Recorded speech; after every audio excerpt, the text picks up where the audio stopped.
Warning, names will be mispronounced by an idiot. Also, the following programs were originally aired live, long before the advent of high fidelity, and they were duplicated using a variety of means, from direct audio capture onto glass records or wire recorders, to simply placing the microphone of a tape recorder in front of a radio playing the program. I hope, however, that any variance in audio quality will not take away from your pleasure in listening to these, some of the all-time favorite shows. The following program is brought to you in living color on NBC.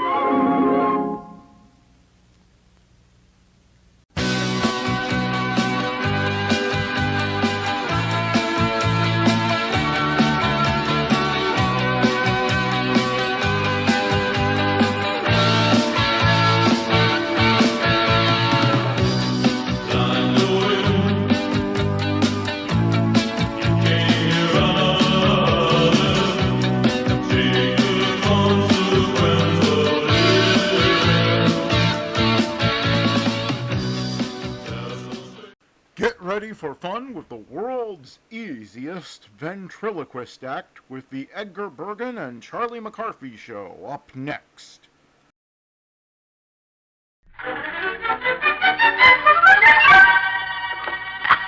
Yeah, you guessed it. It's Charlie McCarthy. Need I say more? Let's start percolating, huh?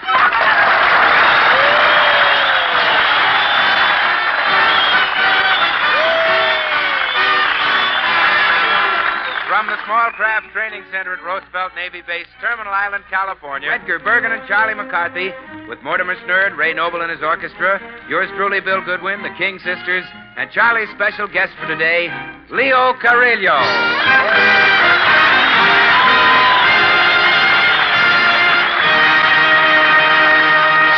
And here are the King Sisters with an up-to-date arrangement of that old favorite, It Had to Be You, King.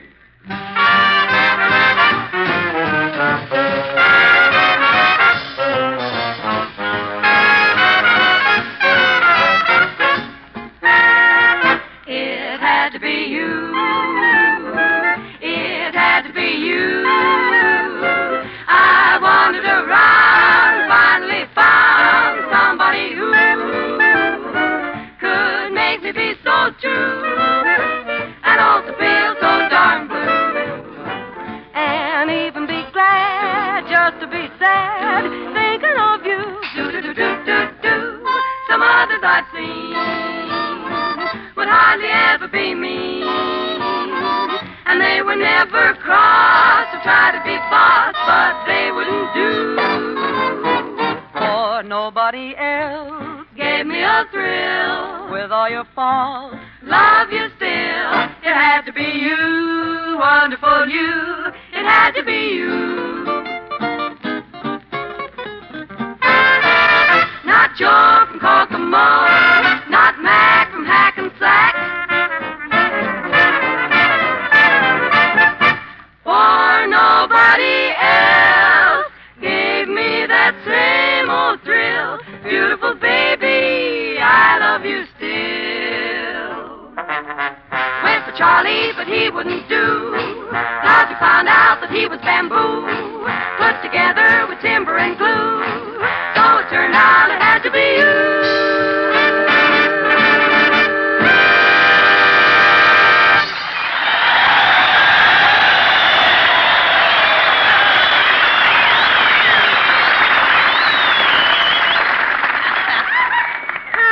Bergen. Yes? Did I borrow a quarter from you yesterday? A quarter? Yeah. No, you didn't. I didn't. No. Oh, how stupid of me. Then can I have it now? Can you have it now? No, I'm afraid not, no. Isn't this the 5th time this week that you've asked me for money? Listen, Bergen. It's enough trouble having to ask for the money. Do I have to keep score, too? No. I quote, neither a borrower nor a lender be. Do you know who said that?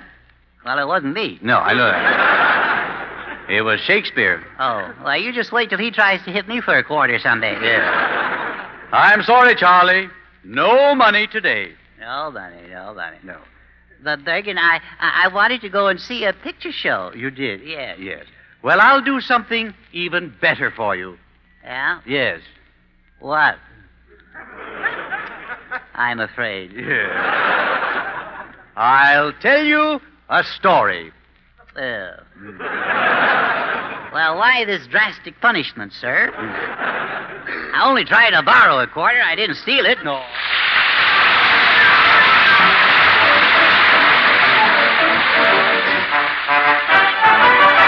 Imagine you imagining that you love me and starting on a family tree.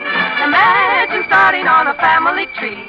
The papa is you and the mama is me. If your heart goes bum-ba-de-bum, it's love, love, love. If your throat comes up with a love, it's love, love, love.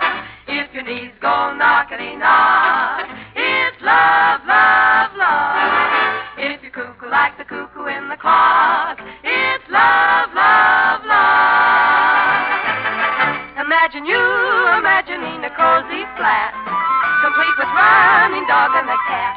Imagine having running dog and a cat, and we will have welcome all over the map. If your heart goes bum-ba-de-bum, it's love, love, love. If your throat goes up with a love, it's love, it's love. If your knees go knock, knockety knock, knock, it's love, love, love. If you cuckoo like the cuckoo in the clock, it's love, love, love. Imagine you imagining a man and wife. We'll go and buy a fork and a knife. Imagine eating with a fork and a knife. How rich you will be for the rest of our life. If your heart goes bumpity-bum, it's love, oh boy, it's love. If your throat feels a lump, it's love, love, love. When your knees go knockety-knock, it's love, it's love, it's love. If you're cuckoo like the cuckoo in the clock, it's love, it's love. L'amour, it's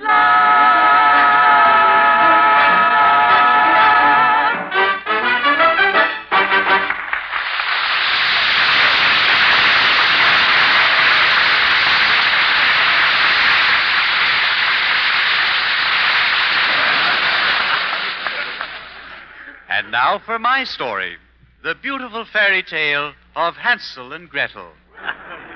Nevertheless, I shall proceed. Well, I'm all ears, with my fingers in them.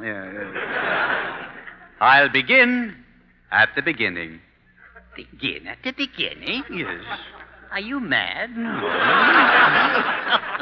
What will you think of next? Yes. Hansel and Gretel were brothers and sisters, and they lived in a little cottage on the edge of the forest. Their father was a woodchopper. I hate him already.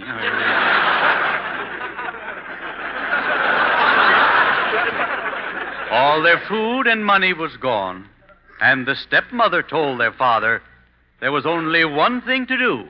Quit playing the horses. No. That was, of course, to get rid of the children. No. So the mean stepmother said that she was tired of supporting the children. You know, Bergen, sometimes I feel the same way about you. Is that so? Yeah. So, the stepmother, she decided to take them out in the woods and lose them.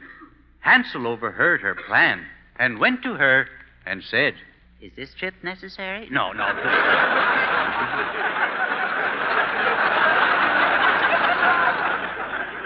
Charlie, your interruptions are throwing me off. No. Now, let's see. Where were we in our story? You were at the corner of Tired and Bored, Zone 3. Yeah. Oh, yes, I know. She took them to the woods. Yes. Yes, she took them to the woods, and there the poor children became hopelessly lost. Yes. Poor little Hansel and Feetzels. Yes, sorry.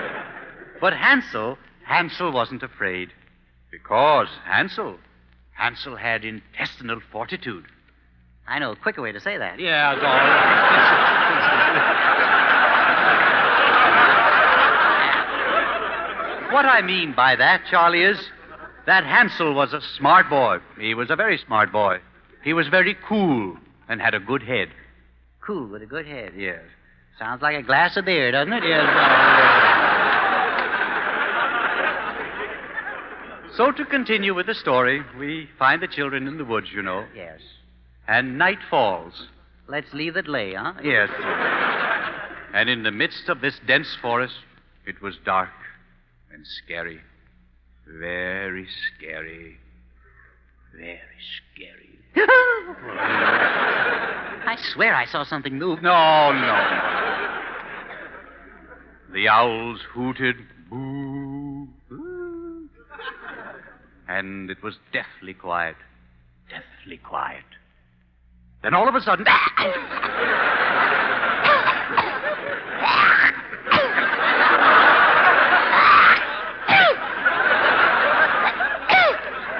What's the matter, Johnny?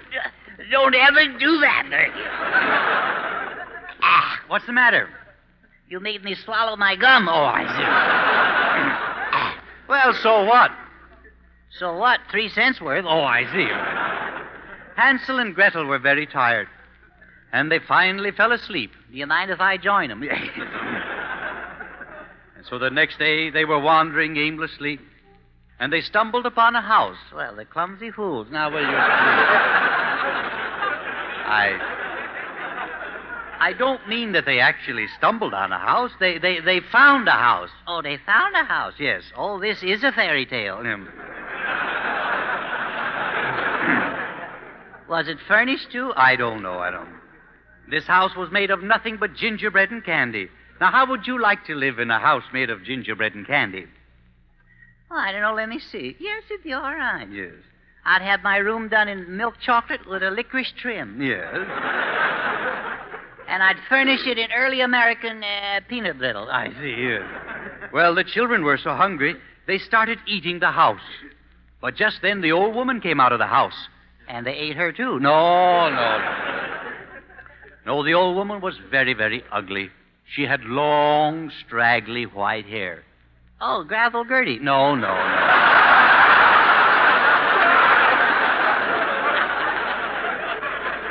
No, it wasn't Gravel Gertie.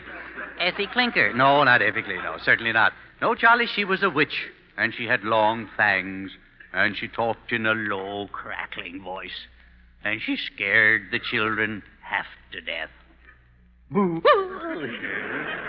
What do you do on Halloween, Bergen? No, never mind.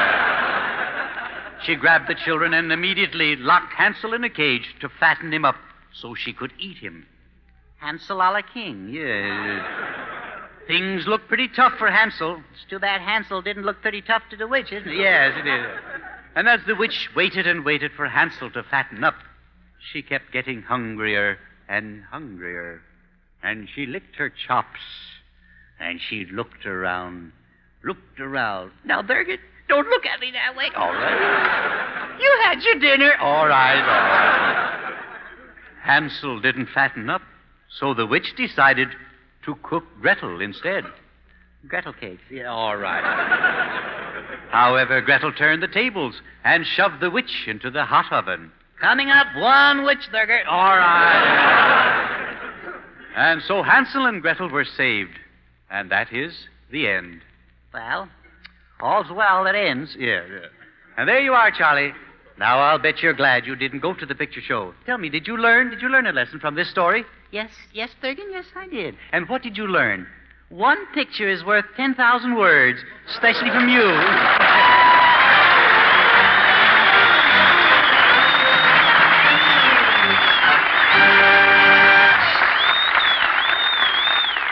And now here are the King Sisters again in a special arrangement of one of Ray Noble's own popular compositions, The Very Thought of You.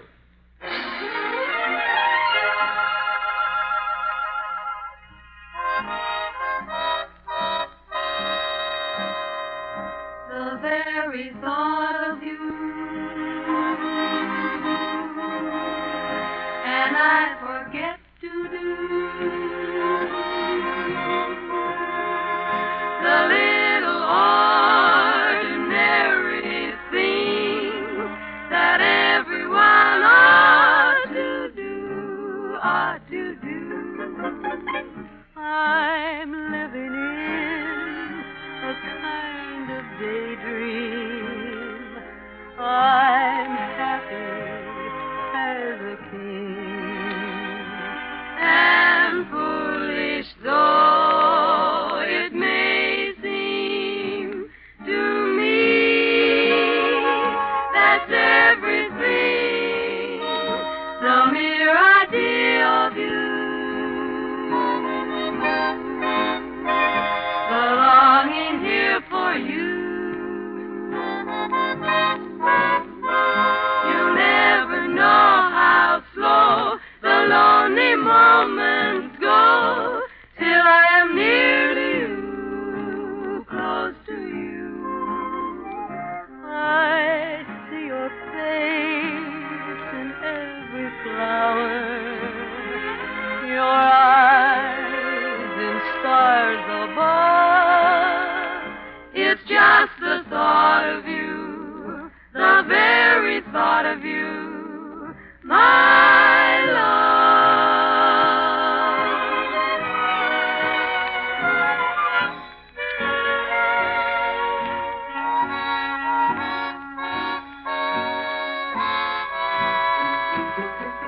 The mere idea of you, the longing here for you. You'll never know how slow the lonely moments go till I'm near to you. I see your face in every flower, your eyes and stars above. It's just the thought of you, the very thought of you, my love. The little things you say and do always keep me close to you.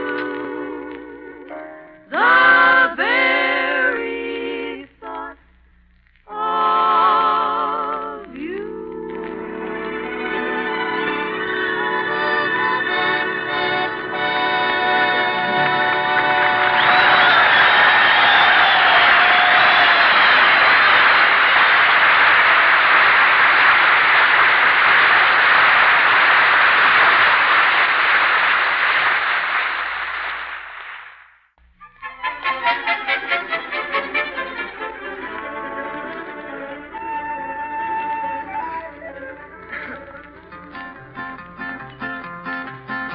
Allá en el rancho grande, allá donde vivía.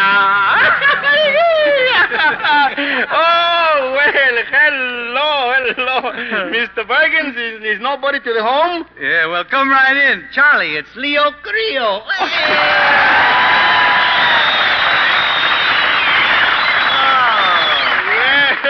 Well, hello, Edgar. I bet you was making you pretty happy to have me here, didn't you? Yeah. Yeah, well, I'm here too. Remember me? Oh, well, of course, Charlie. I'm sorry, I beg your partner, you know. I didn't realize you, Charlie. I got your face, but I couldn't put you. Yeah. I think I know what you mean, yeah. I resembled you the minute I saw you. Oh, yes, well, how you are feeling? Well, I'll tell you. Oh, that's fine. You know, I suppose you're pretty got back to the school, huh? Well, as a matter of Oh, fact... you don't say. You know, I was all crazy for the school myself all my life. Mr. Carrillo. Well, when I was a little boy, of course... Mr. Carrillo. Well, Charlie, it's not Carrillo. No? No. In Carrillo, the L is silent. Well, that's about all that is silent, yes. I understand, Leo, that your family is one of the early pioneers of California. Oh, yes, si, senor. For generations, the Carrillos have been a residue of this place. Well, there must be many interesting stories connected with your ancestors. Oh, yeah, didn't you know, No. Edgar? Oh, yeah, the early Carrillos all had tails attached to them. Yeah. That's going back pretty far. Well, I guess in those days, Los Angeles wasn't much of a city, was it? No, in those days she didn't was. You know, there was nothing here but adobe houses. Uh-huh. Well, the Dobies have to live somewhere. Oh, no. You know, I'm going to tell you something. My grandpapa, she had a rancho. Now, you don't believe this, Mayor, but it was so big it took 3 weeks to ride from one end to the other. My. How come it took so long? Somebody steal his horse. he had to walk back. Well, I imagine horse thieves were pretty common things in those days. Oh, yeah. You know something? My grandfather, she knew the great Joaquin Murrieta. Joaquin Larietta? Murrieta. What did he do? All right, never mind. Oh, he was a dangerous out lawyer. Yeah, he led a famous band everywhere. Did he ever play the Palladium? No. Oh,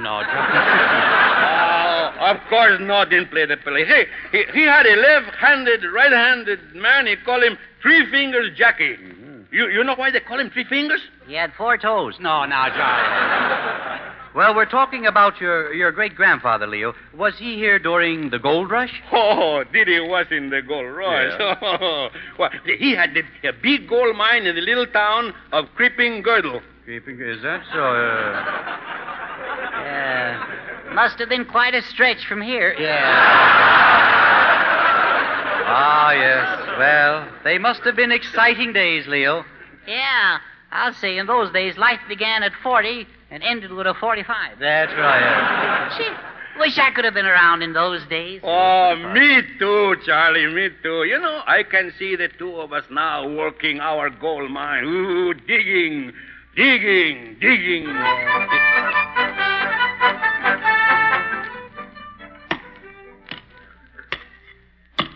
Hey, Carlos, where is that lazy partner of mine? Coming, Nuggets. Where did you was, Carlos? I was digging for gold and they ran me out of town, the rats. What did you was digging? I was digging under a bank.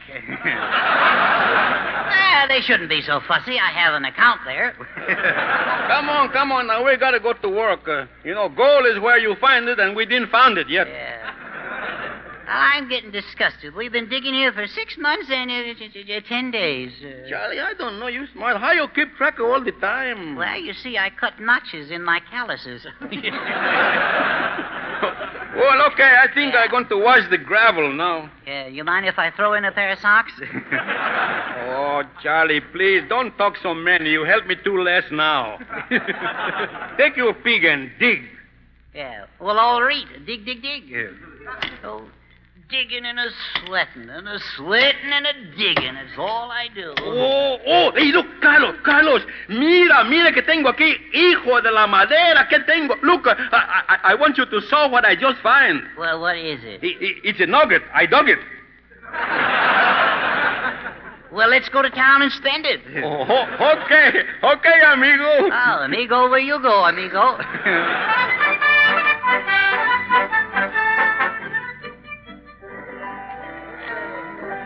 Oh, boy. This joint is really jumping, ain't it? Yeah, jumping. Too bad. Hey, we must be early. There ain't any bodies on the floor yet. Hey, look over there. Look. See that fellow? Yeah? He is 6-gun gringo. Uh-oh. A tough hombre. There is a price on his head. Did you bring your gun, Nuggets? Did I bring my gun? Look, hell better I bring my 22 aromatics. Oh. Well, we got nothing to worry about then. Relax, partner. Do you mind if I have the chaw? No. Okay. Bing. Bullseye. Haven't missed in 20 years. Have a chaw. No, thanks, I don't chaw.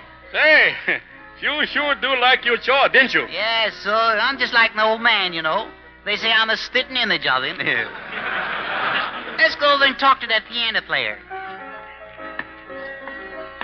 Hey. Okay, you. I say, what is it, old chap? Say, mister, never mind play that piano. Can't you sing Sleep in the Depot, Complain by the guitar?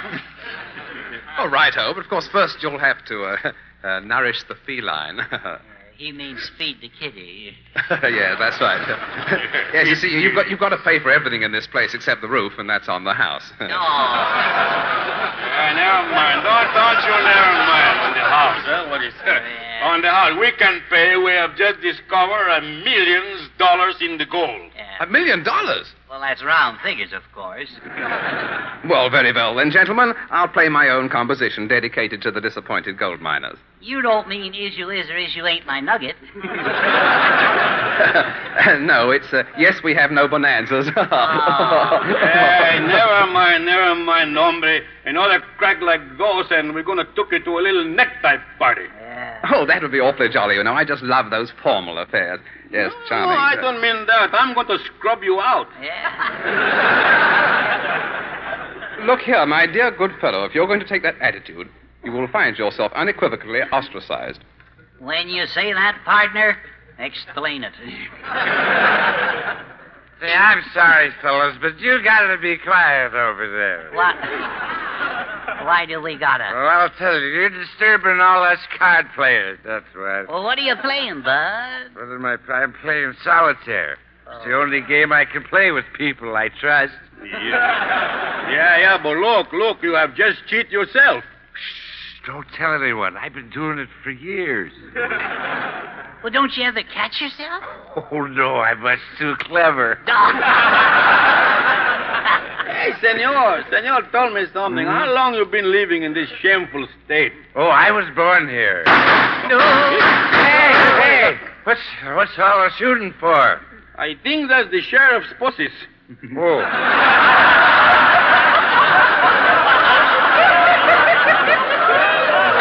Oh, goody, I love little kittens. Here, posse. Why, it's Death Valley Mortimer and Deadhead Bergen. Yes, sir.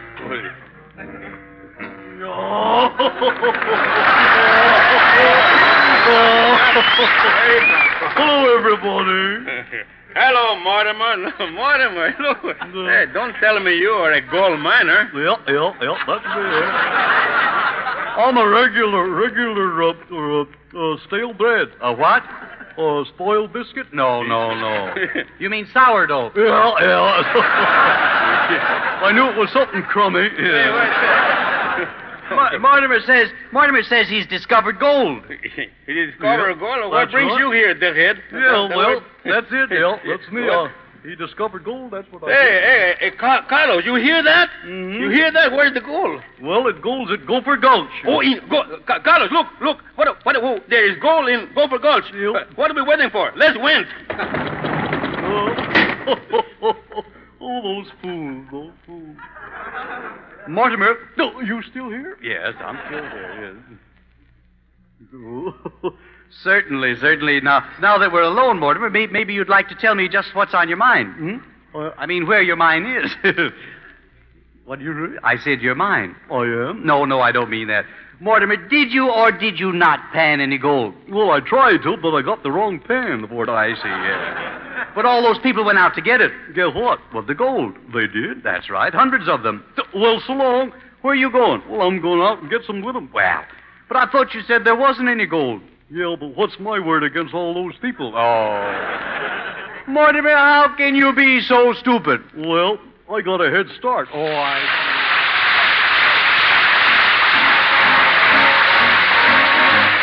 Milkman, keep those bottles quiet. Can't use that jive on my milk diet. Milkman, keep those bottles quiet. I've been jumping on the swing shift all night, turning out my quota. All right, now I'm beat right down to the sod, and I've got to dig myself some nod. Milkman, keep those bottles quiet. Now the noise of the riveter, I don't mind it, 'cause the man with the whiskers has a lot behind it, but I can't keep punching with that victory crew when you're making me punchy with that bottled move. I wanna give my all if I'm gonna give it, but I gotta get my shot eye if I'm gonna rivet.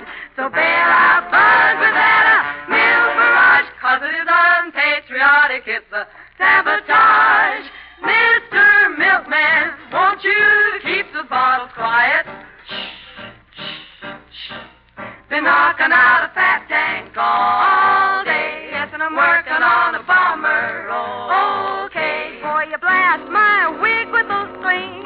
Swing, swing. I got to get my 40 wings. Won't you remove your load, Milkman? Take it from my abode, Milkman. Why don't you hit the road, Milkman? Shove on, it's dawn. Please give us all a real rest. Get lost with your seal test. Take your bottles and scram, Milkman.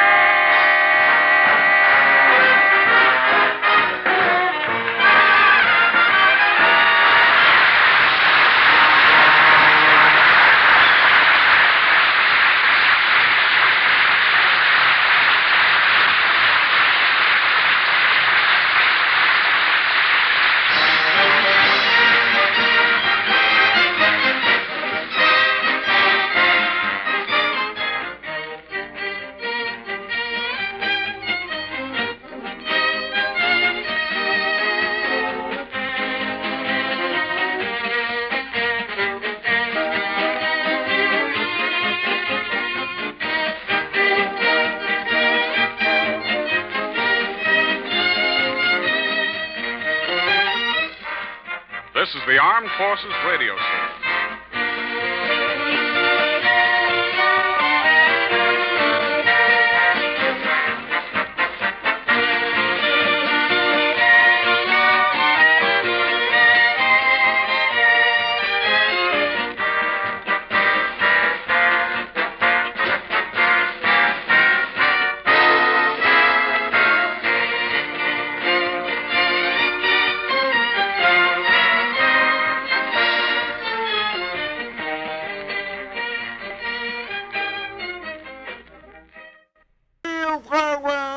From the sound of music, and Bing Crosby is up next.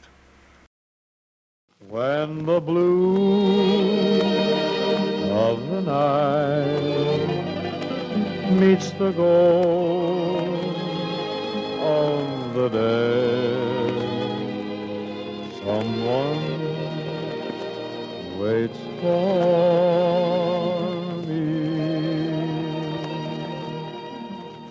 It's the Music Hall with John Scott Trotter and the orchestra, the Charioteers. I'm Ken Carpenter, Eugenie Baird, and Bing Crosby. Here we are again, men. Welcome to the hall. With Bing this Thursday, of course, are John Scott Trotter and his orchestra and chorus, Eugenie Baird, the Charioteers, and Bing's distinguished visitors, the brilliant dramatic lyric soprano, Miss Florence Alba, and the nimble-fingered pianist, Carmen Caballero. We are really loaded with help tonight, eh, Kenneth? You never were one to turn down a leg up. Not me. By the way, What? Mr. C, you're late, you know. You were supposed to be back last week. Well, I stopped up after the tour. I stopped for a few days in Nevada to look at my cows. Yeah. And I had a little stomach trouble. My stomach started kicking really? up. I Well, thought that's I'd better too stay bad. for a few days. Did you, I take took something for it? yes, I took riboflavin. Yes. Makes good bait, too. Good you know. bait. What do you mean? I don't know. What are you Now, talking tell about? me, Bait? is it true that the proceeds Bait? from your golf matches are being I was used... ill. I was ill. All right, we'll drop it there. Yeah, drop it. Is it true that the proceeds from your golf matches are being used to build pitch and putt courses for the men at the hospital? That's the plan, Kenneth. Furthermore, Hope and I even tried to use the pitch and putt courses to give the men a few pointers on how to make a putt. Were the boys interested? Definitely, Ken, and when some girls showed up, they gave Hope some pointers. On what? How to make a pitch. Yes, I hear you had quite a hassle in South Bend. Oh, indeed. Old Hook really did pretty well in South Bend. He's a smash. Why? Well, it seemed with Hope in South Bend, Chicago wasn't the only city with a big loop. But enough yat-ta-ta. Let's deploy into something.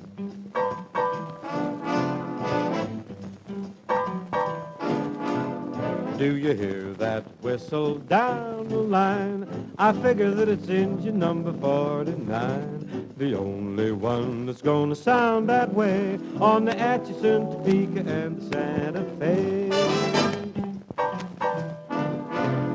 See the smoke rising round the bend. I reckon that she knows she's gonna meet a friend. Folks around these parts get the time of day from the Atchison, Topeka, and the Santa Fe. Here she comes.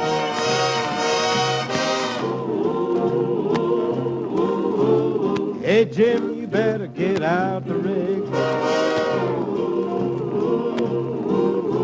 'Cause she's got a list of passengers that's pretty big. And they all want lifts down to Brown's Hotel. 'Cause lots of them been traveling for quite a spell. All the way from Philadelphia, the Atchison, Topeka, and the Santa Fe.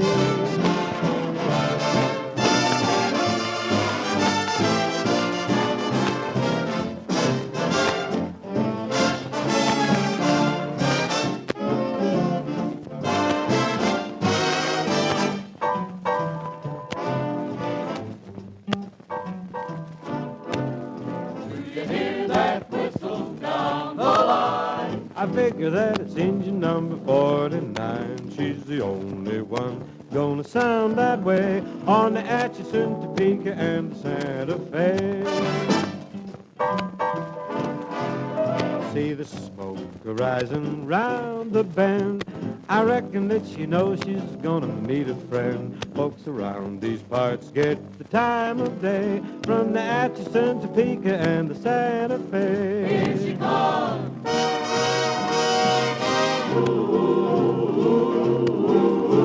Hey, Jim, you better get out the rig. 'Cause she's got a list of passengers that's pretty big. And they all want lifts down to Brown's Hotel. 'Cause lots of them been traveling for quite a spell. All the way from Philadelphia, the Atchison, Topeka, and the Santa Fe. Atchison, Topeka, and the Santa Fe. Atchison, Topeka, and the Santa Fe. Atchison, Topeka, and the Santa Fe. The good old 80 and the Santa Fe.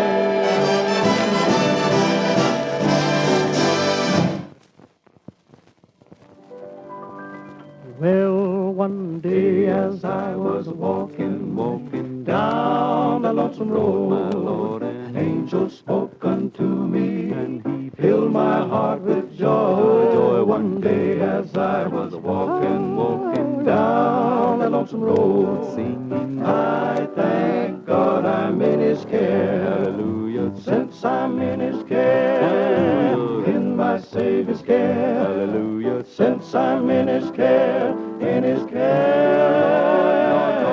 King Jesus got his arms all around me. No evil thoughts can harm me, for I thank God I'm in his care. Hallelujah. Since I'm in his care, in my Savior's care. Hallelujah. Since I'm in his care, in his care. Lord, King Jesus got his arms all around me. No evil thoughts can harm me, for I thank God I'm in his care. Very nice, men, very nice. Comes now one of the most talented popular piano prestidigitators operating currently, the elegant and the expert Carmen Cavallero. I'm still a stranger in town, C.C., but I'm told that you're fracturing the peasantry at Ciro's with your modern piano renditions. Why, thanks, Bing. Say, why don't you come out to Ciro's and rumba some night? Well, I haven't got those kind of muscles. However, Dan. I'm a big man at Barney's Beanery. That's you where are? I'm smashed, featured there. You mean you don't rumba? Too much dance for so much me. Comes to rumbas, I'm strictly a listener, Carmen, like in a song like in Acapulco, which you did in the picture Diamond Horseshoe.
Carmen, and thank you a lot. We turn now to the lush and mellow resonances of Eugenie Baird with new song June Comes Around Every Year.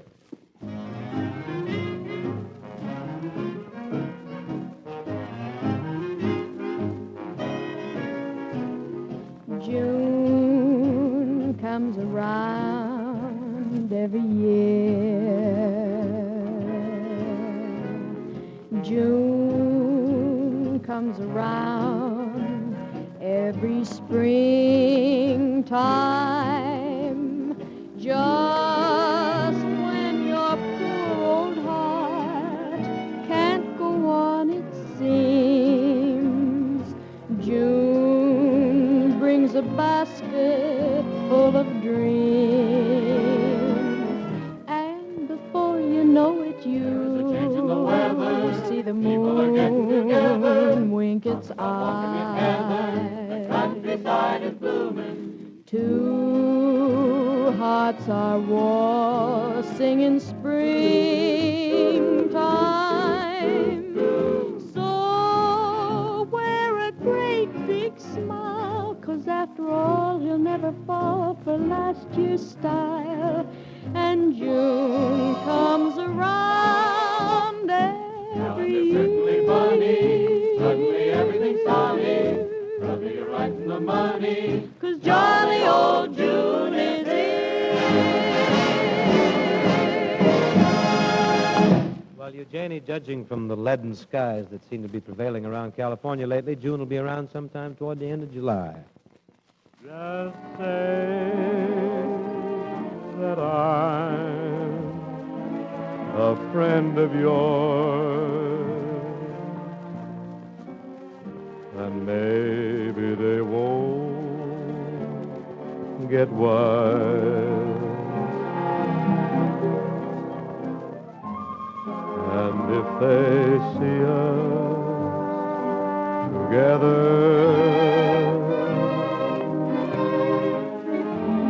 I'll brush the dreams from my eyes.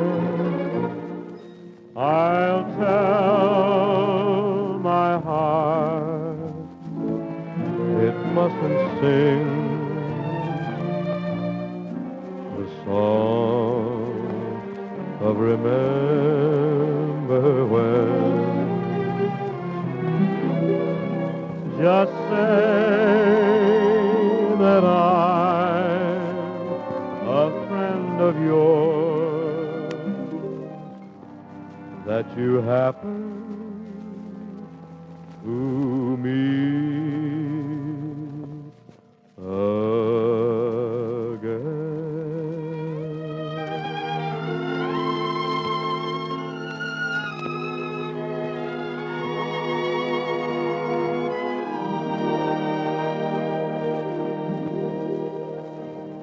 We turn now to that fine dramatic lyric soprano, Miss Florence Alba. Certainly nice to welcome you back, Florence. It certainly is nice to see you again, Bing. Likewise, I'm sure. You know, it comes as a happy thought that since you were in the hall when I left 4 weeks ago, and since I find you here on my return, that,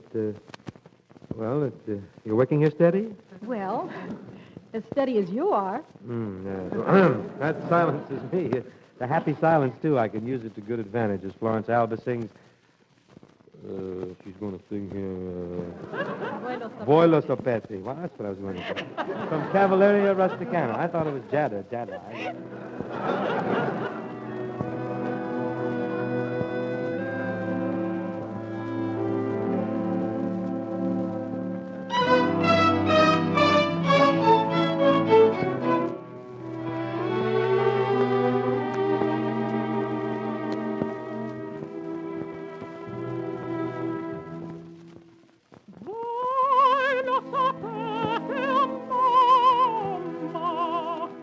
Prima d'andar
After a while, when you're weary of lips that are fancy free, maybe you long for me. After a while,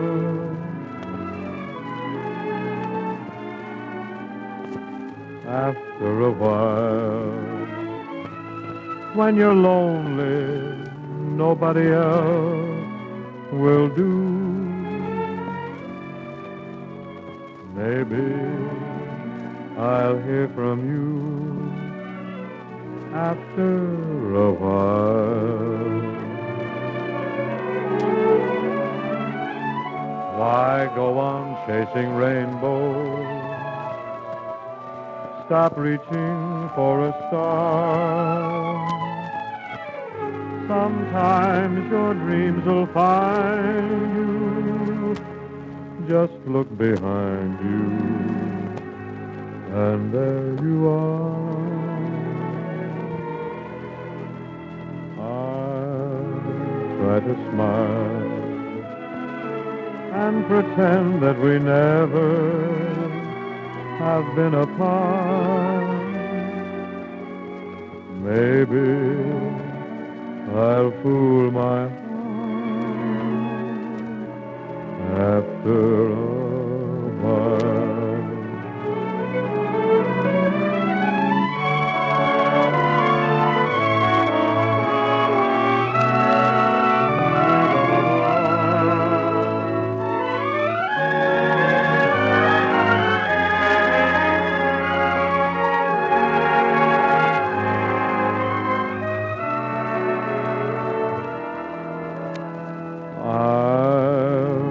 To smile and pretend that we never have been apart.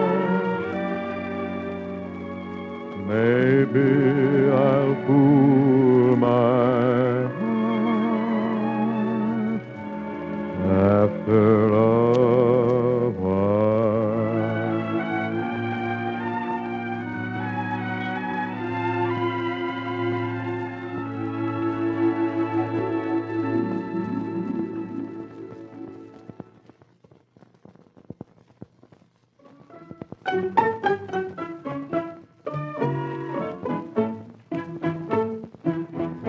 You belong to my heart now and forever, and our love had its start not long ago. We were gathering stars while a million guitars played our love song. When I said I love you, Every beat of my heart said it too. 'Twas a moment like this. Do you remember? And your eyes threw a kiss when they met mine. Now we own all the stars and a million guitars are still playing. Darling, you are the song, and you'll always belong to my heart.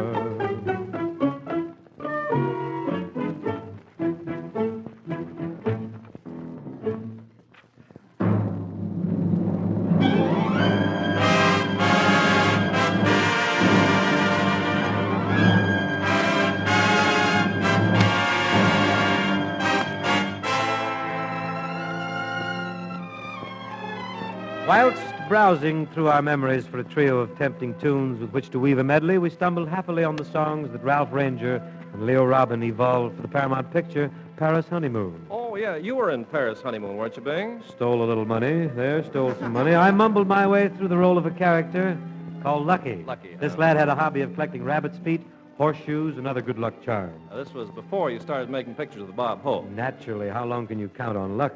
Well, now. Certainly. What kind of a role did you play in Paris Honeymoon? I was a Westerner, partner. Westerner? They finally narrowed the choice down. It was between me and Gabby Hayes. They wanted a romantic cowboy. Oh, I see. You were more Bull Brummel. More bow-legged.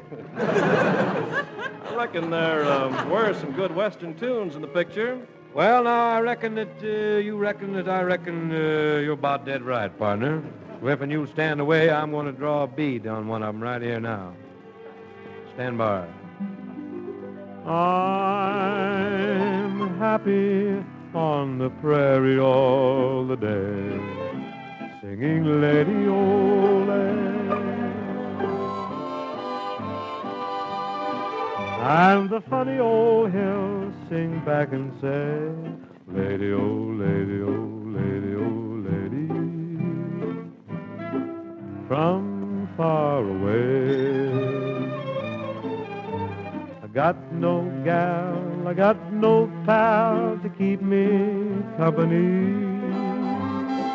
Only got the funny old hills singing along with me. But I'm happy, and it's there I long to stay, singing Lady Ole. While the funny old hills sing back and say, Lady, oh, lady, oh, lady, oh, lady, from far away. And the funny old hills sing back and say, Lady, oh, lady, oh, lady, oh, lady, from far away.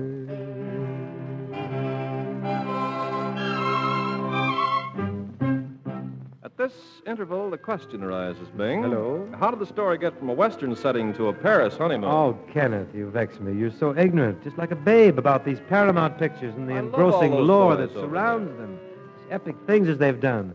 You know what happened? Faster than one can spell Arturo de Cordoba. This character, Lucky, got himself disengaged from a farmer's daughter who was loaded with lettuce, wound up in a small Balkan town, sipping double rich malts with the Graustark Lovely, who had just got herself elected the Queen of the Rose Festival.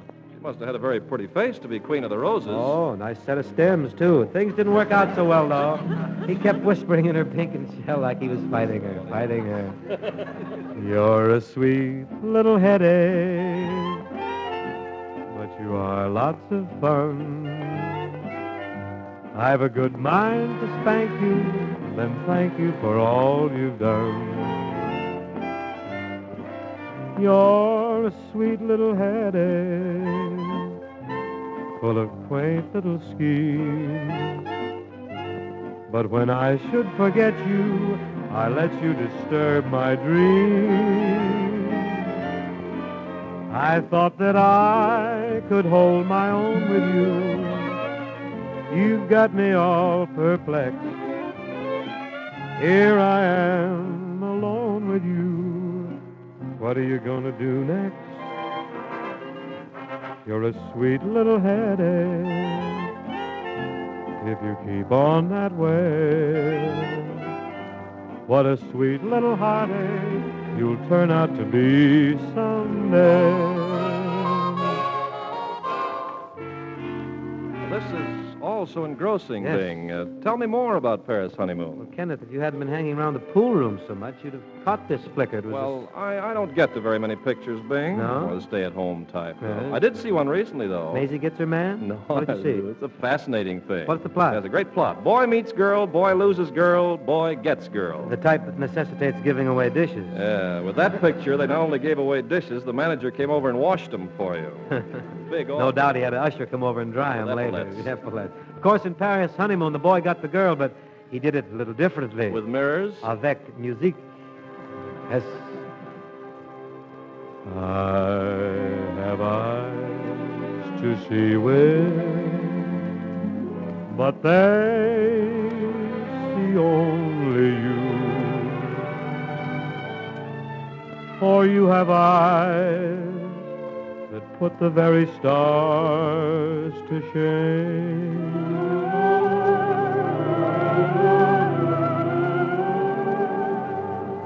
I have lips to sigh with. What else am I to do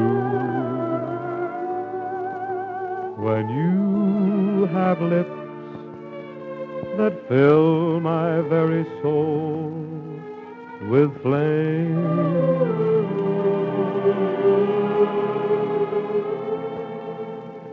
Tonight you're near to me in a light bright as day, but you're so dear to me, I could see you even miles away. I have eyes to see with, and yet when we're apart, I close my eyes and see with my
This is the Armed Forces Radio Service.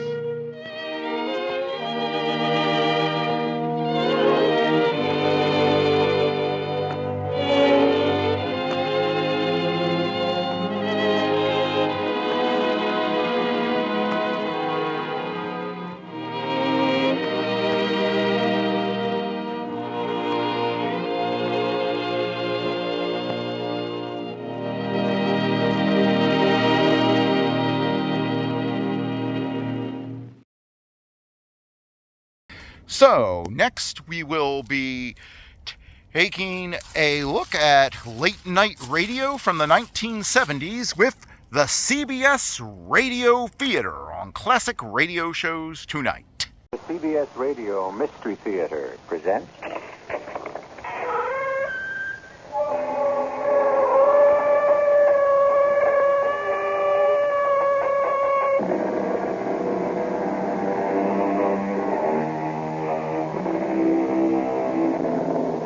Come in. Welcome. I'm E.G. Marshall. There's a wonderful adjective of Scottish derivation, eldritch. It means weird, eerie, uncanny. And what, in the murk of night, particularly on Halloween, is more eldritch than the faraway sound of muffled bagpipes drifting across the Scottish moor?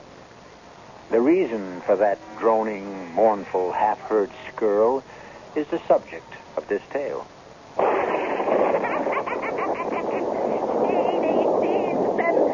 have offered you freedom this Halloween night. Dare you risk and reach for the prize? Where must I go? First, you must answer me.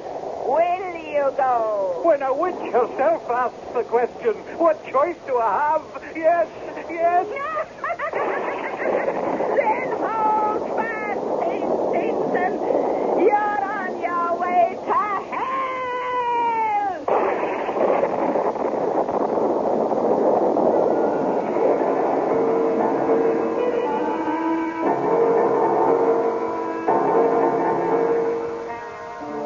Our mystery drama, It's Hell to Pay the Piper, was adapted from the Sir Walter Scott classic, especially for the Mystery Theater by Ian Martin, and stars Ian Martin. It is sponsored in part by Buick Motor Division and Allied Van Lines. I'll be back shortly with that.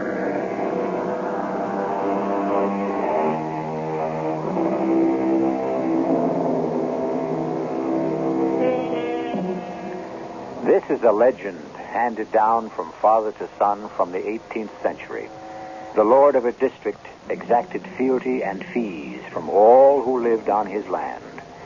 The lord was an absolute ruler over his small domain, with no one to defy him but the witches, the bogles, the warlocks, and the carlins, the mystic folk of Scottish legend, of whom let man beware as of the devil himself. And once having brushed with them, the penance a man pays follows him the rest of his time, especially if they should have caught him the night before All Saints' Day, the night we know today as Halloween. Who is that there, then? Who else but Steenson himself would be out on a night like this? No, there, boy. I'm glad to see you. I was worried you might have defected this last year of penance. Not likely after all I have lived through. 13 years. Off with you. And into the kirk while I stand guard by the door. You have your pipes? Okay, right here in their mahogany box. But whether I'll have the strength to blow on them for 6 hours, I don't know. I'm not as young as I used to be. Nor am I. Where are we now? If you want to keep that soul of yours out of hell.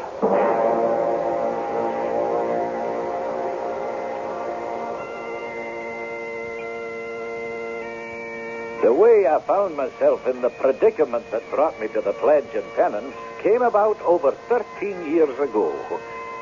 The laird up at Red Gauntlet Castle was Sir Robert then, and in King Charles' time, he was in great favor.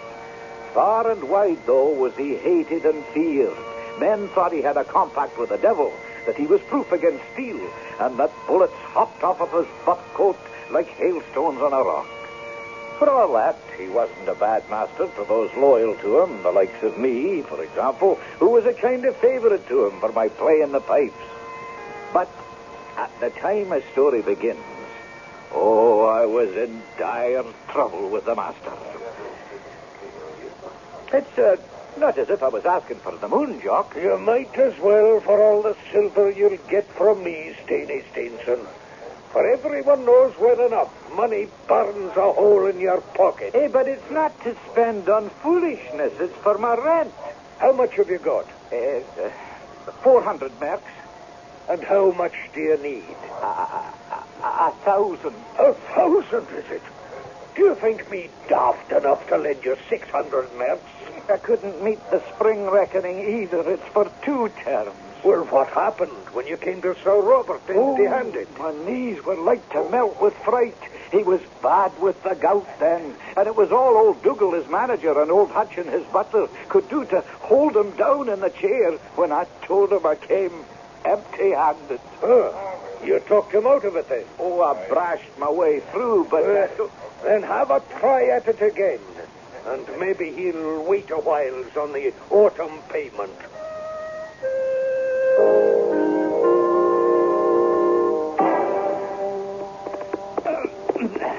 There, now you bide a wee till I calm down Mary inside, and then I'll put you away in the barn.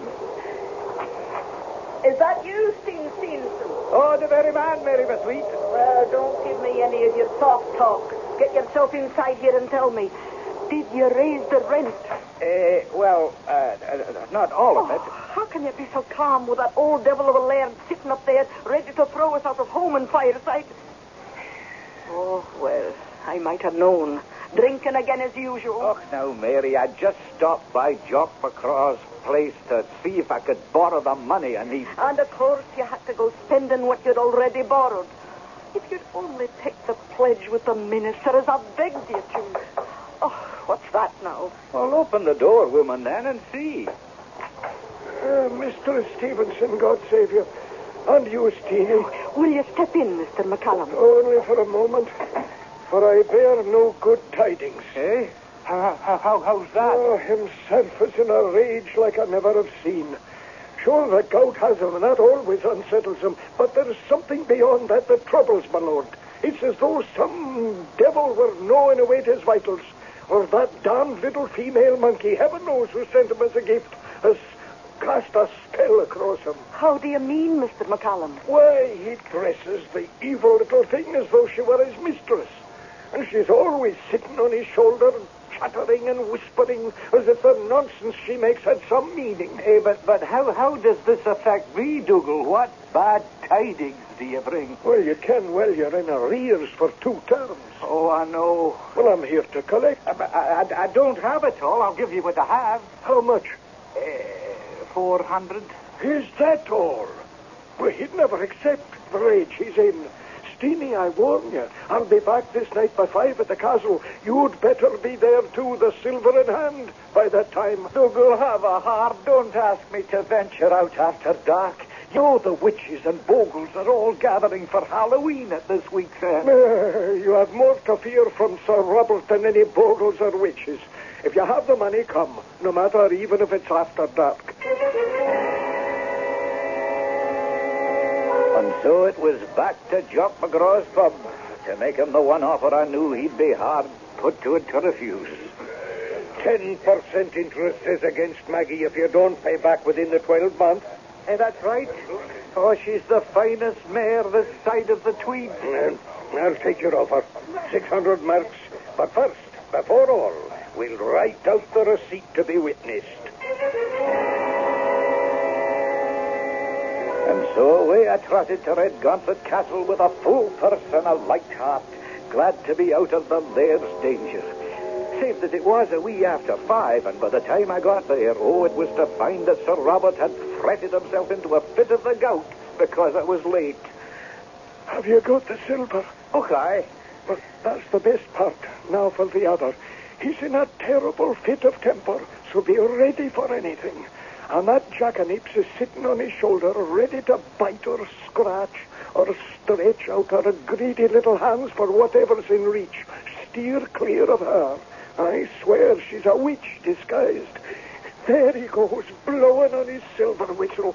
Before he takes the apoplexy, let's get up to calm him down. Sir Robert sat, or I should say, lay, in a great armchair with his grand velvet gown and his feet in a cradle. His face was fired up and as ravaged as Satan's. The monkey, in a red laced gown, sat on the chair behind him with Sir Robert's wig perched racily on its head. Pistols and his swords lay by him, but more deadly to me, the rental book. That's Stephen, is it not? Of Stevenson, called Steenie, right? That's your true man, my lord. He brings his rent, sir. He's got so, then. Here it is, your lordship. Is it all here, Steenie, man? I believe your honor will find it all right. Here, Dougal, then. Give Steenie a glass of brandy downstairs whilst I count the silver and write a receipt. As you wish, my lord. Come, sir. Oh, God, take me. The fire is on me again. Get me some cold water for my feet. Oh, Steenie, run quick. Call for Hutchin to get the water. Hey, yes, Dougal. Hutchin! What is it? The laird is having an attack. Dougal bids you bring water as fast as you can. I will. Cold water for my feet and hot wine for my throat. Hush, Lord. We'll bring you what aid we can. Oh, the devil himself is tugging at my coattails. What can I do? Nothing. Go on, lad, go. Hey, but I have no receipt for my rent. Here's the bath of cold water. Oh, the foul fiend has me in his grasp. Set me free. Help me get his feet in the water. Sure, and I will. My receipt, Dougal. Don't bother us now. If it isn't enough what we have to handle, that monkey has to interfere. Quiet, you. Shall we put his feet in the water? Aye. But let's rid of this beast fast. If I could just have my receipt, I could go. Don't bother us now. Away with you, and let us do what has to be done. Aye, Dougal, I suppose it were better. Put his feet in the water, Hutch. Oh, rats and damn me. I'm burning up as if I was in hell. Here we go. God in heaven, is there no relief? We're by your side, laird. We'll see you free. What's it? Free. The dark is done, and this is the witch's time. All belongs to me. Is that the monkey? Talking. What did he say? I didn't hear it. Oh.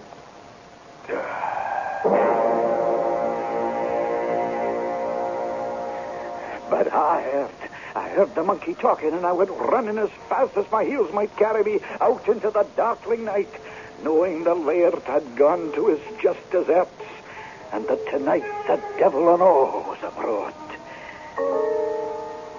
I made straight for the pub. I took a bottle by myself and snugged into the darkest corner. Time passed, and I lost myself in the Scotch mist, till all of a sudden old Hutchin was beside me. The laird is gone, shivering and shaking and crying out like he was turning on the coals. Oh, God save us all. Amen. Is Dougal with him? Aye, in more ways than one. For when he offered him his cup, after he drank, he flung it away from him against poor old Dougal's head, and the weight of the pewter crushed his skull. The one's as dead as tether. Hey, but my rent, I have no receipt.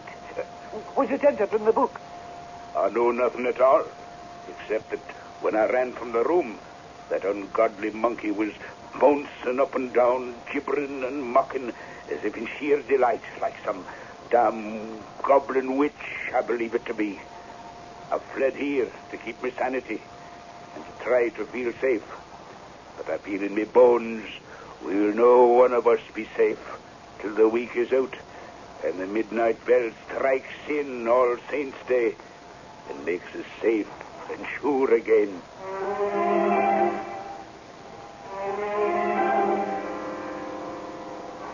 So the rent is paid, but Stephen Stevenson has no receipt, and the laird is dead, and with him the only witness that it was ever paid. And this is only leading up to that baleful night in Scottish legend, a far cry from our only mischievous trick-or-treat night, a night when all the fiends of hell are free to roam before the dawn of All Saints' Day drove them back into hiding and darkness. I shall return shortly with Act 2.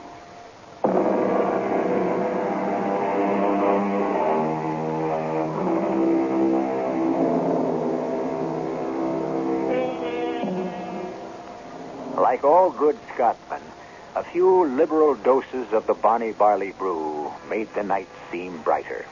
And the nearer they got to the bottom of the bottle, the farther their fears receded. For that matter, the drizzle had eased up, the wind died down, and the moon had risen. And if Steenie was just a wee unsteady on his legs as he went to the window to look out, he still had no trouble saying, It's a bra brick. And if you say that, you're a risk. After all, Hutch, old lad, it's not Halloween as yet. Hey, that's true enough. Any witches come flying by, I'll give them such a clop on their bustles, they'll go black hat over tea kettle off their brooms. That's the courage of you, Steenie, lad. Hey, I wonder who'll be taking over now Sir Robert is gone. That'll be Sir John. There's a rider away post-haste up to Edinburgh to bring him down for the funeral. Oh, aye. Is he as hard a man as his father? Well, yes and no. He's a fair man. I've got to say that for him.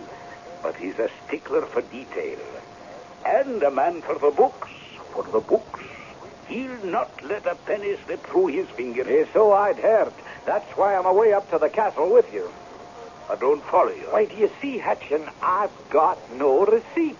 So I must recover the money I paid. It was right there on the table waiting for him to count out when he had his attack. You must have seen it. That I did not. We were that busy trying to handle the laird. But after, when you had him laid away, you saw it then. Ne'er a sight of it. When Dougal passed away, I left straight here for the pub, where I could have a drink. Oh, then it still must be lying on the table. So come, man, come. We have to recover it before one of the castle guard finds it and pockets it.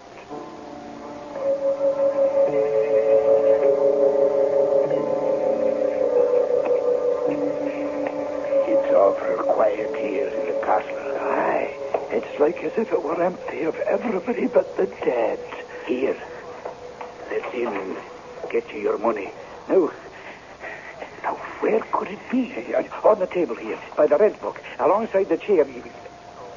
Oh, no. What is it? It's gone. Could Dougal have taken it? No. I laid him out myself. There wasn't over a handful of coins in his pocket. Well, it's got to be somewhere. Let's have a look in his desk. Don't be touching that. You have your head for it. How can he? The man is dead, is he not? Good God defend us. Was that the master's whistle? Woe be to either Dougal or me if we never answered his summons. Oh, where are you going, Hutch? It came from his bedroom. He's calling me. How can he be? He's dead. I don't know. I only know when the whistle blows on the pain of my own life, if I answer his call. Coming right there from his bedroom, the way he did every night when he was ready for bed. Yeah, but who's blowing it? No one ever blew it but him. Dance to the whistle when he blows, lad. Dance to the whistle when he blows. Merciful heavens. You'll all dance to its tune. He'll summon you all to hell. Even you, my brave young man. Even you he'll get in the end. At the awful sight, old Hutchin had faded, and when I swallowed my own heart back from my mouth, I took to my heels like the devil himself were after me.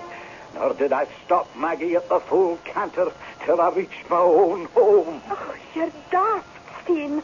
Or what's worse, drunk. I tell you, I saw what I saw. When we opened the door, there were torches enough to light the whole room. And the laird in his coffin, stiff as the corpse he was, while sitting on his chest, cross-legged, in a black pointy hat, with her long nose threatening her chin, all wrinkled and withered, with fire spouting out of her mouth, and great long crooked fingers pointing a spell at me, was a witch.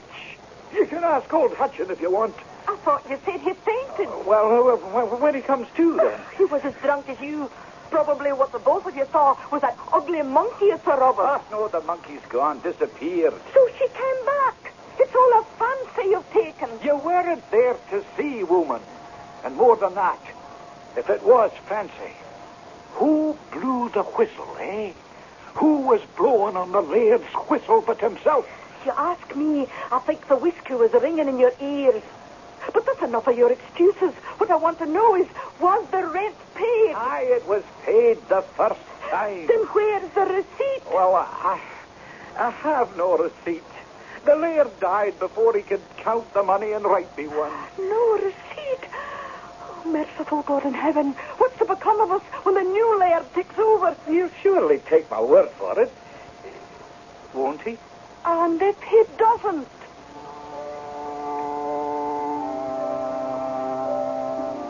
It didn't take me long to find out just how Sir John was disposed.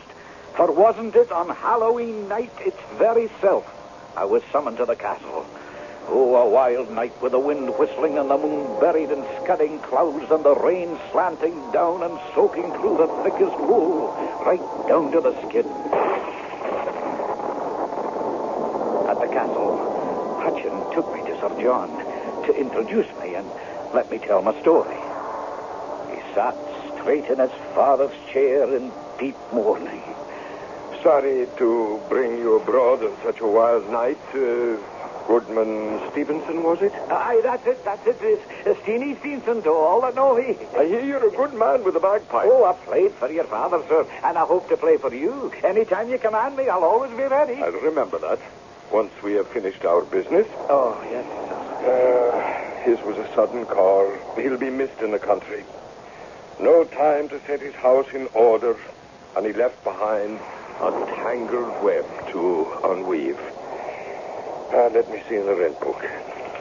Yeah, you are down here for 2 quarters rent behind the hand, due at last term. If it please your honor, Sir John, I paid that to your father. Well, you took a receipt then, doubtless, and can produce it. Well, indeed, I hadn't the time. And please your honor, for no sooner had I set down the silver and your father had drawn it to him to count and write out the receipt, then he was taken with the pains that removed him. Oh, my. Well, that was unlucky, was it not? But you may be paid it in the presence of someone, Steenie. I want only the simplest reassurance.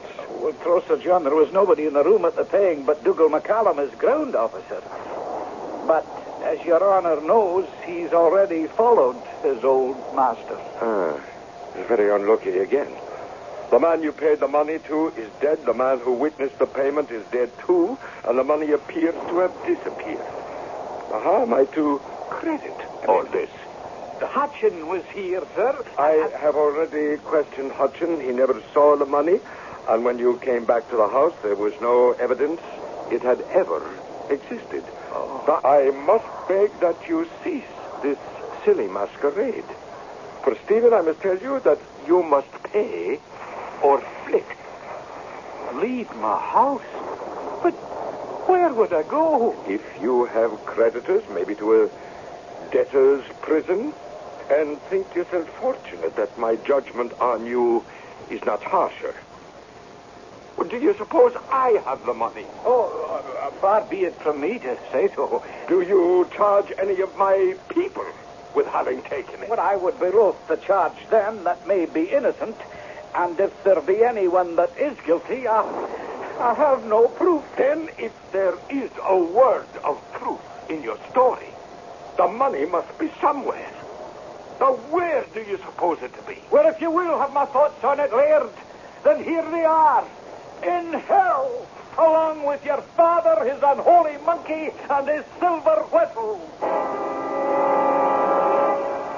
Down the stairs I ran out of that parlor, while all the time the laird was swearing blood and wounds behind me, as fast as ever did Sir Robert before him, and roaring for the bailiff and the baron officer.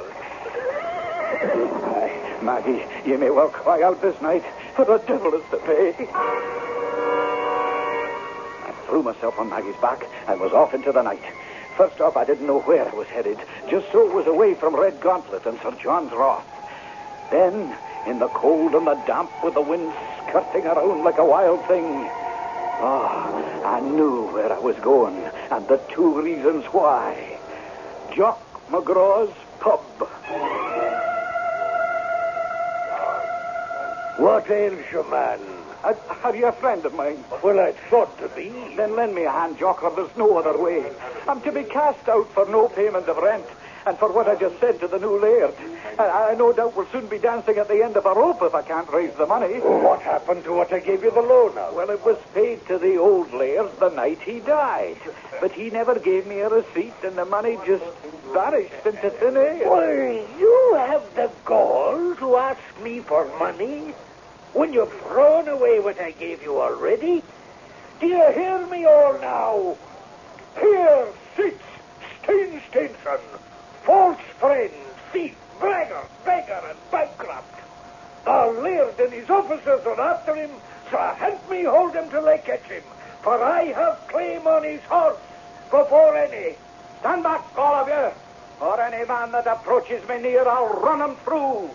For I'm a desperate man this night, and to save my heart and home and my family, I'll ride the wind with the witches abroad, even if it blows me all the way to hell itself.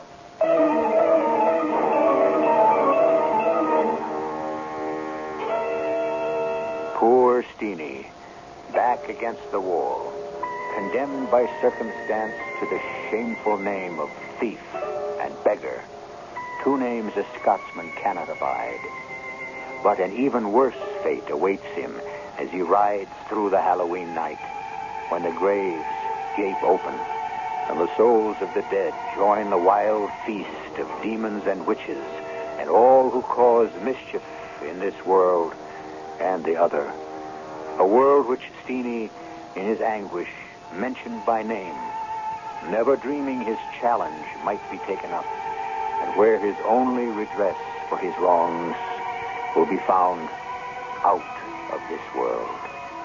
I'll return shortly with Act 3.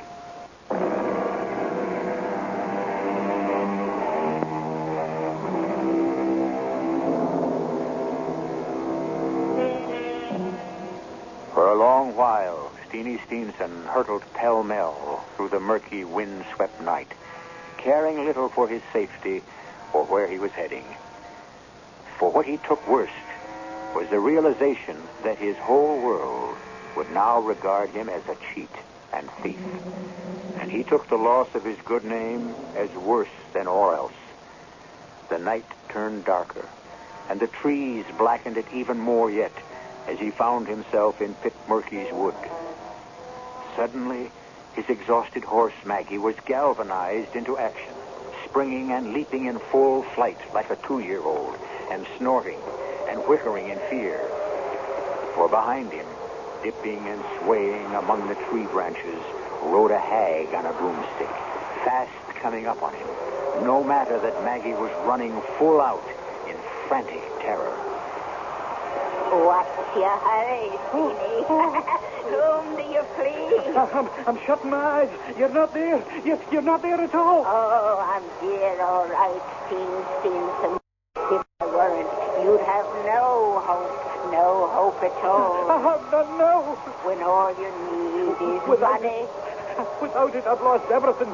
My good name, my wife, my home, and for all I know, my head. But with it, you could have all back. Oh, only if you can lend me the money, mistress, whoever you are, and wait a long day for it. I have no other hope on earth. But there may be some under the earth. Under the earth. The word. Here, but I don't understand. Steenie, would you dare great things? What things? Your old laird is distressed in his grave by your curses and the wailing of your family and your friends. But I tell you true, if you dare venture to go see him, he'll give you the receipt. Well, how could you know that? Open your eyes, Steenie. Look well on me. Oh, Lord. Lord, help me. It's the Robert Monkey. I am as you want to see me. But now, I have offered you freedom this Halloween night. Dare you risk and reach for the prize? Where must I go? First, you must answer me. Will you go? Oh, what choice do I have? Yes, yes. Oh, then hold fast. Steenie Stevenson, you're on your way to hell.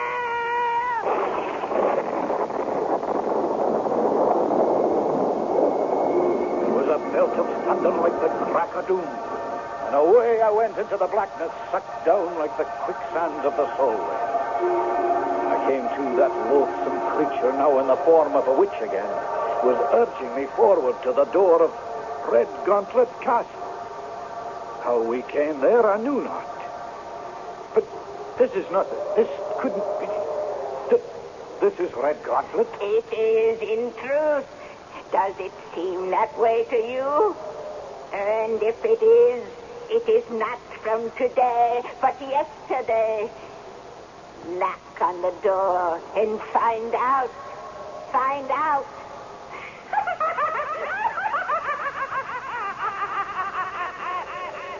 If Sir Robert's death could only be a dream.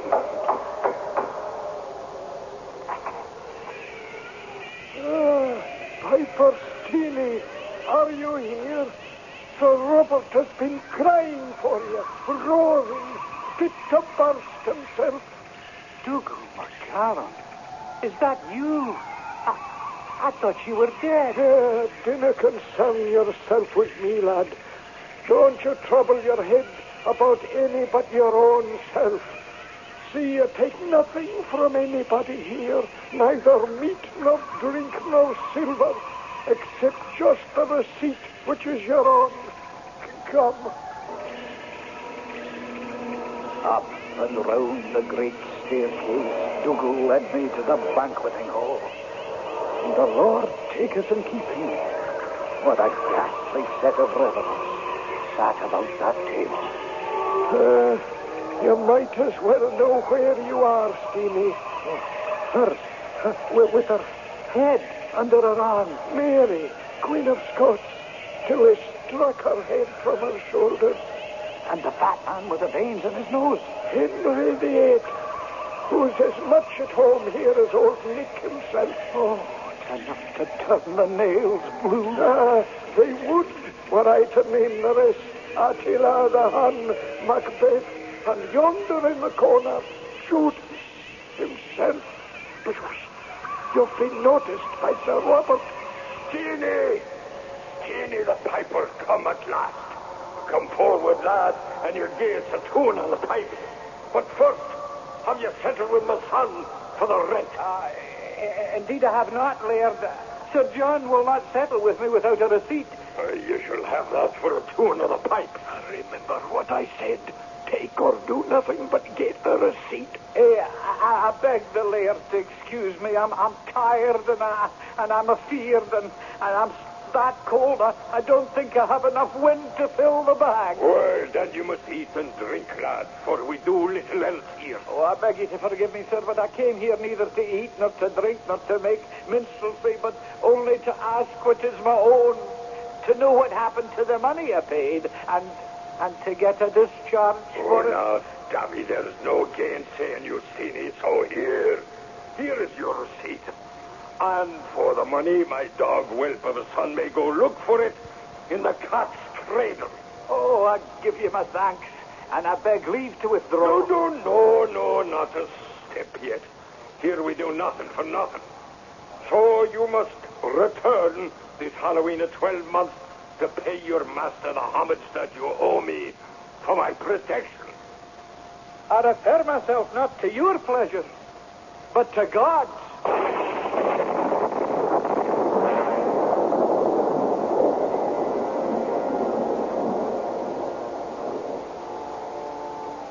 When I came to myself, I was lying in the old Red Gauntlet churchyard with the scutcheon of Sir Robert hanging over my head and old Magee feeding quietly by the minister's 2 cows. I would have thought the night was nothing but a dream, save that clutched in my hand was Sir Robert's receipt, fairly written in his hand. Sore troubled in my mind, I rode to the castle, and after great trouble, I got audience with Sir John. Well, have you brought me my rent? I have not, but I have brought your father Sir Robert's receipt for it. His receipt? You told me he had not given you one. Would Your Honor just see if the signature is correct? Well, it's his hand, all right. But what is this date? The 31st of October from my appointed place this year. But this was yesterday. Oh, you villain, you must have gone to hell for this. Oh, whether he be in heaven or hell, I know not, but I got this from your father this Halloween night. Damn your impudent hide. I shall reveal you for a warlock to the Privy Council and send you to your master, the devil, with the help of a tar barrel and a torch. Oh, no, I intend to reveal myself to the minister and tell him all I have seen last night. For he's fitter to judge than a simple man like me. By the way, Steen, let's consider all.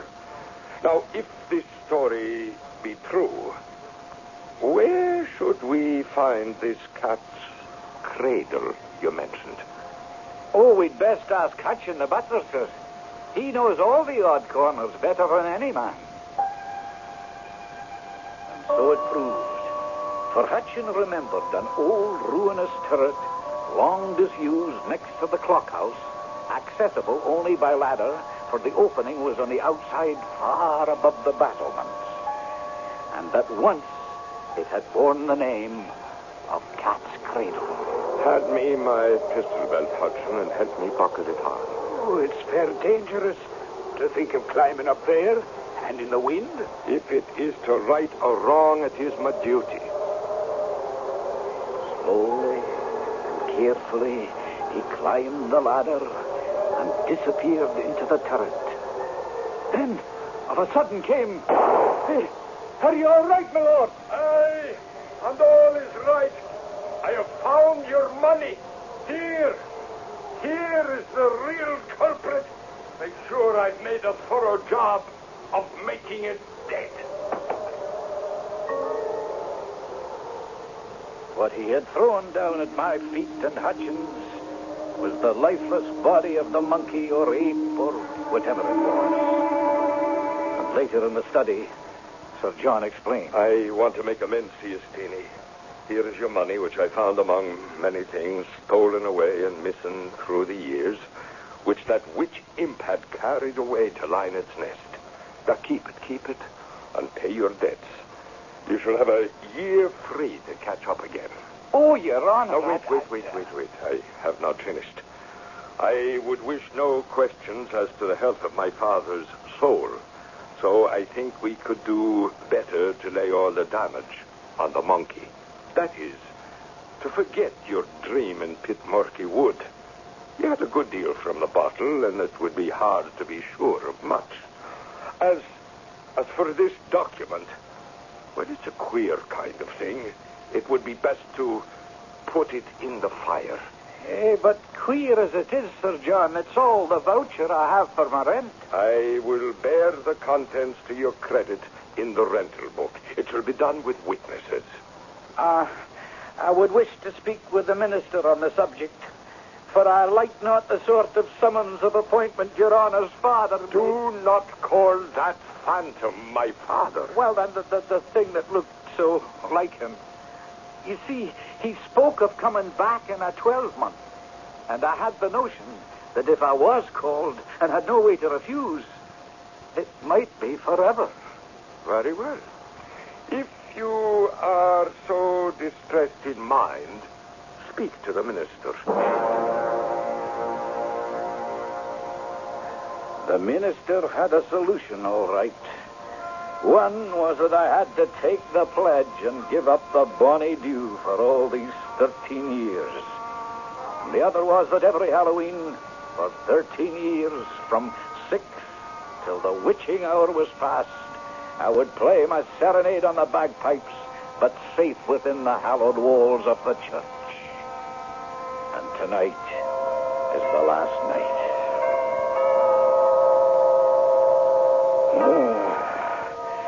Well, that be the end of it at last, Minister.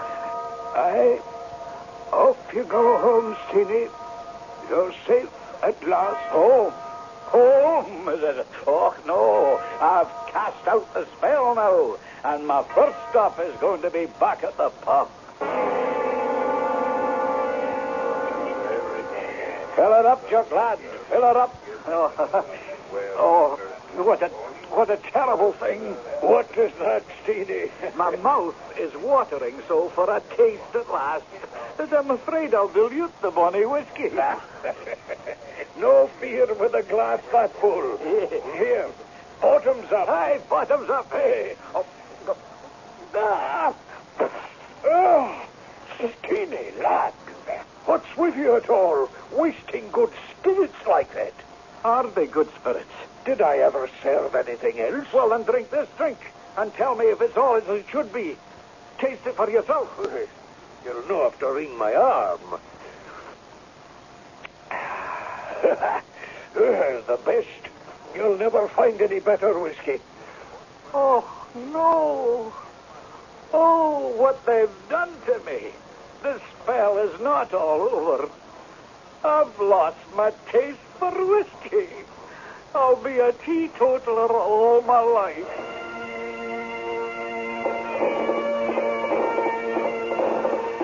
Poor Steenie.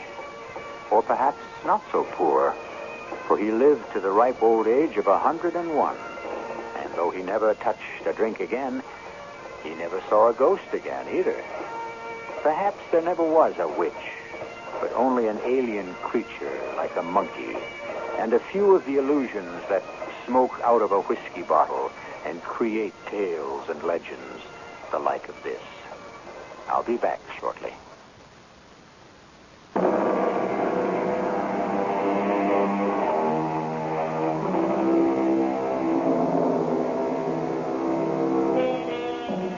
Halloween seems to be falling out of favor. The hordes of small spooks, tiny skeletons, lipstick-smeared clowns, the homemade costumes from Dad's old top hat to pinned-up baggy trousers, the mock witches in Mother's old nightgown, no longer roam the streets in such numbers, and fewer are the houses that are ready for trick or treat. A little sad for the children, but don't you grown-ups be too foolhardy. Best not to venture abroad that night, for the real ghouls and ghosties die hard in America as well as Scotland. Our cast included Ian Martin, Arnold Moss, Bryna Rayburn, Court Benson, and Guy Sorrell. The entire production was under the direction of Hyman Brown. Watch your steps carefully as you are about to step into the Twilight Zone on classic radio shows tonight.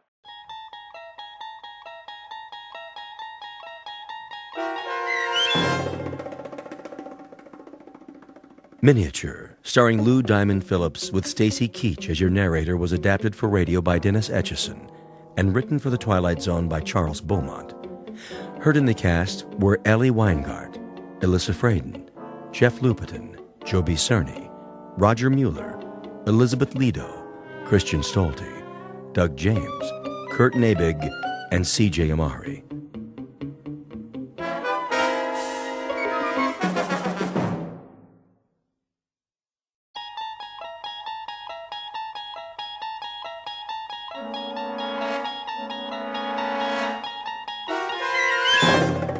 You unlock this door with the key of imagination.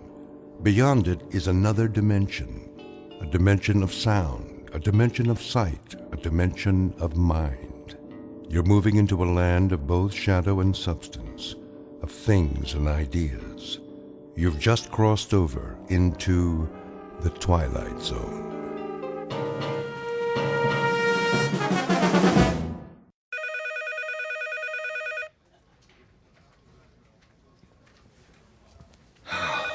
Finally, 12 o'clock. Let's go to lunch. Hey, Charlie. Charlie, it's recess. Oh. Thank you. I just want to finish up here. Trying to make us look bad? What do you mean? Now, just what do you think I'm... Hey, just forget it. Come on, we'll be late. Look at him. Little goody two-shoes. Why don't you guys lay off him? Because we're mean, heartless brutes. Right, Fred? Right. Well, I think he's nice. Hey, Mama, don't forget to change his diaper. Charlie, Hello? aren't you going to lunch? Oh, yes. Any place in particular? Yes, in a way. Where? Well, it's in the museum, actually. The museum? They have a very nice cafeteria. It's quiet there, and, Would you like some company? well, I mean... It's okay, Charlie. I understand. See ya.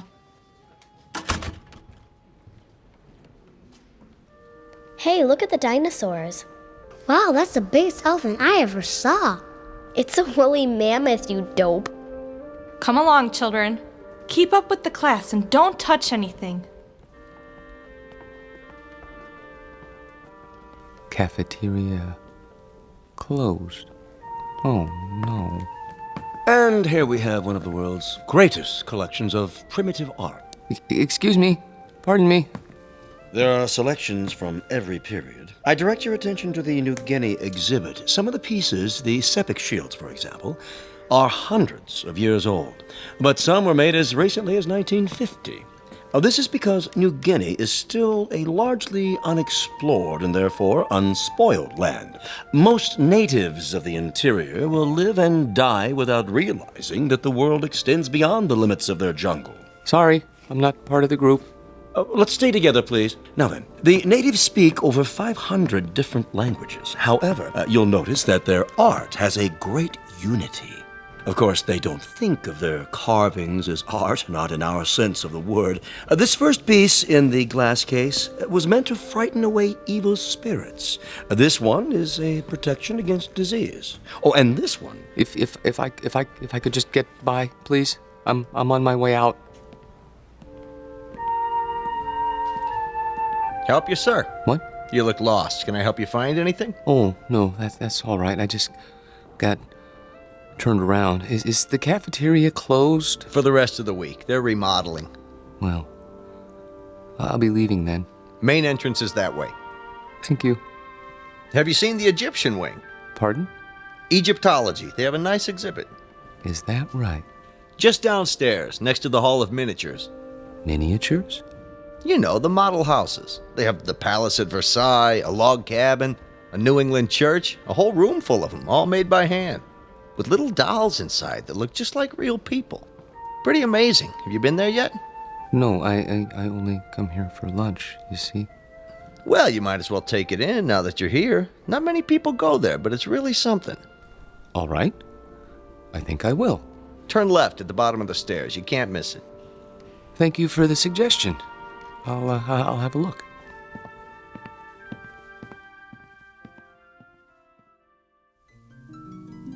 To most of us, a museum is a place of knowledge, of beauty and truth and wonder. Some people come to study, others to contemplate, others to look for the sheer joy of looking. Charlie Parks has his own reasons. He comes to the museum to get away. It isn't really the low-priced cafeteria meal that draws him in here every day. It's the fact that in these cool, inviting halls, he can be alone for a while. Really and truly alone. Away from his work and from people who don't understand, which includes almost everyone in the world. But Charlie should be careful. He doesn't know it, but there's always a chance he might wander too far and get lost in the Twilight Zone.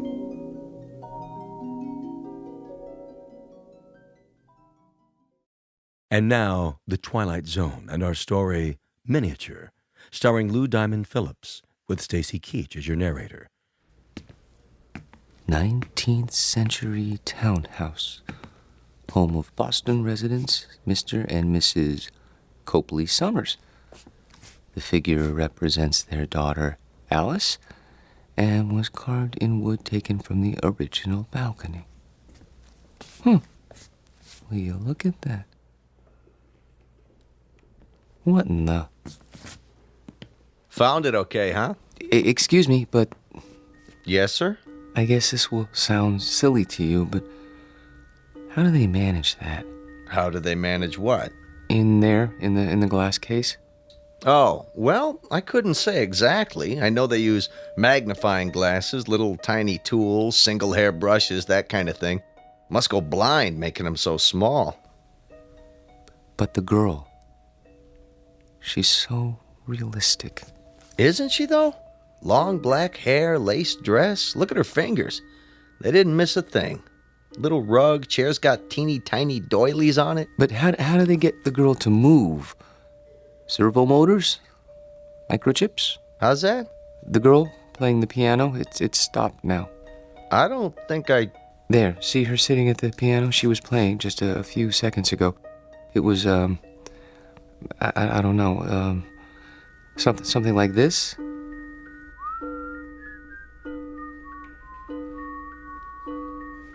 Didn't you hear it when you came downstairs?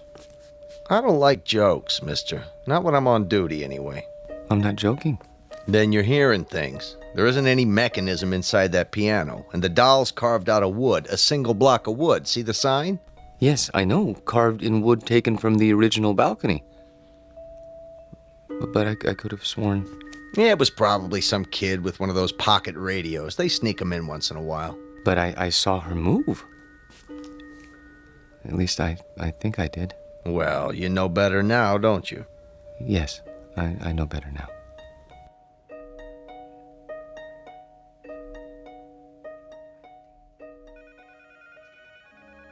Here he comes. Finally. Where do you think he's been? At the zoo. Visiting his relatives. Charlie? Yes? There's a note on your desk. Mr. Demo wants to see you. How do you do, Mr. Dimmel? Yeah, sit down, Parks. I'm sorry I'm late getting back from lunch, sir. Well, I'm sure you have a good excuse. No, sir, I don't. I just let the time slip away. I don't know how it happened. You know, Parks, that's the first sign of humanity you've shown in almost 4 years. I beg pardon? Up to now, you've come and gone like some kind of wind-up toy.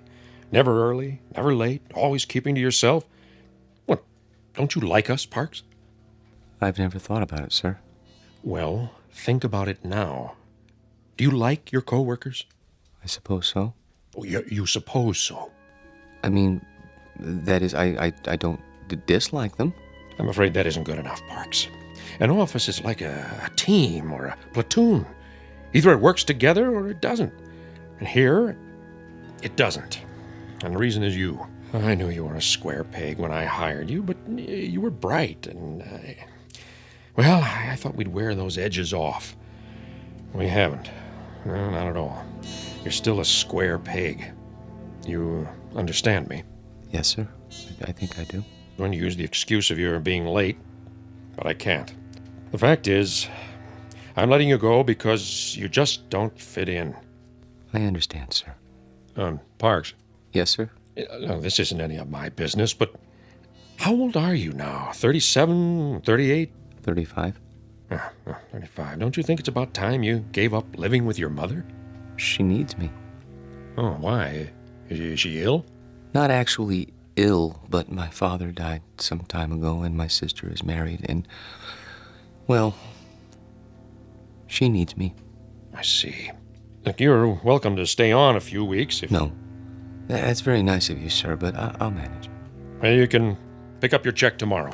Thank you.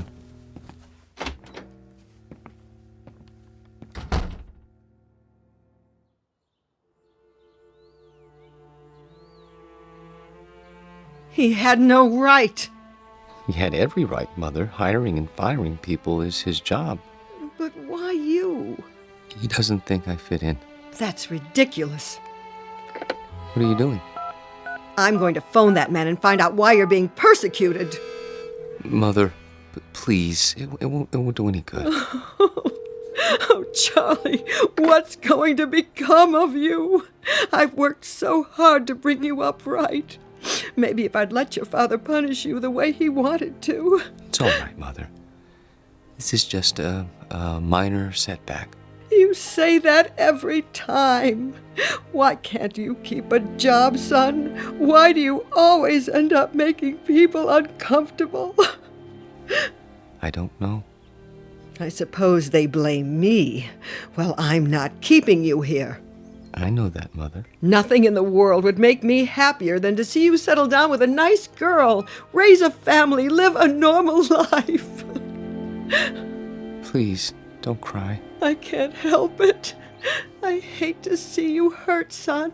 I'm not hurt. Well, you should be. Getting fired. It would have killed your father. It would have absolutely killed him.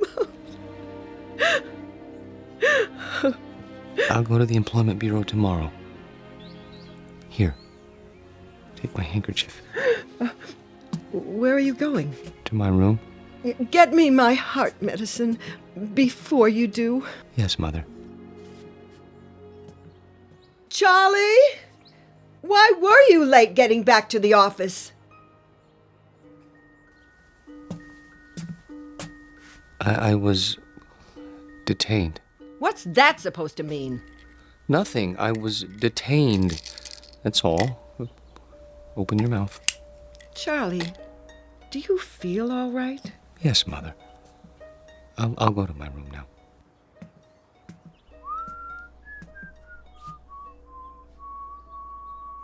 What's that you're whistling? Pardon? You were whistling. I don't remember.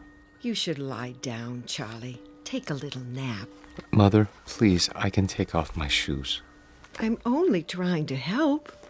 I know, but I'd prefer to untie my own shoelaces. Very well. I'll bring you some cocoa. Not now. Why?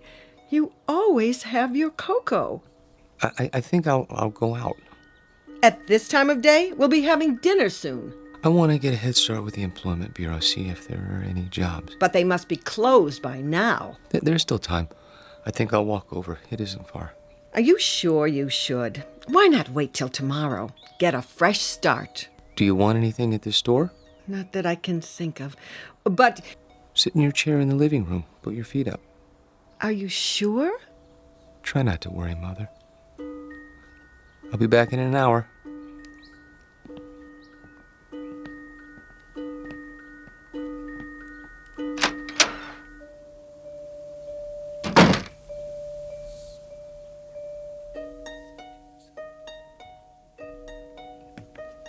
Back again, huh? Yes. Anything in particular? Is it still open? What's that, sir? The miniature room? You know, downstairs next to Egyptology? Oh, sure. Thank you.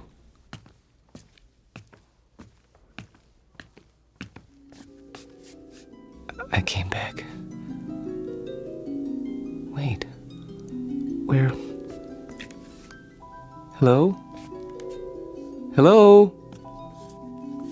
There. I was afraid you wouldn't be here. Oh, no, you've changed your dress. That's a lovely gown. Very lovely. Are you going out? Who's that? Oh, you are going out. That's why he's wearing a cape and a top hat. Your gentleman caller. Does he have a carriage waiting? I hope so. I wonder where you're going. To dinner?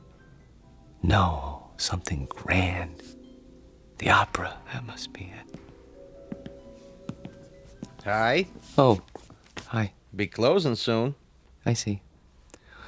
What time do you open in the morning? 9 o'clock, Monday through Saturday. I'll be here. What's that? Nothing. I'll be along in a moment. I want to study this dollhouse a while longer, if you don't mind. Okay, sir. Just a few minutes, though. It's almost time. I see. Thank you. Have a nice evening. I have to go now. I won't be here when you come back. But I hope you have a nice evening, Alice.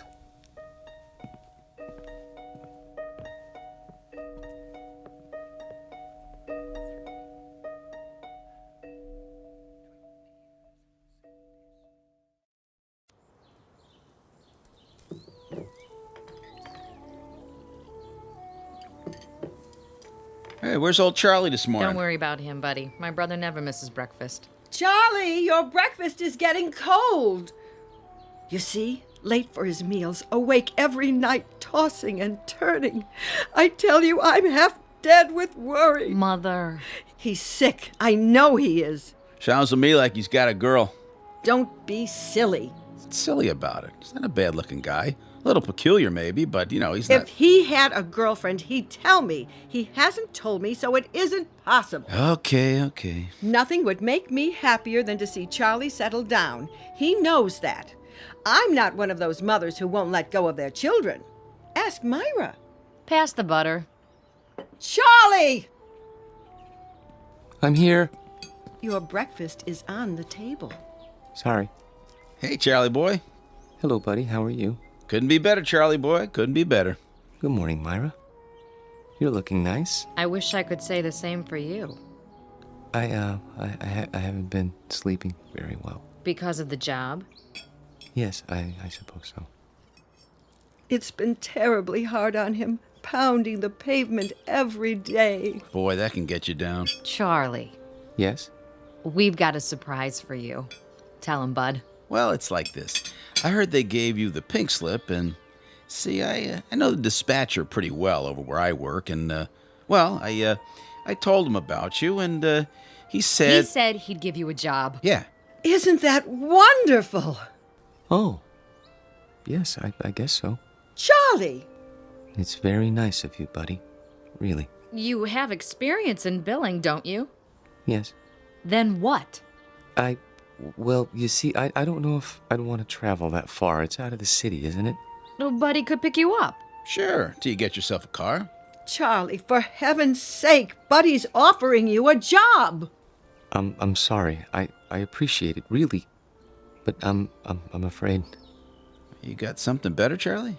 Excuse me, I have an appointment. Charlie! Charlie! Oh, I don't recognize him anymore. My own son. Does he have something better, Mother? No, he doesn't have anything. He isn't even looking. How do you know? The employment agency called. They sent him on 2 interviews, and he never showed up. Well, then where does he go? I don't know. Like I said, he's got himself a girl. Oh, shut up, will you?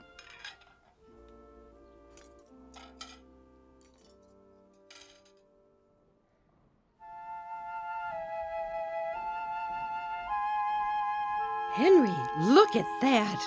A real log cabin. Isn't it wonderful? Uh-huh. See, there's a little spinning wheel. Your grandmother had one of those, remember? How did they make it so small? Uh-huh. Oh, 19th century townhouse, Boston. Isn't that something? I've never seen anything so perfect, have you? Just look at the miniature piano and the doll there in her little handmade dress. Come on, let's go. Oh, I'd love to live in a house like that. Sure you would. No air conditioning, no central heating, no television, no phone. Sure you would.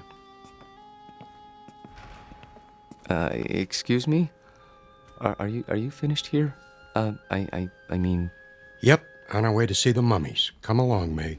If we must. Oh, I'm sorry. I didn't know you were still in bed. I wouldn't be here so early, but my sister and her husband came over and... Oh, I understand. Of course you need to get dressed. I'll turn my eyes away so you can have your privacy.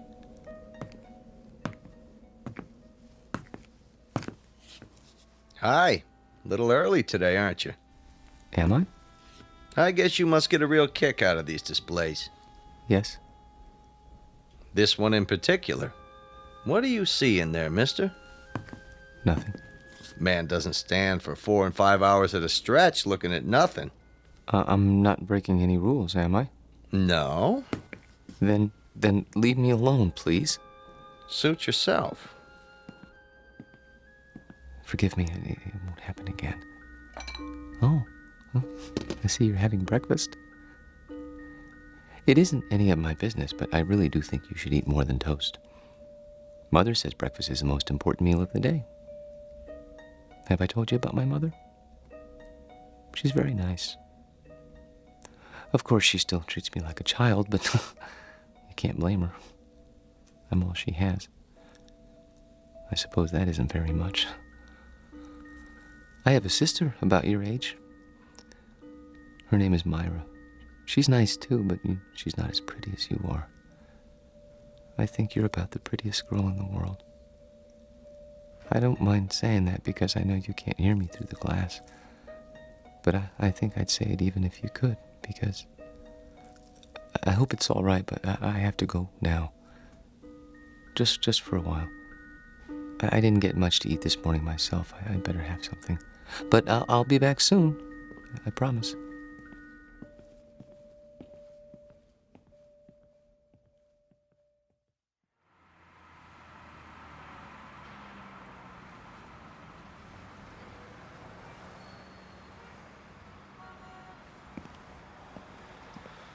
Charlie? Hello, Myra. What are you doing here? Oh, I was driving by. Saw you come out of the museum. That's nice. Well, Buy me a cup of coffee? the cafeteria's closed. Then we'll go somewhere else. All right.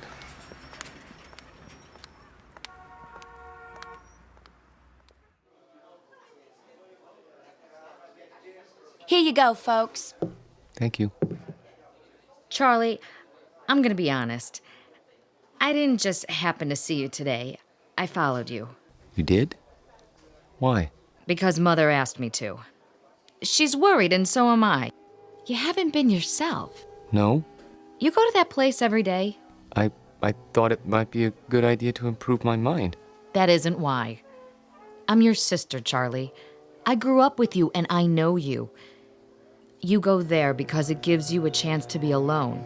And you want to be alone because you're scared. Myra? Listen to me. This is important. You're over 30 years old, Charlie, but you're living the same way you did when you were 14. Some of it's Mother's fault, some of it's yours. But it isn't natural. It's sick, Charlie, and you know it's sick. And that's why you're scared. You're probably right. Stop agreeing with me. I could say you were a blue monkey and you'd agree. But Look, I don't know about psychology or anything like that, but I think I know what's wrong with you. You need a girl, Charlie. You're at that time in your life. You know what I mean? Not exactly. Well, it's hard to explain, but you've never had a girl, have you?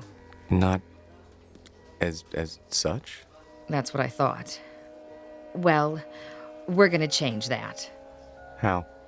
I'll introduce you to Harriet Gunderson. She works at my office, and she's a lot of fun. You'll like her. Myra, please. Charlie, please. This one time, try. For me. If you do, I promise I won't bother you anymore. All right. Here's her address. You don't even have to phone. Just stop by, say around 7. And you don't have to buy her dinner. Take her for a walk in the park. She'll like that, okay? Okay. Word of honor? Word of honor.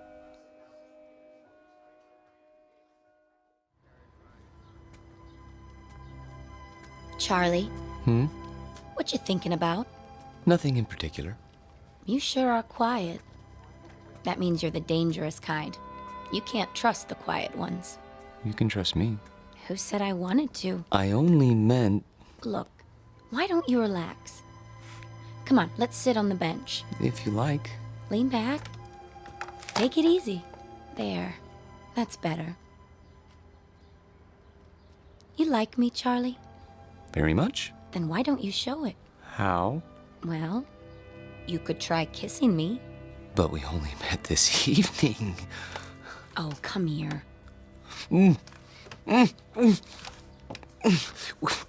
We hardly know each other. Quiet, you man, you.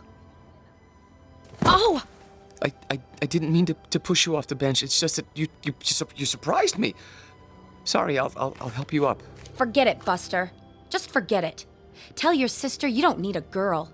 You need a doctor. Wait, please.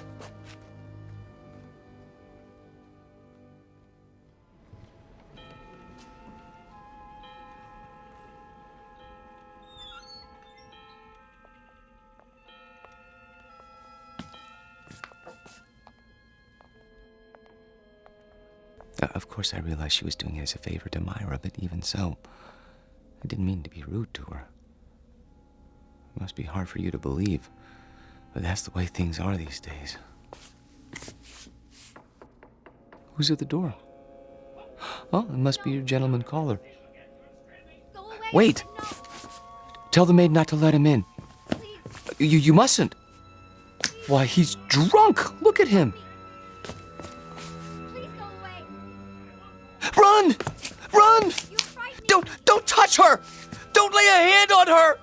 Stop! He's got to stop! No, let go. Let go, please. I can't help you! The glass is too thick! I need something to break it! Hold on! No! There's a fire extinguisher on the wall!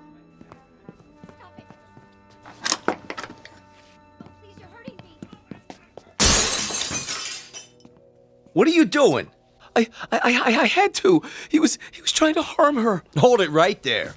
He tried to kiss her last night, but she wouldn't let him, so he came back. Don't move. I'm calling for backup. But I had to. He grabbed her and she got away and he went after her. She fainted and he carried her to the bedroom. I had to stop him. You can see that, can't you? Sure, buddy, sure. Put your hands where I can see them. This is museum security. I need a unit over here right away by the miniatures. Better bring a butterfly net and a straitjacket. This one's a doozy.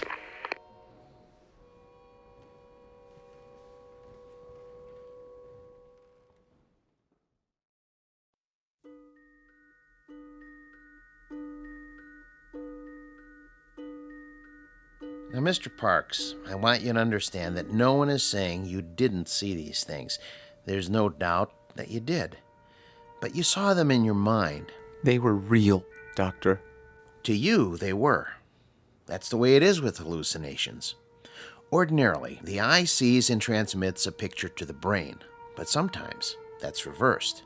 In certain cases, the brain sees and transmits a message to the eye. Do you follow? They were real. Then others would have seen them too. Isn't that so? But no one else did see them. How would you explain that? I can't. Think about it. Mr. Parks? I don't know why nobody else saw them. Maybe they weren't looking. You say there were 3 figures. A young girl, her maid, and a man. He had a big black mustache. All right. Now let's reason it out. According to the museum officials, there was only one figure, the girl. Where did the others come from? Well, the maid always comes from the kitchen, and that fellow... Yes. Where did he come from? Outside. Outside the case? No, outside the house. Mr. Parks, there was nothing outside the house but glass. And beyond that, other displays. Isn't that true? Yes. But he came to the front door, and they went out together once. To the opera or something, I don't know. She didn't realize what he was like then. I could have told her. You only had to look at him to see what kind of person he was. But she's so innocent and trusting and helpless. Not like other women. No, not at all. Have you seen her? Yes, I have. Is she all right? Would you like to see her now? Yes! She's here. In a box in the drawer of my desk. Careful! You are holding a piece of wood in your hands. A beautifully carved piece of wood. About 6 inches tall. Do you have to take her back? I'm afraid so. It's museum property. Now, I want you to go back to your room and think about what I've said. Will you do that? And remember, what you saw isn't the important thing. Our job is to find out why. Once we accomplish that, you won't have any more hallucinations.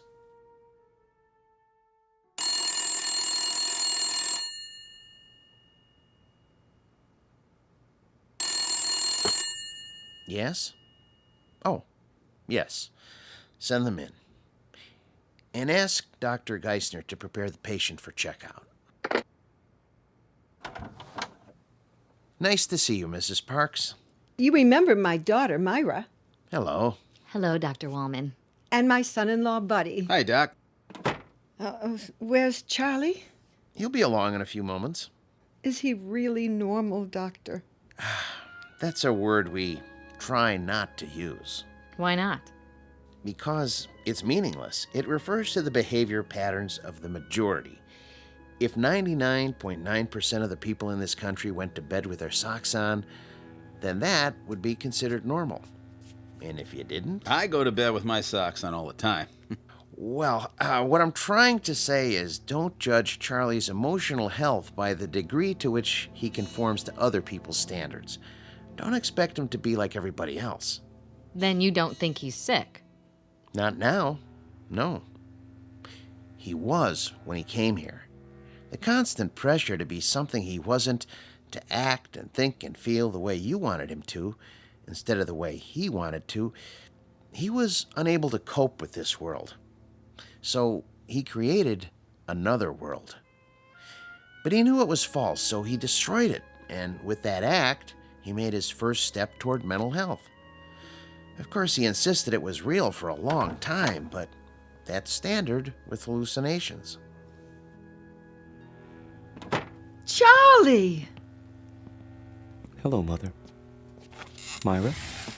Buddy? How are you feeling, Charlie? Wonderful, Doctor. Really, wonderful. No more dreams? I've been sleeping like a baby.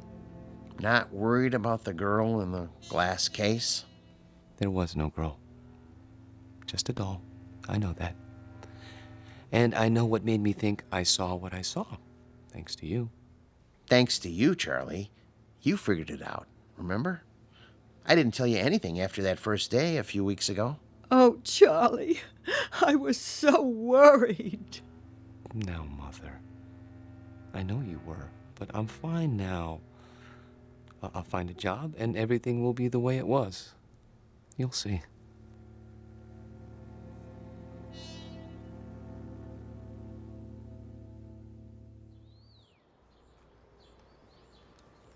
I've sure missed this. Did they hurt you, Charlie? Well, they were going to use shock treatment, but they decided not to when I got well. A lot of nuts in that place, I bet. Buddy. It's all right. I don't mind. May I have some more cocoa? Charlie, we have a couple of surprises for you. Oh? The job at Buddy's office is still open. Really? And I talked to Harriet. She forgives you. But she can tell you herself. She's coming over tonight. That's great. Thank you, Myra. And thank you, Buddy. Well, it took some doing, let me tell you, after where you've been and all. Oh, I'm sure it did. But you won't be sorry. I intend to work very hard. Now, if I'm going to be ready for tonight, I'd better get a little rest. You'll excuse me? Have a good nap, Charlie. Thank you. Would you like to fix my bed, Mother? I turned it down and fluffed up your pillow. It's all ready. That's great. Just great. See you all later. If you need anything, just holler. I will.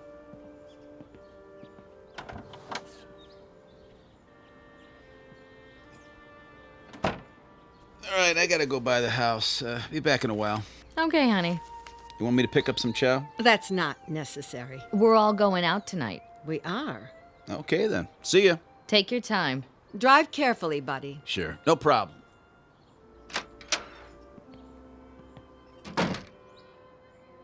It's wonderful having Charlie home. I think the hospital did him good. Shh, not so loud. Don't you? I still don't understand what happened to him. The doctor told you. He didn't tell me anything but a lot of gobbledygook. Mother, I hate to say this, but if you want Charlie to stay well, you're gonna have to let go. What in the world do you mean by that? Just what I said. You don't know it. You really don't. But you're keeping Charlie here in this apartment. You're keeping him from growing up. That isn't true. I've told him 1,000 times nothing in the world would make me happier. No, Mother, that's wrong. And don't go clutching your heart, because it doesn't work with me. There's nothing wrong with your heart. And there's nothing wrong with Charlie that getting out of here won't cure. He's not your baby boy anymore. He's a man. Let him be one. I love Charlie. We all know that, Mother. But if he doesn't leave, he'll be back in that asylum. And this time he'll stay. You don't want that, do you? No, of course I don't. Then you help me tonight, when Harriet comes over. How? By going out to a movie with Bud and me and leaving them alone. All right. If you say so.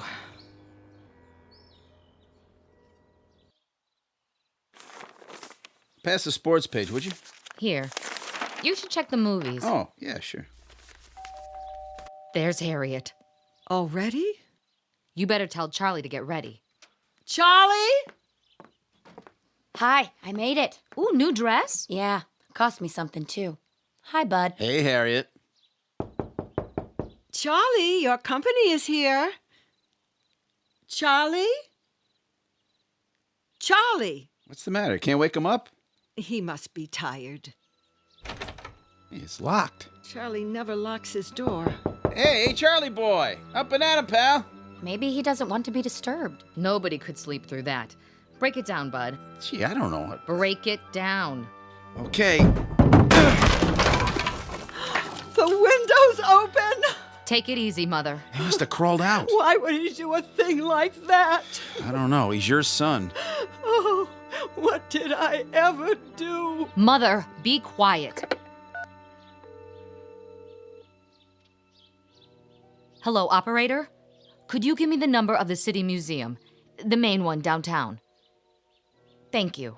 He couldn't have gone there. The doctor said he was well. Hello? Yes, could you tell me, please, are you open tonight? I see. Thank you. Well? Well, they close earlier tonight. Thank God. But they were open until a little while ago.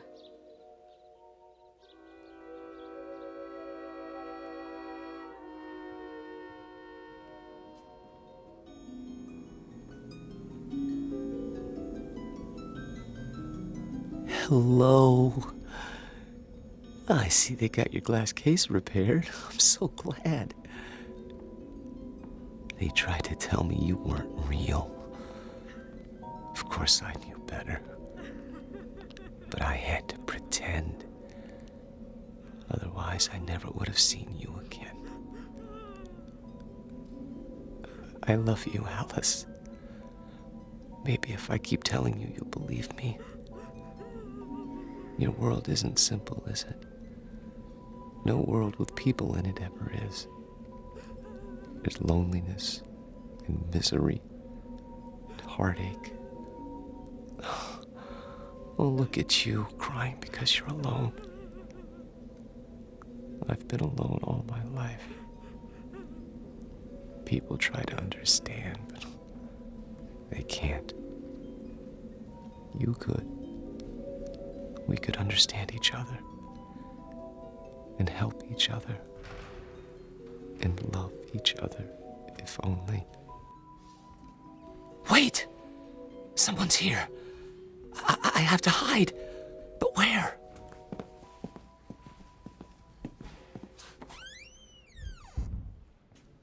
This is where he always went, every day. Are you sure he's here, Doctor? I'm almost positive. Place is empty, I checked. He could have come in earlier and hidden, couldn't he?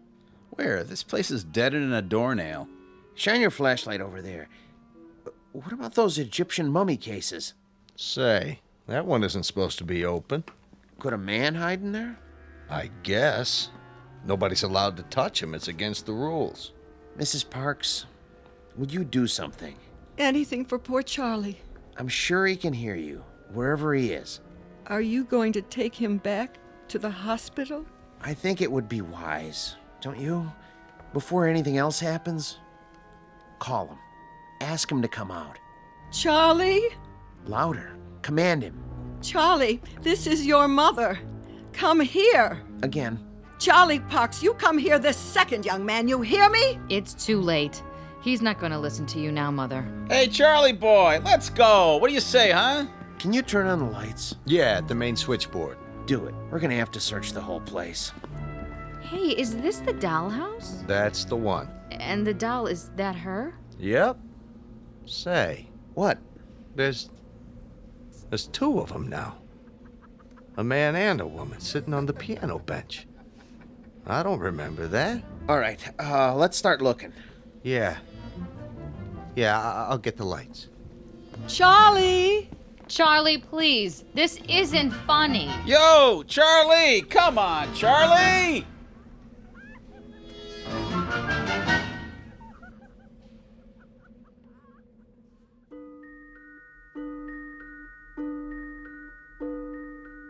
They never found Charlie Parks because they didn't look closely enough at the house in the glass case.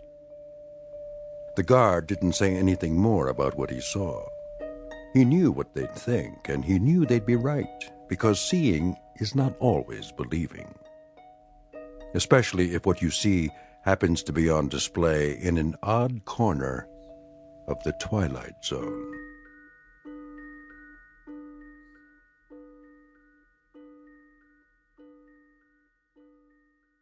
We'll return to the Twilight Zone in just a moment. You are about to enter another dimension. A dimension not only of sight and sound, but of mind. A journey into a wondrous land of imagination. Next stop, the Twilight Zone. Hi, this is Stacy Keach. I'd like to take a moment to tell you about our Twilight Zone website at twilightzoneradio.com. At twilightzoneradio.com, you'll find the latest information on these Twilight Zone radio dramas, including behind-the-scenes photographs, plus the newest product releases, trivia contests, ways to contact us, other Twilight Zone-related info and merchandise, plus links to other fascinating websites. So make your next stop twilightzoneradio.com.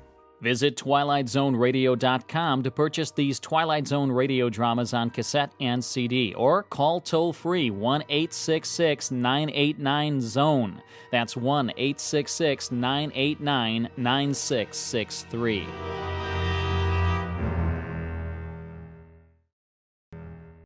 Chapter 34. And Moses went up from the plains of Moab unto the mountain of Nebo to the top of Pisgah that is over against Jericho.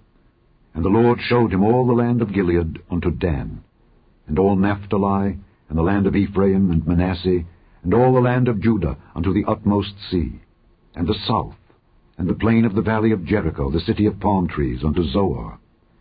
And the Lord said unto him, This is the land which I swear unto Abraham, unto Isaac, and unto Jacob, saying, I will give it unto thy seed. I have caused thee to see it with thine eyes, but thou shalt not go over thither. So Moses, the servant of the Lord, died there in the land of Moab, according to the word of the Lord. And he buried him in a valley in the land of Moab, over against Beth-peor. But no man knoweth of his sepulchre unto this day.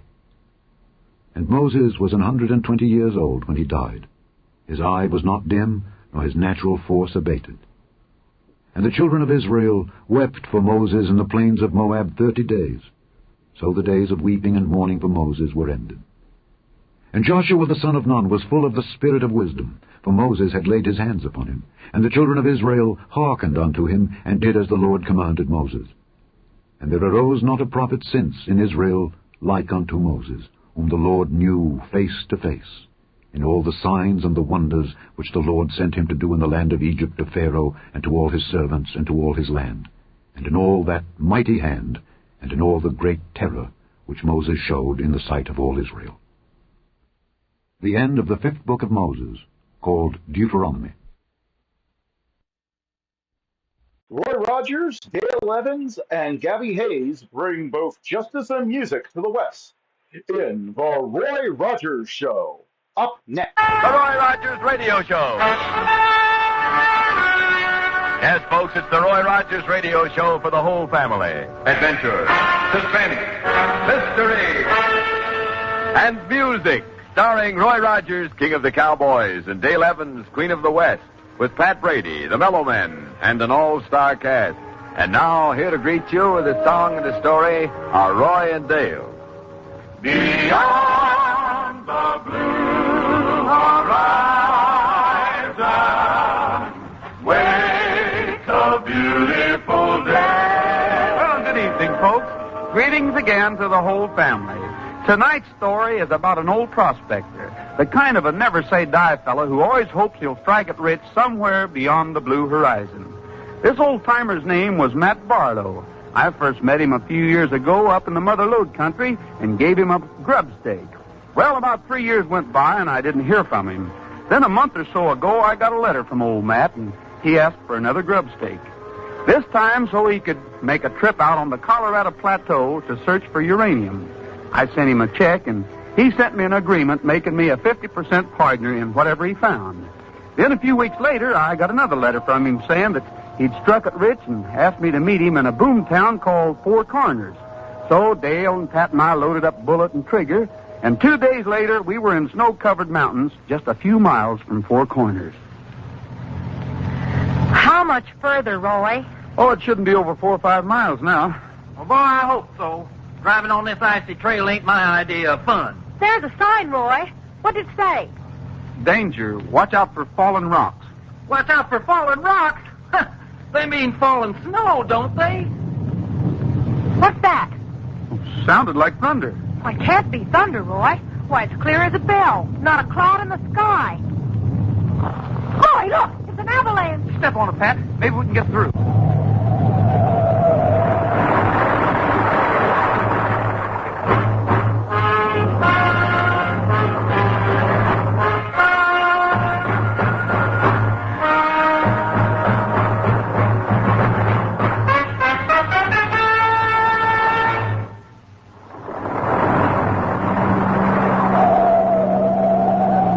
We made it. Oh, that was close. Yeah, you can slow down now, Pat. I think the worst is over. Okay. Roy, just look back there. The whole road is covered. It's completely blocked. Yeah, I see. I guess we'll have to take another road back, Roy. That there snow and ice won't melt for days. There isn't any other road, Pat. This one is just a new trail that they built when uranium was discovered up here. You mean we're going to be stuck in Four Corners until this road is cleared? I'm afraid so, Pat. Let's just hope the town has plenty of water and supplies. That looks like the town right over the next hill, Roy. Yeah, let's find the sheriff's office first, Pat, so we can report the avalanche. Then we'll try to locate Matt Barlow.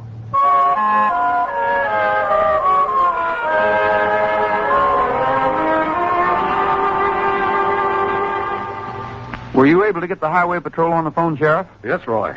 Told them about the road. Seems like all their bulldozers are busy over on the main highway. Might be 4 or 5 days before they can dig us out. 4 or 5 days? That's terrible. Well, there really isn't too much to worry about, Miss Evans. Charlie Morgan, he owns a general store, told me he's got plenty of water and supplies, so it could be worse. 4 or 5 days? I should have brought my knitting. I don't know, Pat. You might find Four Corners kind of interesting. It's a boom town, you know. Almost exactly like the ones that sprung up during the gold strike in California. You might even want to go out on the plateau and do a little prospecting. You mean there's a road out of town on the other side? No, not really a road, Miss Evans. It's the Prospector's Trail. You can navigate it with horses and burros, but not with a car. Besides, it doesn't go anyplace. Just up the mountain range. And you can't cross that. I see. Well, I think we'd better go over to the hotel and find Matt Barlow. Matt Barlow? That's right. He's a prospector. I understand he made a rich uranium strike here. Do you know him? Matt Barlow? No, I can't say that I do. But then we have dozens of prospectors in and out of here every day. Take your hands off me, lad. And I'm perfectly capable of navigating under my own steam. Simmer down, Mr. McGee. A couple hours of sleep will do you a lot of good. What's the trouble, Sam? The usual, Sheriff. McGee here was raising a rumpus at the hotel. Rumpus? Rumpus, he calls it. Now, since when can't a man raise his voice in the songs of his own motherland without the law interfering? Now, come on, Mr. McGee. You need some sleep. God bless you and keep you. Oh, he'll be all right. The men hereabouts are all under pressure, Roy. Most of them have come a long way from their homes. Some from as far as France, Australia, England. A lot of them have lost every cent they had in the world out there on that plateau, hunting for that elusive stuff they call uranium. I understand, Sheriff. Well, we'll see you later. Okay, Roy. Oh, and say, you might ask Charlie Morgan about your friend Barlow. Charlie's general store is right next to the hotel. If Barlow's been out on the plateau, Charlie probably sold him supplies. Right, Sheriff. Thanks.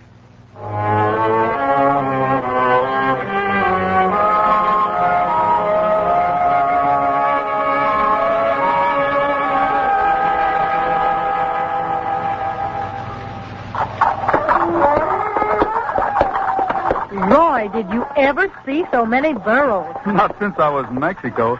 They're wonderful little animals, Dale. They can pack more weight per pound than anything I know. I guess that's why all the prospectors use them. That's right. Plus the fact that they're very sure-footed on narrow mountain trails. Here's the general store. Yeah. Good afternoon. May I help you? Well, I hope so, ma'am. We're looking for an open... Oh, for goodness sake. Well, Rogers, well, I'd recognize you anywhere. Oh, hello. Are you Charlie Morgan? That's right. And you must be Dale Evans. That's right. Well, now, I'm right pleased to meet you. This is my niece, Millie. How do you do? We saw you folks down Lodi about 2 years ago. You was in a show. Hey, what you doing up in these parts, Roy? We're here to try to locate a friend of mine named Matt Barlow. Do you know him? Know him? Say I do, yes, sir. Cautious Matt Barlow. Got him out tight as a number 4 beaver trap. That's Matt, all right. Do you happen to know where he's staying? Staying? Matt?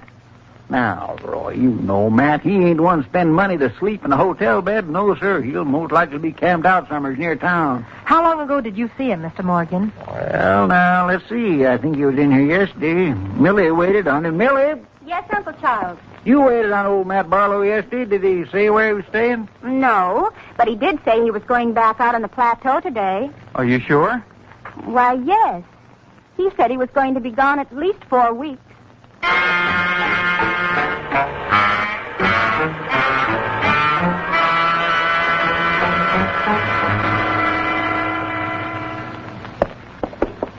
Roy, why do you suppose Matt would ask you to meet him in 4 Corners and then not wait for you? I don't know, Dale. Well, it sure beats me.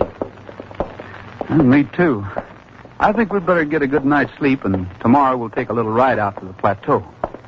Here's your room, Dale. Good night, Roy. Good night. Matt.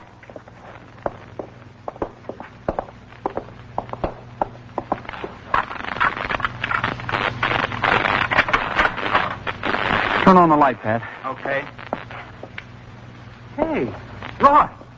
There's a piece of paper under the door. Let's see. Sorry, I missed you. Must get back to claim return in about 4 weeks. Matt. Come on, Pat. Where are we going? Downstairs to talk to the clerk. Maybe he saw who delivered this. Well, maybe Matt brought it himself. He couldn't have. Charlie Morgan's niece said that Matt left town yesterday. Gentlemen, please get that beast out of here. Mr. McGee, I told you, you can't. You simply can't. Oh, now, Limey, me lad, 'tis only a small burrow. And he's lost. Ain't that right now? You're lost, ain't you, dearie? But I insist you cannot leave that animal in this hotel. What's the trouble, clerk? Mr. Rogers, these gentlemen insist upon bringing that bird into the hotel. But the poor dear's tired and hungry. I found him fully packed, wandering around outside. Now I ask you, Mr. Rogers, ain't it a kindly, humane thing to do? Well, fully packed, huh? You're right, he is. Who does he belong to? Well, the name's right here on this leather straplet. Let's see now. Property of Matt Barlow.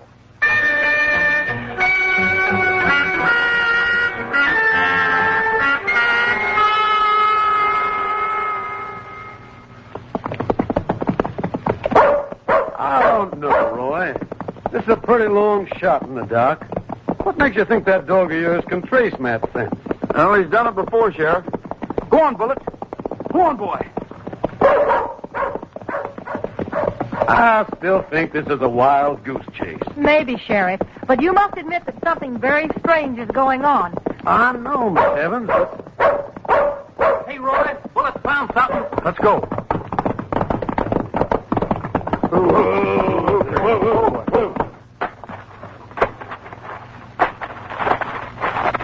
What is it, Roy?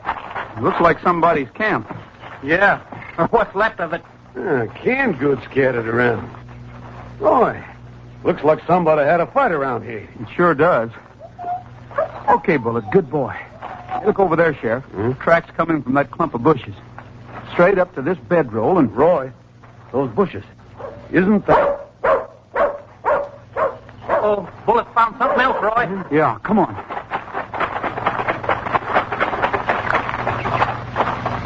Roy. It's Matt. Matt Barlow.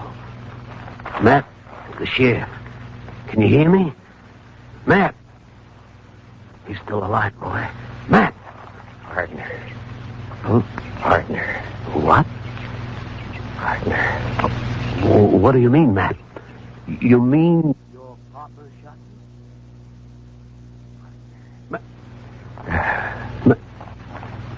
you? He's dead. Well, at least we know who to look for. Who's his partner, Roy? I am, Sheriff. I'm his partner.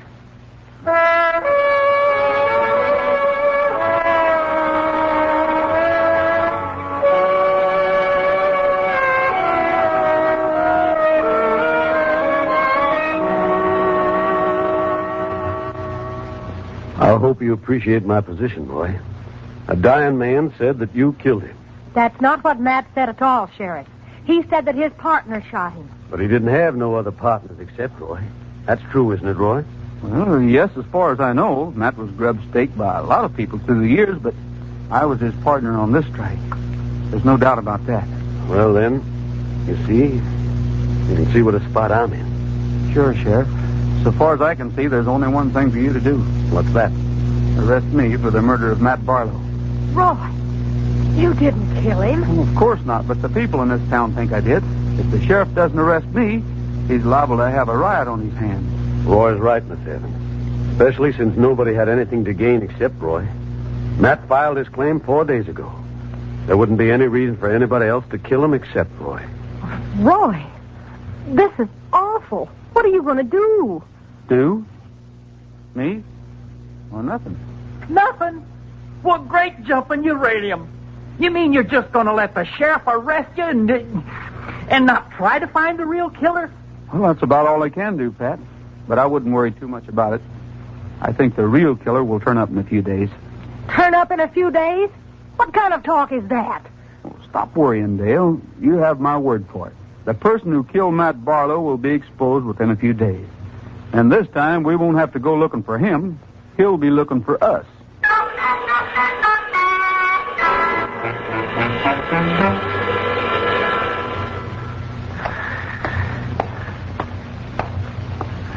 Roy!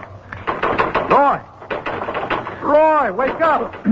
Hi, Sheriff. Boy, this beats me. Roy Rogers arrested for murder and sleeping like a baby. Did you talk to Doc Murphy? Did you give him my message? Yeah, I told him. That's why I woke you up. He's not at all sure you've got the right slant. After all, a lot of things could happen, and... I know, but this is our best and surest bet. If it fails, I'll try to think of something else. Now, if you don't mind, Sheriff, I think I'll go back to sleep. Okay, Roy. I'll let you know if there's... What's that? Sounds like a crowd. Well, I'll have a look.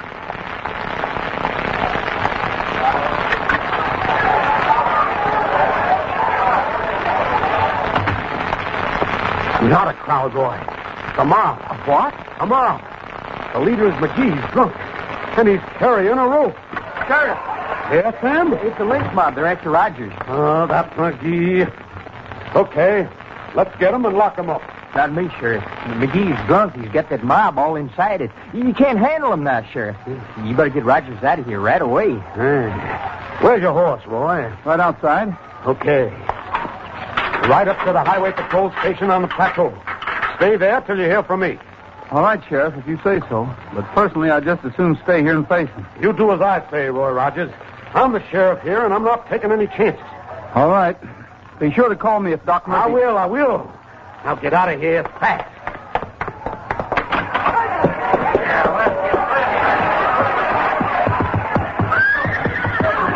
Okay, Trigger, let's go.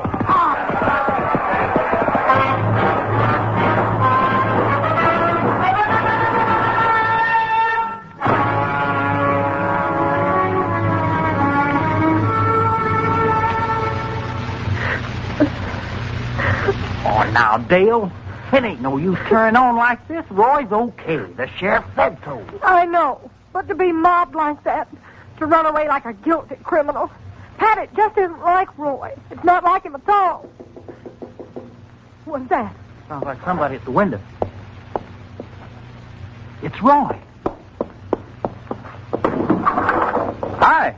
Roy, what are you doing in town? That lynch mob will kill you. Oh, I don't think so, Dale. Not after we turn up the real murderer. Oh, by the way, we think we know who it is now. You and Pat want to be in on the arrest?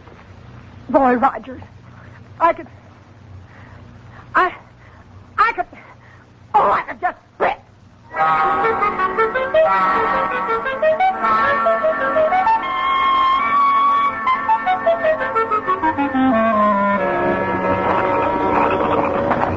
Pat, you and Sam cover the back. We'll wait a few seconds before we go in. Whistle when you're ready. Right. Okay, take it easy, Sam. No gunplay unless you have to. Right, Sheriff. I still can't understand the motive, Roy. It's a very old motive, Sheriff. Jealousy. I don't think he intended to kill Matt. He was simply trying to cut himself in on the strike. You see, he'd grub-staked Matt in the past, but Matt never found anything. Then just a few weeks later, Matt turns up with this rich strike. That's it. Let's go.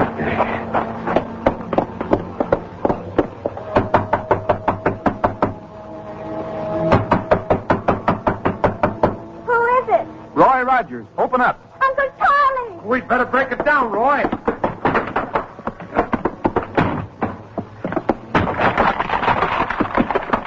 He's going out the back.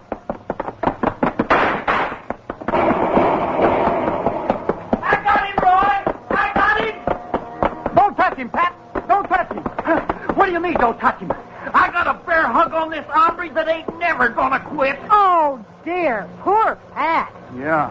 I'm sorry, Pat. I'm sorry.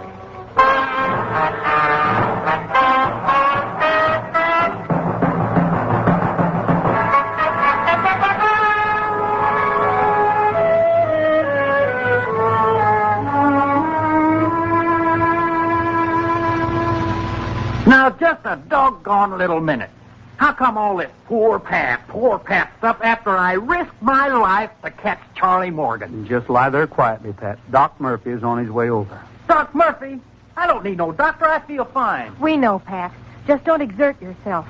Well, you were right, Roy. Charlie Morgan used to be Matt Barlow's partner, and he was in with him on every prospecting trip Matt made until this last one. That's right, Dale. And, of course, this one was the one that paid off. I feel sorry for Charlie Morgan, but it's no excuse for murder. Was it Charlie Morgan who planted the note under your door? That's right. He was trying to throw us off the track and stop us from looking for Matt. He also told his niece to say that Matt would be gone for several weeks. Well, I guess that explains everything. It don't explain nothing. It don't explain why Roy didn't do one single solitary blame thing to find the killer, and it don't explain why you've got me laying here like an infant in a crib waiting for the doctor. Oh, that's perfectly clear now, Pat. You see, Roy wasn't worried about finding the killer because he knew that sooner or later the killer would come to see Doc Murphy on account of the avalanche. The avalanche? What's the avalanche got to do with it? Oh, you see, Pat, it blocked the road and prevented anybody from getting out of town. Doc Murphy's the only physician in these parts, so Charlie Morgan had to consult him. What? Was Charlie Morgan sick? In a manner of speaking, Pat. What do you mean in a manner of speaking? He was either sick or he wasn't sick. Well, Pat, he was sick, but in a kind of a peculiar way. You see, you remember that bush that Charlie Morgan crawled through when he followed Matt Barlow? Yeah? Well, that was poison ivy. Poison ivy, huh? Oh, I see. And you knew that poison ivy breaks out anywhere from 2 to 5 days after it's...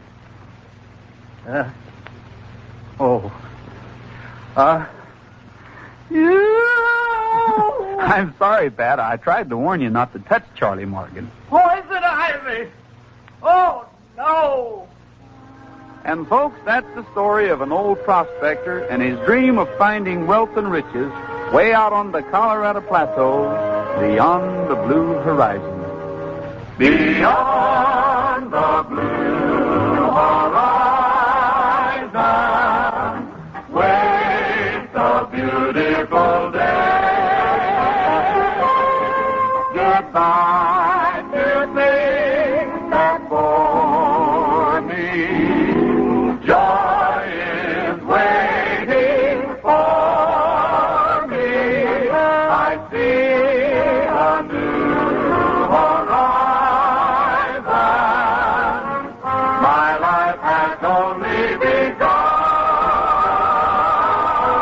Beyond the blue horizon lies a paradise.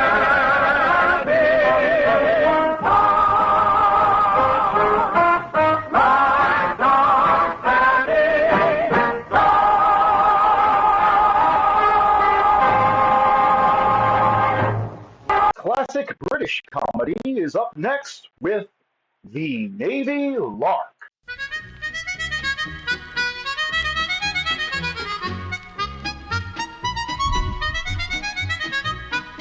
Ladies and gentlemen, we present The Navy Lark with our 3 stars, Leslie Phillips, Stephen Murray, and John Pertwee.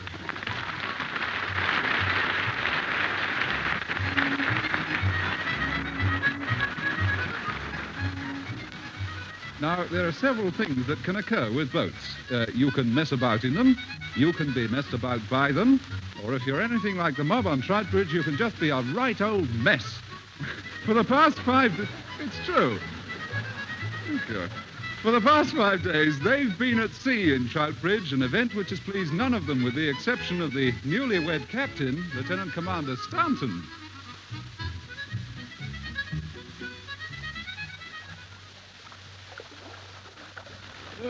Oh, the relief. My word, number one, old fruit.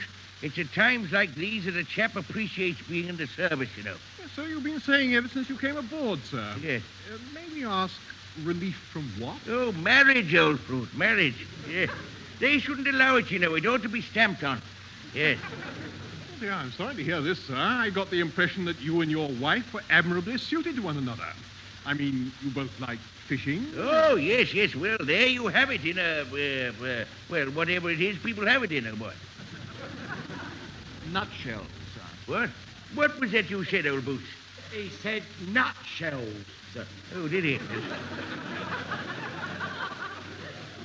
Well, a nutshells to him, too, I'm sure, yes. No, then, where were we? What? Marriage, that was it. Marriage and fishing. They don't go together, you know. Oh, but surely your wife likes fishing, sir. Oh, she does, old wash basin. Yes, that's the trouble. If you see what I mean.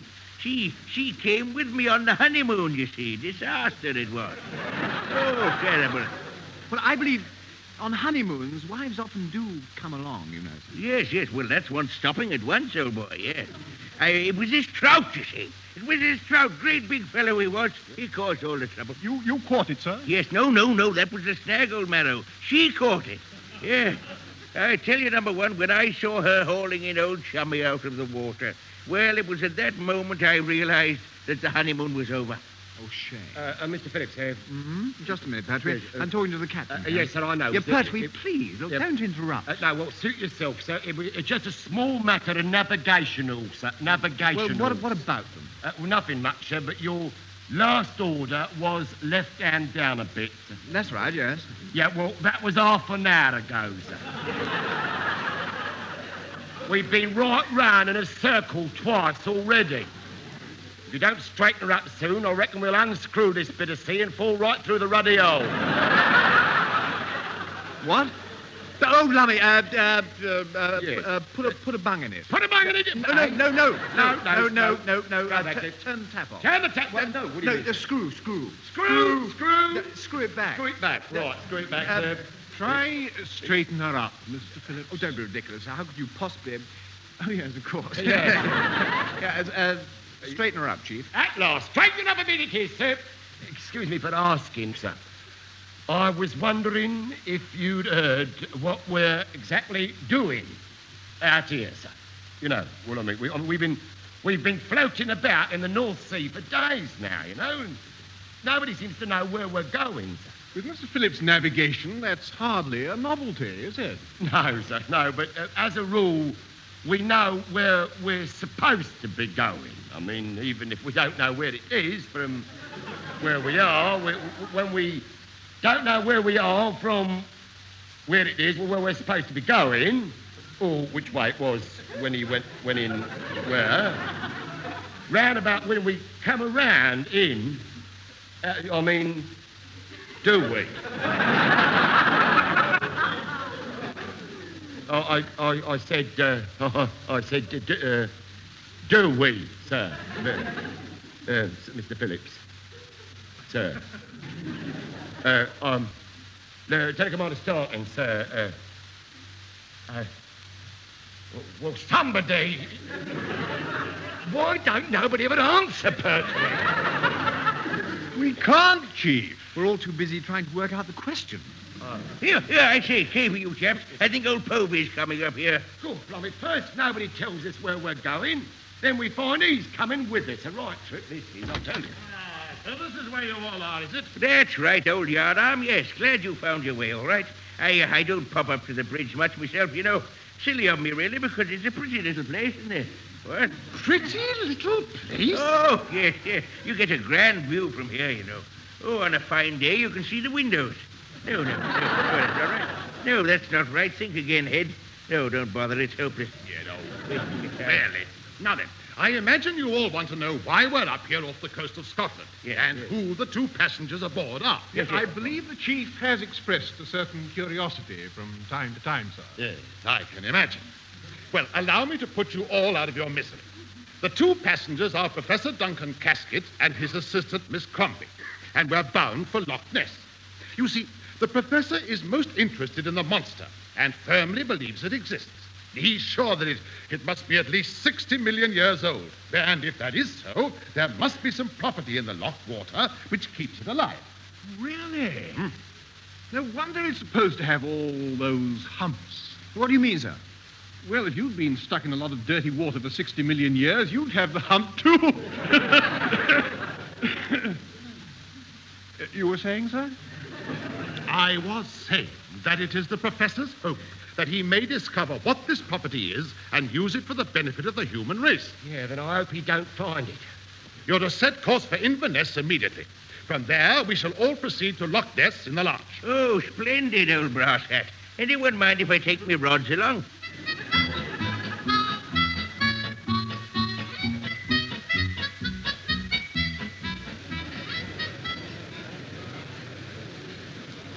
Excuse me, beg pardon, excuse me. I say, miss, could I have a bit of service, please? Okay. Ah, I'll have 2 halves of best bitter and make one of them better than the other because it's going to be mine. Oh, lovely. I suppose you wouldn't feel like treating a couple of lonely sailors on shore leave before they go on a dangerous and highly secret mission, would you? Nicht nog. We have brother nu verach me Glen. En slachse nu je kennen bro will be 2 penny.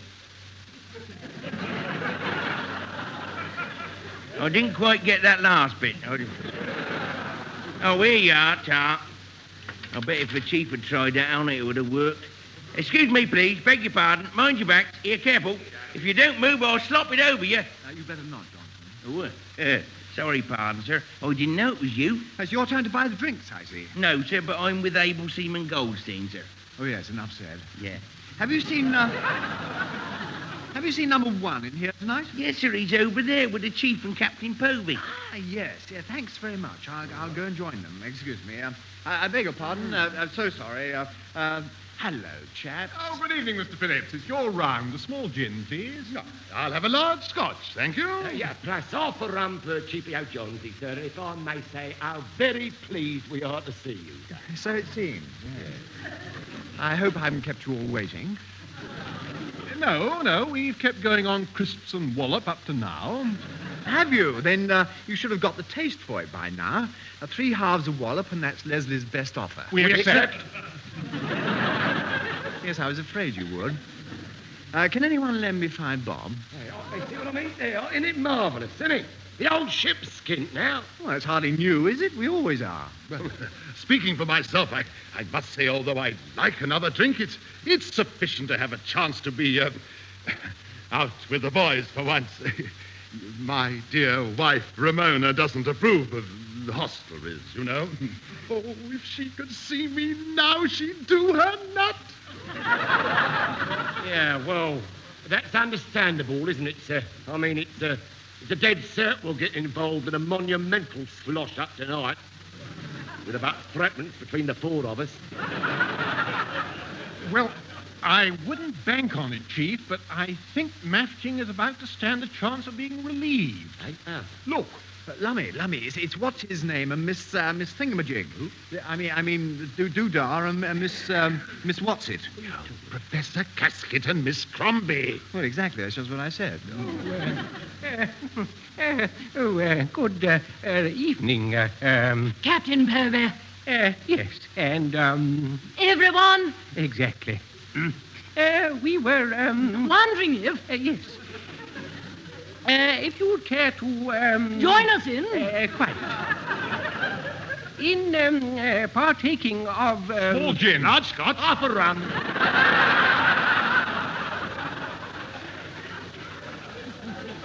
A bit of lemon and ice. Not to worry, Professor, I'll get them. I'm good at it, you know. Elbows out and a good pair of solid shoes. You can't whack it for getting a bit of service, what? Ha, ha, ha. Well, gangway, girls coming through, chaps. Out of the road, you wallet bathroom. Pretty little thing, isn't she? Oh, yes. Very, attractive. Positively glamorous. Yeah. It's the bifurcals and the Wellington boots that gives one a nasty pleasure. Yeah, it also gives you a slight hint of the unnecessaries when you look at her, I must say. Well, Professor, when do you wish to start your experiments? Experiments? What experiment? Oh, experiments. Oh, I've started already, you know. Mm-hmm. I've been dipping jam jars into the lock. I don't suppose you've found anything as yet? Oh, yes, I have. Yes, I have. 14 jam jars full of dirty water. I asked one of the locals, you know, and he said this is the one with the monster in it. At least I think he did. What did he say exactly? Ah, that's the trouble, you see. I don't know. There was a lot of do you ken the new ark, Bennock, Dock, and so on. But in the middle of it, I caught a couple of words that convinced me that this was the monster's lock. Yeah, well, what words were they, sir? Well, after something that sounded like breathing fire from 8 humps, he definitely mentioned fangs, claws, and skin like a tank. Yeah, good night, all. Fall in 16 men after the teeth. Pertwee wants an escort home. Shoot when you see the whites of its 89 eyes, lads. This way to the armoured car. Chief, will you shut up? You're making us all nervous. You speak for yourself, sir. I've been nervous for days. Gangway, chaps. A tray full of booze coming through. Make way for the weaker sex. She's joking, of course. Well, here we are. I'm afraid the old cash ran out, so I've got you all wallop instead. Help yourself. Got to get back with the tray. There's 10 bob deposit on it. Oh, allow me to take it back, madam. We can't have you lifting heavy grapes. No, not to bother. Rather do it myself. Besides, you might stick to the 10 bob, what? William talking about. Oh, heavens to Betsy, I've just remembered. Povey, old man. Yes, old boy? I mean, sir, that is... The landlord's got a message for you. We had a phone call from your wife. She asked if you were in the bar, and when he told her you were, she said she thought you would be, and what she had to say could wait until she got you at home. Oh, dear. Oh, dear. Well, I don't care. It's been worth it. Bully for you, sir. That's the spirit. Show her who's master. I think she already knows, Mr. Phillips. Yes, well, I think I'd better be getting back in case she phones again. I mean, in case we have to make an early start in the morning. Certainly. Drink up, Mr. Phillips. Aye, sir, I'm not used to drinking wallop, and this glass is a bit of a monster. Mr. Phillips! Kindly choose your words a little more carefully. Remember, we've got to walk along beside the lock to get to our sleeping quarters. Oh, yes, so we have, yes. It's a good thing it's moonlight. I wonder if we shall see any sign of the... Out, Mr. Phillips, out. Yeah, out. And before we go, bags pert, we walks in the middle all the way back.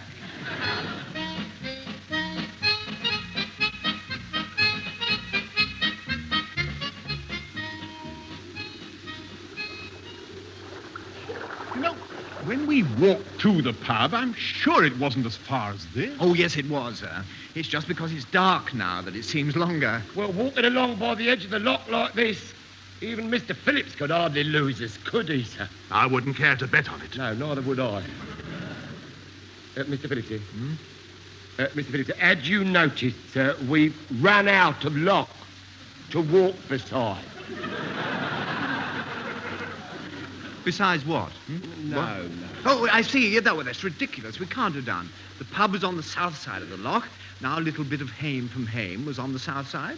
All we had to do was walk along until we came to it. Mr. Phillips, which side was the water on when we walked to the pub? Well, on the right-hand side, sir. And which side is it now? The right-hand side, sir. I was particularly careful to check that when we... Oh. It shouldn't be, should it? No, it thumping well shouldn't. Either we've walked miles beyond the pub or somehow or other you've got us over to the north side. Either way, we know something now, don't we, sir? What, Chief? Mr. Phillips can't navigate on land either. Whoever thought he could? Here, I say, you chaps aren't losing confidence in me, are you? Oh, perish the thought, sir. Perish the thought, Mr. Phillips, sir. There's nothing we wanted to do more than walk miles and miles in the wrong direction, in the pitch dark in the middle of the night, with monsters on the prowl all round. And hang.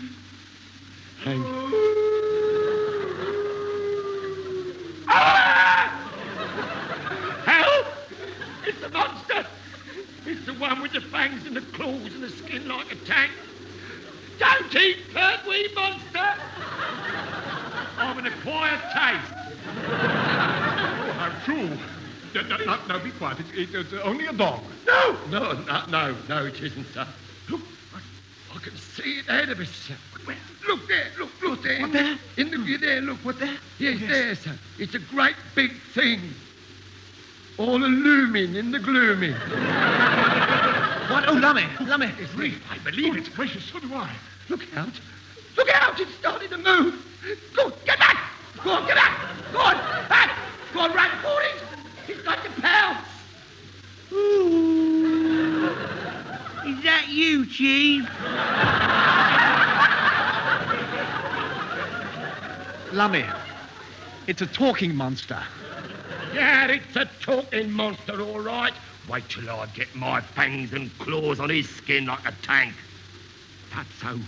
That's how you clod-hopping great clown. What do you think you're doing? I'm lost. And that makes two of us. We're a couple of misplaced persons and have been for hours. Don't me, it's Goldstein. We thought you was the monster. Who? We thought you was. That's why I howled to frighten you off, you see. Very lifelike, I thought it was. Yeah. I can do sheep as well, you know. Really? Well, Yeah. I'm sure it's very clever, but I can't think of a time when being able to say bah would come in handy. Yeah, Goldstein. I had an uncle that did impressions once, you know. Only he did trams going up and down hills. Now, look here. He did it once when my auntie was crossing the road. Oh, I bet that made her jump, didn't it? No, it didn't actually, more's the pity. Oh. You see, it wasn't my uncle at all. It was a tram going down the hill, and it caught her a glancing blow right in the handbag. Oh, nasty. Goldstein, if You know, you're she quite... should have known it wasn't him, really, because at the same time as he went, whoa, wow, whoa, wow, whoa, wow, he used to go, ning, ning, ning, ning, and swing his arms about, bashing himself to bits as if he was the driver on a bitterly cold day. Belt up, Goldstein. I think I'm going up the wall. It's unbelievable. 5 grown men standing about in the middle of the night listening to one idiot going wah, wah, wah, wah, wah. No, if you'll excuse me for saying so, sir, but you haven't got that quite right. It's not wah, wah, wah, wah. It's woo, wah, woo, wah, woo, wah. Shut up! All change. Oh, for heaven's sake, let's start walking in one direction or the other. We'll never get back to the base. And the professor wants to get out in the launch early tomorrow morning. Right, sir. Come on, chaps. This way. Are you certain it's this way, Mr. Phillips? Absolutely positive, sir. Good, that settles it. We'll go that way instead. We may as well give ourselves a sporting chance of getting back before dawn. Very funny. Well, you can all go that way if you like. I'm going this way. I've just worked it out by the stars, you see, and you're all going to be jolly sorry if you didn't take my advice and follow me. Possibly, but I think we'll risk it. Good night, Mr. Phillips. If you haven't turned up by Thursday, we'll send a search party.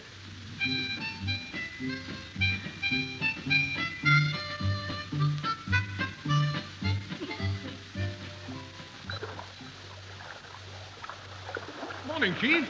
Lunch ready? All ready, sir. She's tied up at the end of the jetty. Splendid. I imagine the professor will be along shortly. I suppose you haven't seen anything of Mr. Phillips this morning? Not as yet, sir. No. I presume he did get back last night? Oh, I imagine so, sir, yeah. Although after the quick butchers at the local map this morning, I can't help feeling that his way may have been a little longer than ours. Really? How much longer? Ooh, about 4 hours walk, sir. Providing he ran, of course. I see. Well, that means he got here about half an hour ago. Wonder where he is now. Good morning, number 1. Where are the others? Well, sir, we're not sure if Mr. Phillips has got back from last night's walkies yet.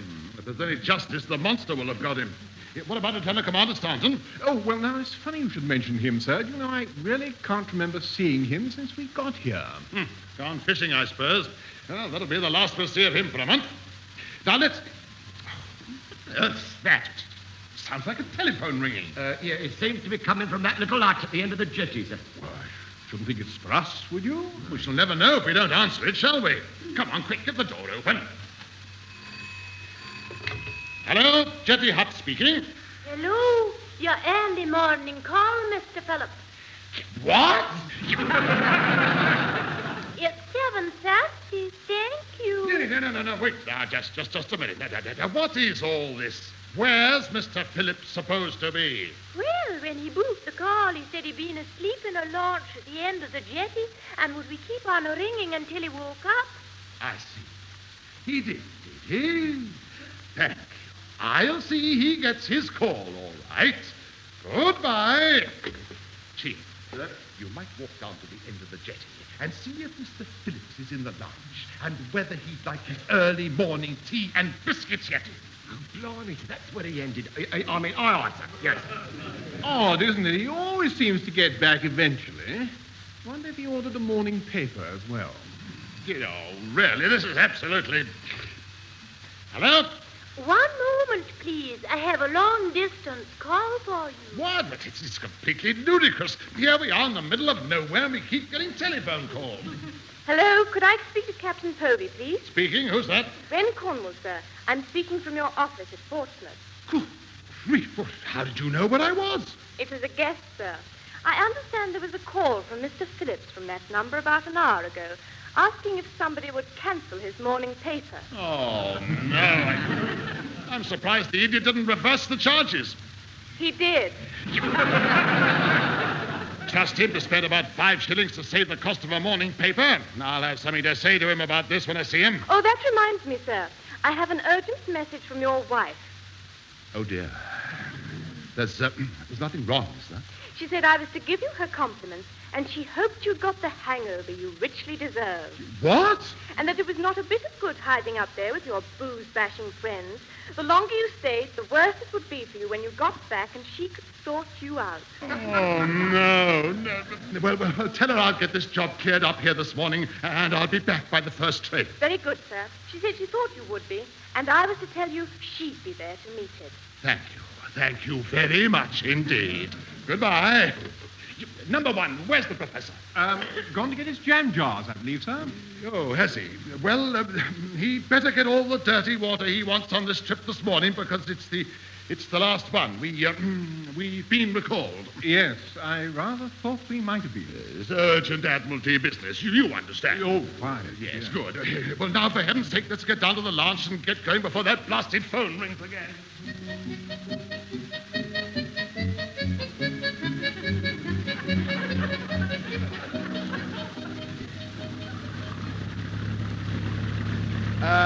Tiller left hand sideways. A bit. Tiller left hand sideways. A bit it is, sir. Good show. We're not keeping you up, are we, Mr. Phillips? Yes, as a matter of fact, you're being a bit sarky to Leslie, aren't you, sir? It's all right for you. You've had a good night's sleep. I was walking myself to a standstill all night. I should have thought you'd have started in sparring, sir. That's what I should have thought. You'd seeing all the beauties of the countryside in the moonlight, listening to the dawn chorus and the gentle mooing of the island cattle across the Ebble, and the gentle splish splash of the water against the banks and braes as you fell in the loch for the 18th time. How did you know I fell in? Oh, simple deduction, sir. When we woke you up, you were sitting in the launch in a little puddle, and your uniform was sort of steaming in the sun. Very pretty it was. Excuse me, gentlemen, but this looks a likely spot. Oh, certainly, sir. Put the brakes on and shove her into neutral. Please. Put the brakes? What are you talking about? He means park it. Oh, I see. No. Wait. What's that out there? There's something on the horizon. Whereabouts, sir? Oh, I see. Good gracious. Oh, see, yes, It's traveling at a terrific rate. But it's coming straight for us. It's the monster! It is! We're all going to be eaten and become another 6 umps. Yes, Pertwee's kingdom for an helicopter. Have it with Jonesy. The monster's after him. Stop jumping up and down, Pertwee. You have the launch over. I can't understand it. Look through the glass. It's a rowing boat, but it must be doing about 20 knots. Let's go, you brute. Stop it, I say. Give me back me line. Lummy, it's Lieutenant Commander Staunton. Oh, you know what's happened? He's got his rod out, and he must have caught the monster. That's what's pulling him along. Get it out, do you hear? Oh, dear. Hang on, Arms. You'll have your rod. Let go, you bounder. Lummy, how about that? His rod went straight into the water like a dart. Captain's slowing up and coming alongside, sir. Ahoy there. So, what happened? The impossible, old flowerpot. I must have caught the big fella. Oh, and I'll never forget it. There was I having a quiet little fish, and then, bang, whoosh, my line went taut and I was doing 50 miles an hour. I knew this was the right lock. I knew there'd be a monster down there somewhere. Oh, what a pity you didn't land him. Land him? The bounder blooming well nearly landed me, old brute. Now, here, what's going on? Hey, what's all that bubble noise? It's the monster! He's coming up and he's after us, that's what it is. Hey! Loch Ness Nellie wants her pudding. It's not, no. Unless Nellie's made of tin. Lummy, it's a submarine. Oh, good grief. It's one of those new ones from the United States Navy. Oh, dear, how very disappointing. Exactly. It's raising its hat to us. That's the conning tower hat, idiot. All right, you crummy lot of creeps. What did you do, huh? How did you stop our propeller? Never mind that, you villains. What have you done with me fishing rod? Give it back, I say. No, Lieutenant Commander Staunton, don't you realize what you've done? Your blasted fishing rod has fouled their pops. Well, if they've bent it, they can jolly well buy me another one. Solid steel, that was. But don't you understand? The American government spends millions of dollars making a nuclear submarine, and then you have to go fishing and wreck the whole project. We shall be the laughingstock of every navy in the world. I don't see that, sir. I should have thought they would be. After all, surely this makes Lieutenant Commander Staunton's fishing rod the ultimate deterrent.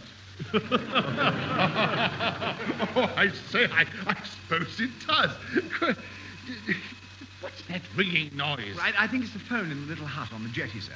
I shouldn't bother about it. It's probably a wrong number. It's not. I know what it is. It's Ramona again.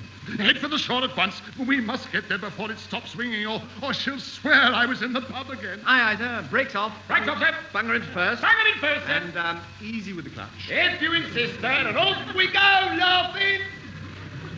Hey! Comfort! You can't leave us down out here like this! We've got to get back to base for the Admiral to have his detour letter. Help! We want to call!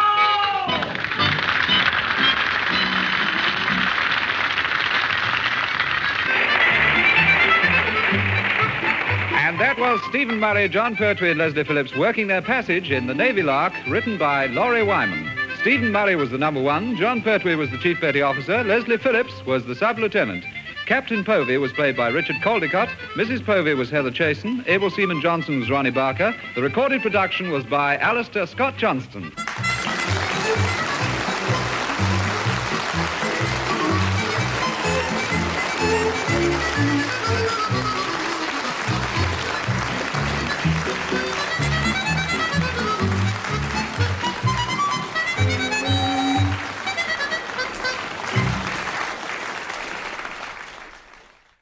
Hey, man, how about we check in with Fibber McGee and Molly next?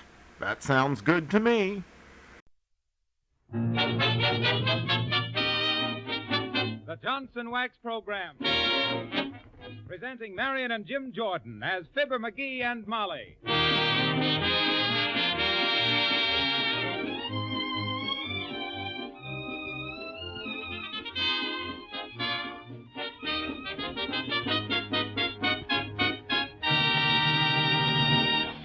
Jimmy Greer and his orchestra open the show with I'm Hatin' This Waitin' Around.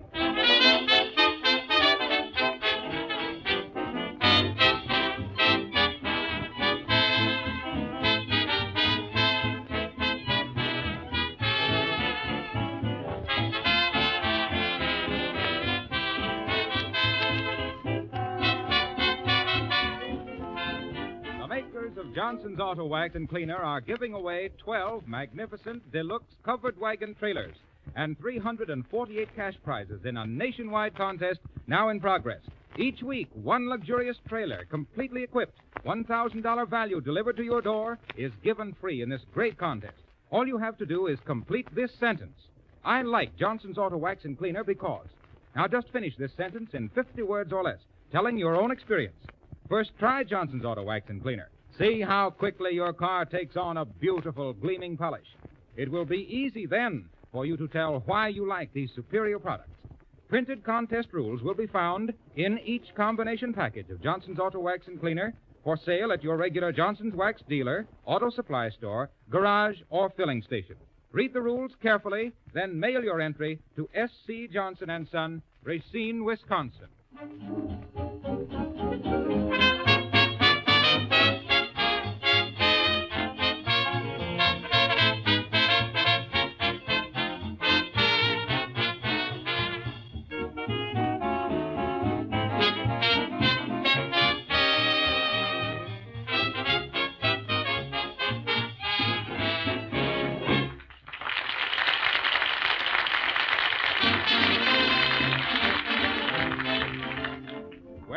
With summer coming on, Molly thinks a picnic would be a lovely idea. But Fibber, like most men, doesn't care for picnics. So they're on their way to a picnic. And here, bowling along a country road, looking for a spot that Fibber claims to know about, we find Fibber McGee and Molly.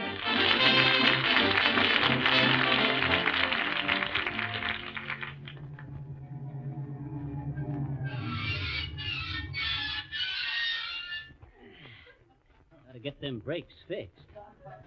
Is this the place you had in mind, McGee? This is it. Trees, grass, and a little brook. Ideal for picnics. If you like picnics, which I never will. Now, don't start that again, McGee. Picnics are a great American institution. Well, it's time they tore it down and built a good restaurant on the same spot. Oh, be still and help carry this stuff over there. You take the baskets and the thermos jug, and I'll carry the... McGee, where's the apple butter? The what? The apple butter. I had it in a tin alongside the basket. Oh, is that apple butter? Well, I put that stuff in the transmission. Heavenly days. Well, come on, I'm hungry. You're hungry. I'm the guy that's hungry. I ain't et for a week. Go on, you had a very substantial breakfast. Well, breakfast ain't a legitimate meal. Breakfast is just something that gets all over the morning paper. Hey, what do you think of this place? Pretty, huh? Beautiful. Here, put this can opener where it'll be handy. Can opener? How'd you ever happen to remember that? I usually have to knock the top off a bottle of olives with a rock. Shucks. I've ate so much ground glass at picnics that on a sunny day I glitter. Don't you get it, Molly? I says it. It ain't funny, Magee. Honest? Why, I've known folks to go into convulsions over ground glass. Magee, spread the tablecloth down. Okay. My, this is an ideal spot for a picnic. Yeah. I think it is. There's only one real ideal spot for a picnic, and that's home on the kitchen table. Hey, there's somebody coming. Did you ever see it fail? If you find a swell spot for a nice, quiet little picnic, everybody in the country thinks of the same thing at the same time, of all the dumb... Oh, it's Geraldine. Hi, Geraldine. Oh, hello there, Mr. McGee. Hello, Molly. Well. I thought I heard voices over here. Yeah, So you're having a picnic. Well, now, isn't that sweet? I've often tried to get Gerald out on a picnic, but he always says the ground is so rough at picnics you can't ride on the tablecloth. Well, Gerald's a guy Oh, after Gerald my own. says someday he's going to write the history of picnics on the back of a soda mint tablet. That'll be a bitter pill to swallow. Isn't that cute? I mean, isn't it really? Gerald says there's only one possible argument in favor of picnics. Nobody ever argues over the check.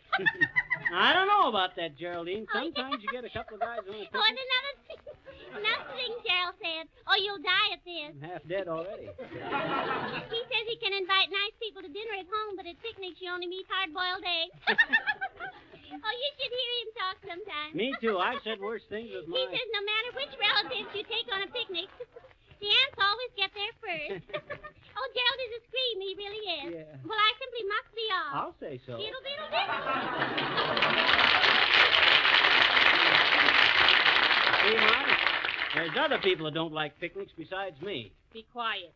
Here, now, take these paper plates and set them down there. What's going on here altogether? Well, all together, Bud, we're having a picnic here. Why? Oh, a picnic, is it? Yeah. Sure, then you picked a nice spot for it. Well, we think so. It was me husband that remembered this place. What was that? A sparrow. And can you spare a minute to try Johnson's Auto Wax and Cleaner? There's old Harpo out on a limb again. Them are handsome-looking sandwiches, Mom. Thank you. Have one. Sure, I'll have a couple. Which ones are chicken? Oh, fussy, eh? Well, those are chicken there. Thanks. I'll be taking a couple of olives, too, begging your permission. Why, certainly. Could I drive up to the crossroads and get you an ice cream cone, Bud? What flavor? What? Hey, what's the idea? Go on, beat it, and let us enjoy ourselves. Sorry, me boy, but I can't do it. Huh? You'll have to beat it. We can't have folks holding barbecues on this property and tearing up the grass and the flowers and all. Oh, now, Oh, please. we'll take care of things, Bud. I'm an old woodsman myself. I observe all the precautions. Oh, observant, are you? You betcha. Why, one time up in Canada, I... Then if you're so observant, why didn't you observe the sign over there? Huh? Old lady's home, no trespassing. Oh, sure. You can't have a picnic in an old lady's home. I believe you got something there, Bud. All right, now. Now pack up and get out. Go on, bait it. Okay, we'll go, but we thought this was a nice spot. A nice spot for what? A nice spot for Jimmy Greer to play the Goon-a-Goo. Well, pack up the picnic, Molly, and let's go find another spot. That's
place for a picnic anyway, McGee. I know, but can you imagine that guy chasing us away after eating all them sandwiches and stuff on us? That's what I call feeding the hand that bites you. Well, everything's all right now, dearie. Spread the stuff out again and we leave. Okay. You'll have to admit, Molly, that I know the places for picnics, even if I don't like picnics. Say, did you ever see such nice green grass? Mm-hmm. So smooth and all? Mm-hmm. It had a flag with a number 9 on it sticking in that little hole there, but I threw that in the bush. What was the flag for? I don't know. I imagine somebody else had spotted this place for their picnic, and they were staking a claim. As I was always... Oh, McGee. Huh? Look at the boy coming on the bicycle. Hey, you, Mr. McGee? Heavenly days. Now what? That's me, Bud. And don't give me none of that stuff about this being private property and we can't picnic here on account No, of... I'm a messenger. Got a telegram for you. Sign here. A telegram? Who's it from? Search me, lady. Boy, does that cake look good. Well, here, have some. Thanks. Here you are, Bud. Hey, how did you know where to find us? Well, I went to your house, and the neighbor says you were out on a picnic. Well, even so, how did you know where So I sticks a red handkerchief in me pocket, and I thinks, now, if I was a stuffed olive, where would somebody like Fibber McGee take me? And here I am. Thanks for the cake, lady. Who's the telegram from, dearie? Silly Watson. Oh, really? Mhm. What does he say? Listen, it says, Mr. McGee and Ma'am, care of Johnson's Auto Wax Make Your Car Shine Like Everything program, NBC. Dear boss, I will recombine our association with you next Monday, weather permitting and even anyway. I would say more, but this is a night letter and I can't see good. Signed, Sylvius Watson. Good old Sil. Well, we'll be glad to see him again, won't we, Molly? Indeed we will. Mm-hmm. Well, come on, McGee. Let's get ready and eat our lunch. Okay. Heavenly days, McGee. Somebody's throwing things at us. Hey, you over there, cut that out. What do you think this is? That stopped them. They pretended they were reading a little white card. Well, what do you want me to do now, Molly? Well, you go over to the creek there and fill the lemonade jar with water. Okay. Dear old lookout now. Now, where did I put those peanut butter sandwiches? Oh, yes.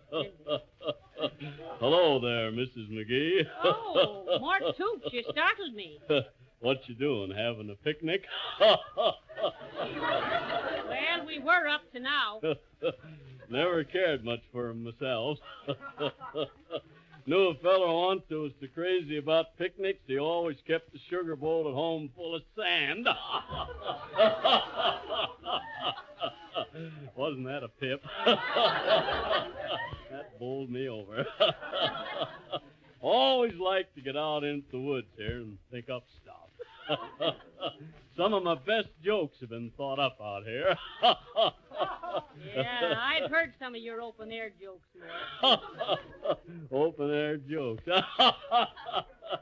That's pretty good.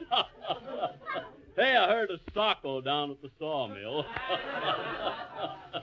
One fella says, he said,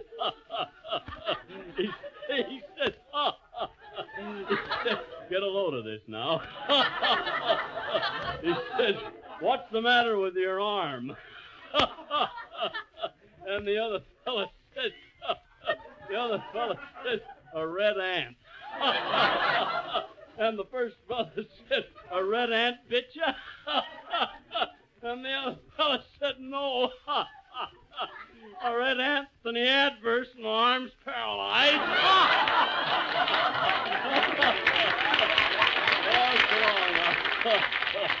I'm going home now and crawl down the chimney and pick up a hot one.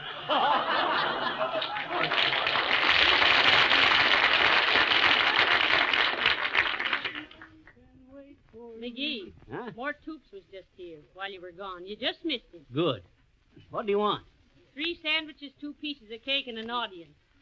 You know, sometimes I think Mort ain't quite bright. Oh, you mean like a car that hasn't been polished with Johnson's Auto Wax and Cleaner? Why, Mr. Wheeler? Harpo, what you doing out here? Oh, I came out here to study the birds. I'm an ornithologist, in a small way. You're a what? He says he's a small ornithologist in a way. That's right, an ornithologist. Is that so? I saw an hornet's nest down by the brook. Not hornets, Edgar. That's birds. Yes, I study birds. Oh. Say, that lunch looks good. You mind if I take a sandwich and some lemonade? Oh, go right ahead, Mr. Wilcox. Have a piece of cake and some pickles. Oh, gee, thanks. Hey, lay off the grub there, Harpo. Go study your bird. I am. Just catching a hasty swallow. Oh. So long, folks. A hasty swallow. Yeah, with a little robin on the side. That guy's no ornithologist. He's a taxidermist. Did you see the way he stuffed himself with that chicken?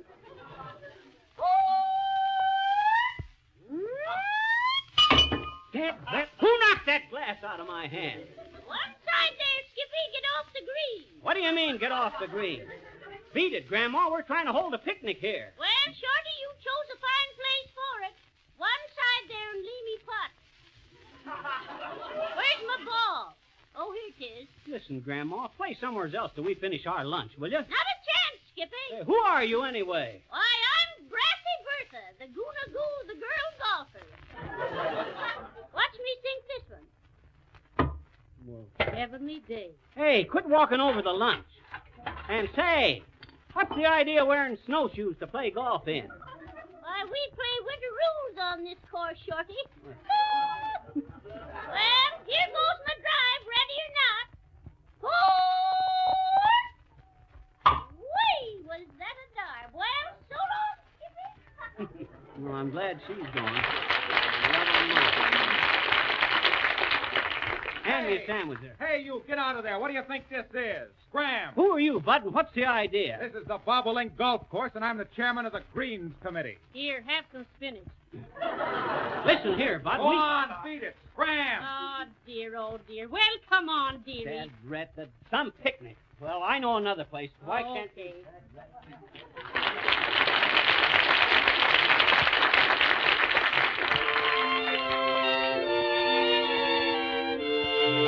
Now, Tommy Harris sings from the picture Shall We Dance? You can't take that away from me. The way you wear your hat, the way you sip your tea, the memory of all that. No, they can't take that away from me. The way your smile just beams, the way you sing off key, the way you haunt my dreams. No, they can't take that away from me. We may never meet again on the bumpy road to love. Still, I'll always keep the memory of the way you hold your knife, the way we danced till 3, the way you've changed my life. No, they can't take that away from me. No, they can't take that away from me. The way you wear your hat, the way you sip your tea, the memory of all that. No, they can't take that away from me. The way you smile just beams, the way you sing off key, the way you haunt my dreams. No, they can't take that away from me. We may never meet again on the bumpy road to love. Still, I'll always keep the memory of the way you hold your knife, the way we danced till 3, the way you've changed my life. No, they can't take that away from me. No, they can't take that away from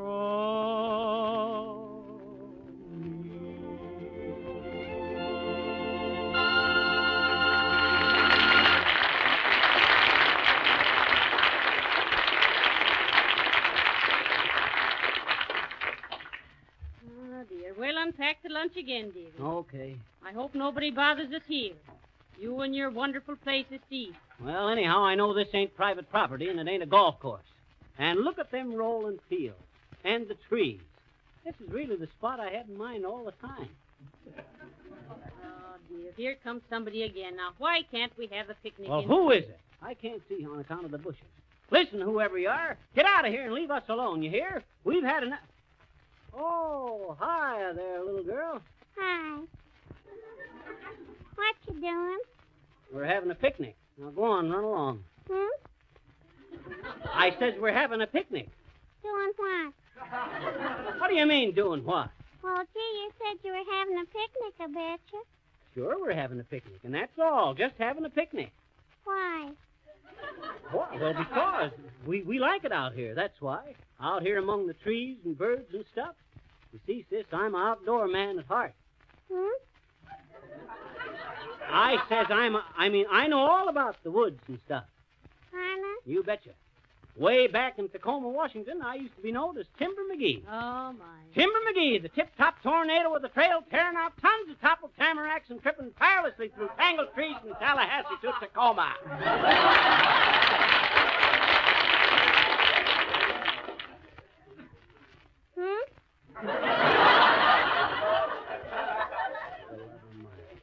Gee, do you know all about the woods, mister? You betcha, sis. Why?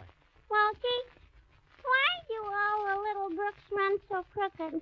Why don't they run straight? Why don't they? Well, sis, there's quite a story to that. Have a piece of cake and I'll tell you. Okay. Well, sir, way back in the woods, long time ago, there was a beautiful big lake. And this lake had two children, two little brooks. And one day the Mama Lake said, "Listen, kids," she said, "I'm going on a visit to my sister, Mississippi. So you be good children and stay near home." And so she left. Why? She just did, that's all. And the minute the Mama Lake was out of sight, the two little brooks run away. Way through the woods they trickled till it got dark. And then they got scared and tried to flow back home again. But it was no use. They was lost. Gee, this is dandy cake, I betcha. Say, are you listening to me? Hmm? Anyway, them two little lost brooks are still wandering around, twisting this way and that, trying to find their way back home again. You see? Sure I do, I betcha. Fine. But you know, and I know, that the real reason brooks run crooked is because water seeks its own level and the force of gravity keeps it from going back uphill. Sure. That Mama Lake stuff is a lot of malarkey, I betcha. Well, thanks for the cake,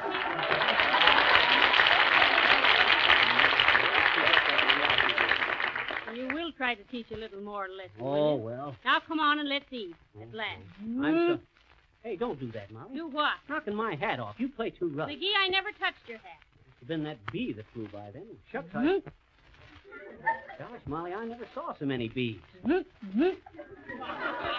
all seem to be going in one direction. They're probably going north for the summer. Must be going a long ways. One of them grabbed a sandwich out of my hand as they went by.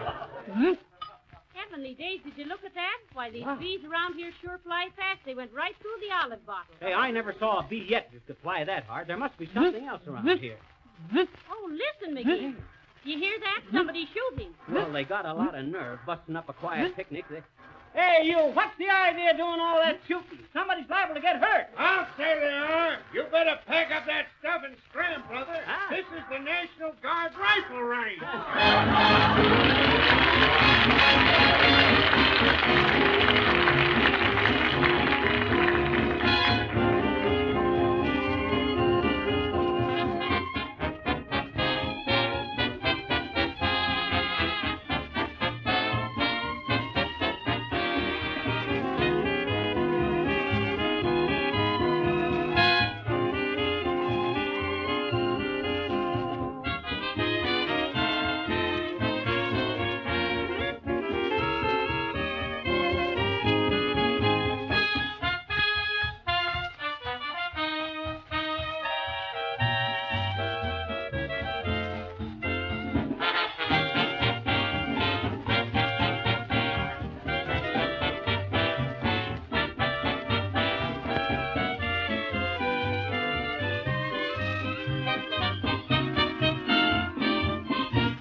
break's fixed.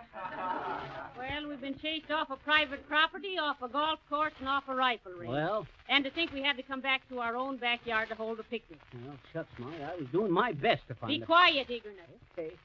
Unload the stuff and spread the tablecloth in the middle of the yard there. Okay. At least nobody can chase us out of our own backyard. I suppose this is another one of the beautiful spots you had in mind. Well, no, but... Get busy. Here, take the basket. The basket seems a lot lighter than since we started, and all I've had is one bite out of an olive. Well, everybody we met took a handful of stuff. Come on, now go to work. If there isn't enough there, there's more in the house. Anyhow, we can eat in peace and quiet here.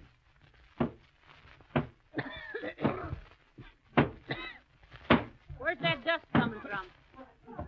Some smart guy next door's beating Russ. Hey, cut that out! Can't you see we're going to eat here? Hey, you with the carpet beater. Hello, Tabari. Hello, Babushka. What is the matter? Hey, we can't eat our lunch here with all that dust you're making. Yeah, and the wind is blowing it right this way, too. Picnic is not for having one where Rogs is beating, Tabari. I am beating Rogs, but for making wind blowing to you is to do with me nothing. I know, Bud, but can't you wait till we get through with our lunch before you beat them rugs? That dust... the dust is terrible. We're knowing all change, Tabari. Dust we are, and to dust we can't get away from stuff. Eating picnics is your stuff. Beating Rogs is my stuff.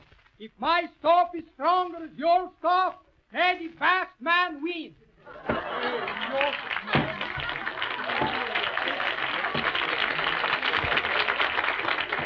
Well, I give up, McGee. Bring the stuff in the house. Oh, for the love of... Well, okay. I guess that's all there is left today. I never put in such a day. Put the lunch on the kitchen table there. I never want to see it again. I didn't want to see it in the first place. Well, we got home just in time. I wonder who that is. Hello? 79 Wistful Vista, Marley McGee speaking. Oh, yes, how are you? What? Oh, that's wonderful. Marvelous. Yes, well, thanks a lot. Who's that? Mrs. Wearybottom. What did she want? She's invited us to go on a picnic.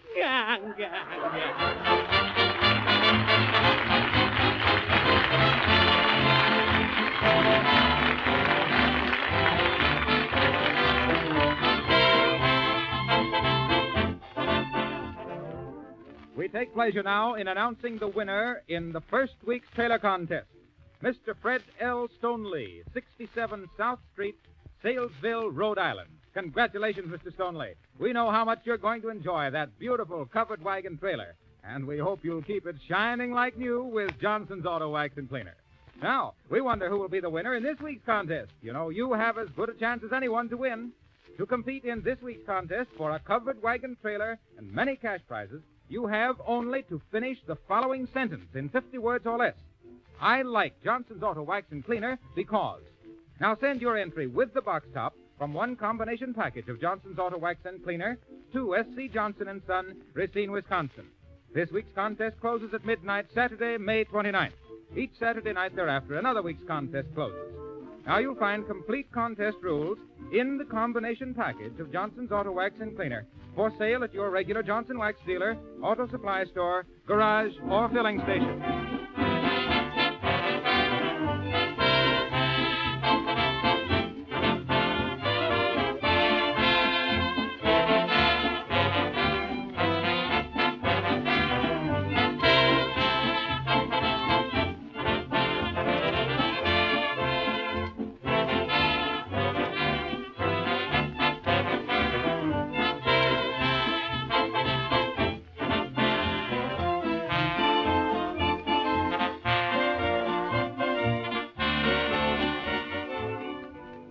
Molly. Yes? What was that book you were hauling around in that lunch basket? Oh, that's the book you gave me when we were married. Oh. I've often wondered how it came out.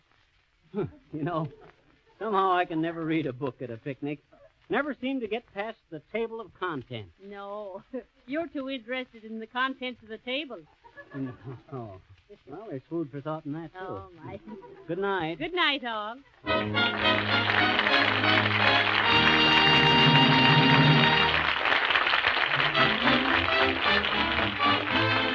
If you want to save on car washings and greatly increase your car's trade-in value, don't delay another day. Wax your car the Johnson way. This is Harlow Wilcox, speaking for S.C. Johnson & Son, the makers of Johnson's Wax, Racine, Wisconsin, inviting you all to be with us again next Monday night at this same time. This program comes to you from our Hollywood studios through the Red Network of the National Broadcasting Company.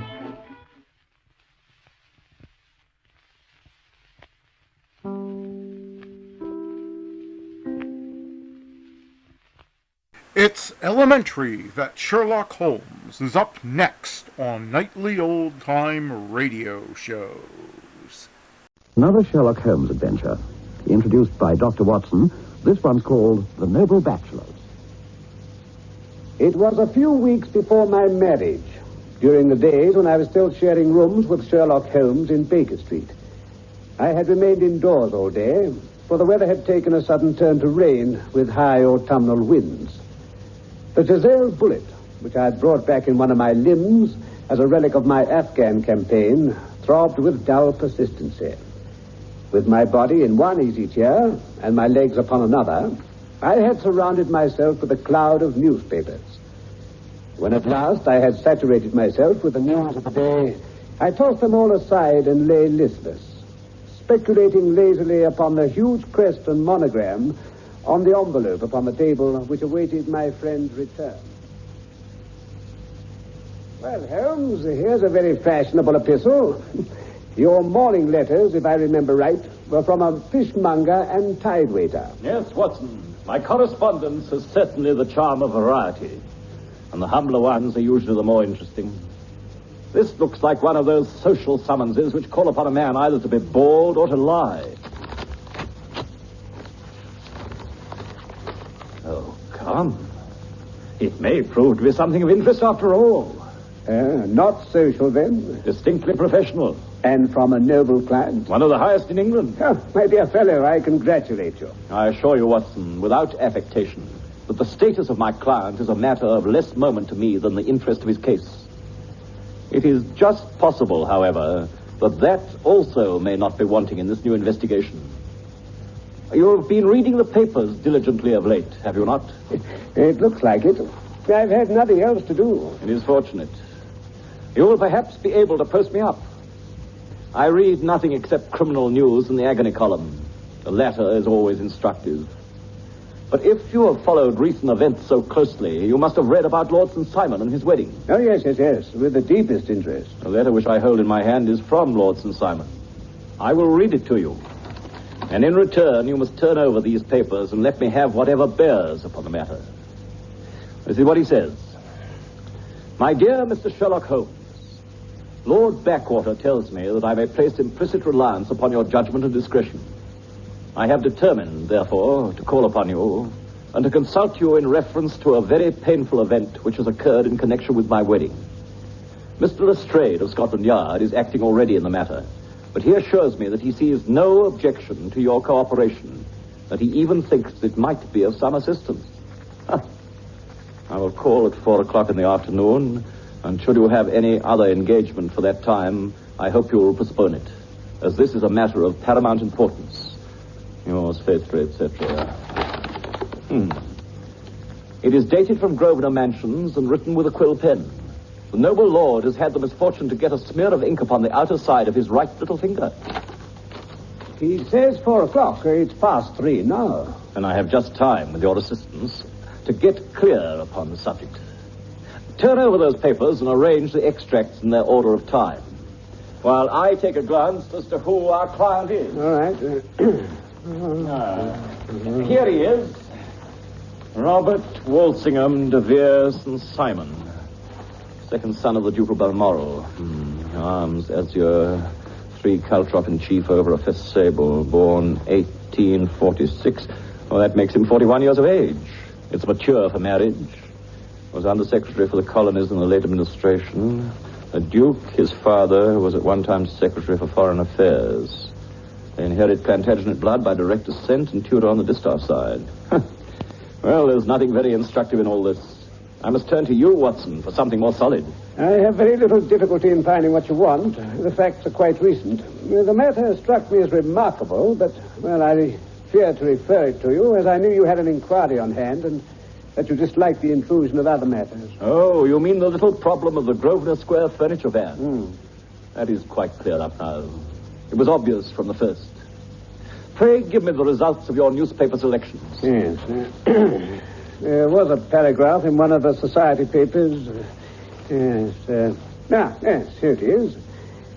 There will soon be a call for protection in the marriage market, for the present free trade principle appears to tell heavily against our home product. One by one, the management of the noble houses of Great Britain is passing into the hands of our fair cousins from across the Atlantic. An important addition has now been made to the list of prizes which have been borne away by these charming invaders. Lord St. Simon, who has shown himself for over 20 years proof against the little god's arrows, has now definitely announced his approaching marriage with Miss Hattie Doran, the fascinating daughter of a Californian millionaire. Miss Doran, whose graceful figure and striking face attracted much attention at the Westbury House festivities, is an only child, and it is currently reported that her dowry will run to considerably over 6 figures. As it is an open secret that the Duke of Balmoral has been compelled to sell his pictures within the last few years, and as Lord St. Simon has no property, save the small estate at Birchmoor, it is obvious that the Californian heiress is not the only gainer by an alliance which will enable her to make the easy and common transition from a Republican lady to a British title. Anything more? Yes, plenty. There's a note here to say that the marriage would be an absolutely quiet one at St. George's, Hanover Square, and that the party would return to the furnished house at Lancaster Gate that has been taken over by Mr. Aloysius Doran. Now then, 2 days later, that's Wednesday last, there's a curt announcement that the wedding had taken place. Well, those are all the notices that appeared before the disappearance of the bride. Before the what? The vanishing of the lady. When did she vanish, then? At the wedding breakfast. Indeed. This is more interesting than it promised to be. Quite dramatic, in fact. Yes. It struck me as being a little out of the common. They often vanish before the ceremony, and occasionally during the honeymoon. But I cannot call to mind anything quite so prompt as this. But there is a ring at the bell. And as the clock makes it a few minutes after 4, I have no doubt that this will prove to be our noble client. No, do not dream of going, Watson. I very much prefer having a witness, if only as a check to my own memory. I would not have missed this case for words. Lord Robert St. Simon. Good day, Lord St. Simon. Pray take the basket chair. This is my friend and colleague, Dr. Watson. Draw up a little to the fire, and we shall talk this matter over. A most painful matter to me, as you can most readily imagine, Mr. Holmes. I've been cut to the quick. I understand you have already managed several delicate cases of this sort, sir, though I presume that they were hardly from the same class of society. No, I am descending. I beg your pardon? My last client of the sort was a king. Oh, really? I had no idea. And which king? The King of Scandinavia. What, had he lost his wife? You can understand that I extend to the affairs of my other clients the same secrecy which I promised to do in yours. Oh, of course. Very right, very right. I'm sure I beg your pardon. As to my own case, I am ready to give you any information which may assist you in forming an opinion. Thank you. I've already learned something of it from the public prints. Nothing more. I think I may arrive at my facts most directly by questioning you. Pray do so. When did you first meet Miss Hattie Doran? In San Francisco, a year ago. Did you become engaged then? No. But you were on a friendly footing? I was amused by her society, and she could see that I was amused. Her father is very rich? He is said to be the richest man on the Pacific slope. And how did he make his money? In mining. He had nothing a few years ago. Then he struck gold, invested it, and came up by leaps and bounds. Now, what is your own impression as to the young lady's, your wife's, character? You see, Mr. Holmes, my wife was 20 before her father became a rich man. During that time, she ran free in a mining camp, so that her education has come from nature rather than from the schoolmaster. She's what we call in England a tomboy. She is impetuous, volcanic, I was about to say. On the other hand, I would not have given her the name which I have the honor to bear had I not thought her to be at bottom a noble woman. The young lady came to London then, and you renewed your acquaintance? Yes, her father brought her over for this last season. I met her several times. We became engaged, and I have now married her. She brought, I understand, a considerable dowry. Not more than is usual in my family. And this, of course, remains to you, since the marriage is a fait accompli. I really have made no inquiries on the subject. Very naturally not. On the morning of the wedding, was she in good spirits? Oh, never better. She was as bright as possible, until after the ceremony. And did you observe any change in her then? Well, to tell the truth, I saw then the first signs that her temper was a little sharp. The incident was too trivial to relate, though. It can have no possible bearing on the case. Pray let us have it for all that. Oh, it is childish. She dropped her bouquet as we went towards the vestry. She was passing the front pew at the time, and it fell over into the pew. There was a moment's delay, but the gentleman in the pew handed it up to her again. It didn't appear to be the worse for the fall, yet when I spoke to her about it, she answered me abruptly. In the carriage on our way home, she seemed absurdly agitated over so trifling a cause. Indeed. You say that there was a gentleman in the pew. Some of the general public were present then? Oh, yes. It is impossible to exclude them when the church is open. This gentleman was one of your wife's friends? Oh, no. I called him a gentleman by courtesy. He was quite a common-looking person. I hardly noted his appearance. But really, I think we're wandering rather from the point. At any rate, Lady St. Simon returned from the wedding in a less cheerful frame of mind than she had gone to it. What did she do on re-entering her father's house? I saw her in close conversation with her maid, Alice. A confidential servant? A little too much so. She is an American. She came from California with her. It seemed to me that her mistress allowed her to take great liberties. Still, of course, in America, they look upon these things in a different way. You did not overhear what they said? Lady St. Simon said something about jumping a claim. She was accustomed to using slang of that kind. I've no idea what she meant. American slang is very expressive sometimes. And what did your wife do next? She walked into the breakfast room. On your arm? No, alone. She was very independent in little matters like that. Then after we'd sat down for 10 minutes or so, she rose hurriedly, muttered some words of apology, and left the room. She never came back. Her maid says she went to her room, covered her bride's dress with a long ulster, put on a bonnet, and went out. One of the footmen remembered seeing a lady leave, but he refused to credit that it could have been his mistress. He naturally believed that she was inside. Quite so. Afterwards, my wife is said to have been seen walking into Hyde Park with the woman who had caused the disturbance earlier on. The disturbance? Yes. After we had returned from the church, this woman apparently tried to follow us into the house. She had to be ejected by the butler and the footman. Why should she want to force her way in? Well, Mr. Holmes, she claimed, she and I... Well, to tell the truth, her name is Flora Miller. She used to be danseuse at the Allegro. I have not treated her ungenerously, but she's no just cause for complaint against me. But you know what women are, Mr. Holmes? She wrote me dreadful letters when she heard I was to be married. In fact, the reason I had the marriage celebrated so quietly was because I feared there might be a scandal at the church. Fortunately, I had given instructions to the servants at the house, and they soon pushed her out. Did your wife hear all this? No, thank goodness she didn't. And yet she was seen walking with this very woman afterwards. Yes, Mr. Lestrade of Scotland Yard looks upon it as very serious. It is thought that Flora decoyed my wife out and laid some terrible trap for her. I understand that she is now in custody. Well, it is a possible supposition. Oh, you think so, too? Oh, I don't think Flora would hurt a fly. I didn't say a probable one. Still, jealousy is a strange transformer of characters. Pray then, Lord St. Simon, what is your own theory as to what took place? Well, really, I came to seek a theory, not to propound one.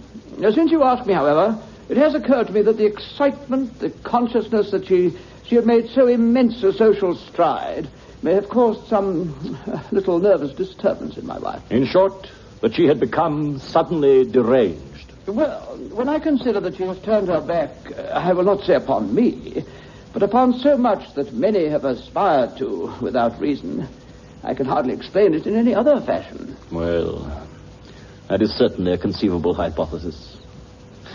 And now, Lord St. Simon, I think I have nearly all my data. May I ask whether you and your wife were seated at the breakfast table so you could see out of the window? We could see the other side of the road and the park. Quite so. And I do not think I need detain you any longer. I will communicate with you. Should you be fortunate enough to solve this problem? I have solved it. Yes? What was that? I say, I have solved it. Where, then, is my wife? That is a detail which I shall speedily supply. Yes, I'm afraid it will take wiser heads than yours or mine. Good day to you, gentlemen.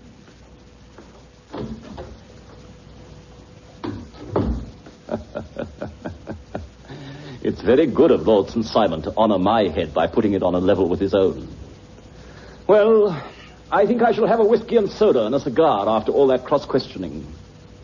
I had formed my conclusions as to the case before our client was nearly done. I have notes of several similar cases, though as I remarked before, none of them was quite as prompt. My whole examination has turned my conjecture into a certainty. Circumstantial evidence is occasionally very convincing, as when, to quote Thoreau's example, you find a trout in the milk. But I've heard all you've heard. Without, however, the knowledge of pre-existing cases which serves me so well. There was a parallel instance in Aberdeen some years back, and there was something on very much the same lines at Munich, the year after the Franco-Prussian War. It is one of those cases... But hello, here's the Strayed. You will find an extra tumbler on the sideboard. There are cigars in the box. Thank you. Evening, Dr. Watson. Good evening to you. What's up, then? You look dissatisfied. And I feel dissatisfied. It's this infernal St. Simon marriage case. I can't make head or tail of the business. Really? You surprise me. Oh, whoever heard of such a mixed affair? Every clue seems to slip through my fingers. I've been at work on it all day. And very wet it seems to have made you. I've been dragging the Serpentine. In heaven's name, what for? Looking for the body of Lady St. Simon. Have you dragged the basin of the Trafalgar Square fountain? Why? What do you mean? Because you've just as good a chance of finding this lady there as in the Serpentine. Oh, I suppose you know all about it. Well, I have only just heard the facts, but my mind is made up. Oh, indeed. Then you think that the Serpentine plays no part in the matter? I think it is very unlikely. Then perhaps you'll kindly explain how it is we found this in it.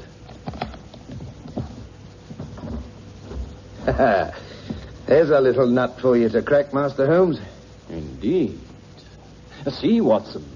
A wedding dress, white satin shoes, a bride's wreath and veil. And a wedding ring. You dragged these from the Serpentine? No. They were found near the bank by a park keeper. They were identified as her clothes. And it seemed to me that if the clothes were there, the body wouldn't be far off. By the same brilliant reasoning, every man's body is to be found in the neighborhood of his wardrobe. And pray, what did you hope to arrive at through this? Some evidence implicating Flora Miller in the disappearance. I'm afraid you will find it difficult. Oh, are you indeed now? And I'm afraid, Holmes, that you're not very practical with your deductions and your inference. This dress does implicate Miss Flora Miller. And how? In the dress is a pocket. In the pocket is a card case. In the card case is a note. Just listen to this. You will see me when all is ready. Come at once, F.H.M. Now, my theory all along has been that Lady St. Simon was decoyed away by Flora Miller, no doubt with Confederates. Her initials are on this note. It was, no doubt, slipped into the bride's hand at the door, and it lured her into their reach. Very good, Lestrade.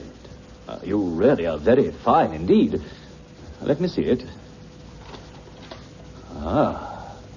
This is indeed important. Oh, you find it so? Extremely. I congratulate you warmly. Well, then. Well, you're looking on the wrong side. On the contrary, this is the right side. The right side? You're mad. Here is the note written in pencil over here. And over here is what appears to be a fragment of an hotel bill. It interests me deeply. Oh, there's nothing in that. I looked at it before.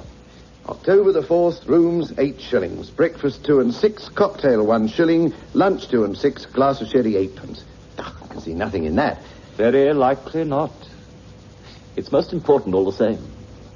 As for the note, it's important also, or at least the initials are. So I congratulate you again. No, I've wasted time enough. I believe in hard work, not sitting by the fire spinning theories. Yeah, we shall see who gets to the bottom of this first. Good day to you, Mr. Holmes. Just one hint to you, Lestrade. I will tell you the true solution of this matter. Lady St. Simon is a myth. There is not, and there never has been, any such person. Mad.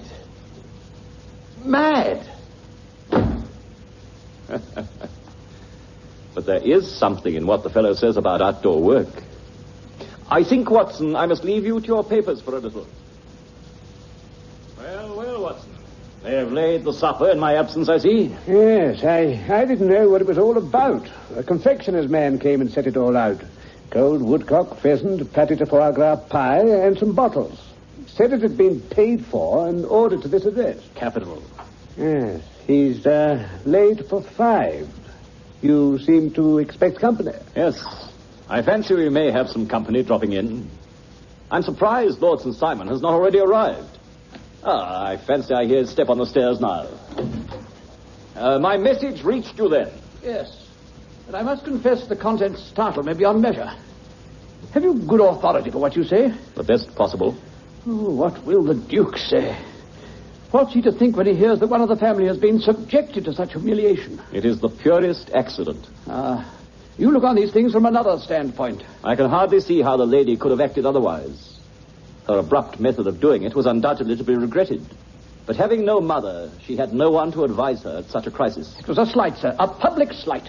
You must make allowance for this poor girl, placed in so unprecedented a position. I will make no allowance. I am very angry indeed. I have been shamefully used. I think I heard a ring. Yes, there are steps on the landing. If I cannot persuade you to take a lenient view, Lord St. Simon, I have brought an advocate here who may be more successful. Lord St. Simon, allow me to introduce you to Mr. and Mrs. Francis Hay Moulton. The lady I think you have already met. You're angry, rather. Well, I guess you've every cause to be. Pray, make no apology to me. Oh, yes, I know I treated you real bad.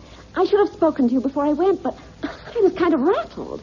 From the time I saw Frank here again, I just didn't know what I was doing or saying.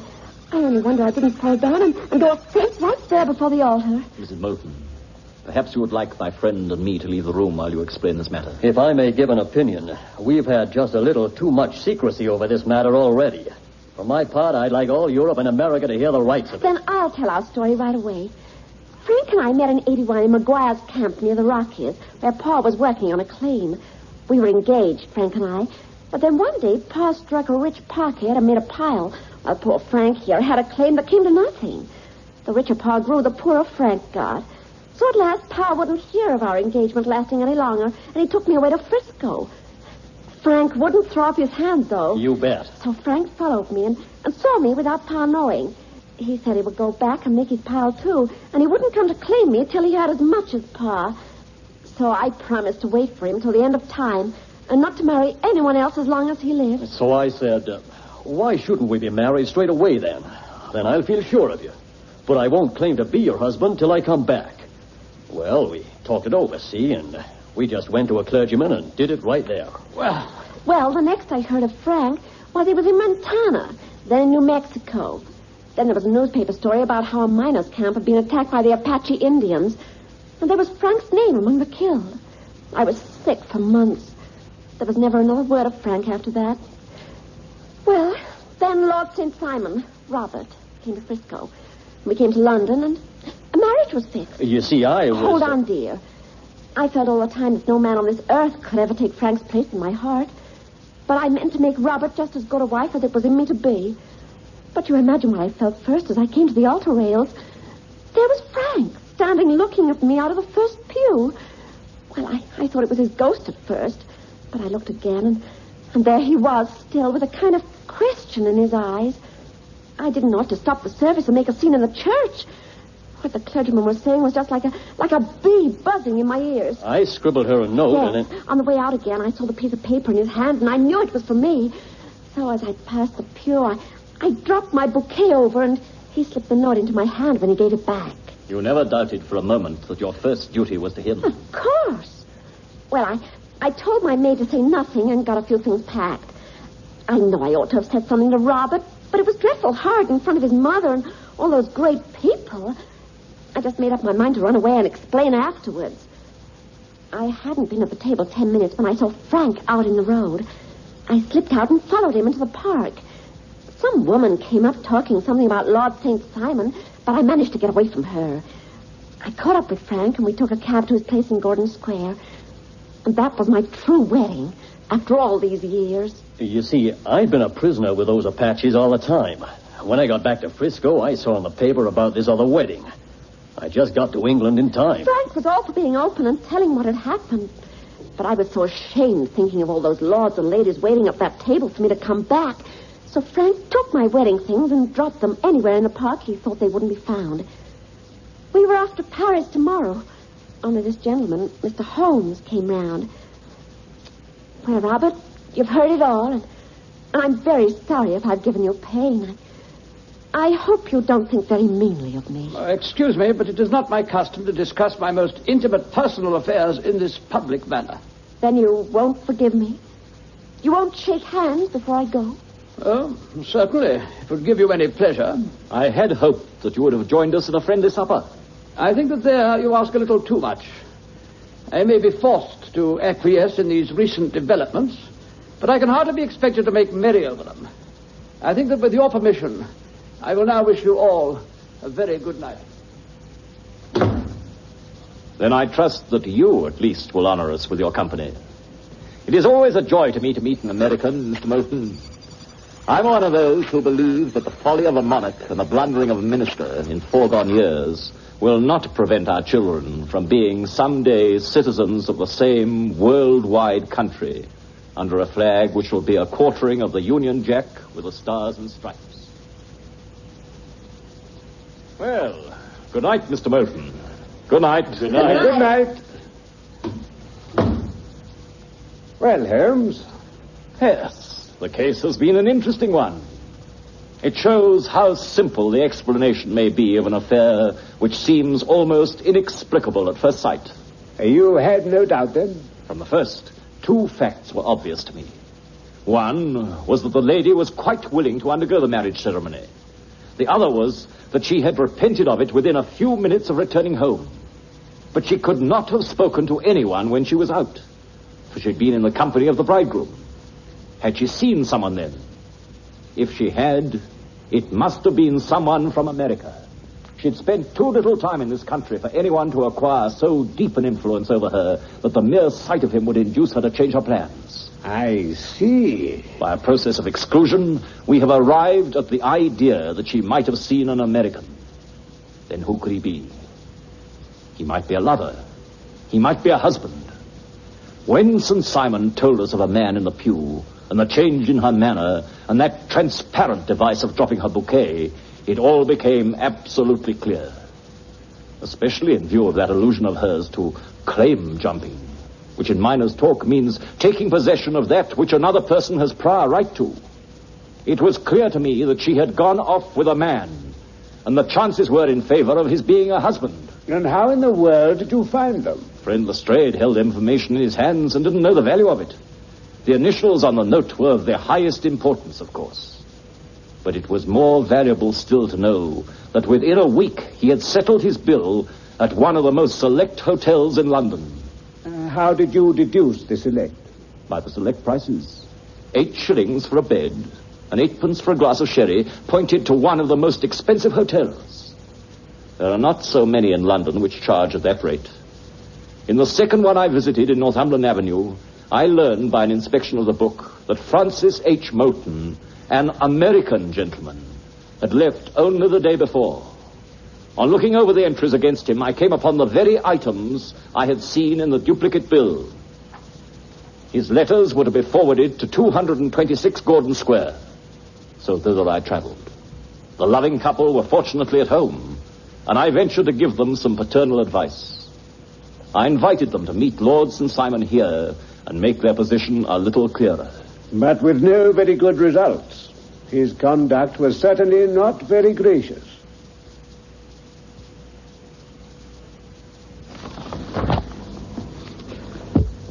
In The Noble Bachelor, as Sherlock Holmes and Mr. Dr. Watson, you heard Robert Langford and Kenneth Baker. Others in the cast were Edna Jacobson, Bruce Anderson, Louis Ife, and Roger Spence. There'll be another Sherlock Holmes adventure at the same time next week. I swear, it's not the type of show you think it is. The Goon Show is up next. This is the BBC. Mr. Greenspade, never mind the commercials, mate.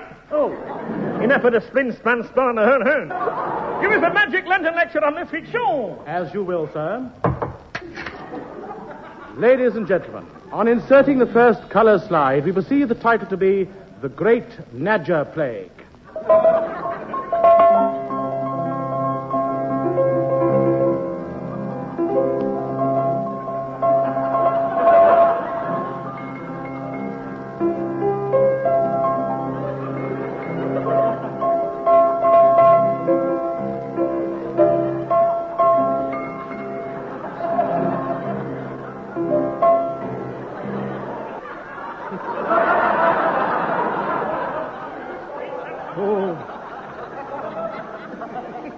According to the next slide, it was in the year 1656 that the dreaded Nadger Plague swept across Europe like the dreaded Nadger Plague of 1656. The next slide says... Oh, Jim. Jim, men were cut down in the prime of their prime. They went down like pins of 9. Oh, Hira! Oh, O'Hara! O'Hara! You say O'Hara. Out of here you go. Oh, sorry. We present a musical lantern slide which follows immediately.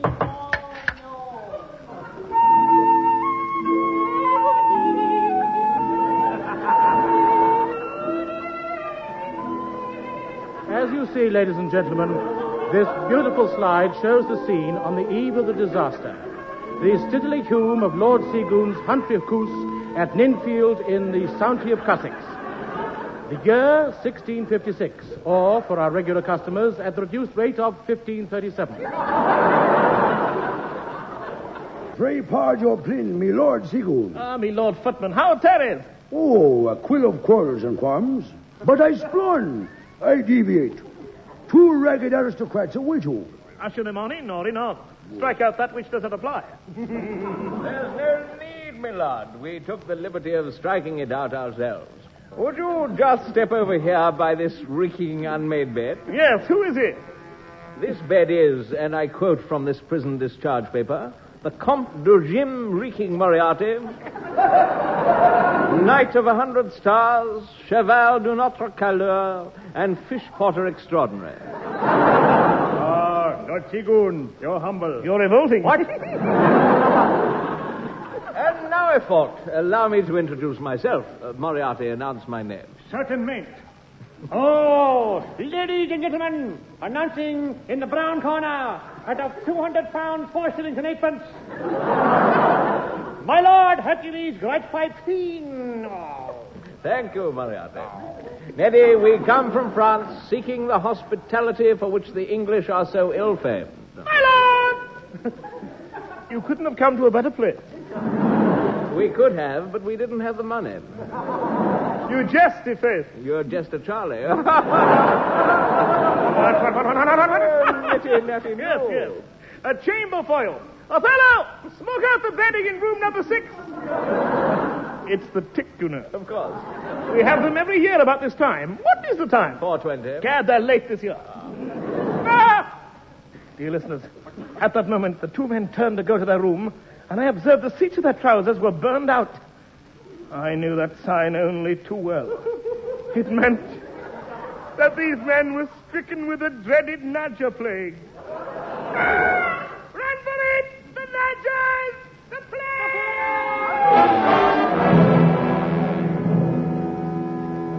Listeners, listeners will no doubt be puzzled at Seagoon's terror on seeing a pair of burnt-out trouser seats. To find the explanation, I will insert another colored lantern slide which shows the good people of Ninfield assembled in the Corn Exchange.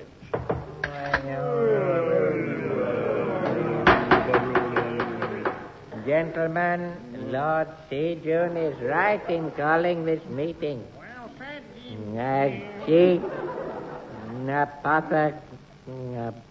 Apothecary of Ninfield, I have been studying the humors of the trousers for many years.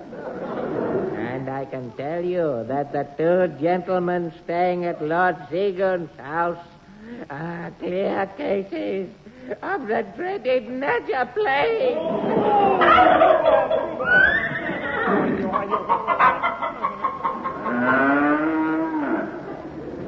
Citizens of Ninfield, I must warn you, beware the moment the seat of your trousers start to burn. Then you've got it. Oh, tell me, sir, how can we avoid catching this dreaded malady? There is no cure, Jim, but there is a preventative measure. Oh. As the disease only strikes the seat of the trousers, it is best that we desist from wearing any. Oh, heroes and horrors. But wouldn't it not be unwise for the men of Ninfield to walk abroad without their nether garments? Remember, there's a hard frost in the morning. He's right. However, I have an alternative. As the seat of the trousers is the vulnerable part, that portion shall be cut out. Oh, this is a lot of rubbish. Nudges? I've never heard of it. It's all fish and vinegar to hear. Can you smell? Oh, me breaking! Run for your lives!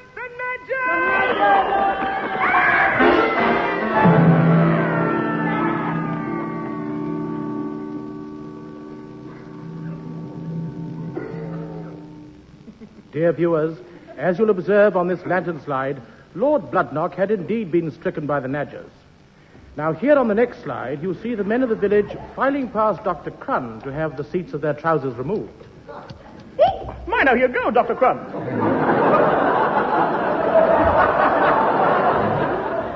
I'm sorry. Next, please. Your name, sir? Max Geldray, English gentleman. Blue Jay.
That was Max Geldray, BBC contract artist, now under the threat of death. However, with the seat of his trousers removed, he can now face the world with a smile. And now, the Nadger Plague, coloured slide number 4.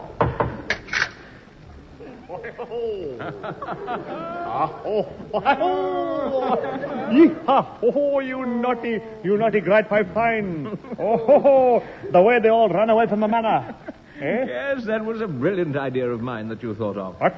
Burning those fake Nadger holes in our trousers. Ah. Now, put on that lantern slide of Lord Seagoon's treasure chest. Right. There. What a beautiful picture. Isn't it? I can't get the chest open. Well, try this lantern slide of a bunch of keys. Oh, voila. They all fit perfectly. And look what's inside. A lantern slide of £4 7 shillings in coppers.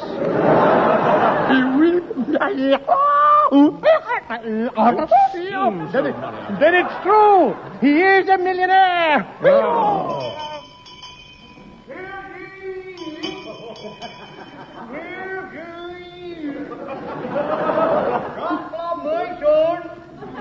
Where are the plague having come to Ninfield? The plague? He must be joking. No, I'm not. The plague. The king has decreed that's possible. That the village shall be put in quarantine. And in quarantine. And surrounded by a cordon of soldiers. What? Let's get out of here. Cass, just as the listeners already know, Thin and Moriarty in fake Nadger trousers have made off with my entire fortune in coppers. Posing only for an English summer. I'll leap on my favorite Arab. That's better. Now, tango after them!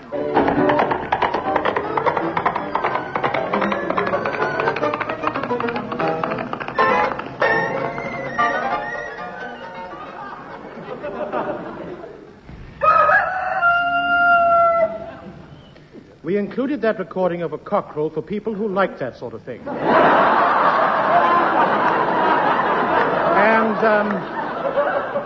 And now, here is a recording for people who don't like that sort of thing.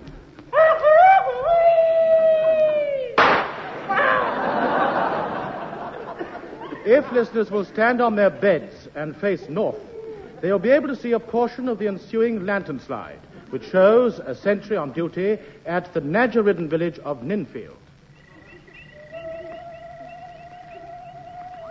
Oh, take it there.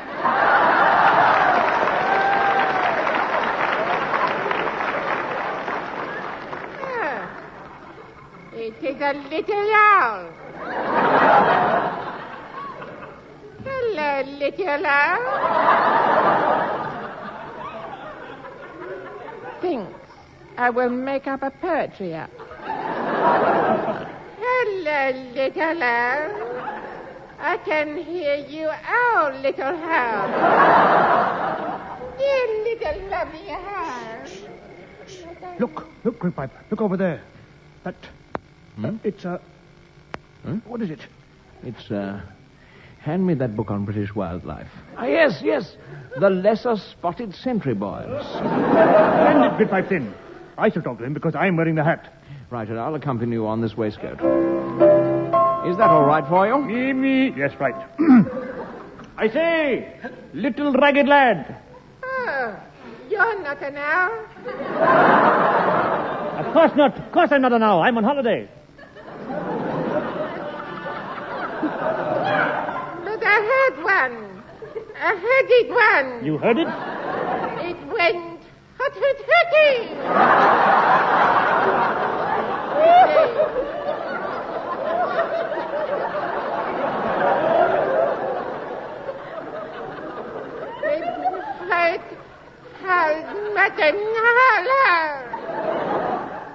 Quel brilliant impression. Tell me, little lad, can you do an impression of a sentry fast asleep? Yes, I can, yes. Yes? Lays on ground, closes his eyes, does imitation cardboard snoring. Imitating 10 seconds from now. What is it, Papa? 10. Listen, All right. I'm imitation now. Oh, he's not finished. Right. All clear, grit pipe. Let's go. Paul, no! Good heavens. A piece of knotted string asleep at his post. Get up, you rotten twine!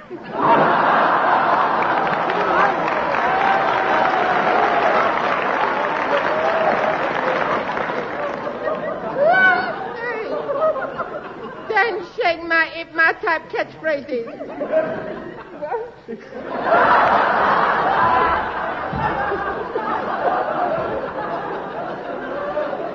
Stop shaking me. You'll shake my nuts off.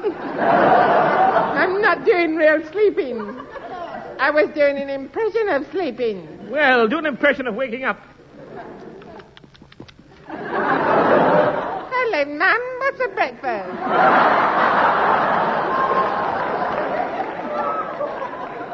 Very good. Now, tell me, little spring-type soldier, did you see two criminals go by with £4 7 shillings in coppers? No, but I saw two coppers go by with £4 7 shillings in criminals. I have made a little joke. Type. Shut type up, type. Shut up, type. Fool. You've let two men go through disguised as two other men. After the four of them. Wait. Why is that gas stove wearing a hat? He's going out.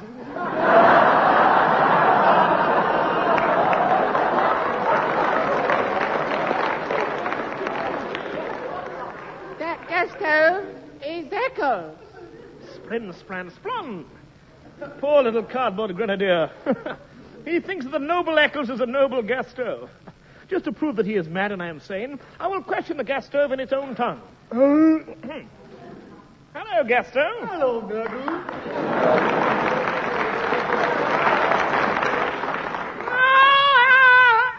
Noops, it's true. Eccles is a gas stove. Tell me, Eccles, what's cooking? What's cooking? I don't wish to cook that.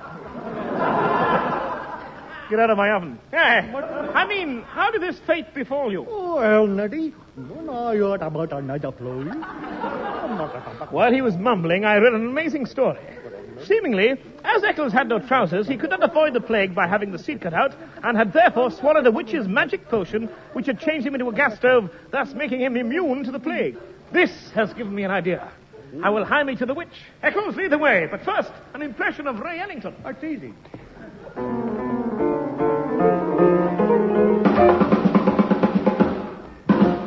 Great night, one more night without sleeping, watching till the morning comes creeping. Green door, what's that secret you're keeping? There's an old piano and they play it hot behind the green door. Don't know what they're doing, but they laugh a lot behind the green door. Wish they let me in so I could find out what's behind the green door.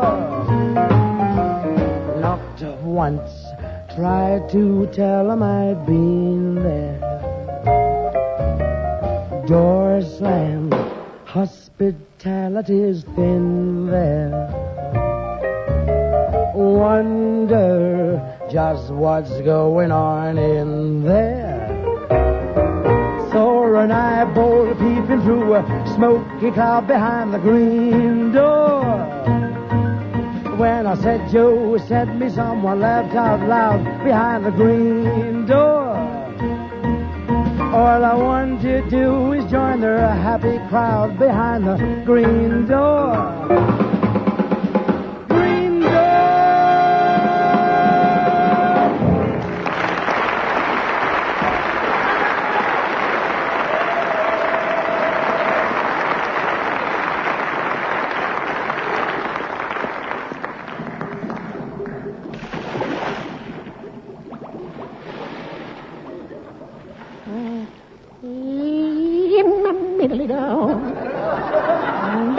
Double, toil and trouble.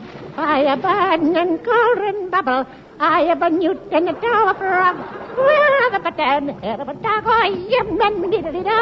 Stop making those naughty spells, men. I'm not making a naughty spell. Henry, hand me that carton of frozen asses gone and a nose of a tuck, buddy. Oh, yum, yum, yum. Yum to you. Are you using Mrs. Beaton's cookery book? Of course, it's the first thing that I put in.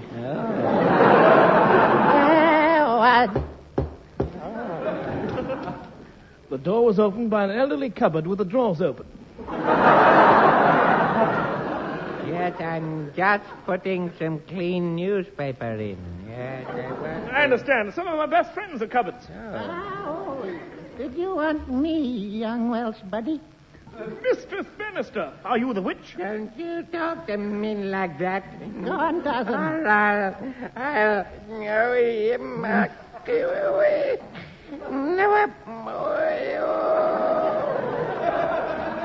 I caught him as he fell. Mistress Bannister, I want a magic potion that will change me into some inanimate object. You mean you're not one?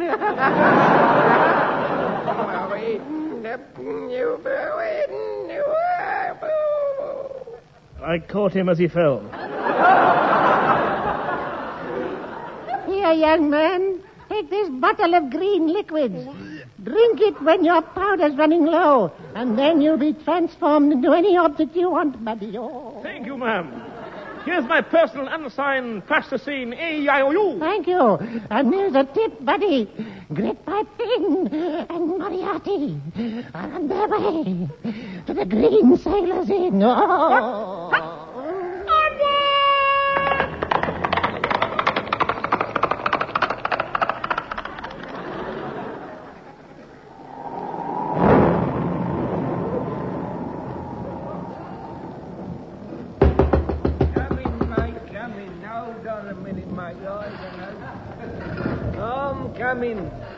I don't know what mates are doing out on a night like this, mate. I don't know. It's a mate night for night.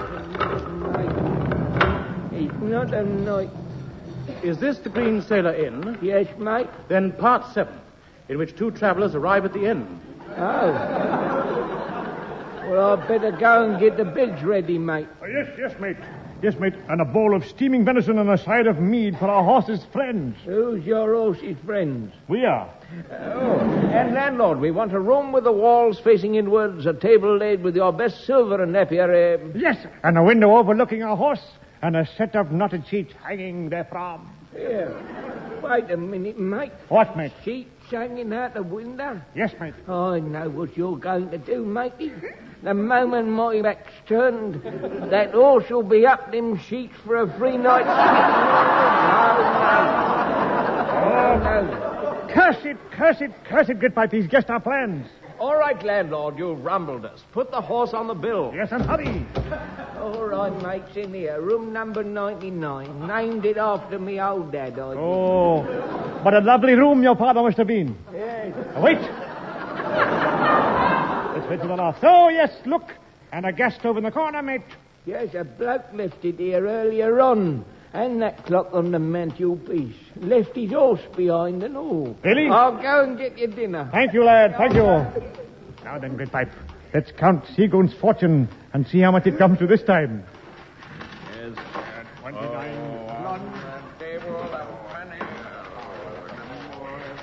Hello, listeners. Hear that ticking? Yes, that clock on the mantelpiece was none other than I, Neddy Seagoon. I had drunk the witch's magic potion and been transformed into an 8-day all-weather clock with device to waking you up with a cup of tea. Now I must maintain the deception. Dong, dong, dong, dong. Dong, dong, dong, dong. Dong, dong, dong, dong. Dong, dong, dong, dong. Dong, dong, dong. 3 o'clock? My watch says 4. Dong. What? It's nonsense. I make it 7. Dong, dong, dong. There's something strange going on in this room. That clock's slow. I'll wind it up from behind. Don't you dare touch me or I'll strike! Oh! That clock spoke! It's witchery! Run for it!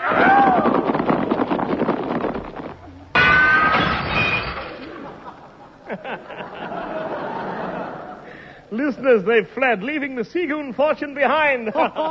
Listeners, they've fled, leaving the Seagoon. Shut up, Gasto! Shut up. Plop. Now to change into human form again. Hand me the magic potion. I can't move. I'm a Gasto. Well, change back to Eccles. Okay. Hand me the magic bottle. I can't. I'm a clock.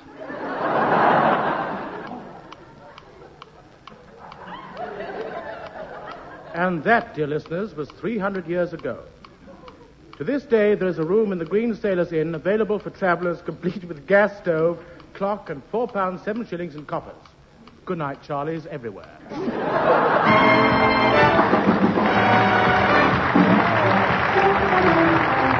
That was The Goon Show, a BBC recorded program featuring Peter Sellers, Harry Seacombe, Spike Milligan, with the Wellington Quartet, Max Geldray, and the orchestra conducted by Wally Stott. Script by Spike Milligan and Larry Stevens. Announcer Wallace Greenslade. The program produced by Pat Dixon.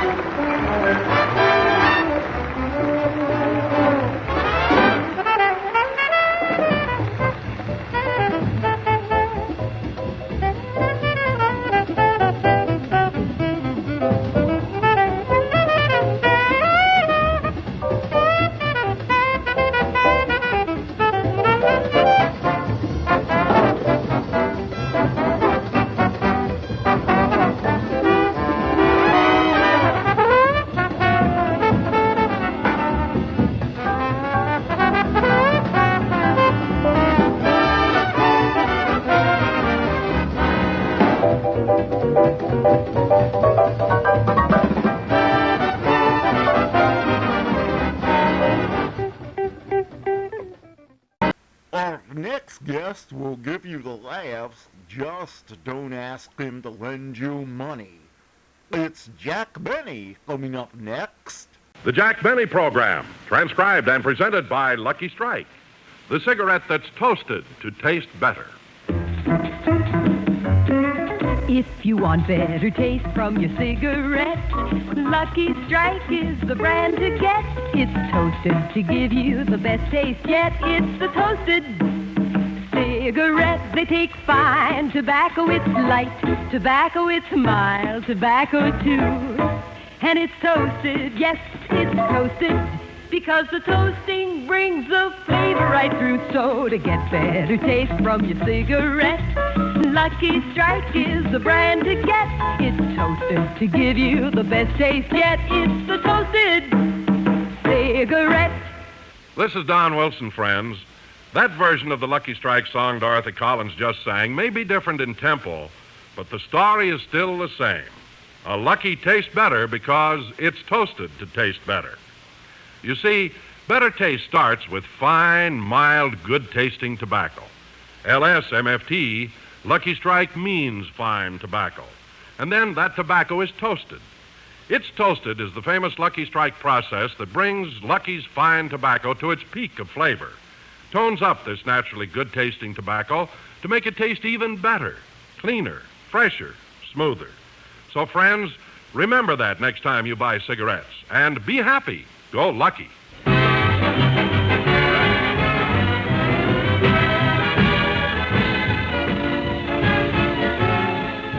The Lucky Strike program starring Jack Benny with Mary Livingston, Rochester, Dennis Day, Bob Crosby, and yours truly, Don Wilson.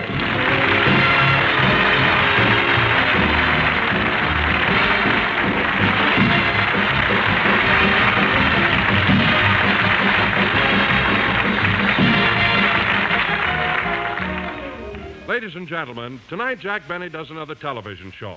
But meanwhile, let's take you back to yesterday. Last night, the members of the Beverly Hills Beavers put on a play at the school auditorium. Of course, Jack Benny, who happens to be the treasurer of the club, was planning to go. We now find Rochester pressing Jack's tuxedo. Press it once and press it twice, then press it once again. It's been a long, long time. Da da da da da da da da da da da da da da. Well, I got the pants pressed. Now I better finish pressing the coat. I wonder where Mr. Benny bought this tuxedo. It should be on the label. Yeah, there it is. The Pep Boys. Oh, Rochester, have you finished pressing my clothes yet? Yes, boss, but who was the last one you rented this tuxedo to? Why? Every time I lay the coat down, the arms fold.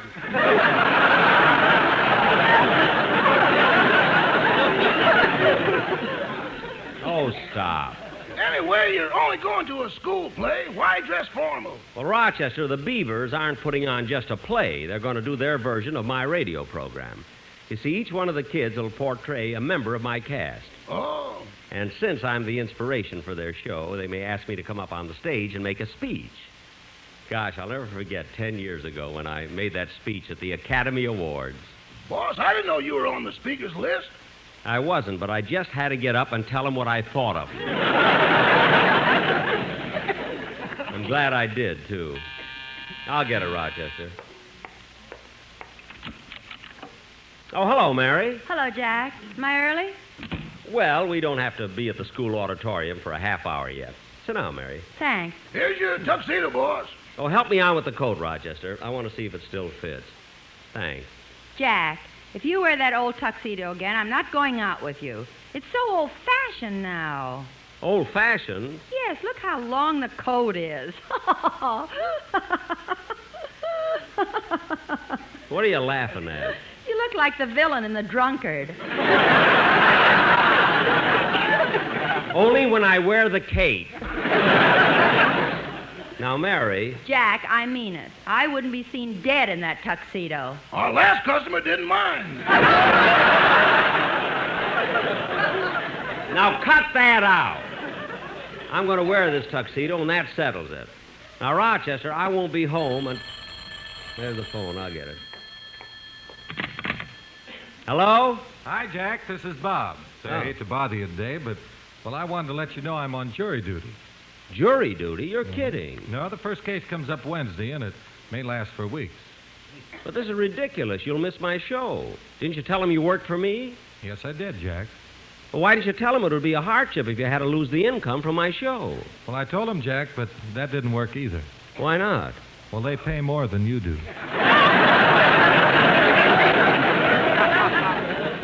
What? $3 a day.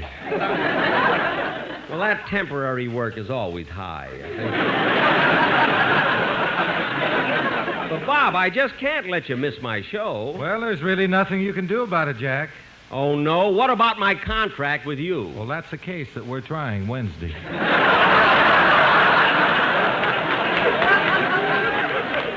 Now, look, stop joking, Bob. I need you for the show, so I wish you'd try and make it. Okay. Say, by the way, Jack, did you get that recording that I made with the sportsman?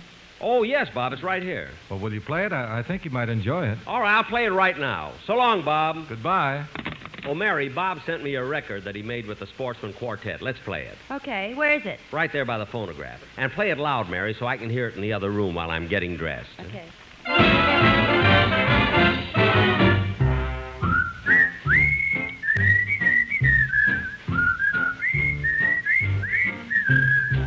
The sun is shining, oh, happy day.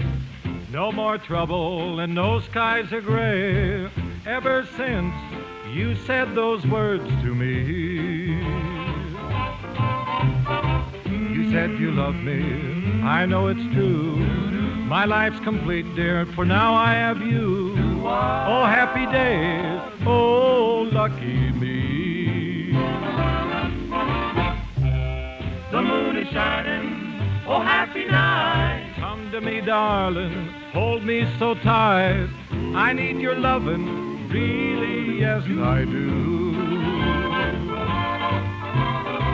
You said you love me, I know it's true. My life's complete, dear, for now I have you. Oh, happy day, oh, lucky me.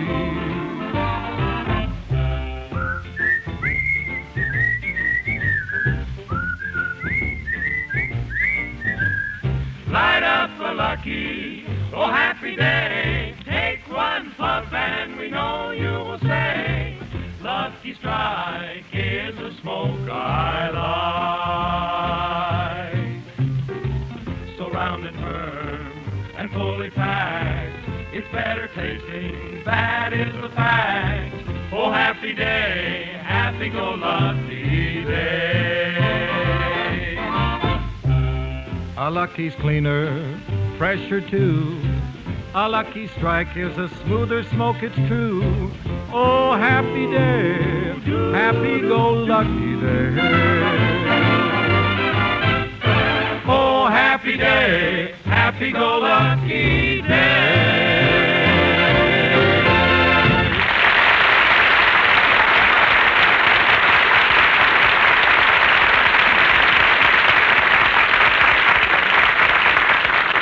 Say, Mary, that was very good, and it was thoughtful of Bob to get the sportsman to do it with him. Oh, it sure was. Say, Jack, don't you think it's about time we left for the school auditorium? Yes, we haven't got much time. Rochester, get my car out of the garage, will you, please? You can't use the car, boss. A nail went through one of the tires.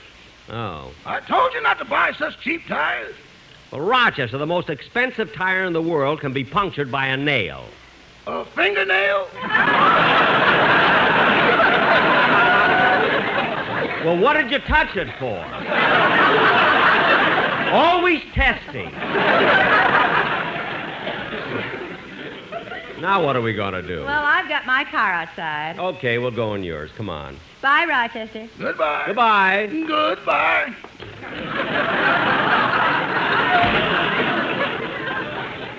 Jack, wasn't that a nice song Bob sang? Yeah. Oh, look, Jack, here comes Dennis on a bicycle. Where? Oh, hello, Mary. Hello, Mr. Benny. Oh, hello, kid. Gee, we were just leaving for the school auditorium. Aren't you going to see the Beverly Hills Beavers put on their play? Oh, sure, but it's such a nice night, I thought I'd ride over on my new bicycle. Oh, is that a new one, Dennis? Yeah, I won it last night on a quiz program. On a quiz program? Gosh, you're really lucky. Yeah. Was it a hard question? Oh, no, it was easy. The man pointed to me and said, would you pay $100 for this bicycle? I said, yes, so I gave him the $100 and he gave me the bicycle.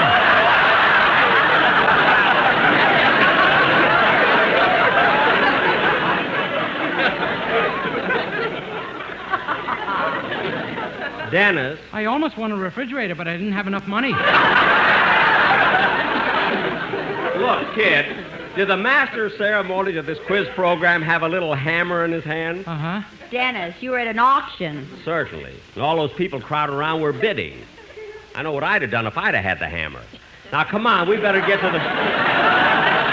Now, come on, we better get to the school auditorium. Okay. Oh, by the way, Dennis, did you ask your mother if you could go duck hunting with me again next week? Yeah. Dennis, I didn't know you go with Mr. Benny on his hunting trip. Oh, sure, I'm his retriever. You mean when he shoots, you bring back the ducks? No, when he misses, I have to bring back the buckshot. All right, all right. Now, Dennis, leave your bicycle here and come with us. Okay.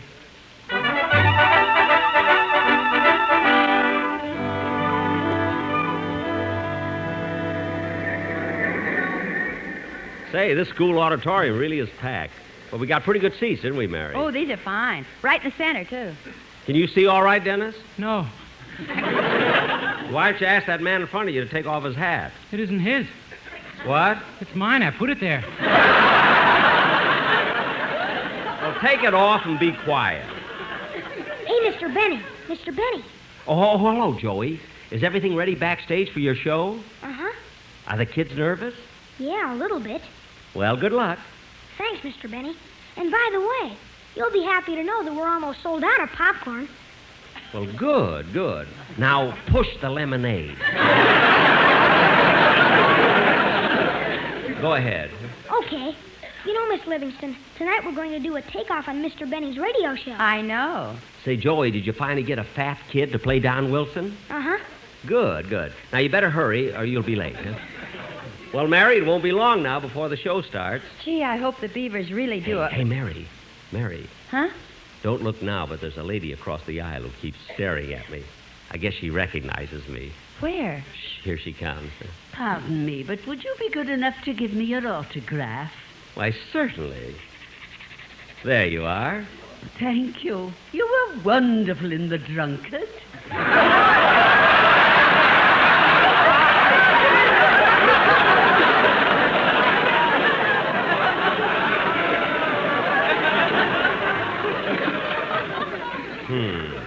I told you not to wear that cape.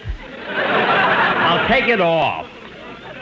You know, Mary, this idea of the little kids doing my radio program is really clever, isn't Oh, it? yes, Jack. I think it's the cutest thing that... Oh, the curtain's going up. Yeah.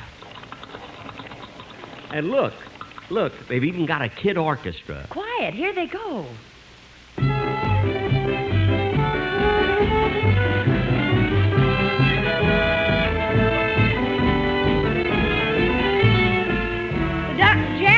Show starring Jack Benny with Mary Livingston, Rochester, Dennis Day, Bob Crosby, and yours truly, Don Wilson.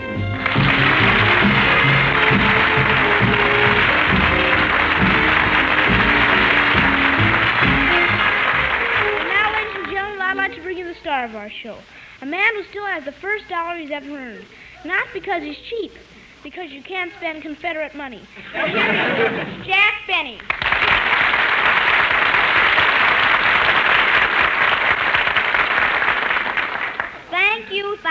Thank you. Hello again, this is Jack Benny talking. And Don, did you think up that introduction all by yourself? Yes, Jack, and I thought it was very funny. Oh, you did, eh? Yes. Don, the boo boy. Hey, get easy. The last time you shook like that, you got a proposal from Hilo Hattie. And another thing, Don. Oh, hello, Mary. Hello, Jack. Hiya, Don.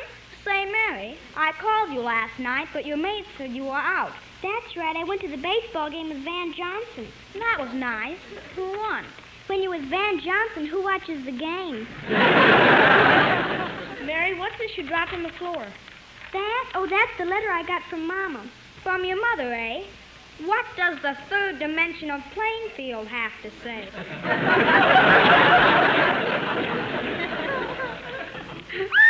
I'll read it to you.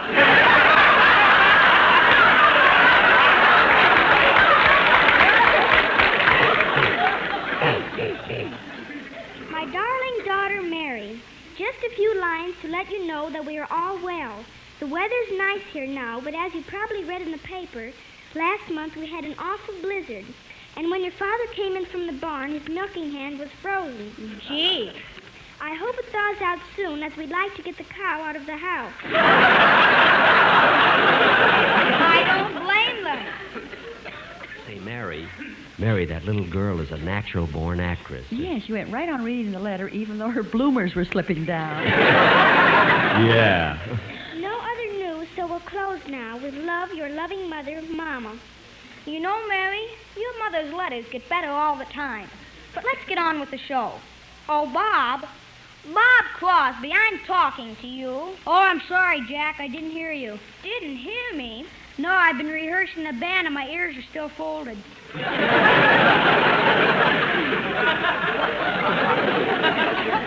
Oh, say, Bob, I meant to ask you, did you learn how to pronounce that word yet? I think so. Let me hear you say it. Manischewitz.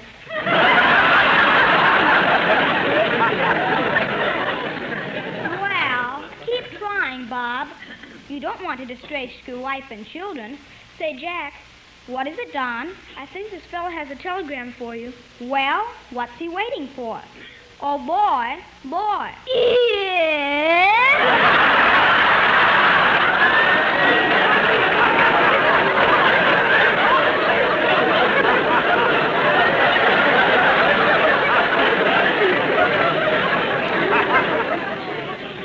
Oh, fine. Are you from Western Union? Who do you think I am with this uniform, Nelson Eddy? Never mind. Just give me the message. Here you are. And here's a tip for you. Oh, boy, a nickel. Now I can send my father through college. Say, I've had trouble with you before. What's the matter with you? Do you enjoy aggravating me? Whoa, joy!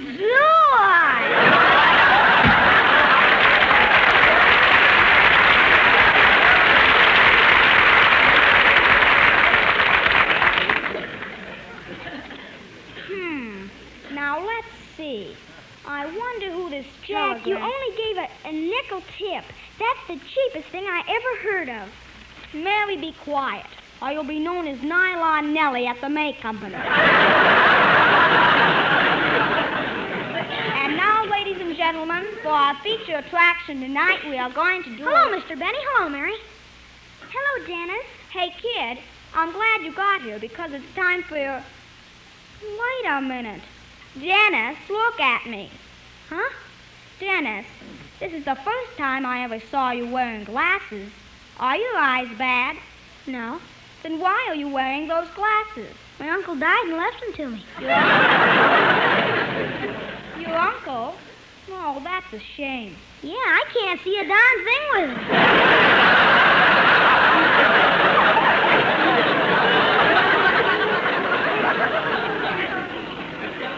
Well, for heaven's sakes, kid, if you can't see with them, take them off. Just because somebody leaves you something in a will, you're not compelled to use it. I'm not? No. Anybody want to buy a set of teeth? Now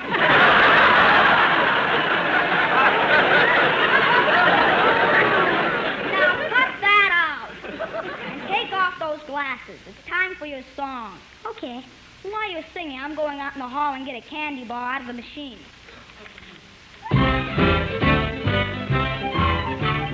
Clancy was a peaceful man, if you know what I mean.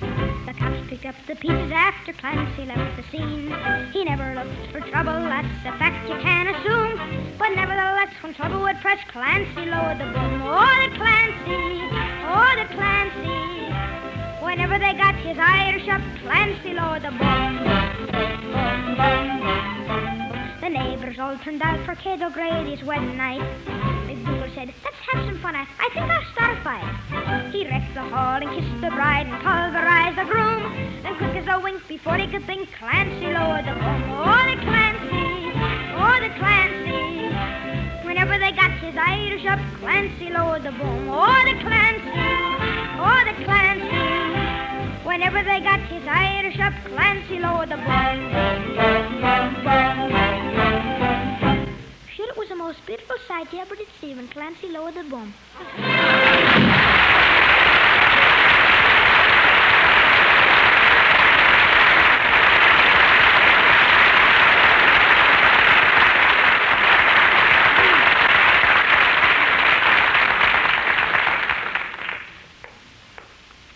Where's the candy machine? Oh, here it is. Now, let's see. They've got Hershey's, Circus Peanuts, Lifesavers, Babe Ruth, and Milky Dip. I think I'll get that one, a Milky Dip. Hey, Bud. Huh?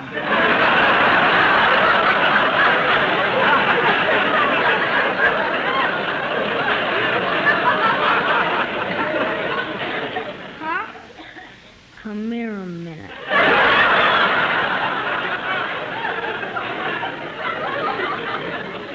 Who, me? Yeah, what you doing?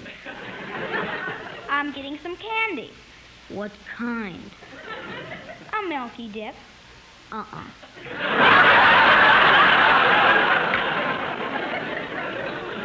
What? Get a Hershey bar.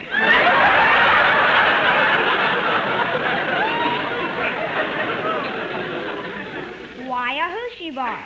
In this hot weather, nothing runs like chocolate.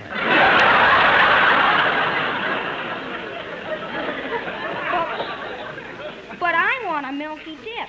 Milky Dip hasn't got a chance.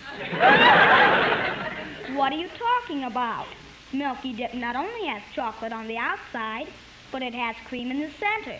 That's what'll give you the trouble. What? Cream is hard to handle unless you whip it.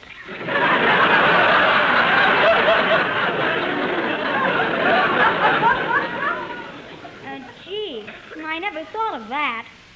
You really think I should get a Hershey bar? Can't miss. Look at the last performance. Last performance? Yeah. Coming out of the machine, Hershey was boxed in by Lifesaver, but got through the hole. Really? And Lifesaver was the flavorite. Well, I don't know. I'm still gonna... Wait a minute. I know what I'll do. I'll get Almond Joy. Okay, it's your dough.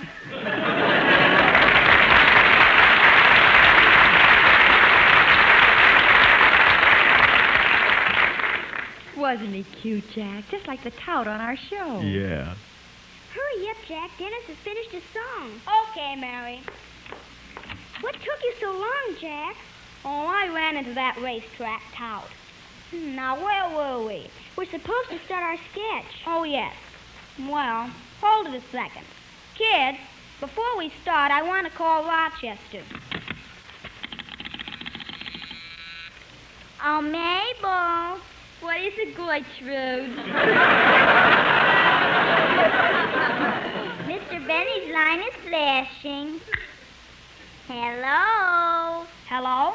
Gertrude, will you try to get me Rochester, please? Just a moment, Blue Eyes. He wants I should get him Rochester. It's a good thing he talked to you. I'd have hung up on him. Why? Jack took me out once and didn't even kiss me goodnight. I can't understand it. I even brought my lips up close to him. Like this. Well, no wonder he didn't kiss you. What? I've seen a better pucker on the clothes laundry bag.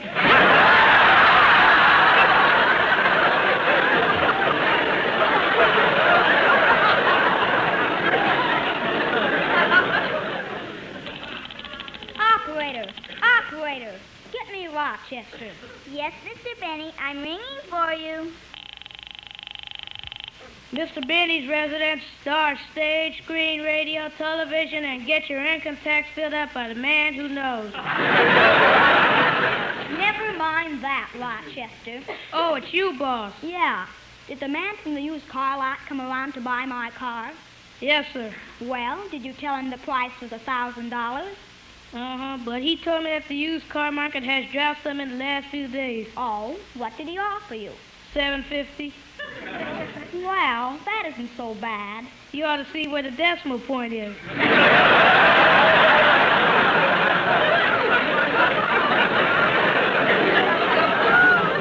Now, Rochester, stop being on his side. You know as well as I do that the car is worth $1,000. Oh, boss, come now. All right. Well, tell the man I'm not selling it anyway, and come down to the studio and pick me up. Goodbye. Goodbye.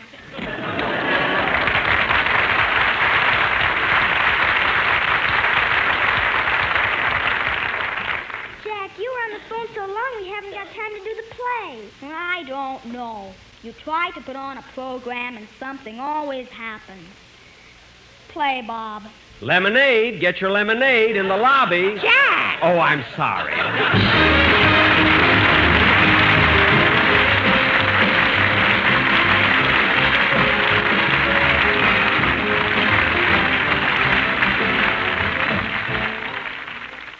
Ladies and gentlemen, Jack will be back in a minute to tell you about his television program, which goes on at 7 p.m. tonight over the CBS television network. But first, a word to you smokers who are looking for better taste in a cigarette. Better taste, friends, is the prime concern of the makers of Lucky Strike. That's why a Lucky is made of fine, good-tasting tobacco that's toasted to taste even better. Yes, better taste begins with fine, light, mild tobacco, good-tasting tobacco. And then that tobacco is toasted. It's toasted. The famous Lucky Strike process brings Lucky's fine tobacco to its peak of flavor, tones up this naturally good-tasting tobacco to make it taste even better, cleaner, fresher, smoother. So make your next carton Lucky Strike and be happy. Go Lucky. If you want better taste from your cigarette, Lucky Strike is the brand to get. It's toasted to give you the best taste yet. It's the toasted cigarette. cigarette. They take fine. Tobacco, it's light. Tobacco, it's mild. Tobacco, too. And it's toasted. Yes, it's toasted. Because the toasting brings the flavor right through. So to get better taste from your cigarette, Lucky Strike is the brand to get. It's toasted to give you the best taste yet. It's the toasted cigarette. Ladies and gentlemen, I was going to tell you about my television show, but we're a little late, so tune in and watch it. Good night, folks.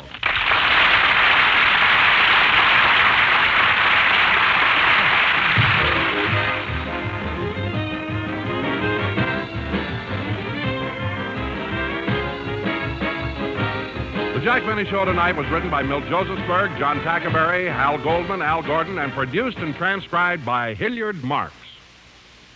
Filter smokers, true tobacco taste, real filtration, famous Tareyton quality. They're all yours when you smoke Filter Tip Tareyton. Filter Tip Tareyton gives you all the full, rich taste of Tareyton's quality tobacco and real filtration, too. Because Filter Tip Tareyton incorporates activated charcoal, renowned for its unusual powers of selective filtration. Look for the red, white, and blue stripes on the package. They identify Filter Tip Tareyton, the best in filtered smoking. The Jack Benny program is brought to you by the American Tobacco Company, America's leading manufacturer of cigarettes.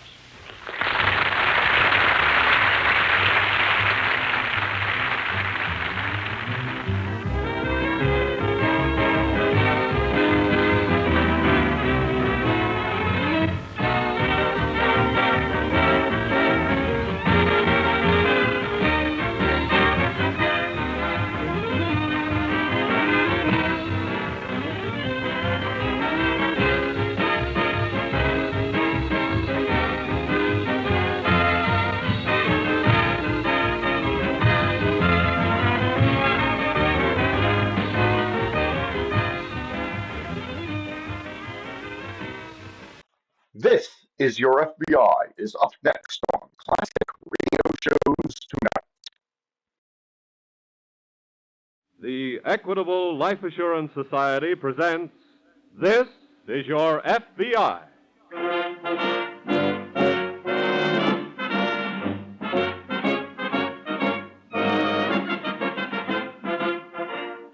This is Your FBI, an official broadcast from the files of the Federal Bureau of Investigation, presented as a public service by the Equitable Life Assurance Society of the United States and the Equitable Society's representative in your community.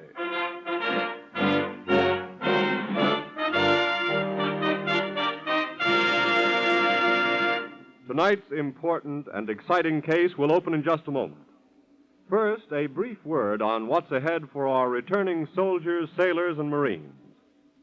80 years ago, in the year 1866, America's number one problem was the same as we face today: jobs for ex-servicemen. And in 1946, as it did in 1866, at the close of the Civil War, the Equitable Life Assurance Society of the United States is helping American business and American agriculture to create jobs and more jobs for the men who serve this country well. Funds of the Equitable Society are invested in thousands of farms and ranches, as well as in hundreds of the great basic industries on which our national prosperity depends. That is how Equitable Society dollars help provide opportunities for veterans in search of employment. That is why we say that by serving its members, the Equitable Society serves America.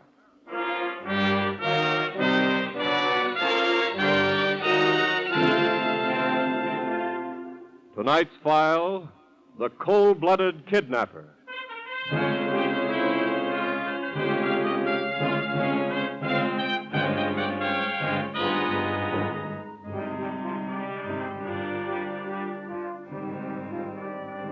After nearly a decade of comparative freedom from his scourge, the kidnapper has gone to work again.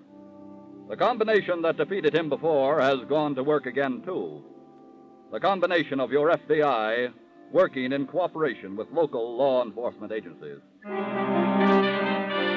Tonight's case, is the story of a kidnapping which did not make nationwide headlines. The victim was an average person. The family was a family of modest means, and the ransom demand was small. But in the eyes of the law, all persons are of equal rank, and a crime against any member of society is a crime against the whole of society.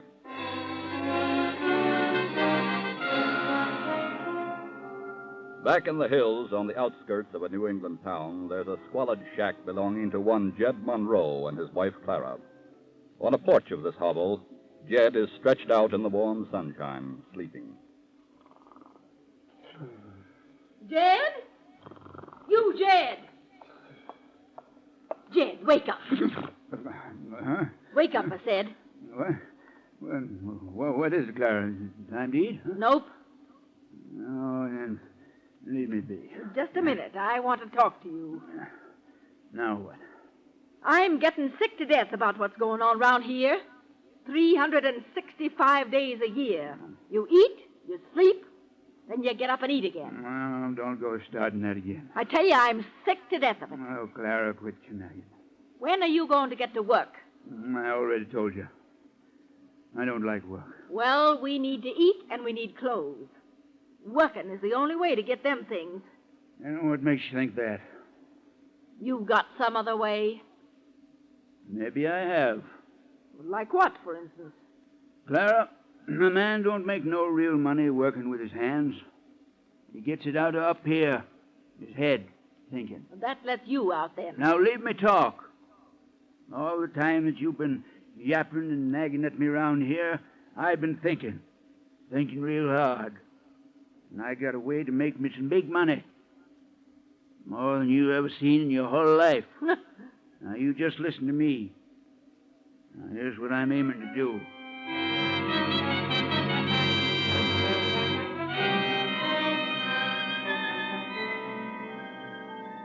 Later that afternoon, a young high school girl is walking down the street in a nearby town. She nears a corner. A battered old car pulls up close to her and stops. I beg pardon, miss. Yes? Could I speak to you for a minute? Well, What do you want? Now, I wonder if you could help me. How? Well, my wife's sick, and I have to work all day.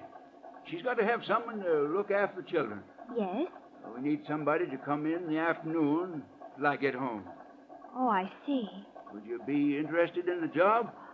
Gee, I don't know.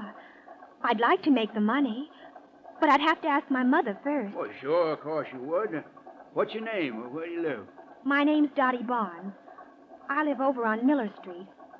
Why don't you just hop in the car and we'll drive around and see your mother right now. Well, all right. Now, just get right up here, front seat with me. Thank you.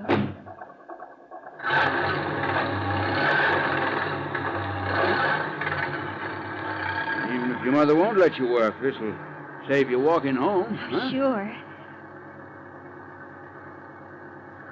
Excuse me, but Miller Street is down the other way. Yeah, I know. Then why are we going this way? 'Cause this is the way I want to go.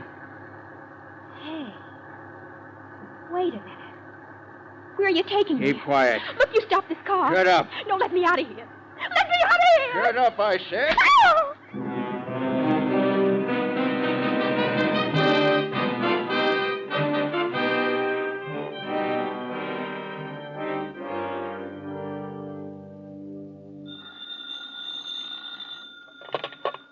Special Agent Briggs speaking. It's police headquarters, Mr. Briggs. This may be a kidnapping. Oh? Dorothy Barnes, 16 years old, daughter of J.A. and Mrs. Barnes, 1625 Miller Street. Yes? She left Central High School at 3:15 this afternoon. About 3 blocks from the school, 2 of her classmates saw her talking to a man seated in a parked car. Yes? She was seen getting into this car and driving away.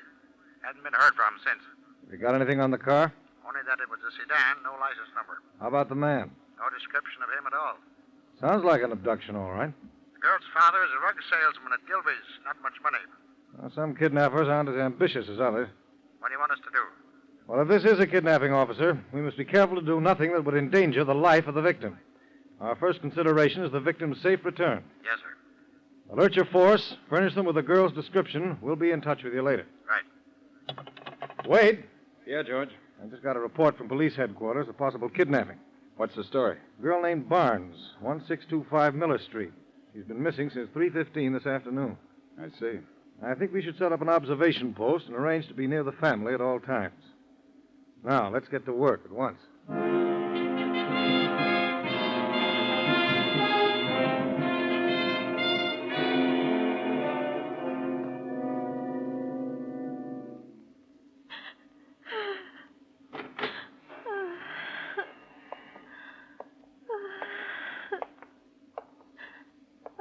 How you feeling, miss? I said, how you feeling? Where am I? This here's my home. Oh, it's you. Now, just take it easy. Cut out that crying. Why did you bring me here? Why? Well, it's a business deal, that's all. What do you mean? You stay here until your pop buys your way out. This is a kidnapping. I guess maybe you'd call it that. Oh. If pop pays off, no harm's going to come to you at all. Oh, my head. It hurts so. Huh? There's some cold water in the bucket here. Just fix a rag for you. Oh, no. See, now? Go away. Just leave me alone. Now, don't be afraid of me. No, please go away. Please. What? You get away from her. Clara, you get out of here. I said let her alone. What are you doing with that gun? Just seeing that you get out of this room and get yourself into town. I didn't want to get mixed up in this, but there's some money due on this kid. Now that I'm in it, I want my share. Get started, I tell you. Ugly old fool. Don't get no wrong ideas, miss. It ain't that I'm sticking up for you. 'Cause that's what I think of you.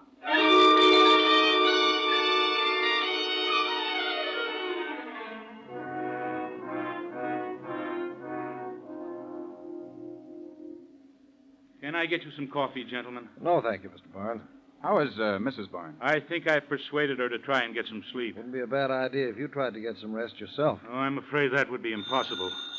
You answer it, Mr. Barnes. Very well. This may be the call we're waiting for. You remember your instructions. Yes, sir. Hello? Who's this talking? This is J.A. Barnes. Who are you? I'm the one you've been waiting to hear from. Is my daughter safe? Is she all right? You're all right. You want to see her again, you do what I tell you. You understand? I'll do anything. You want money, of course. That's right. Well, how much do you want? I haven't got a great deal, but I'll... Hey, shut up and listen. Now, you know where the road crosses over Thompson's Creek, north of town? Yes. Yes, I know. Well, then you put $1,000, $5 bills in a paper sack under the north end of the bridge by noon tomorrow. You'll have your gal back by sundown. All right. I'll have the money there. If the police are watching, you'll never see her again. You understand? I understand. But how can I be sure my daughter will get back all right? You just do like I tell you. I ain't talking no more. He's hung up. Let me have the phone, Mr. Barnes. Yes, sir. Operator. Operator. Yes, sir. Did you have a tracer on that call? Yes, sir. The party called from a pay station in Drake's drugstore, 3rd and Main. Connect me with the drugstore right away, please. Yes, sir. Wade. Yes? Take this phone, and when the drugstore answers, tell them to get a description of anybody using their phone booths, if they still can. I'm going to run out there.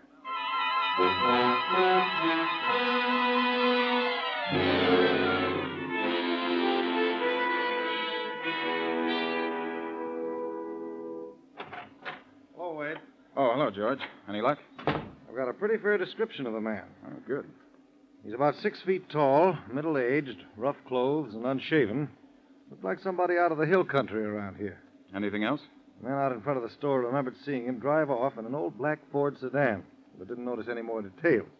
What do we do now, George? We'll arrange to deliver the $1,000 in marked $5 bills to Barnes in the morning to put under the bridge. And after sundown tomorrow, whether the girl is back or not, We move in and go to work fast.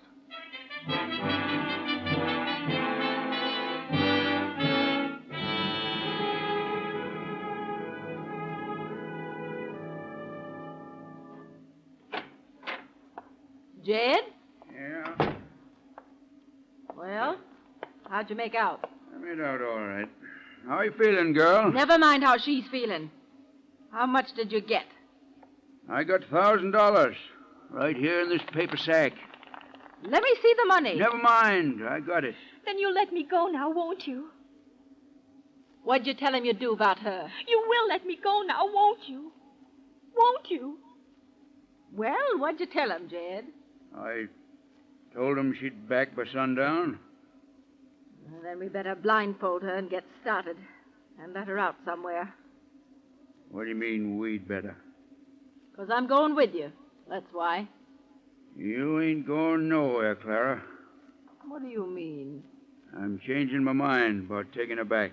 Oh, no. You No! ain't going to vex me no more, Clara. What are you saying? I'm saying I'm through listening to that tongue of yours and looking at that ugly face. Jed, what you got there? I'm getting you out of my sight for good. Jed!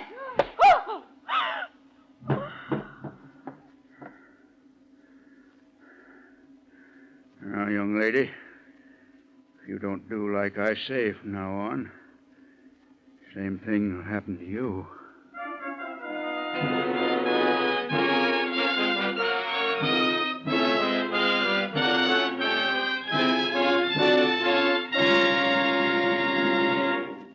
At the conclusion of tonight's file, which we will reopen in just a moment, you will hear an important message to parents prepared by Director J. Edgar Hoover of the Federal Bureau of Investigation. But now let me tell you a story from the Equitable Society that I think will tug at your heartstrings as it did mine. This week at the Equitable Society, I heard a sentimental story, but sentiment that rings true. The story of a threadbare overcoat. 40 years ago, the owner of this coat was a hopeful young man with a very small salary and a very pretty little bride. Well, one winter morning, this young wife surprised her husband by handing him a little roll of dollar bills that she'd saved from her household money. This is for a new overcoat, she told him. That old one is getting too shabby for a rising young man like you to be seen in. But that night when he came home, he was still wearing the old, threadbare coat. And from one of the frayed pockets, he took out a receipt for a life insurance policy with the Equitable Life Assurance Society of the United States. He'd used his overcoat money as a first payment.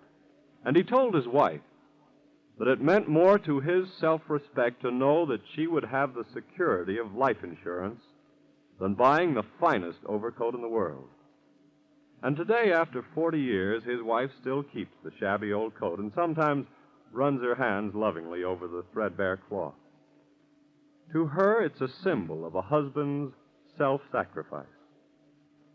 Well, when you come to think of it, almost every Equitable Society policy we issue is just such a symbol of a husband's love for his wife, a symbol of a father's forethought for his children, a symbol of unselfishness.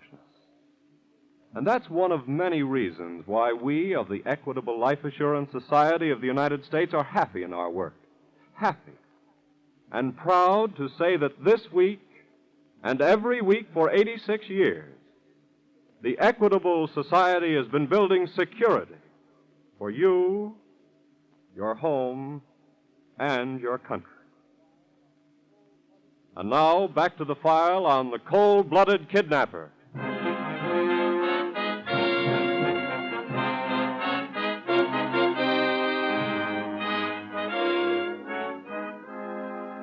Yes, the kidnapper has gone to work again. And we repeat, the combination that defeated him before has gone to work again, too. The combination of your FBI working in cooperation with local law enforcement agencies. Because the first concern of the FBI is the safe return of the victim, Special Agents Briggs and Wade stand by in the local FBI office awaiting development. Special Agent Wade glances at the clock. It's 2 hours after sundown, George. Yes, they've had enough time. Let's get moving. We'll phone the newspapers and press associations, tell them to release that list of serial numbers on those $5 bills. Right. Then let's put out an alarm on the descriptions of the kidnapper and the girl. Here's that sketch from the artist, Mr. Briggs. Thanks, Tom.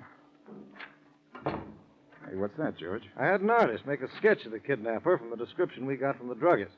Boy, he's an ugly-looking devil. Well, let's just hope for the girl's sake he's not too much of a devil.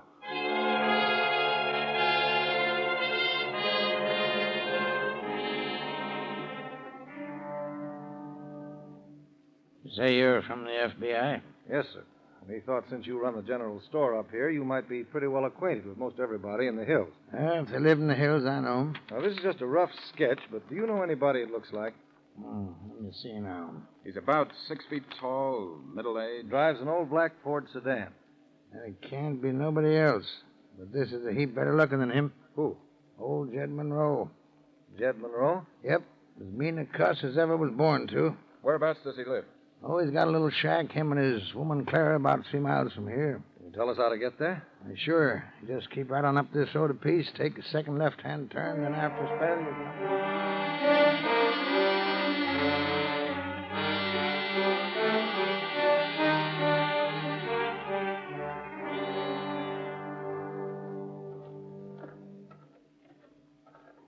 There's the shack. Yeah.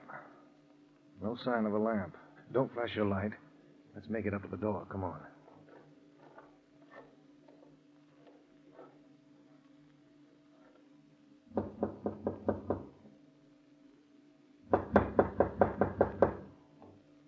The door's unlocked. Flash your light inside the minute I open it. Right. Well, doesn't seem to be anybody in there. Let's go in. Okay. Wait a minute, George. Huh? Look, here on this table. What is it? School books. Here's a name in one of them. Dottie Barnes. Well, this must be the right place. I'm afraid we've arrived a little too late. Looks like they've cleared out. Yeah. I guess we ought to... Hey, George. What? One of them didn't clear out. Look over in the corner. Well. Must be Monroe's wife. Uh-huh. She dead? Yeah. Let's get back to the store and call the sheriff. He can send the coroner out to examine the body. Okay. Then we'd better catch Jed Monroe before the girl wishes she was in that woman's place.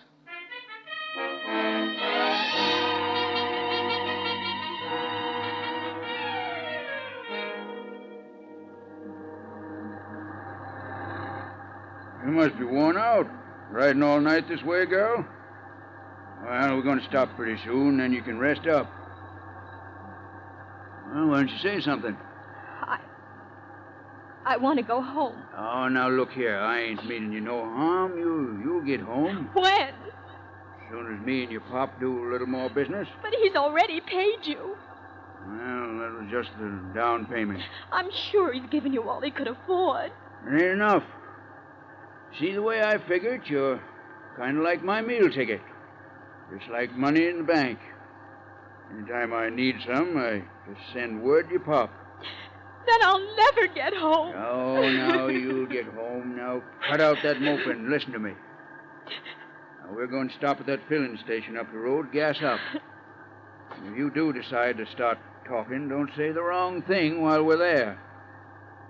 Or I'll be doing the same thing to you I done to my old woman. You understand?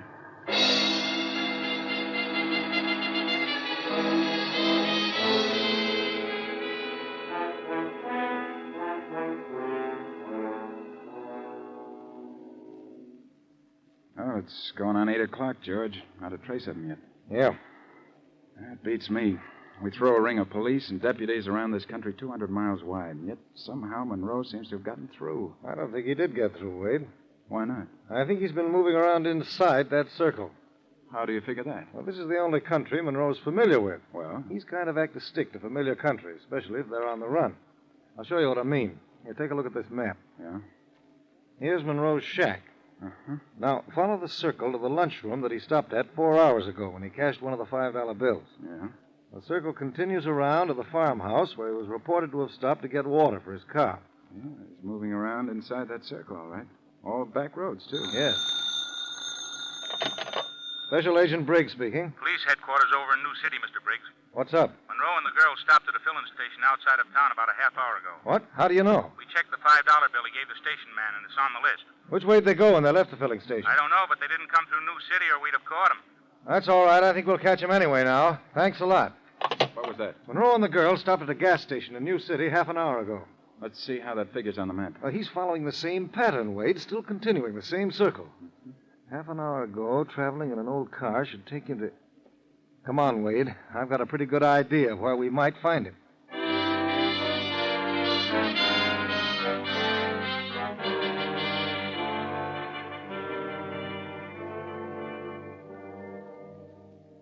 Will you quit that sniffling now? Oh, leave me alone. I stopped here at this tourist camp so you could get some rest. Oh, please, go away. No. We've got some business to take care of. What do you mean?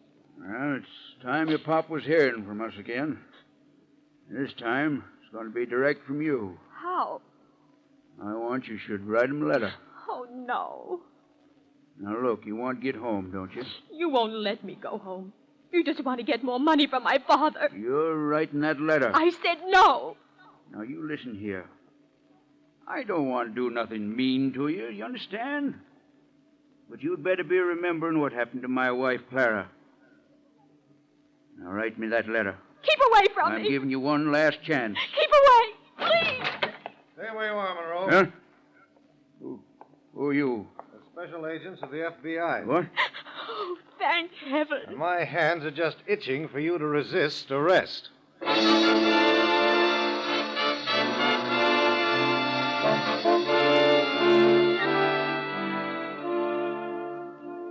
Young Dorothy Barnes was returned unharmed to her parents' home. Although Jed Monroe could have been tried for kidnapping, he was first turned over to the local authorities, who tried and convicted him for the murder of his wife.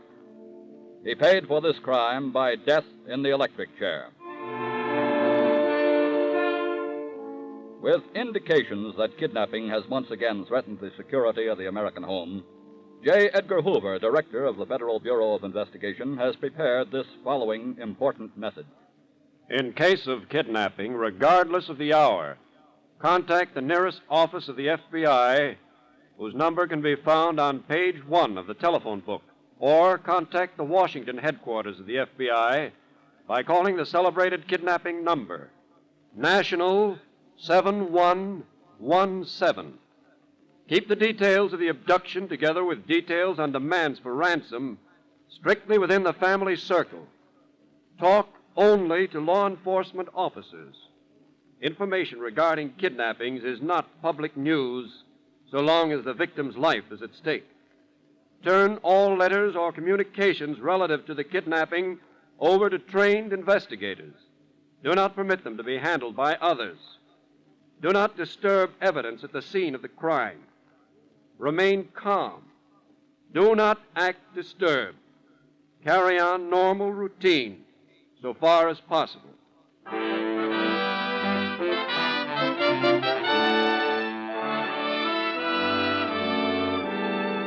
Mr. Hoover is asking for the cooperation of you, the citizen.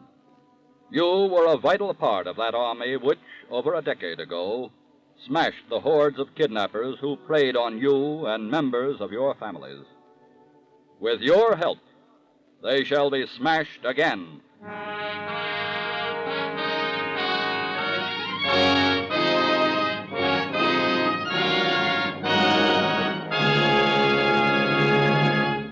In a moment, we'll tell you about next week's exciting case. Meanwhile, remember that to your FBI agents, you look for national security. And to the Equitable Society agent in your community, you look for the financial security of life insurance. And whatever special meaning that word security may have for you, a home of your own, an assured education for your children, or a retirement income for your old age, your Equitable Society representative will gladly do everything within his power to help you reach your goal. Like your FBI, the Equitable Society representative is dedicated to the security through life insurance of you, your home, and your country.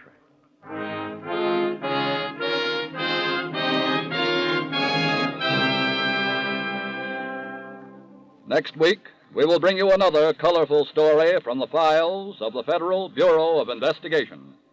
The Unwelcome Guest.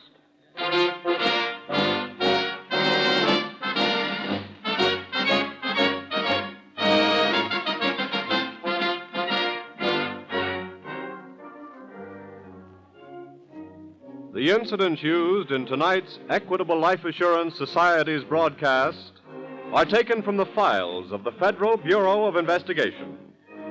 The role of J. Edgar Hoover was impersonated, but all other names used are fictitious, and any similarity thereof to the names of persons living or dead is accidental. Tonight, the music was under the direction of Frederick Steiner, the author was Frank Ferries, and your narrator was Dean Carlton. This is Your FBI is a Jerry Devine production. Now, this is Carl Frank, speaking for the Equitable Life Assurance Society of the United States and the Equitable Society's representative in your community, and inviting you to tune in again next week at this same time for This is Your FBI.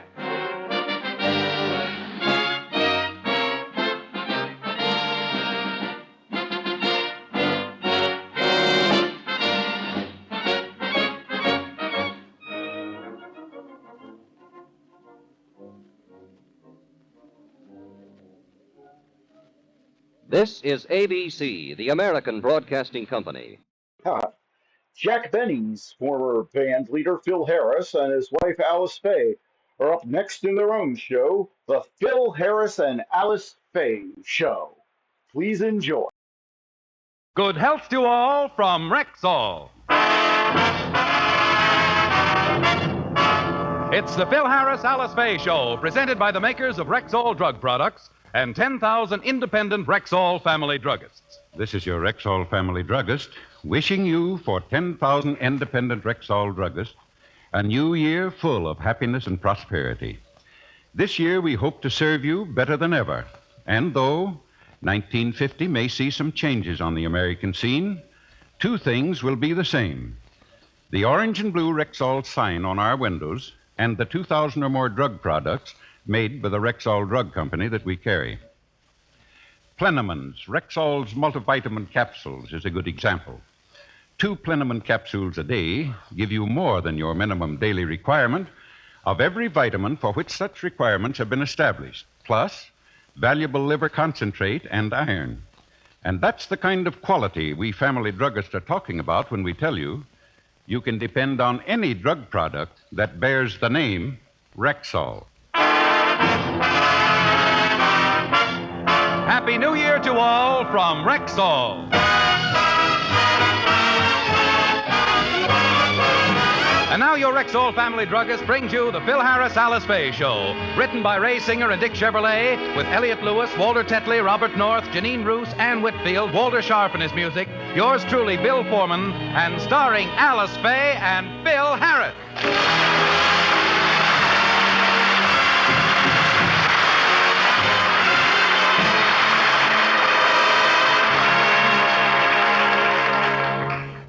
Today is the dawn of a new year, a dawn that brings the promise of happiness to some, of worldly gain to others, and despair to a few. At least that's the way it affects the members of the Harris household. Alice looks forward to it with happiness. I have a lot to look forward to this year. I'm a lucky girl to have 2 beautiful children and a husband to match. Brother William's thoughts run along another line on this New Year's morning. 1950. 1 year closer to the time my war bonds mature. And then there's Phil. Ooh, my poor head. Oh, this is a 14-karat Clyde I got this. Oh, I've never had such a headache. no wonder you have a headache after what you did last night. You're right, honey, absolutely right. And that's the last time I read Shakespeare under a dim light. Philip, you look awful. What happened last night? Where did you two go? We went to a soiree at the Musicians' Union. Oh, heavens. Alice, is it safe to go to one of those affairs? Whatever made you do it? I don't know. Guess I like to live dangerously. What are you talking about? It was a very orderly party. The cops only had to use tear gas 3 times. I don't see how you can enjoy those things. Now, tell me honestly, Philip, did you have a good time? Did I have a good time? Did I have a good... Alice, did I? Philip, don't you remember what happened last night? Willie, I told you I was too busy reading Shakespeare. You know something, Bill? That cat's a pretty good writer. You know something? I just couldn't put down his story about how they cured the alcoholic. Shakespeare wrote a story about curing an alcoholic? Yeah, The Taming of the Stew.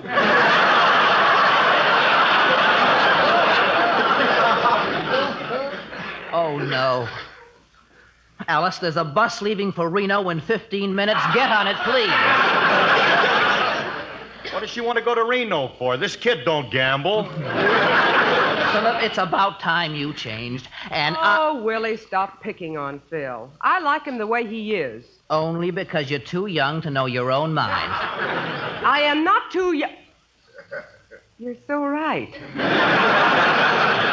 ahead, pick on him. Go on. Philip, what I'm trying to say is this. Today is the beginning of a new year, the dawn of a new decade. And it's an ideal time for you to take stock of all your human frailties and attempt to correct your many failings.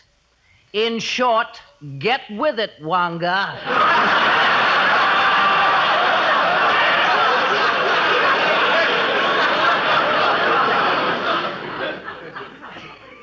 Oh, this kid's got too much time on his hands. Let me tell you something, Willie. Stop trying to come between me and Alice. I happen to be a very good husband. A good husband wouldn't take his wife to a brawl like the one you took Alice to last night. I told you it wasn't a brawl. Just a bunch of musicians at play. You know how those guys are. They're just mischievous little imps. And you should have seen the lead imp, Frankie. The last time I saw him, he was crawling around on the floor, biting people in the leg. He was not. He was just giving somebody a hot foot. Of course, I'll admit that Frankie enters into the spirit of those things a little more than anybody else. In fact, the way he carried on last night, I doubt if he'll ever be... Hiya, Curly. Remley, are you still alive? I don't know. The coroner's report hasn't come in yet. Swell party last night, wasn't it? After you left, we had a great time up to 3 o'clock, but then it quieted down. What happened? The veterinarian came in and gave us all distemper shots. Frankie, stop exaggerating. I'm not exaggerating, Alice. It was woof, woof. Guess my shot's starting to wear off.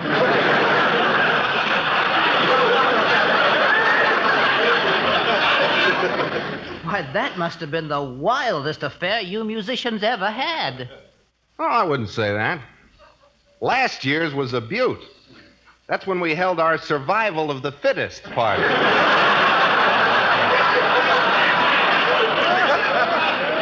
Hey, you remember that affair, Curly? Yeah.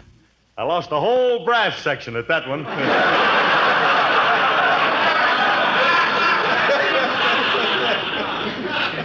You know, Francis, you could stand a little straightening out for the new year, too. Curly? Yeah. What reform movement is little Carrie Nation on now? Eyes on my neck. He wants me to change my ways. Faultless little me.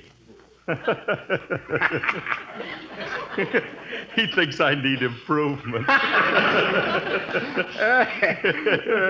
Isn't that ridiculous? No.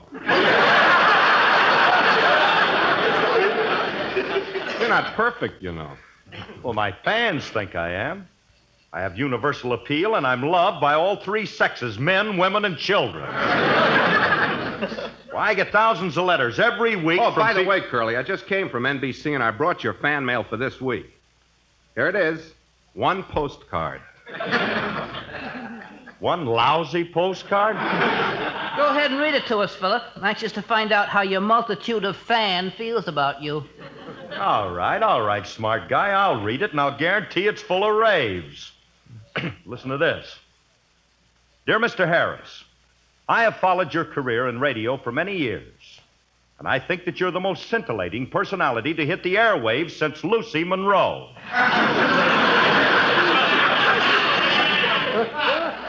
Yours is the most entertaining show in radio, and I can't find a single thing wrong with it except... Well, go on. Well, I'd like to, but from here on out, this writing becomes a little unintelligible. Never mind, Phil, I'll read it. I can't find a single thing wrong with your show except for two glaring faults, which I'm sure you're aware of. And it's signed, your ardent fan, Sweeney. Two faults? Mm-hmm. Could I possibly have... No. The guy's a crackpot. If you weren't afraid to face the facts, you'd look this man up and find out what these faults are. Who's afraid? I'll go over and see this Sweeney guy right now. His address is on the postcard. Come on, Alice. You and Frankie come with me. I'll show you.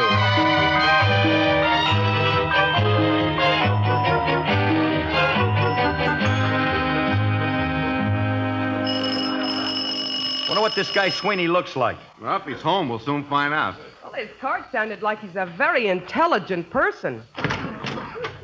Oh, how do you do, sir? Gee, it's people.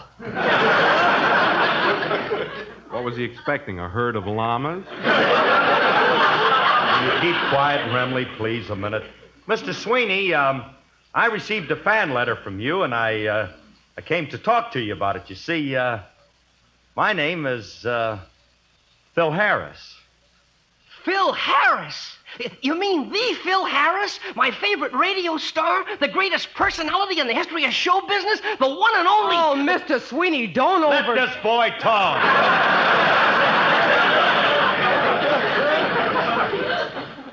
Mr. Sweeney, I know exactly how you feel about me, because I feel the same way.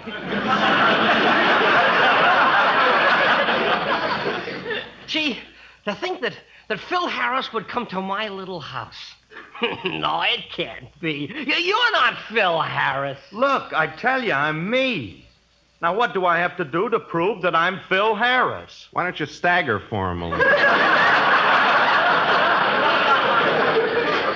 That won't help. You'll think I'm you.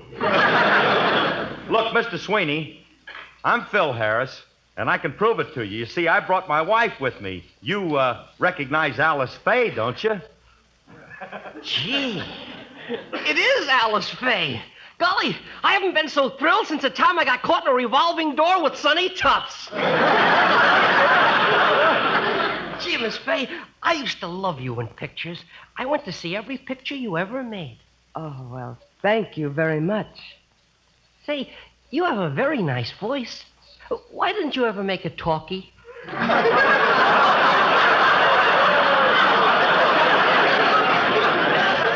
One more crack like that and I'll have Frankie bite you in the leg. I made talking pictures. Oh, I'm sorry. You got me so flustered, I don't know what I'm saying. Just being near you makes me tremble. I'm so nervous my knees are shaking. What's that? My bicycle clips.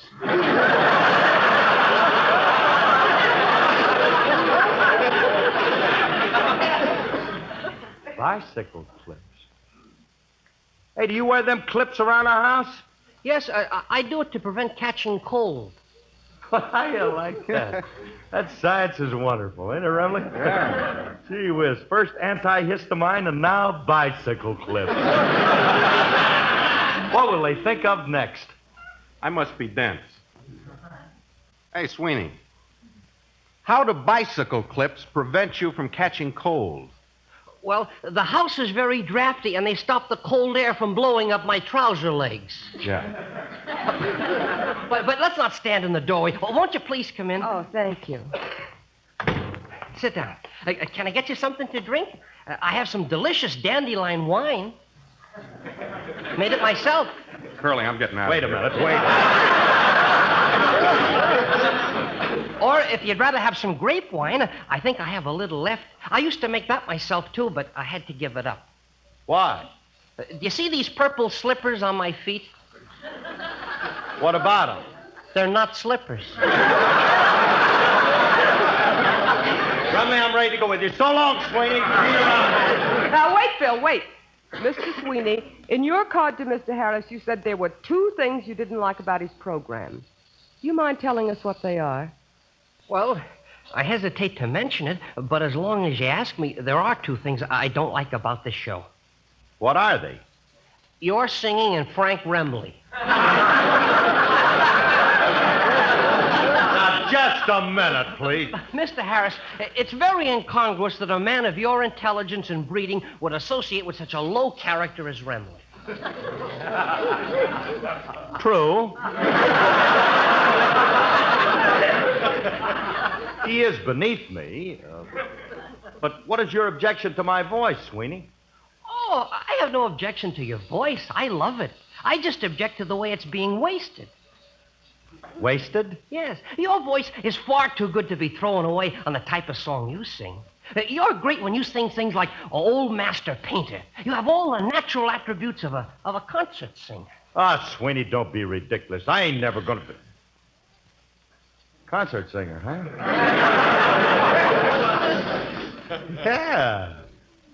Yeah, why not? Why can't I be a great singer? Because of your voice.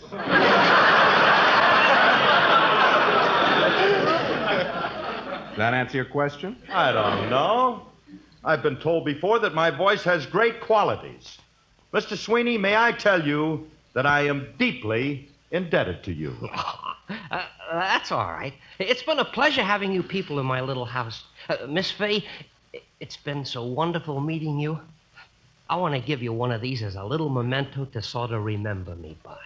Oh, just what I needed, a bicycle clip.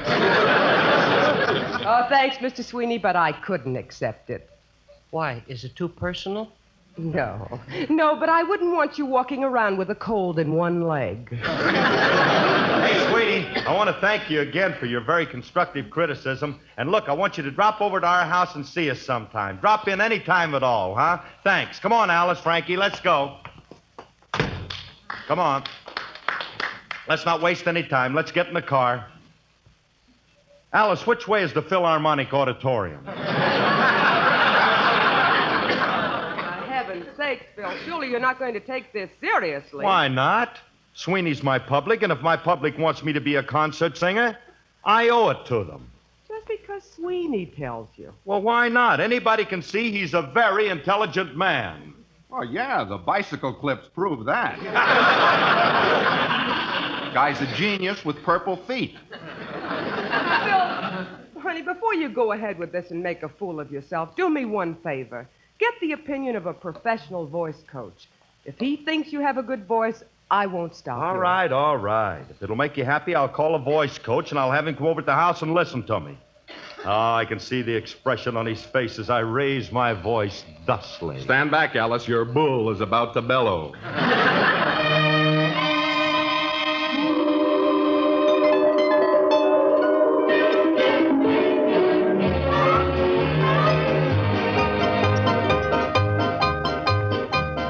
Master painter from the faraway hills painted the violets and the daffodils.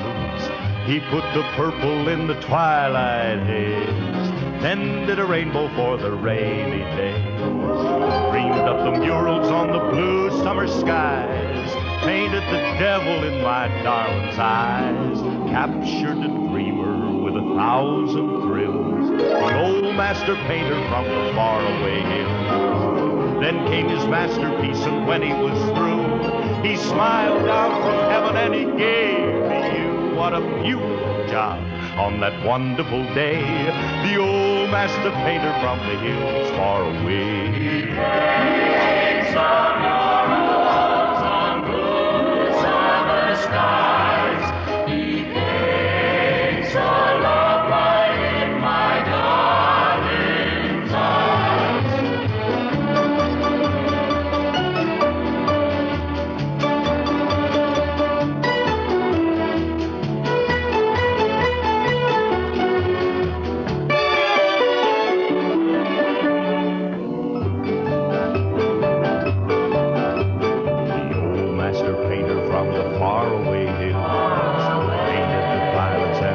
Daffodils.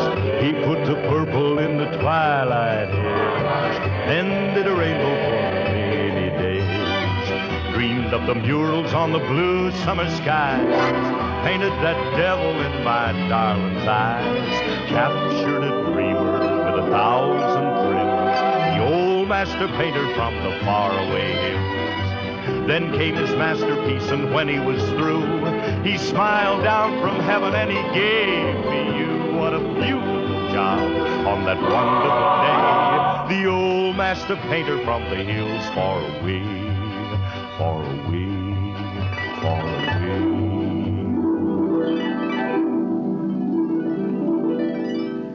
The old master painter from the hills far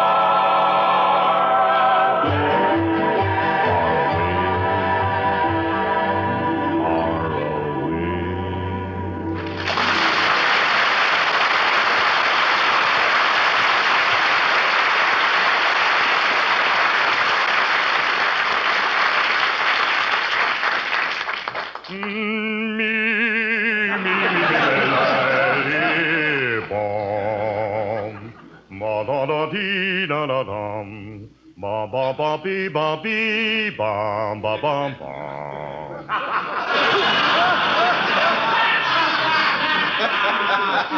Well, my B-flat scale is in perfect shape. Say, Alice, what time is that voice coach coming over? He'll be here any minute. Now, look, Phil. I called John Crown. He's one of the finest voice coaches in the country. And he's coming over here to tell you have a bad voice, so please listen to him. Okay, I'm going to be... What do you mean he's coming over here to tell me I have a bad voice? You have the bad voice. He hasn't heard me yet. Nobody can tell I got a bad voice until they hear me. What's bad voice? Oh, honey. Phil, I don't mean you have a bad voice, but it isn't of concert quality, believe me. The very thought of you trying it worries me. Well, there's no need for you to worry, just because it's the end of the Phil Harris Alice Faye show. Now, when I start my new program, What new program? The Rexall Concert Hour. Starring Philip Harris and Margaret Truman.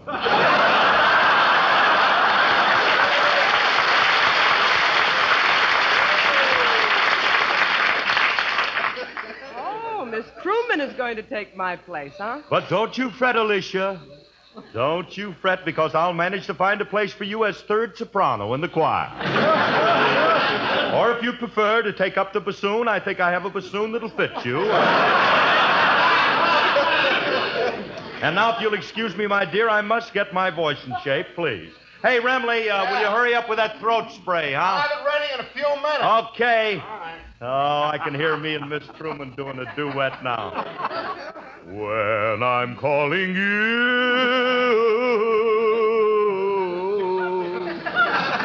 will you answer too? That means I offer my love to you to be yours. If you refuse me, I shall be below and waiting. Hold that, wait a minute. I work alone, Julius. The name is Nelson. Shall we continue, Jeanette?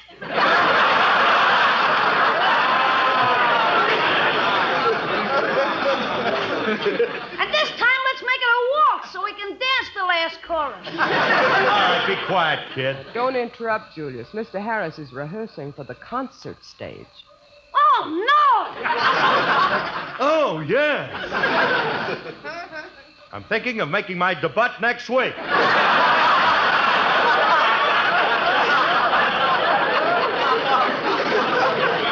Or maybe I'll make my debut in a fortnight. 9 days. At the Philharmonic Auditorium, if you please, and I'll be a sensation. No doubt. I guarantee you set a new record for the auditorium. I wouldn't be a bit surprised. Hey, what's a record at the auditorium now? The last time I was there, the sign said the place could be emptied in 5 minutes, but I bet you cut it in half. Never mind, you little can stacker. I happen to have a very fine voice. All my voice needs is somebody to train it. I know just the guy. Who? Frank Buck.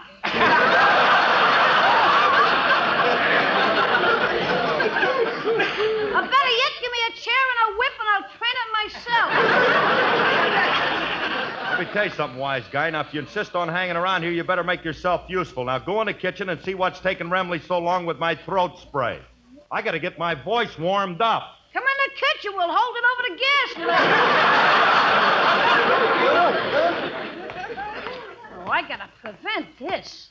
I can't let him do this to music lovers. Hiya, Mr. Remley. Oh, hi, kid. Hey, Mr. Remley, I just heard the bad news about Mr. Harris going in for concert singing.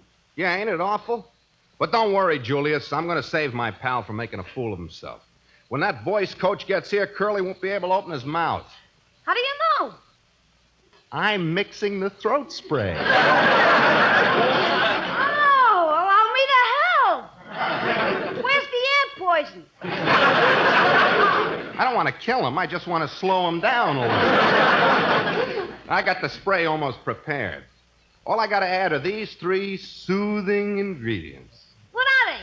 Alum, plaster of Paris, and rubber cement. A splendid concoction. When this stuff hardens, he won't be able to open his yap.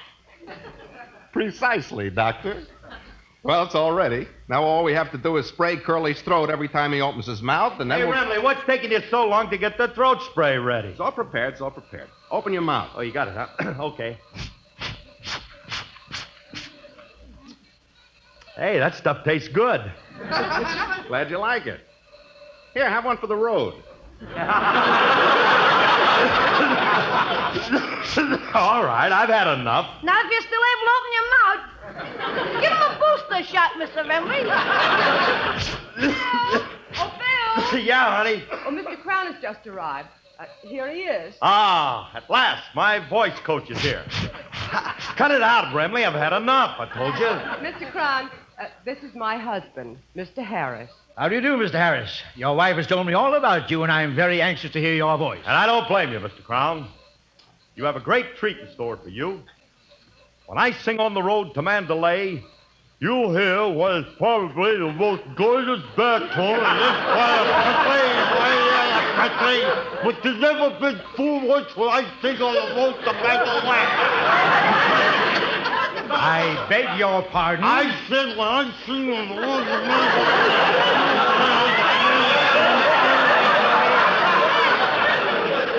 I'm trying to tell a guy what's wrong. Yes, Frankie, what's wrong with him? It's his age, Alice. Yeah, he's got high hardening of the arteries.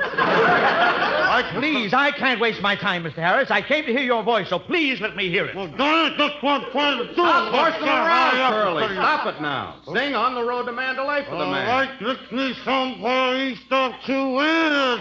Right the way. Yeah, he forgot the voice. Let's help him out, Mr. Remley. Okay. I got the voice. On the road to Mandalay. Where the flying cricket play. And the dawn like thunder out of China.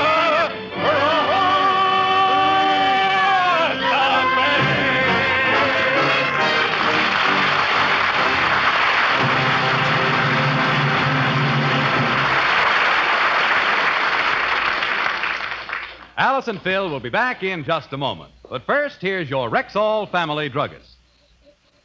Quite often, a customer will ask me why Rexall milk of magnesia is so pleasant tasting. Albite, why is it?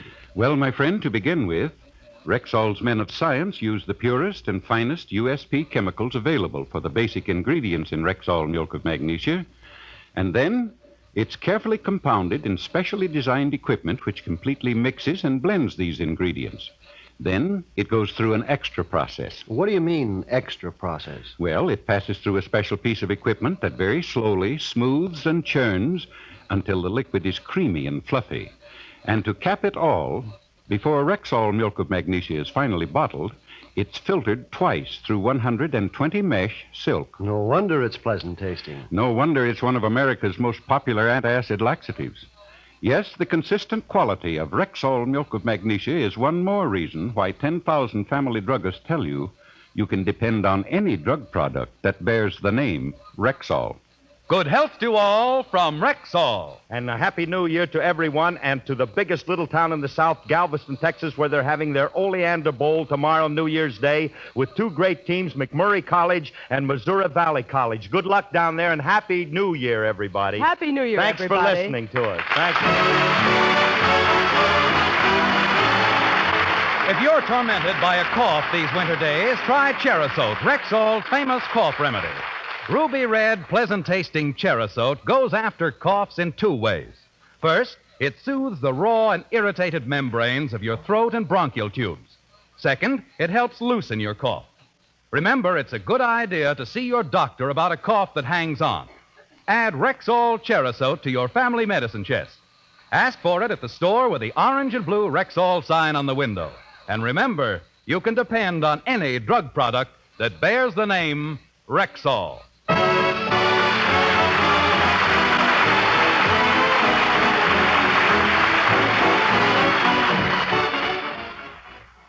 Stay tuned for Sam Spade, then Two Great Stars on Theater Guild on NBC.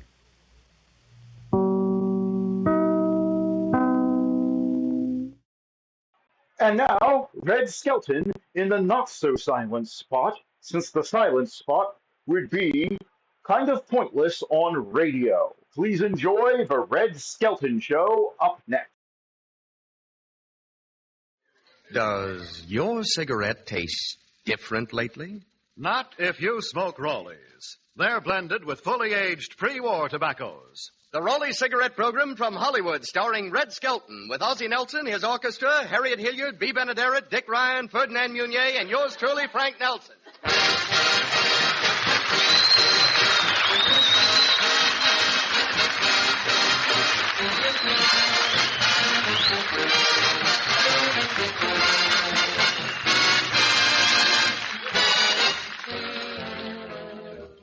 And now, Raleigh's own historical review. Scene: a sun-scorched veldt, deep in the heart of darkest Africa. A lone white man with steps slow and uncertain makes his way to a rude native hut, partly hidden by jungle fringe. Quietly, he addresses the bearded figure frowning at him from the doorway. Dr. Livingston, I presume? A tense-second silence, then the reply, yes. And say, does your cigarette taste different lately? Well, perhaps the taste change in cigarettes didn't actually furnish a topic for conversation there in Africa, but you certainly do hear smokers grousing about it today. But not Raleigh smokers. No, indeed. There's no wartime loss of taste or quality in Raleigh's because Raleigh's are still blended with choice field-ripened tobaccos. Now, fully cured, brought to the very peak of their ripe, mellow best, those lighter, brighter tobaccos bring you a genuine pre-war pleasure smoke, without harsh irritants, without loss of taste.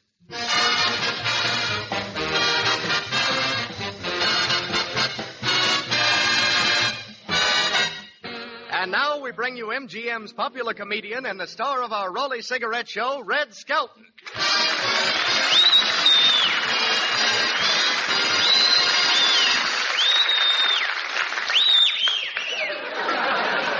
Just like they do for Hope, you know.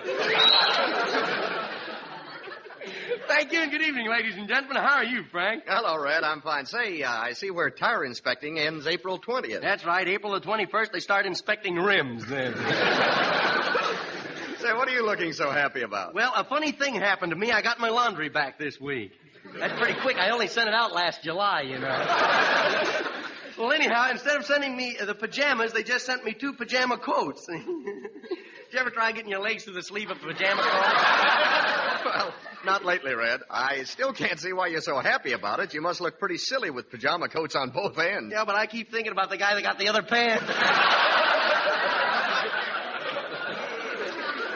Say, who do we have with us tonight that plays an important part in our American way of living? Huh? Well, tonight we have a man with an unusual occupation, a candy dipper. A candy Red, dipper. Meet Mr. Delford. Well... Well, how are you, Mr. Delford? I've heard of professional onion peelers and olive stuffers, but what's a candy dipper? Somebody that takes a plunge in the candy business hoping to make a mint? No, Red. It's a person who dips candy in chocolate syrup. Don't wait. Just keep right on going. They do what? They dip candy in chocolate syrup. Really? I thought those kids that were licking your hands at rehearsal were doing it just because you were a kind-hearted man, you know. Tell me, do you have any troubles making candy? Well, candy dipping is an art, and it's interesting, too. We're always making different candies for the seasons of the year. Christmas, St. Valentine's Day, and at Easter, the bunnies had to go to work on chocolate eggs. Yeah, we're not doing bad here tonight ourselves, are we? Hey, I remember one Easter I put a big chocolate egg into my Paul Parrot's cage. He was asleep at the time. When he woke up, he says, "Boy, somebody put in a hard day, didn't they?"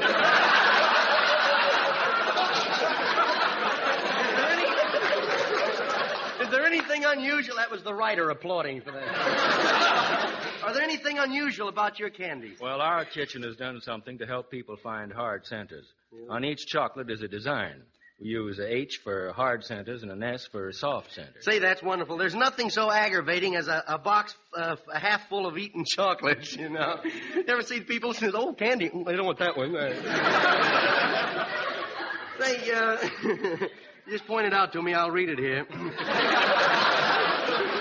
You know, I used to help decorate colored eggs myself. You mean you squeezed out the icing to decorate? No, I was the chef's eraser. See, every time he made a mistake, I licked up the icing. I knew a man who loved his work making candy so much that every time he sneezed, he'd go, "Hershey!" Say, what's it like in a candy kitchen? Well, everything is snow white, and our hair is completely covered with a close-fitting hat. And each piece of candy has a personal attendant as it goes down the assembly line. You mean, you learn something every day. It really goes down a lump of sugar and then it comes out a piece of candy. Huh? That's right. You learn something new every day, don't you? An assembly line for candy. I can just see it in production. A man runs up with a chart and he says, "Here's the plans for the revision." The man stutters, of course.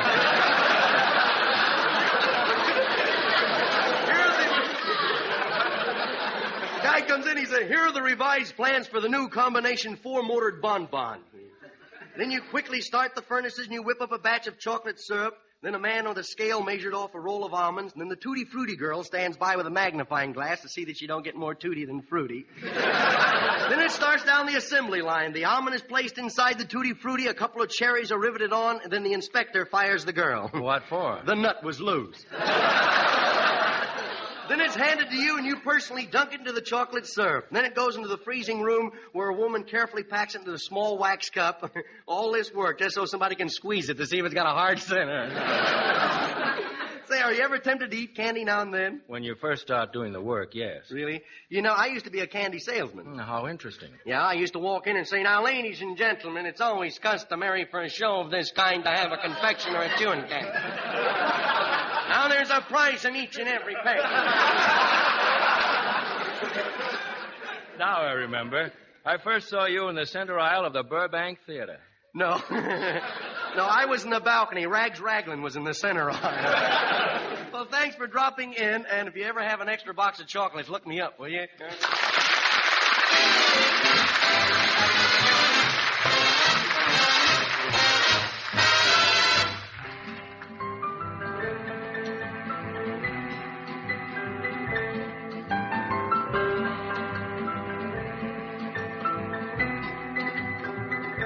Hear the music whisper, echoes of romance. Cuddle on my shoulder, Hold me while we dance. it's a moment tender. Now the spell is cast. Maybe you'll surrender, but you move too fast. Take it easy, Don't you know it's more romantic when a dance is slow? Take it easy, take it easy. What's the good of feeling high when all the lights are low? Take it easy, take it easy. We've got lots of time ahead of us, the night is young. Take it easy, take it easy. Don't you know this music should be swayed instead of swung? Take your time, easy and slow. That's what they tell you down in old Mexico. Take it easy, and take it easy. Don't you know it's more romantic when the dance is slow? Take it easy, take it easy. What's the good of feeling high when all the lights are low? Take it easy, take it easy. You sound very unconvincing as a gigolo. Take it easy, take it easy. Boy, that accent really sends me. It's from Kokomo. Take your time, dance it with ease. Take your time, slow if you please.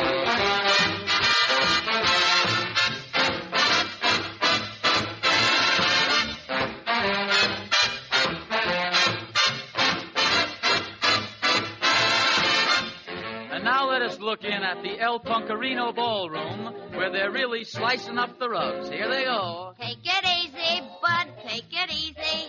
Ah, come on, get shagging, Maggie. What you got to lose? Take it easy, Butch, take it easy. Okay. You're murdering me corns with them GI shoes. Take it easy. Come on. Take it easy. Are you kidding? You bought a ticket for a dance and not a wrestling bout. Take it easy.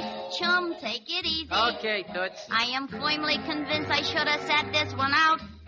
Take your time, easy, my friend. Stop swinging your feet. Yeah. Oh, this is the end.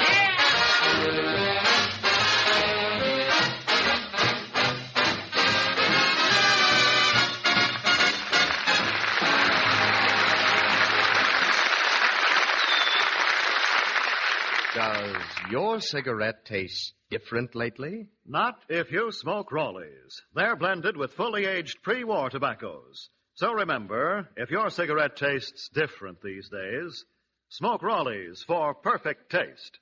Now, if we just had Archie here, we could liven up this joint alone.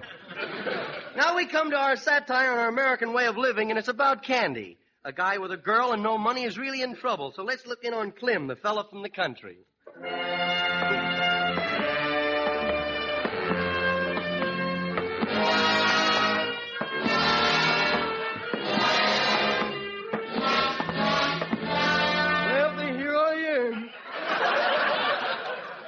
What a beautiful morning. Oh, spring is here. I'm out to get a girl, boy. All I gotta do is take off my hat, let the girl see my hair, and then, boy, they start calling me pet names. Anybody know what a St. Bernard is? There's my old friend, Slim Pickens, over there in his car. There's really a dude. Like the way he wears his mustache. I wonder how he gets it to curl around his ears that way. Howdy, Mr. Griddlehopper. Howdy doody to you. What's new, huh? Well, I see where they're making a picture based on One World, that book that Mr. Wilkie wrote. Bet nobody up in Wisconsin goes to see it. Hey, you ain't seen Daisy June, have you? Well, yeah, she was just by here looking for you. Really? Boy, she sure is skinny, ain't she? Yep, she's the only girl I know whose shadow outweighs her by 20 pounds. You know, she ought to eat some candy and put on some weight. Really? Her face is too thin and pale. Well, she can't help that. She's been drying her face in a clothes wringer, you know. Sure wish I knew where she was. Oh, she'll be back. She heard you had some money. All I got's a nickel, and I owe 3 cents of that. Hey, I got a date with DJ, too. Well, just wait till she finds out you're broke. You're gonna be a pretty sad goon. Oh, I ain't worried. I can get a girl. Don't worry. I ain't half bad. I'm all bad. Hey, here comes a girl. What's her? They like them football types, you know. Football types? Yes, sir, boy. Now, don't tell me my head don't look like a football. Watch me. I'll go to work there. Hello, chicken. Going home to roost? Why, Clem! Why, did you?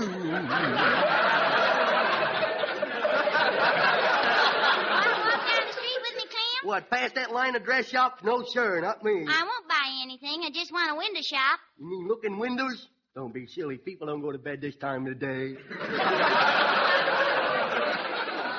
heard you got some money. Clem. Come on, let's walk. Yeah, okay. I'm anxious to find out how this turns out myself, you know. Hey, there's the candy store. Let's cross to the other side of the street, will you? Why, not in the middle of the block. It's dangerous. Really? I knew a man who crossed in the middle of the block, and 2 months later he had the mumps.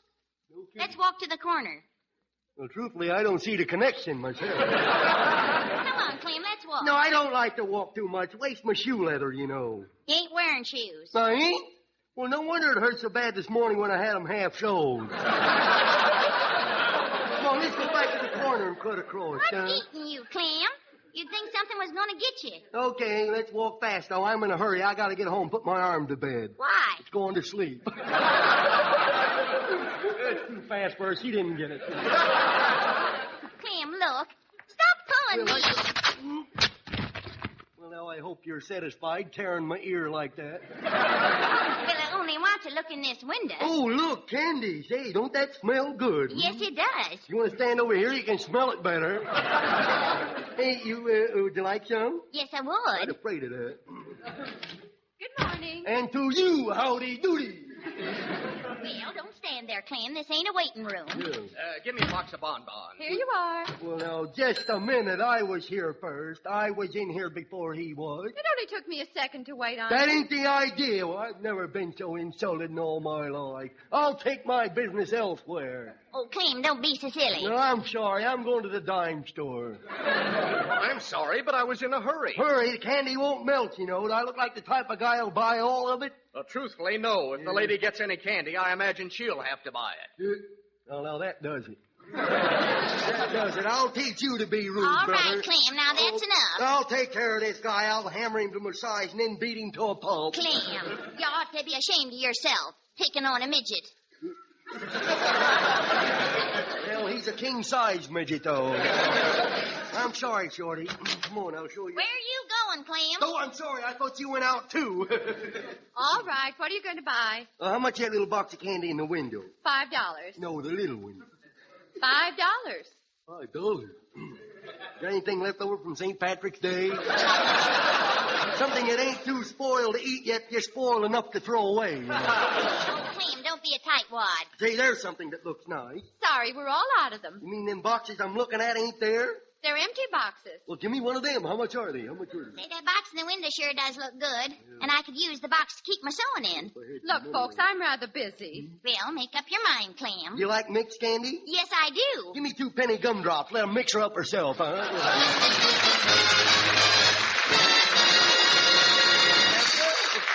Men are famous for using candy to square themselves with a little woman. So let's look in on Willie Lump Lump, the king of the night owl.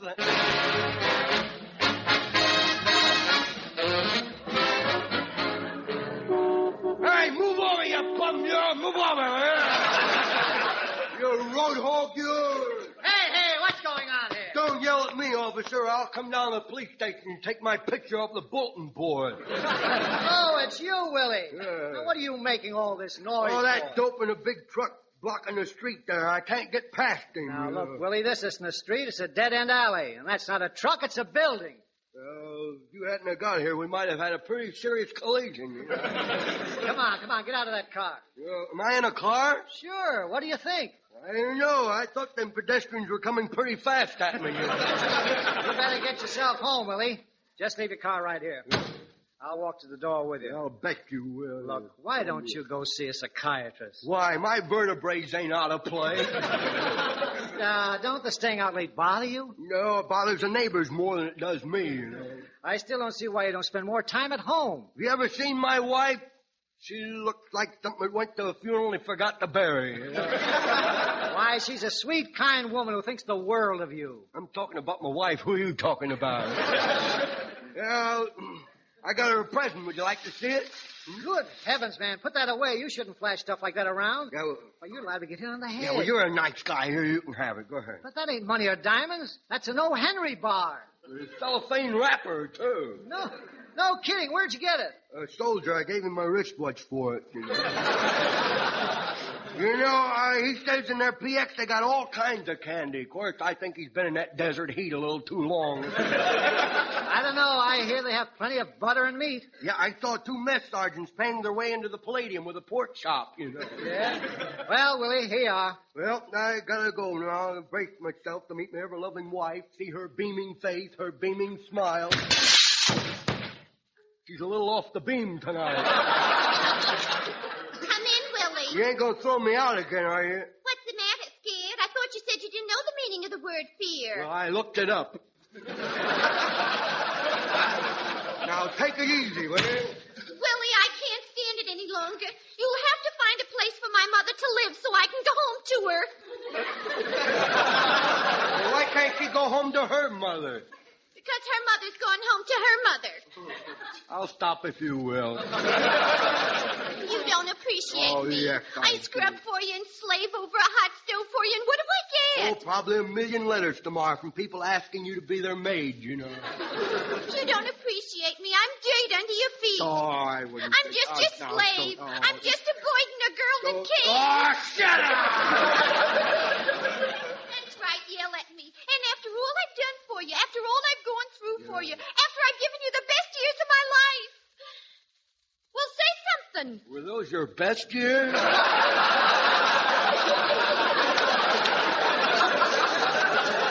Why, you... Now, don't start yelling here. I brought you a present. Oh, Willie, you shouldn't have. What is it? I heard you say you like chocolate things. Yeah. I brought you a box to keep them in. Oh, you shouldn't. Oh, it's all right. I want it on a punch board. Why, you cheat. Put me down, where? I'll put you down. I'll throw you out of the window on your head. Oh, no, you won't. Oh, yes, I will. Oh, no, you won't. You won't throw anybody out on their head. Now, you see, wise guy, it didn't land on my head, did I?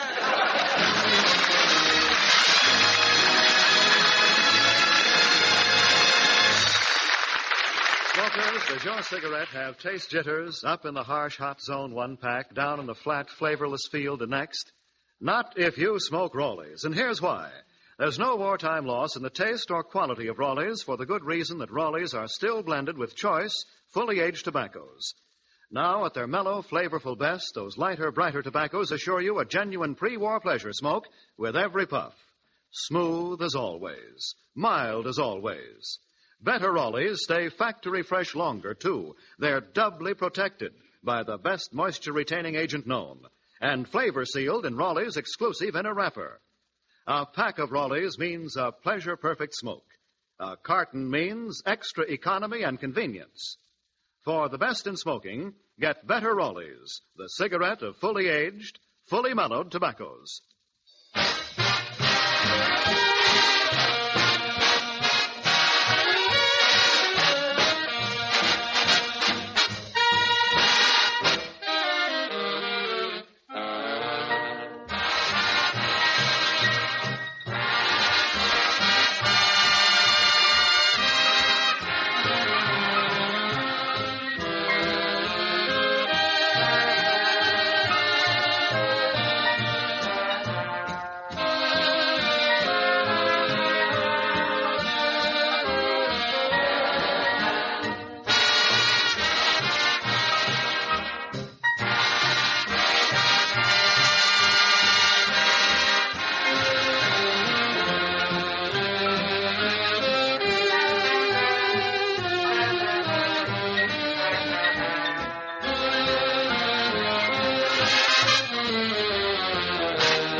Children like candy and things that are sweet. So, Harriet, you be my mother, and I'll be the mean widow can. I sugar board, I gonna get it, I gonna get it.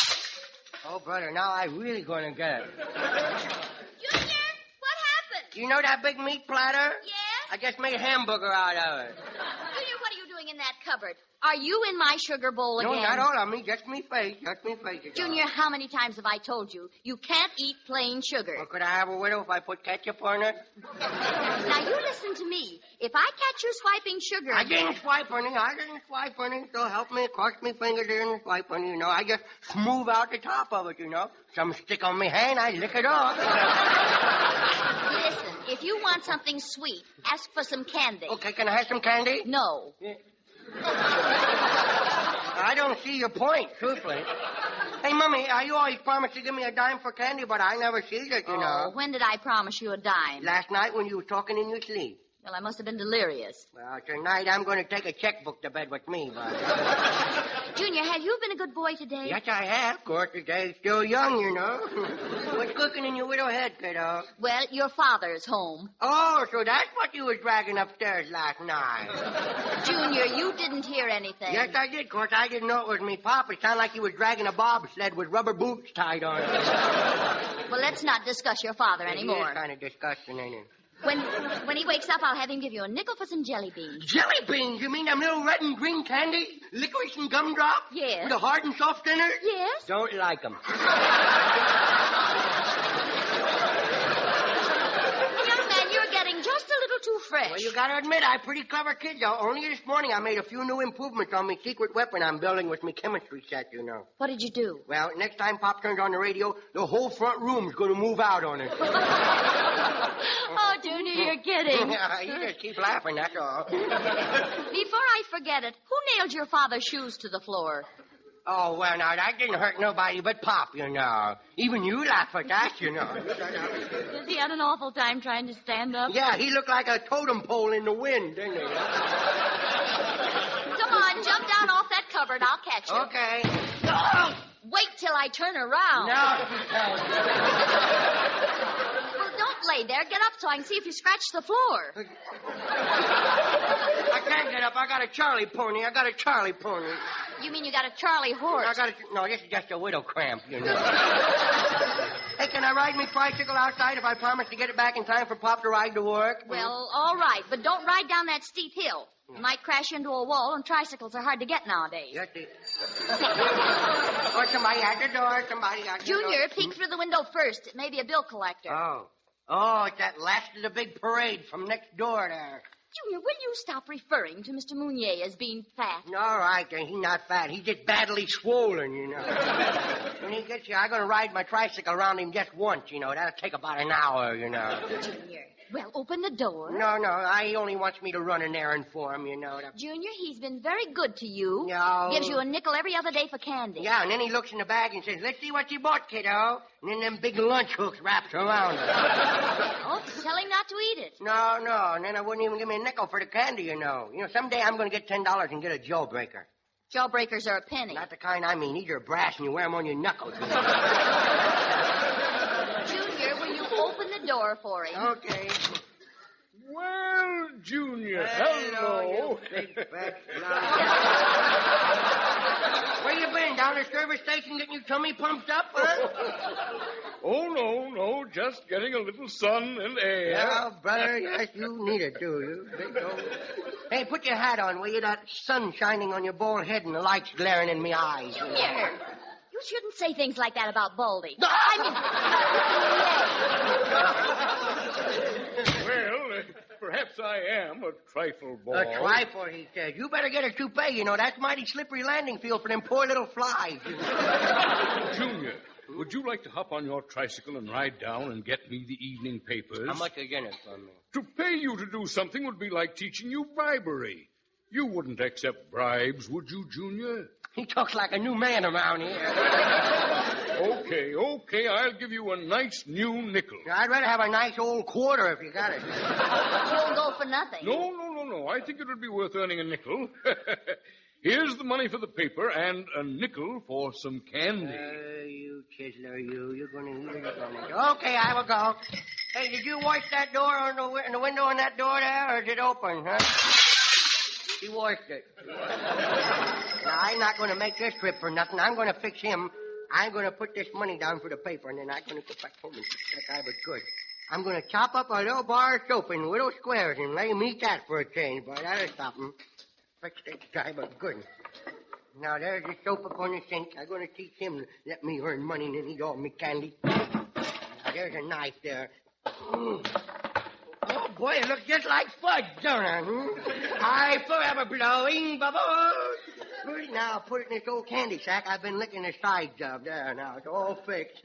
Oh, boy, that's going to teach him that well. Oh, Junior, back already? Yeah, here's your paper, and look, a sack of fudge. Look. Ah, my favorite candy. Oh, boy, I can't wait till he eats that. Junior, what's so funny? What have you been up to? Oh, he pulled that old Lissy what's in the bag stuff, and I filled it with little soap squares. Oh, good heavens, he isn't eating it, is he? Huh? He isn't Wait, I'll eating see. it, is he? Well, if he ain't, we better shoot him, because he's foaming at the mouth. And remember, we'll all be with you next Tuesday at the same time. Red Skelton, Ozzie Nelson, Harriet Hilliard, and the gang. Until next Tuesday, then. Red Skelton saying goodbye now, and thanks for listening. Red Skelton is heard on this program through the courtesy of Metro Goldwyn Mayer. Smooth going is right. But that's only part of it. Sir Walter Raleigh smokes mellow, tasty, too. Leaves your pipe happy, clean as a whistle. And that's smoking that any pipe smoker will go for, especially when that fragrant Sir Walter Raleigh smoke's so easy and even besides. You see, Sir Walter Raleigh's choice burleys aren't dosed with gummy flavorings that clog up your pipe. No, indeed. Sir Walter Raleigh is specially processed with a rum mist, so you get all the natural good taste and cool, even burning pipe after pipe. Never a soggy heel clogging the pipe bowl. For a real comfort smoke, men, a sweeter pipe that smokes clean as a whistle, ask for Sir Walter Raleigh, the quality pipe tobacco of America.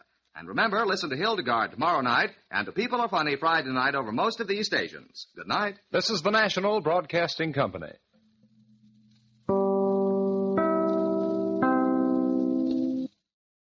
The fan-favorite character from Fibber, Magee, and Molly, the Great Gildersleeve, is up next. The Kraft Foods Company presents Willard Waterman as the Great Gildersleeve.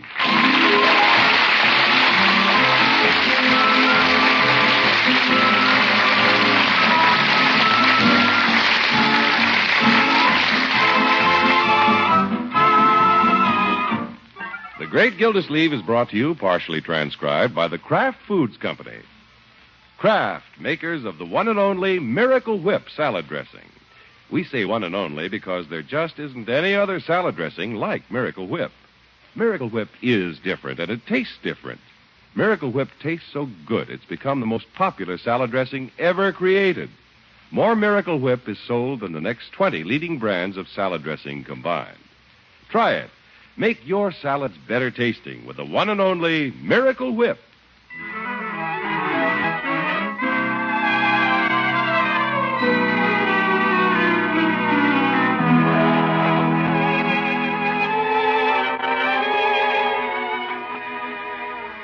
Summertime is generally considered to be a romantic time, what with June, the moon, and all. But here it is September, and the Great Gildersleeve has made very little progress in his courtship of the attractive Miss Gloria McKinley. Consequently, he's taking quite a ribbing from his little family.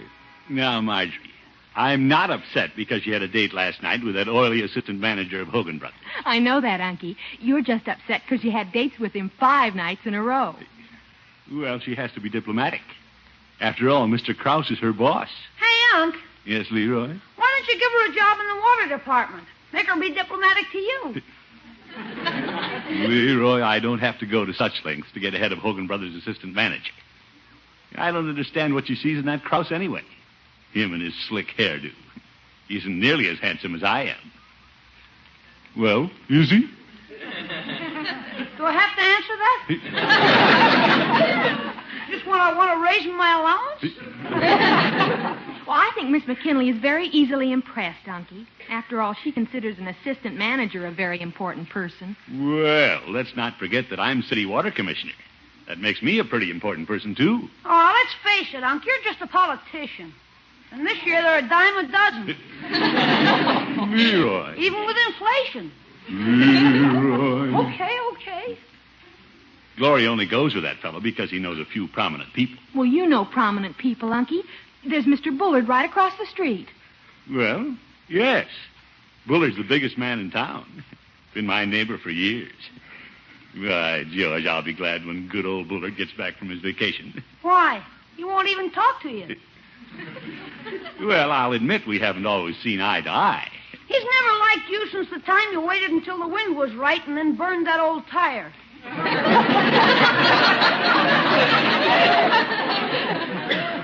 Perhaps I shouldn't have done that. Bullard's a good man. A good, important man. Yes, sir, I'll have to cultivate him this winter. Never mind, Bertie. I'm right here by the phone. Okay. Hello? Oh, it's you, Gildersleeve. What? Who is this? This is Rumson Bullard. Oh, Mr. Bullard. Are you home? Gildersleeve, if I were home, would I be phoning you? What does he want, Unc? Be quiet. What can I do for you, Mr. Bullard? Let me talk to Bertie. Bertie? Well, where are you? I'm on my way back from the Canadian Rockies. Oh? How are the Rockies? Rocky. Now, will you put Bertie on the phone? Oh, yes. You want to talk to Bertie? I want to ask a favor of her. A favor? Well, you can ask me. I'll do it. I don't want to ask you. Yeah, well, think it over. Meanwhile, it's nice to talk to you. You've been gone quite a while, haven't you? We've missed you. Gildersleeve, stop gibbering and get off the phone. Well, I'm not gibbering. It just sounds that way. Long distance. Besides, Bertie... Gildersleeve, put Bertie on the phone! What's the matter, Unc? Leroy, why don't you go outside? Somebody come for Bertie? Oh, Bertie, Mr. Bullard wants to talk to you on the phone. He does? Here's Bertie, Mr. Bullard. Anything else I can do for you? Yes. Go away. Here, Bertie. Yes, sir. Hello, Mr. Bullard. Bertie, I'll be home at 6 o'clock this evening. I wonder if you'll be kind enough to turn on my refrigerator. Turn on your refrigerator? Is that all he wanted? Tell him I'll do it, Bertie. I have a special hiding place for the key. Yes, sir. It's in the mailbox. In the mailbox. Tell him I'll take care of it, Bertie. Yes, sir. Oh, Unky. Bertie, tell Gildersleeve I heard that, and I don't want him in my house. Yes, sir. Thank you, Bertie. Oh, you're welcome. Goodbye. Goodbye. Well, I guess I'd better get over to Bullard's and turn on his refrigerator. Key in the mailbox, huh, Bertie? Mr. Gildersleeve, Mr. Bullard sort of insisted I do it. Well, he probably thought I was too busy. I think you should let Bertie do it. What's this, my dear? Well, if he wanted you to do it, he'd have asked you. No, Margie, let's not be butting into other people's business. What a character.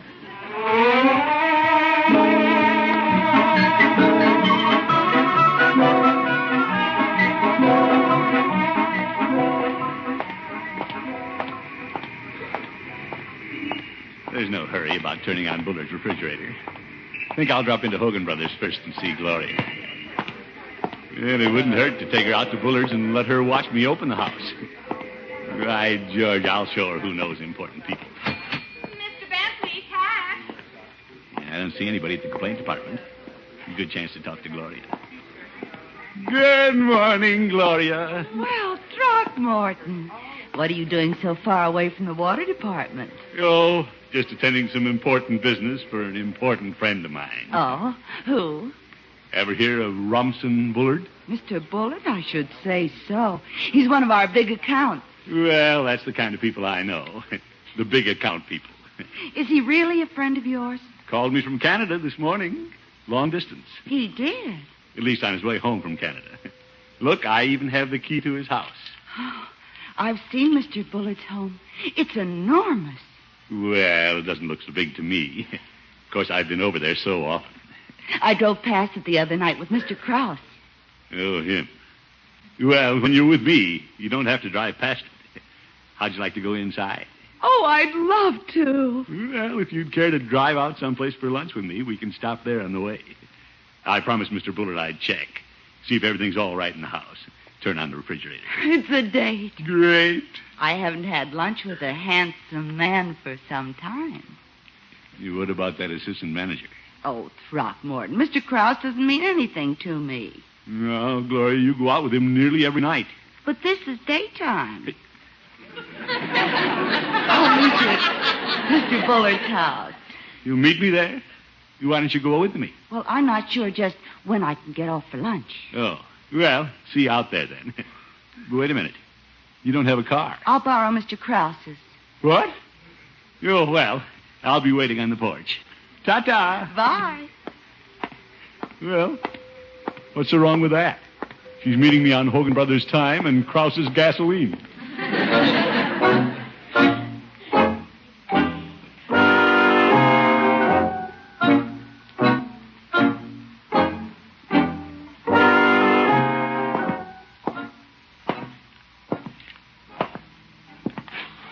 Gloria should be showing up. It's 12:15. Here comes a car. It must be Gloria. Hello, Gilda. Yeah, Judge Hooker. Hello, Judge. Gilda, what are you doing prowling around on Rumson Bullard's front porch? I don't know anyone who has a better right to be here. Guess who called me long distance today? Who? Rumson Bullard. Oh? He wanted me to do him a favor. What, leave town before he gets here? Certainly not. He told me where he kept the key to the house and asked me to go in and turn on the refrigerator. Kind of see that everything's all right, that is. Well, have you done it? I'm not ready yet. Oh? What are you standing on the porch swinging Bullard's key for? You want everybody to think you're a friend of his?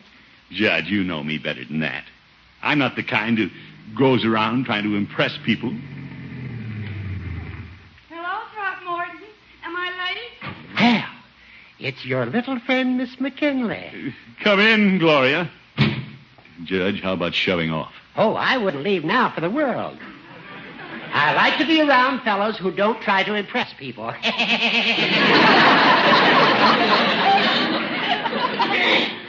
Old goat.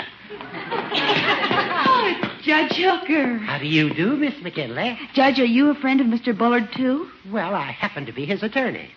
Open the door, Gilda, and let's go in. Yes, yes. Oh, I'm just mad about big, beautiful homes like this. Well, I'm a little blasé about it, I guess. Living across the street and all.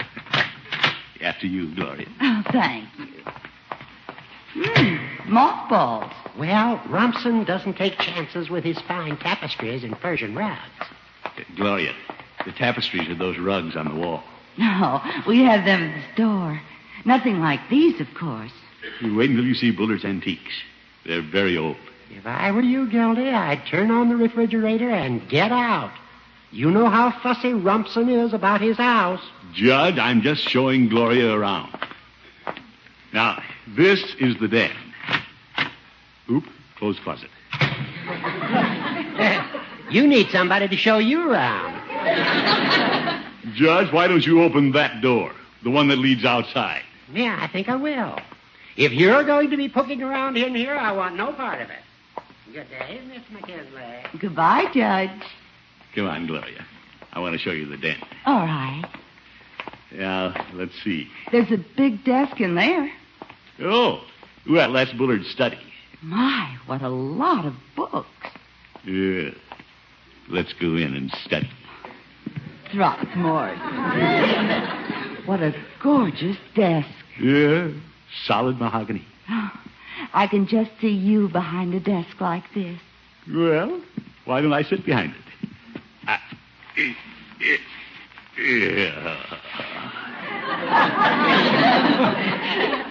Deep chair. Oh, Throckmorton, you look so low and important.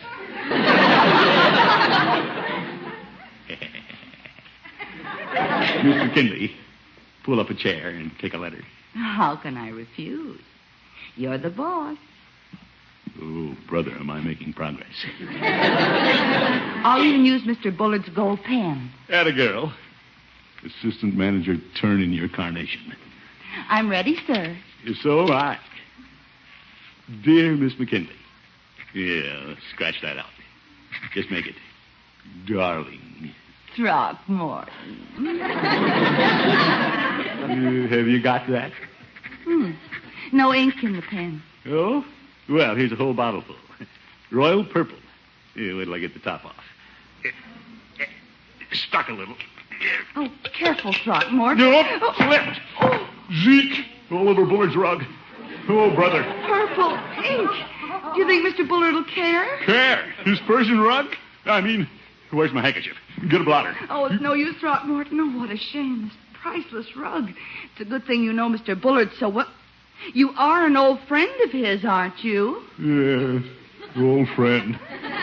I'm getting older by the minute.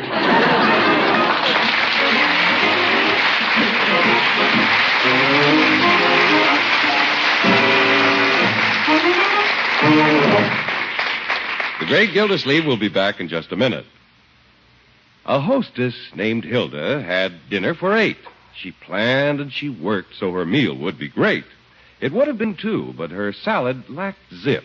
What poor Hilda needed was Miracle Whip. Some poetry, huh? Well, anyway, the idea is a mighty good one. Why let a flat-tasting salad detract from an otherwise perfect meal? Give that salad the bright, sparkling flavor you want it to have. Make it with Miracle Whip salad dressing.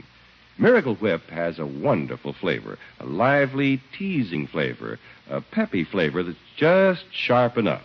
And it's a flavor you won't find in any other salad dressing. That's because Miracle Whip is made from a secret craft recipe, a recipe that was created to give you the best qualities of good old-fashioned boiled dressing and fine, rich mayonnaise. And Miracle Whip is blended carefully with special beaters to give this salad dressing just the creamy, thick texture and satin smoothness you want. Smooth and delicious, it's no wonder Miracle Whip has become the most popular salad dressing ever created.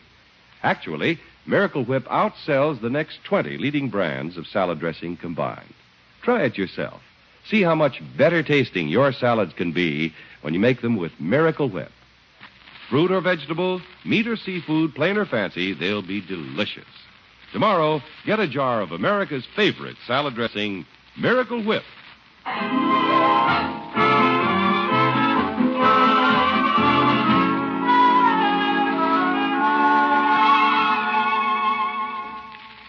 Well, all Mr. Bullard did was phone from out of town and ask Bertie to go across the street and turn on his refrigerator.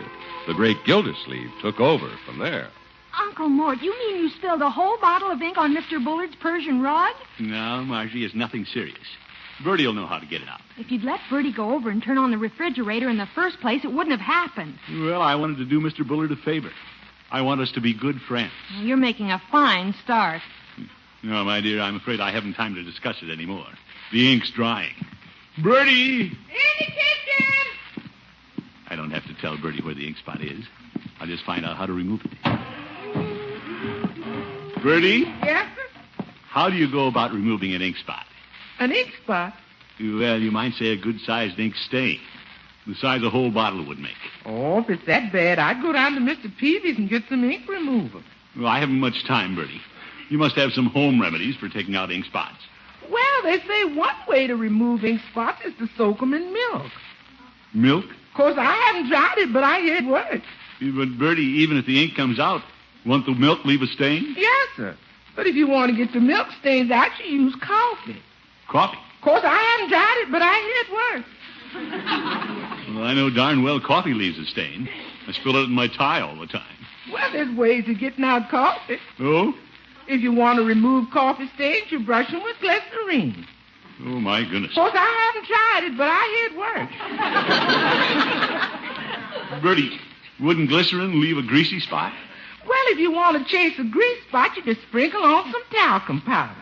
Talcum powder? You sprinkle it on, rub it in, and take it up with a vacuum cleaner. But, Bertie... Of course, I haven't tried it, but I hear it works. Yes. Bertie, I'm in a hurry. Yes, sir. You want me to get you the milk, the coffee, the glycerine, the talcum powder, and the vacuum cleaner? No, thanks. I'll go down to Peavy's.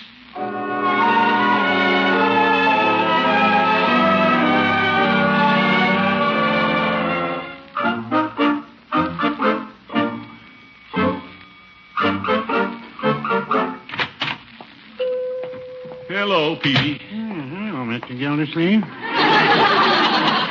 What can I do for you this afternoon? Peavy, what'll remove ink spots? Spilt your ink, did you?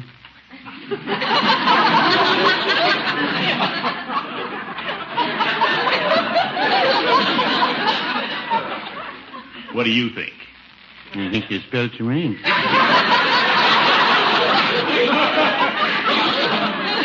Oh, brother. Peavy, how do I get it out? Well, where are the ink spots, Mr. Gildersleeve? I haven't time to go into that. I have to get the spots out before Bullard comes home today. What's Mr. Bullard got to do with it? The ink is on his rug. Hurry up, Peavy.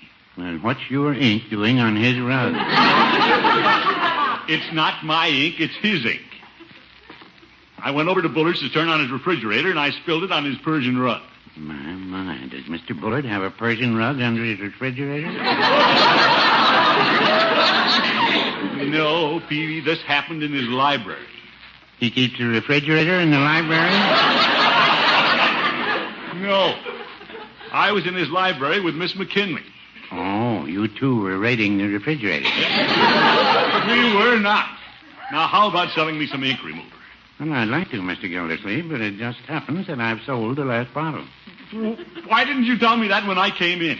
You didn't ask me. Oh, my goodness. You just asked me what would take out the spots. You didn't ask me if I had any. Peavy. But since I don't have any, I'll tell you what will take them out. Oh, what? Milk. Zeke. Of course. I haven't tried it, but I hear it works. I'm right back where I started. Well, whatever I do, I have to work fast. See you later, Peavy. Mr. Gildersleeve. Yes? If you don't mind my asking, just what was Miss McKinley doing at Mr. Bullard's house? She came in to help me turn on the refrigerator. It's true, Peavy. Besides, you have no right to meddle in my affairs. I know what I'm doing. No, I wouldn't say that.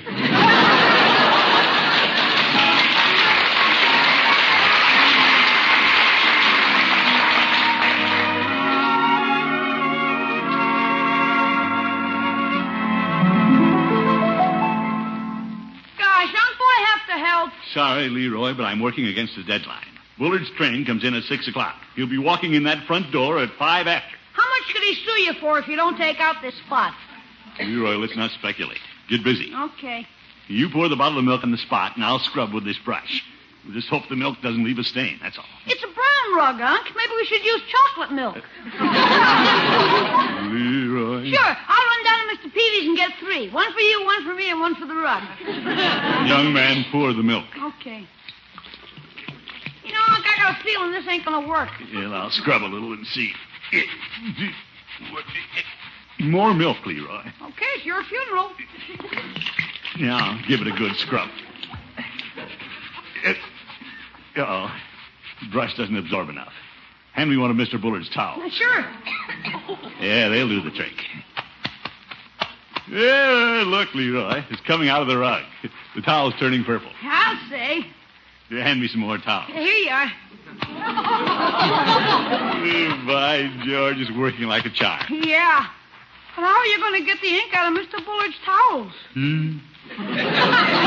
Hadn't thought of that. Can I go now, Unc? You cannot. You're in this as deep as I am.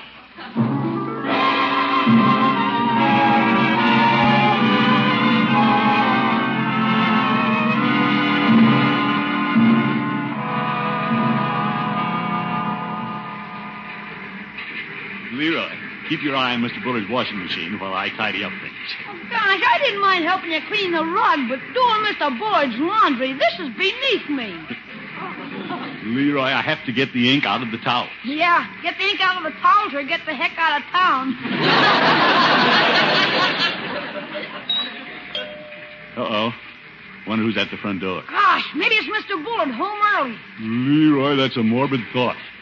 You mind if I slip out the back way? You stick right here in the service porch. Okay, gosh. I'll go see who it is.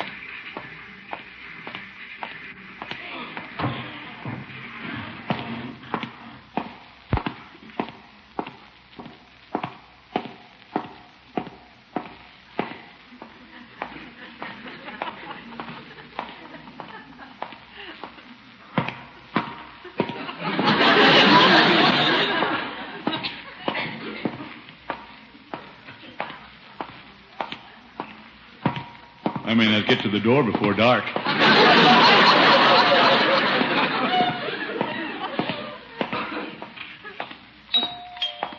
Coming! Ring!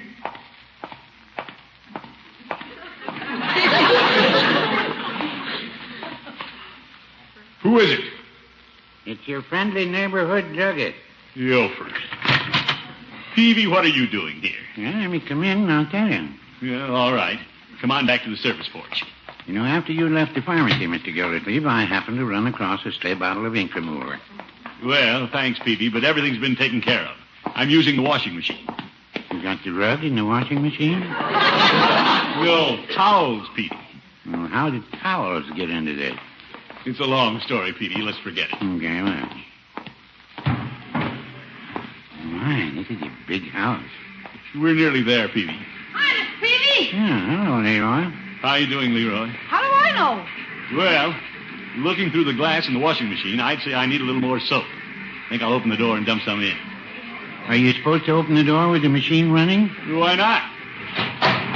Oh! Watch out! The water's coming out! Confound it. I dropped the soap box in the machine. Close the door, Unc. I'm trying to. There. Hey, the suds are pouring out the top. Ah, looks like Old Faithful. Running all over the floor. Mr. Bullard isn't going to like this. Quiet, Peavy. Leroy, man the mop. Okay. We have to keep it out of the kitchen. You'll flood the house. Peavy, wade over and close the door. No, thank you. I'm not taking my bath till Saturday night.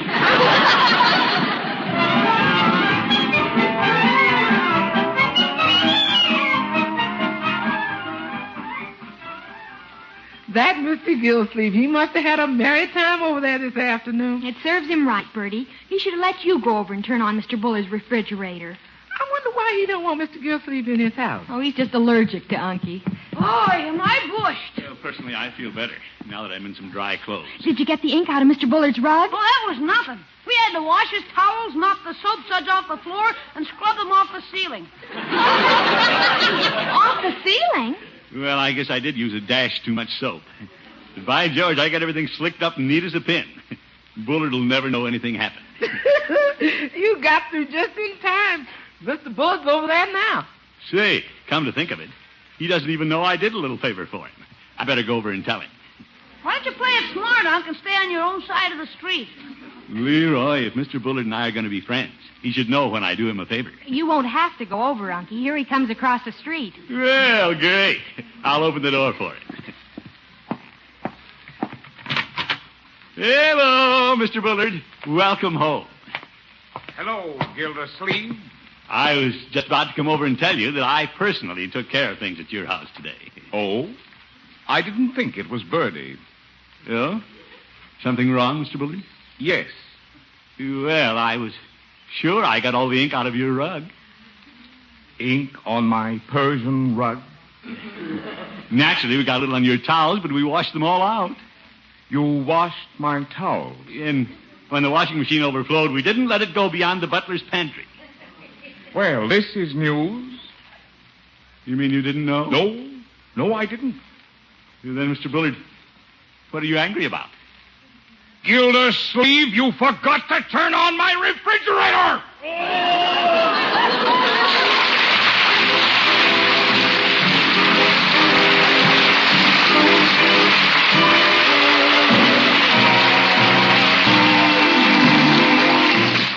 The Great Gildersleeve will be with us again in just 30 seconds.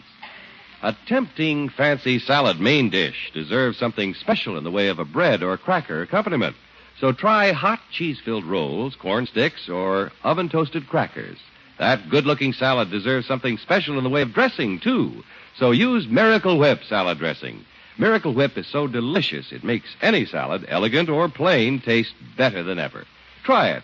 See what the lively, teasing flavor of Miracle Whip can do for your salad favorites. See why millions prefer Miracle Whip.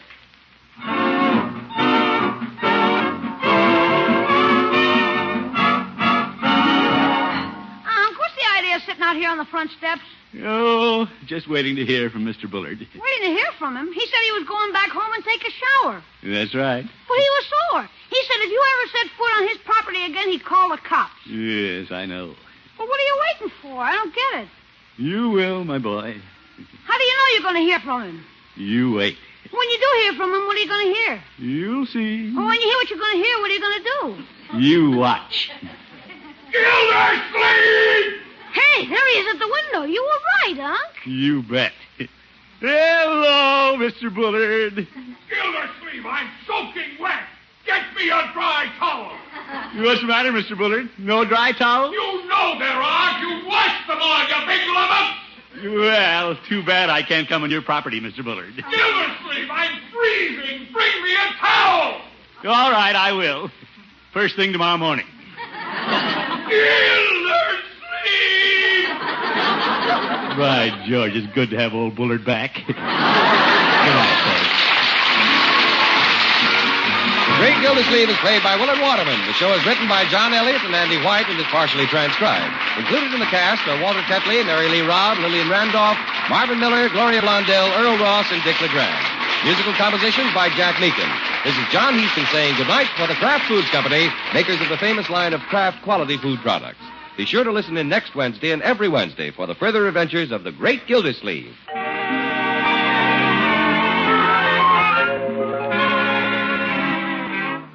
What's your favorite kind of sandwich? Cheese, ham, chicken?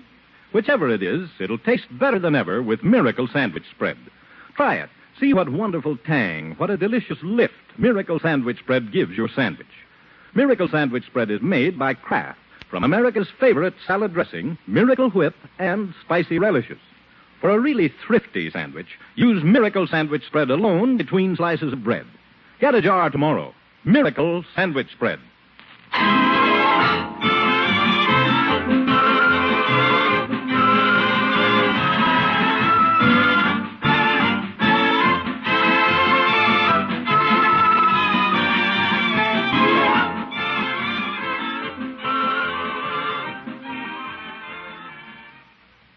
Tonight, hear the best of Groucho on NBC.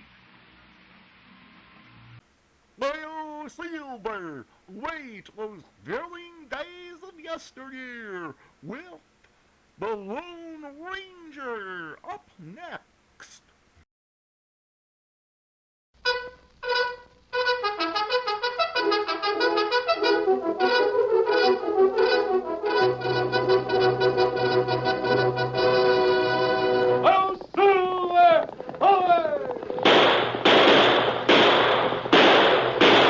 Fiery horse with the speed of light, a cloud of dust, and a hearty hi-yo, Silver, the Lone Ranger.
The building of the first transcontinental railroad was one of the most important steps in the winning of the West. The railroad was of prime importance to the future of the country. But powerful forces, cattlemen, stagecoach lines, and steamship companies opposed it. Outlaw opposition sprang up, and the Lone Ranger was commissioned by the President to lead the fight against the enemies of progress. Return with us now to those thrilling days of yesteryear. From out of the past come the thundering hoofbeats of the great horse Silver. The Lone Ranger rides again. Come on, Silver. There's danger on the trail ahead. I'll Silver!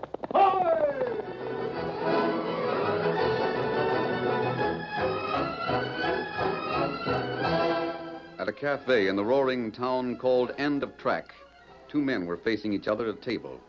Each of them held 5 cards in his hand. On the table in front of them was a stack of chips. One of the men wore a black coat and a black string tie. His hands were white and thin, and his eyes sharp as flint. The other man was younger. He wore outdoor clothes, and his face and hands were burned brown from the western sun. He was tense. Little muscles danced in the angles of his jaw. The crowd watching was tense, too. Don't do it, Vince. Throw your hand in. I'm playing this hand to the finish, Jed. Can't quit. I'm in too deep already. But I tell you... Davis, maybe you ought to hire out as a nurse. If Walters didn't know how to play poker, he had no call to sit down at the table and buy some chips. I anteed 10 blues, Walters.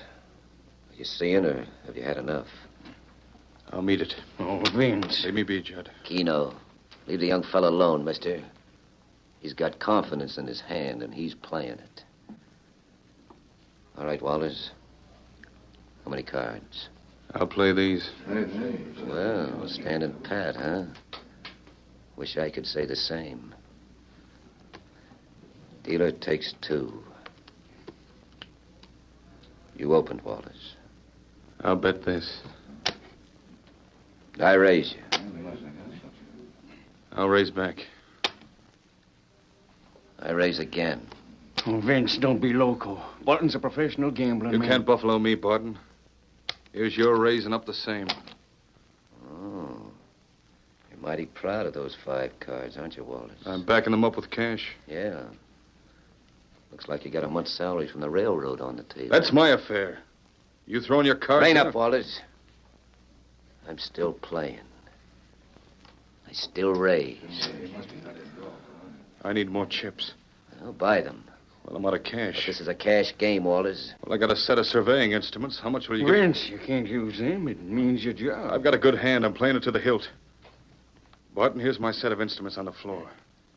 Any railroad engineer will tell you they're worth 500 cash. He cheated. Barton cheated. I saw him, Tess, just now. He slid a card off the bottom of the deck. Reach for your guns, Barton. No, you don't. Somebody throw me a card, Chief.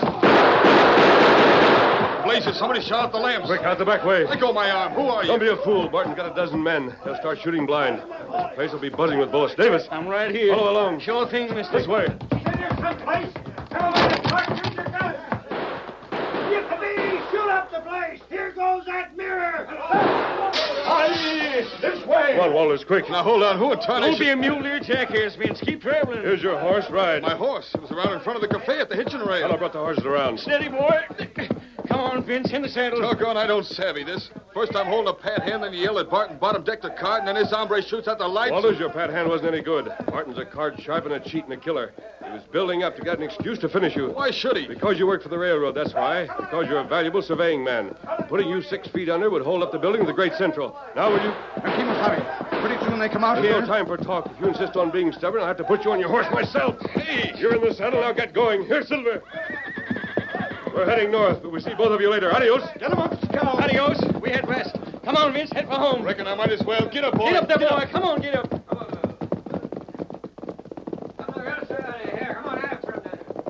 Jed. Yeah. My brain's spinning like a dog chasing his tail. I began to savvy you saved me from a mess. Oh, it wasn't me. I just followed the masked man's orders. Masked man? Are you local? That gent didn't wear a mask. Well, not tonight. It was disguised. Most of the time he wears a mask, Vince. That gent is the Lone Ranger.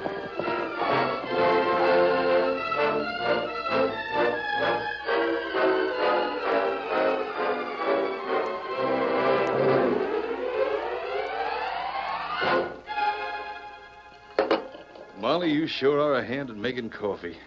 How about another cup? Oh, I don't know, Vince Walters. How about me, ma'am? Gladly, Jed. Here you are. Thank you kindly. Oh, hey, now, what kind of rowdy dow is this? You'll give Jed Davis more coffee and you won't even let your own husband have another. I certainly won't.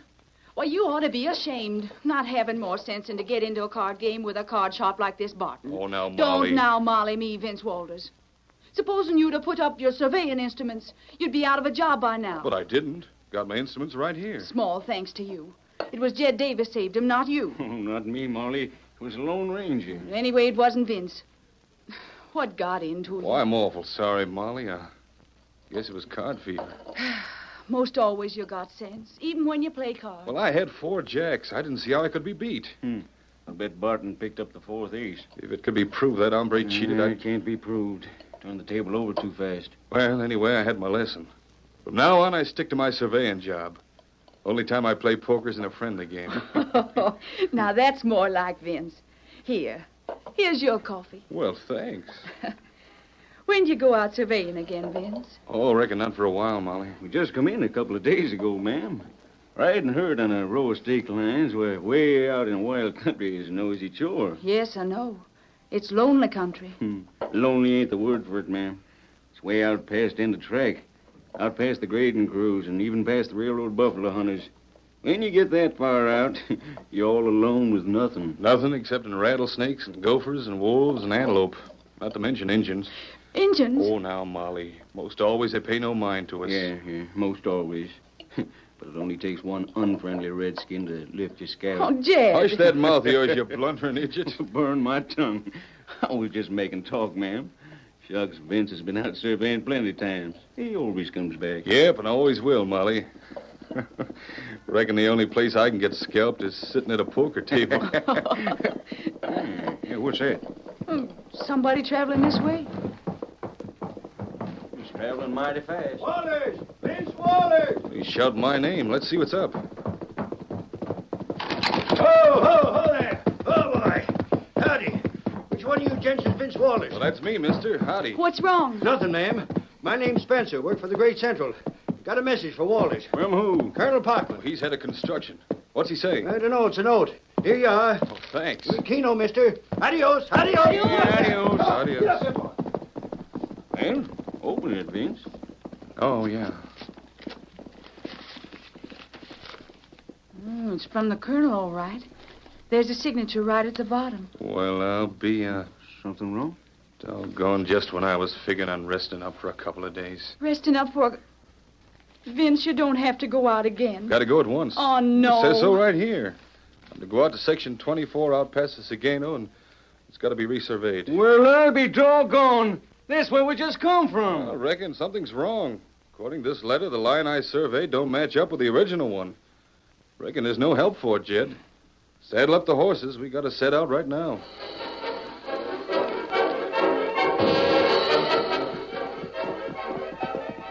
That place up ahead? Yes, that's where Walters lives. And we be there soon now. Yes. Tonto, what do you think about Barton? Him heap bad. He's a crooked gambler. There are a lot of crooked gamblers in the West. There's something more. What you mean? I think you know what I mean.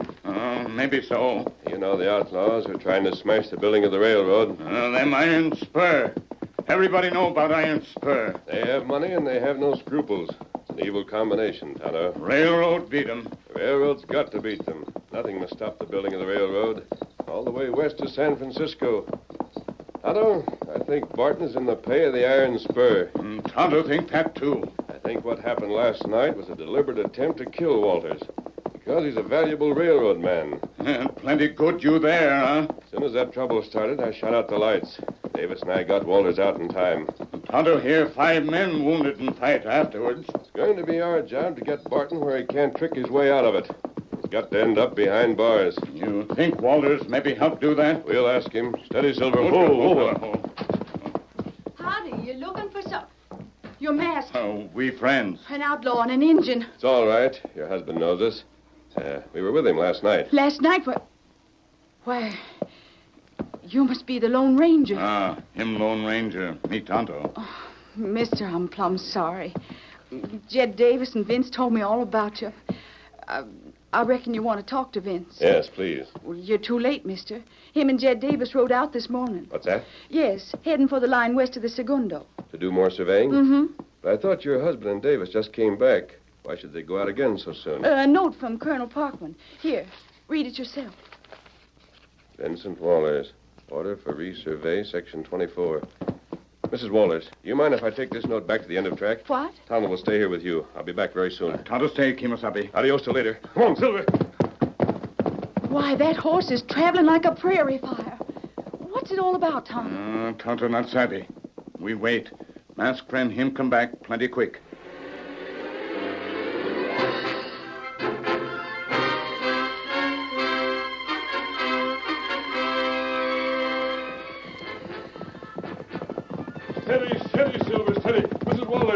get back plenty fast. Silver galloped all the way. Masked man, you found out something? Colonel Parkman never signed this note, Mrs. Walters. He never gave out any such orders. What's that?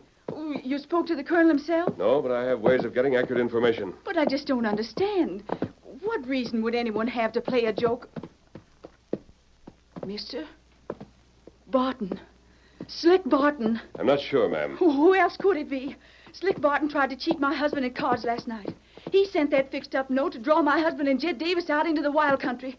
They won't stand a chance. Mister, you got to do something. We'll do our best, Mrs. Walters. Yes, Scout. Tonto and I'll hit the trail now. We have plenty of ammunition, Tonto. Plenty bullet, but no food. I'll fix you some victuals right now. You can pack it in your saddlebags. There's no time for that, Mrs. Walters. Tonto and I have lived off the country before this, and we can do it again. We're heading west, Tonto. West of the Segundo, masked man. Adios. West of the Segundo. Get him up, Scout. Come on, Silver.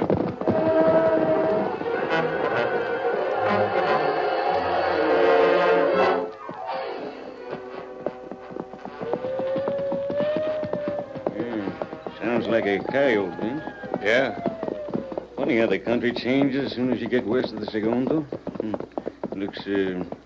Looks downright unfriendly. Oh, forget it. Like there was a painted Injun lurking behind every tree and a mountain lion licking his chops on top of every rock. Don't be loco. Sun's going down, Jed. Reckon we better stop right here for the night. Yeah. It'll be dry camp. No water for miles. Our canteens are full. Steady, steady, horse. What are you acting so nervous for? There's nothing around here. Get him right down! Say, you wouldn't blaze Jed, it's Barton. Barton and a gang of cutthroats. Grab your gun.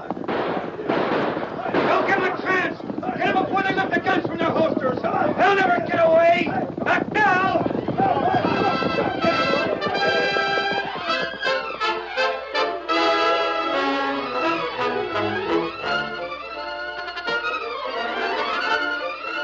The curtain falls on the first act of our Lone Ranger story. Before the next exciting scenes, please permit us to pause for just a few moments.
Now to continue our story. It was night when the Lone Ranger and Tonto reached the Segundo, following the trail of the two surveyors. The moon had risen. On the east side of the shallow stream, the ground was level and fertile. But on the far side, the ground was broken. Judas trees and giant cacti looked like strange ghosts in a pale landscape. It was forbidding country, and the masked man knew it. Right up, Tonto. Right up. You must hurry. Trail clear in moonlight. Tracks go straight into water. We follow, huh? No, right up on this side. Steady, Silver. Oh. There are quicksands in the Segundo, Tonto. Might gallop straight into one. But plenty quicksand. But trails show on the other side of water. That mean no quicksand here. Still, we're going to wait. Wait for what, huh? For morning, Kimosabe. Oh. For two reasons. First of all, you know how the land changes on the western side of the river. That's right. Ground get rocky. Too rocky to follow a trail by moonlight. You might lose it completely. How do not think of that? Besides, that whole country is treacherous. In between the rocky patches are sinks and potholes. Quicksand that can swallow a dozen horses and their riders. But what about Walters and Davis? We can't help them trailing blind. Tomorrow morning, we'll cross the other bank and pick up the trail again. Maybe they already ambushed, huh? They've run into Barton and his men, and Barton shot to kill, and then we're too late to help them. But if Barton wanted them alive, then he'll keep them alive. At least for a while. We camp here, Tonto.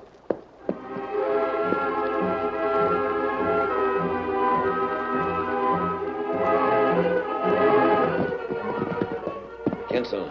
Yeah, Barton. You keeping watch? Sharp as the way you play poker, Barton. Moon's so bright I can see almost as far as the Segundo. If anybody comes heading west, I'll spot them in plenty of time. Keno, keep on watching. I'm going to talk to Walters and Davis. Right. Howdy, Pedro. You keeping watch? Si, senor. I watch good. How you hombres? Keeping watch? Yes, I reckon it'll take a shadow to surprise us tonight. Howdy, Barton. Howdy, Spencer. Well, gents, are you nice and comfortable? As comfortable as a couple of jackrabbits in a nest of rattlesnakes. Why didn't you shoot us down and be done with it, Barton? No. That's no way to talk, Davis. I'm right friendly. Friendly? You're a pack of wolves. Make up your mind. First it's rattlesnakes, and then it's wolves. Make up your mind. I can't. I don't know which is worse. You sure are a comical cuss, Davis. Oh, you having a mite of trouble with your shoulder, Walters? Now, that's too bad. I told the boys not to shoot at you. Yeah, I'll bet you did. It's a fact. You see, Walters, I don't like to have my poker games interrupted. What you and Davis called me don't set easy with me. It's been bothering me. I meant to finish you last night at the gambling hall. I'm still of the same mind. Why didn't you shoot us down like Jed says? Oh, no, Walters. That's too easy. You die too quick. No. Last night I sat up thinking about you two hombres. The Iron Spur's paying me to get rid of you because you're valuable to the railroad.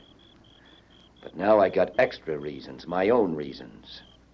That's why I want to get a lot of satisfaction out of the way you die. You savvy? The way we die? Yeah. Sort of a slow death. I'll enjoy it more. Why, you ornery fool. Sit down, Davis. This gun might go off sudden. You planned this right from start to finish, Barton, didn't you? You even sent this hombre out with a note. Colonel Parkman never wrote that note. Sure, I wrote it. Pretty good copy, wasn't it? You forged signatures as well as cheated cards, don't you? Why, you... No. No, you can't get me riled, Davis. Nothing can get me riled.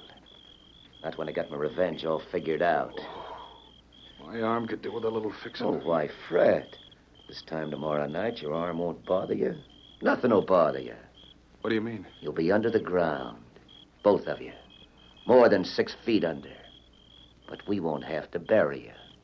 I don't savvy. Fancy. It means quicksand. Quicksand? Yeah, Walters. Tomorrow the boys will pick out a nice patch. And then tomorrow evening, we take you there and drop you in. Just about sundown tomorrow.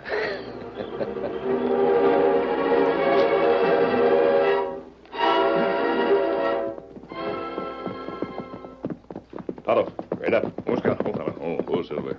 What's wrong, Kimasabi? Look up ahead. We found them. Oh, Barton and gang, huh? And they've got Walters and Davis with them.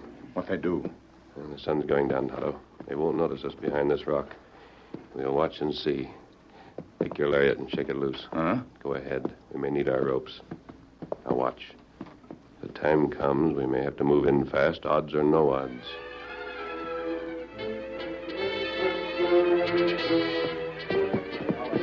Yeah, take a good look at it, Walters. It's as neat a patch of quicksand as you ever saw, huh? Make sure they're tied good and tight, Spencer. They're tied up like steers for the branded. Tino, lift them off their horses. Lend a hand, Kinsel. Yeah. Now, Davis. That's right. Say, what's the matter with you two hombres? Haven't you got anything to say? This is murder, Barton. You know that. Oh, that's sure an original remark. Can you do better, Davis? They'll get you for this, Barton. You may kill us, but you'll never stop the railroad. They'll come after you. The army will come after you. And you'll hang for it. When the rope's around your neck, maybe you'll look out and see the railroad train going by. The Iron Spur will finish the railroad the same as we're finishing you. You'll sink, so will the railroad. Oh, that shoulder's still troubling you, Walters? Well, forget it. You know, some quicksand don't look like quicksand. Some of it's mighty deceptive, got grass growing over it, just like regular prairie grass. Fellow might blunder right in before he knowed it. But not this patch. It's just bare sand, isn't it? Wet and shiny. Not even a tenderfoot could mistake about this stand. Yeah, when they send out a search party and find hoof marks all around here, they'll know you didn't walk into it. They'll know it was murder. They'll know the Iron Spur did it. Yeah, that's just what we want them to know. Sundown, Barton. Keno, grab him. Swing him and throw him in right in the middle. All right, come on. Pedro got Davis. Take Walter's feet, you two. Jed. Adios, Vince. Adios, Jed. Swing him. And let him go when I say 3. 1, 2, 3. Right plumb center. Now stand around, boys, and watch them sink out of sight. Stand around and watch... What in blazes? Barton, there's 2 riders. The masked man and the Indian. They're swinging ropes. The masked man's shooting. Look out! Faster, Silver, faster! The outlaws raced for their horses, grabbed for their guns. The ranger had planned well. In a flash, Silver and Scout stopped and whirled at the far edge of the quicksand. The masked man and the Indian spun their lariats. The loops dropped and tightened over the bodies of the 2 men knee-deep in the bog. Then a shout from the Lone Ranger. Go, Silver! Pull them out! Get him up! The 2 horses moved away from the bog. The taut ropes fastened to the saddle horns pulled the 2 men loose from the clutching quicksand. Tonto, left Davis on Scout. Silver will carry Walters. Easy, masked man, my shoulder. We've got to hurry, Walters. I'll be as easy as I can. Steady, Silver. You get up on Scout, Davis. I'm tired, Injun. I can't hold on. Tonto, hold you on. All right, Tonto, gallop. Head east toward the Segundo. Hurry, Barton's men are already circling the quicksand. Get him up, Scout. Come on, Silver.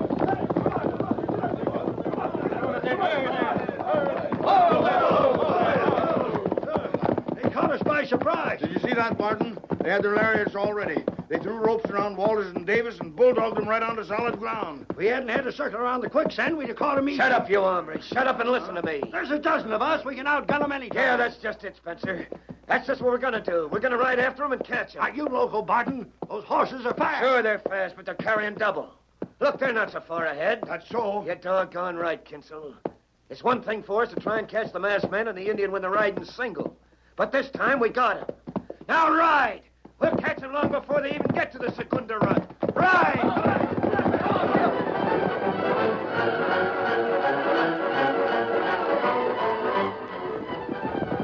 Masked man, I can see Barton and his outlaws. I can see him clear in the moonlight. They're catching up on us. Yes, I see them. You can't outrace them with a horse carrying double. It's no use trying to save us. Drop us off and go on yourself. Stay where you are. Vince is right, mister. Forget about it. You stand, Scout. You'll never make the Segundo. You're not even heading the right way. Hello, here's where we swing. This way, Scout.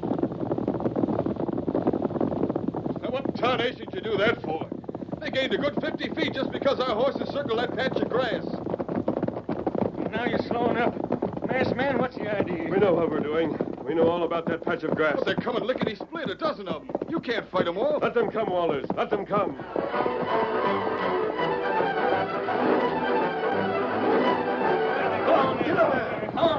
They're slowing down. The horses must be played out. Down to a walk. Go right for him. There's only a couple of 100 feet past that patch of grass. There's rock on both sides of that section, Bob. Yeah, there's plenty of room for all of us. Davis and Walters got no guns. It's just the 10 of us against those 2. Come on, ride right on through. Right on. Put them horses down. I can't get off. Barton. Barton is quicksand. Quicksand. Quicksand.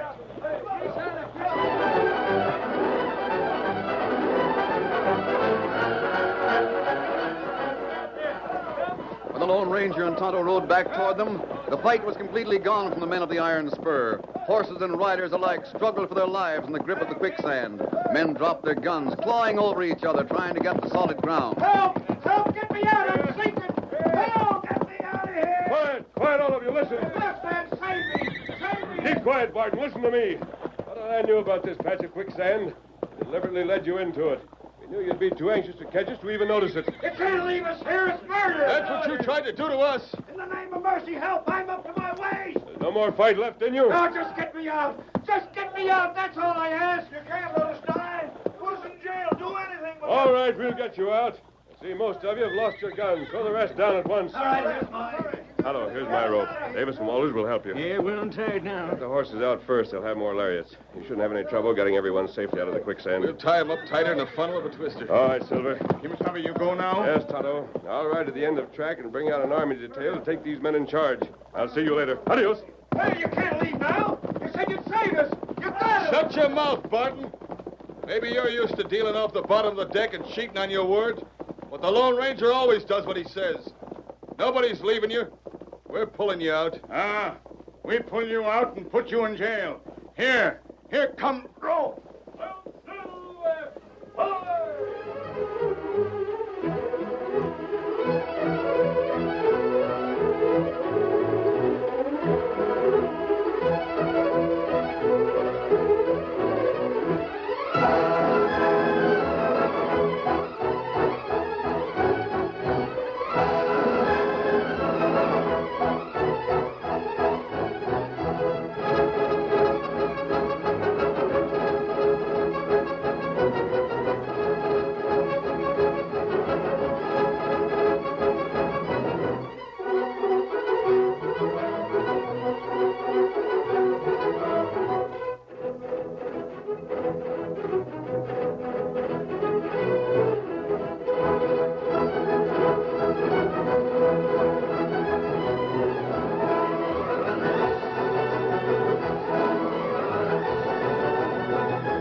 story you have just heard is a copyrighted feature of the Lone Ranger Incorporated.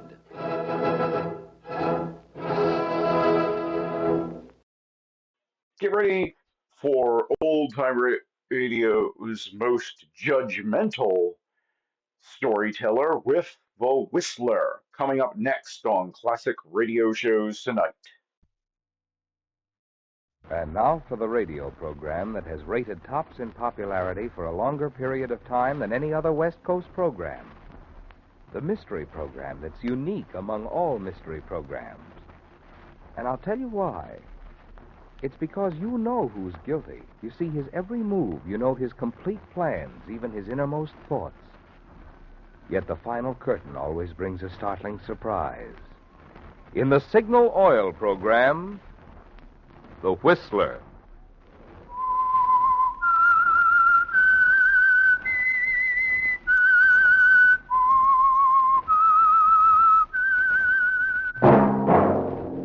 That whistle is your signal for the Signal Oil program, The Whistler.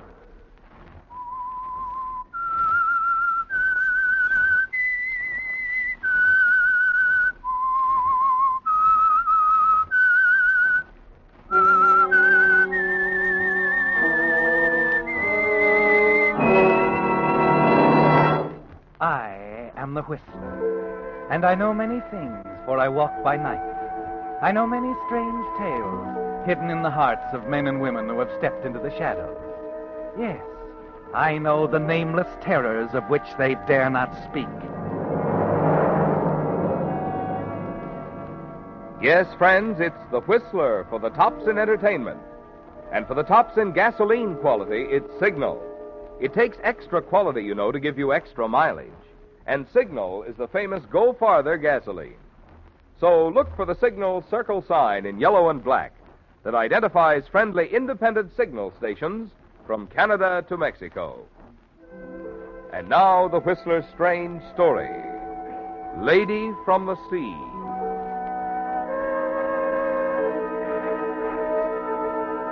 For 15 years, Myra Cartwright had lived in a shadow. The shadow of a knife and a note.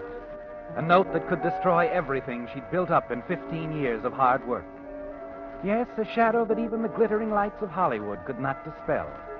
Myra had now reached the peak of her fame. The light of her stardom was burning brightly. Her houses in Bel Air and Palm Springs were showplaces, and her face was on the cover of 4 magazines this month. Then, something in the morning paper struck terror to her heart. And at the same instant, a cloud crossed before the sun. Myra shivered. The newspaper slipped from her fingers to the bedroom floor. Ella! Ella! Miss Myra, what's the matter? Why, you look like you've seen a ghost. I have. What's that, Miss Myra? The newspaper, look. Look at it. Piper? There on the front page. The picture. What? Why, it's a picture of Paradise Pier. And the old cafe built like a ship. The Lady from the Sea. They're tearing down the pier, Ella. They're going to destroy the Lady from the Sea. Memory-haunted landmarks of early film colony days fast disappearing. The furnishings of the famous old Lady from the Sea cafe, a favourite meeting place of the silent film era, will go on the auction block today. According to an announcement... Ella, call the studio. Tell them I won't be there today. But what'll I tell? Tell them anything. I'm sick, anything. I don't care. I've got to go to that auction.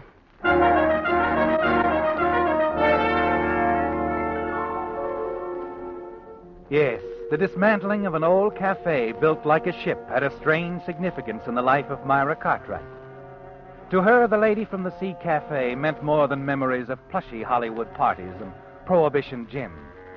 It stood for Craig Douglas, the one-time Hollywood director who once owned it. It stood for Craig's beautiful wife, Norma Douglas, star of the silent films. And above all, it brought back memories of that evening 15 years ago when Myra, then a farm girl from Montana, radiant after her first important screen role in Marie Dressler's latest picture, had stood beside Craig on the upper deck of the Lady from the Sea cafe, overlooking the churning waters that moved under Paradise Pier. Craig? Yes, darling. Craig, did you talk to Norma? Yes. The answer's still the same. She won't consent to a divorce. Craig, I've been thinking. You could force her into a divorce. What? I mean, well, if it were known about us, she'd have to. No. I won't have that, Myra. She'd drag your name through the mud and take pleasure doing it. But, darling, No, Myra. No, you're young, on the threshold of a great career. Bad publicity would ruin you. I don't care about my career. I don't care about anything. But you. Oh, darling. Oh, Craig, what are we going to do? Very little, I'm afraid.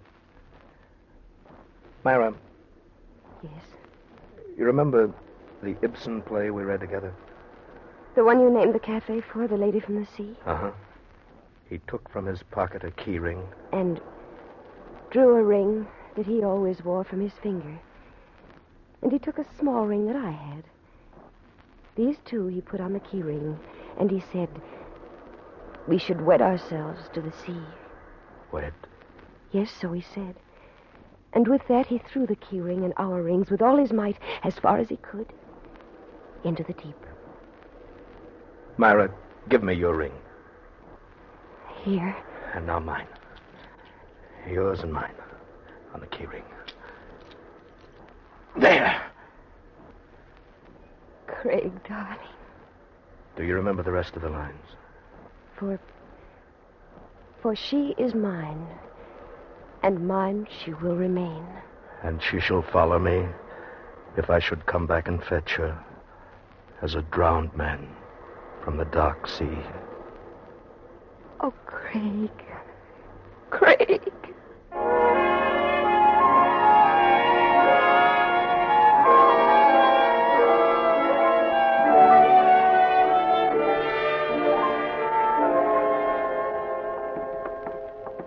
Well, here we are, my darling. You got your key? Uh-huh. Would you come in for a few minutes, Craig? No, I better not. It's past midnight, and you got to be on the set early in the morning. All right. What's the matter? That's strange. The lights are... I'm sure I turned them out when I left the apartment tonight. Hello, darling. Norma. Your landlady told me it would be quite all right if I waited for you here, Myra. I told her I was a friend. You don't mind, do you? Norma, what are you doing here? Oh, I just wanted to drop around and have a little talk with your protege. What do you want? I don't want anything, Craig. I understood you wanted a divorce. This is hardly the place to discuss that again. There won't be any discussion, Craig. I've made up my mind to give you a divorce. What? Oh, Norma. Why not? There's nothing left between us. I was a fool to think otherwise, so... Well, you two can make your plans. Norma, I don't know what to say. Then don't say anything, darling. Well, it's awfully decent of you. I only want you to be happy. I want you to know, Norma, I'm grateful to you for giving Craig up. I'm sure you'll be quite happy together, even with what you'll have left. What do you mean? Oh, that's right. We haven't discussed the terms of the divorce yet, have we, darling? Terms? The financial settlement. Norma, we can talk about that later. No, I want to discuss it right now. I want Myra to know what she's costing you, Craig. Norma, I don't understand. Craig can have his divorce, Myra, provided he gives me the Malibu house, the ranch, the cafe, cars, and everything else he owns. Well, you can't be serious. Oh, but I am. And another thing, I'm afraid you'll have to leave the studio. The place is cluttered with second-rate directors as it is. Second rate? It's all you ever were, Craig, and you're not even that anymore. You're a has-been. You'd have been out of a job long ago if it hadn't been for me, and if you go through with this, I'll see to it that you're finished in Hollywood. I think I'm big enough to do it. Yes, I expect you, Norma, you can't ask Craig to do this. I won't let him. I won't have it this way. You mean you won't have Craig this way? Money really is important, isn't it, Myra? Without it, Craig has lost his appeal, hasn't he, darling? It was just a trick, wasn't it, Norma? You never intended to divorce Craig. I'm grateful to you for giving Craig up. You just want to torture us. Stop it. I'll never let you have him. Do you understand? Never, you poor, stupid little fool.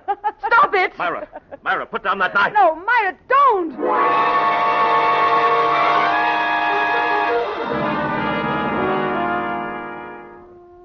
It's all over in an instant, isn't it, Myra? The paper knife in your hand. The sudden, blind, raging lunge at Norma. And now she lies on the floor at your feet. Then you feel Craig's arm around you. Myra, give me the knife. She laughed at me. Give me the knife. She's dead.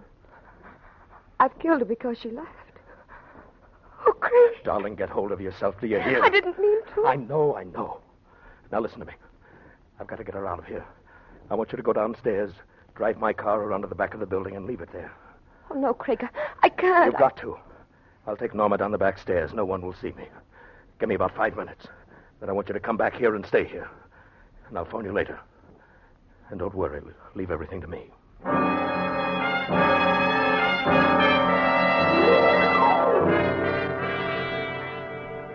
Yes, Myra, leave everything to Craig. He'll know what to do.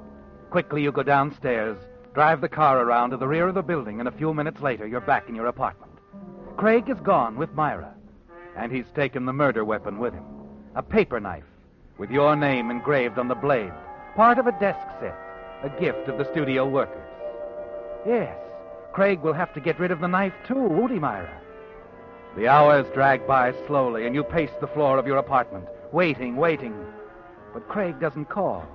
You're almost at the breaking point when finally, just before dawn... Craig? Miss Cartwright? Yes, who is this? Frank Collins. I'm Craig's lawyer. He asked me to call you. Where's Craig? At the police station.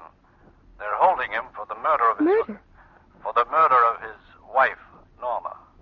No, he didn't do it. I tell you, they can't hold him. Afraid they can, Miss Cartwright. You see, half an hour ago, Craig signed a full confession.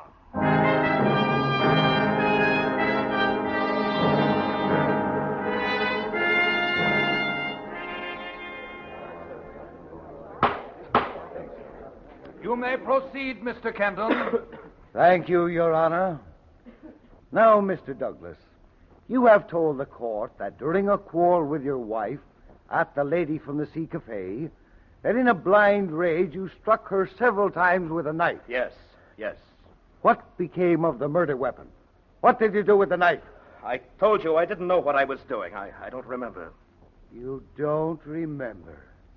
Oh, now, really, Mr. Douglas. Your Honor, I object. The defendant has already testified that in a moment of uncontrolled rage or sudden emotional... But, Your Honor, the murder weapon is of vital importance. Objection sustained. Mr. Douglas, just what do you remember? You struck your wife several times with the knife. And then? Then she fell to the floor. Somehow I must have wandered outside. And after that, I remember standing by the rail. And how long were you out there? I don't know. Then I came back in and called the police. And that's all I remember.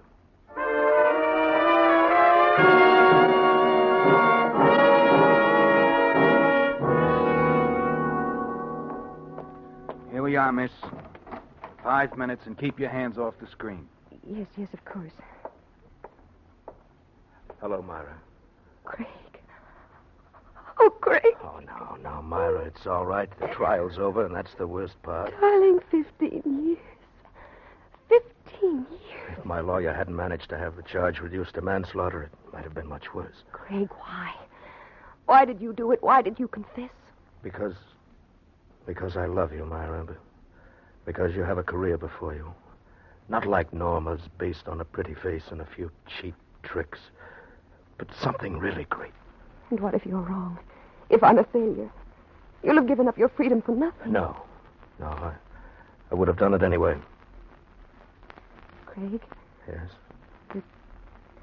The knife, they never found the knife. Now, don't worry. There's no safer place in the world than where I put it. But I've got to get it sometime. Tell me where it is. No, if I told you, you'd go back and they might be watching. But, Craig... Don't worry, darling. It's safe where it is. Quite safe.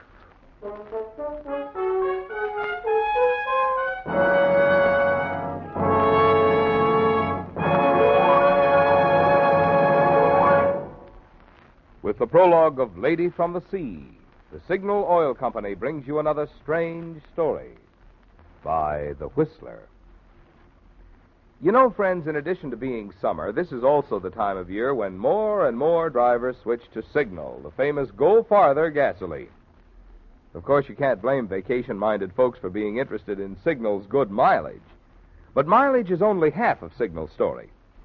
If you talk with Signal customers, you'll find they're equally enthusiastic about the thing which makes Signal's good mileage possible. I mean the extra efficiency that today's Signal gasoline coaxes from your motor, which means smoother, quieter, more responsive power for your car. After all, mileage is just one of the tangible, measurable benefits you'll enjoy from a superior quality gasoline that delivers more driving pleasure for you. That's why Signal says your speedometer is the best yardstick of gasoline quality. But for the simple way to always be sure you're choosing the gasoline that's tops in quality, you need only remember these 2 points. 1, it takes extra quality to go farther. And 2, Signal is the famous Go Farther gasoline. And now back to the Whistler.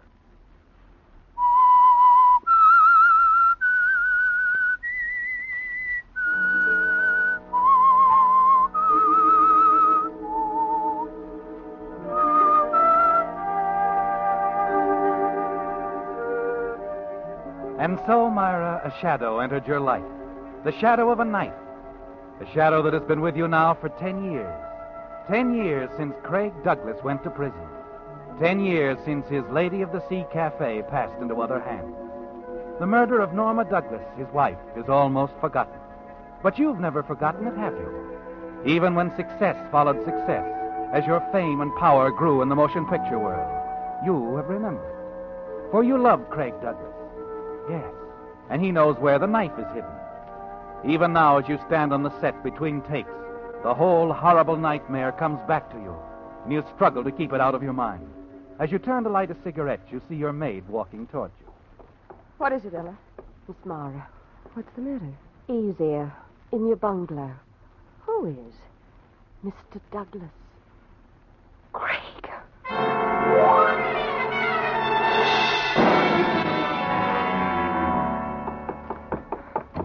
Craig. Hello, Myra. Craig, you... Don't look so upset, Myra. It'll take a little time to get used to me. But how did you... I mean... Time off for good behavior. I'm on parole. Oh, I see. I'm so glad, Craig. You don't seem to be, Myra. But, of course I am. Why shouldn't I be glad after all? Well? You've changed so, Craig. You look so different. Yes. 10 years in prison can do a lot to a man. But inside, I haven't changed. I still love you, Myra. Oh, darling, I've thought so often how it would be to see you again, to put my arms around you. Craig, please. But, Myra... Well, it's just that someone might come. Well, someone has. Me, the man who went to prison for a murder you committed. Craig, what are you going to do? Do? Myra, don't you understand? I'm back. I'm free. Darling, we're free. Craig, don't touch me. Oh. So that's it. You're not in love with me anymore. I was when you went away. Yes, you were in love with me then. When I had money, influence, when I could help you, when I could give you 10 years of my life to save you. That's pretty funny now, isn't it? What's happened to all our plans, Myra? Craig, please. I'm a star. My whole life belongs to my public. You're a phony, just like Norma. I've got to think of my public. I can't tie myself down to... To an old man? Why don't you say it, Myra? Say it. Say it! Please, Craig. So you're going to let me walk out of here. You're going to thank me for 10 years, pat my hand, and let me walk out. I'll see that you're taken care of. You'll have everything you need. Everything I need? Paying me off, huh? What's the matter, Myra? Your conscience bothering you? Or is it the knife? You have it? No, it's still hidden. With a note, Myra, a note that tells all about how Norma was killed. A note? Where, Craig, where? It will look at you out of blind eyes, Myra. Like the girl in the Ibsen play, a land creature who can no longer find her way back again to the sea. Tell me, tell me. I think I'd better go. No. Wait, please, Craig. Goodbye, Myra. Craig!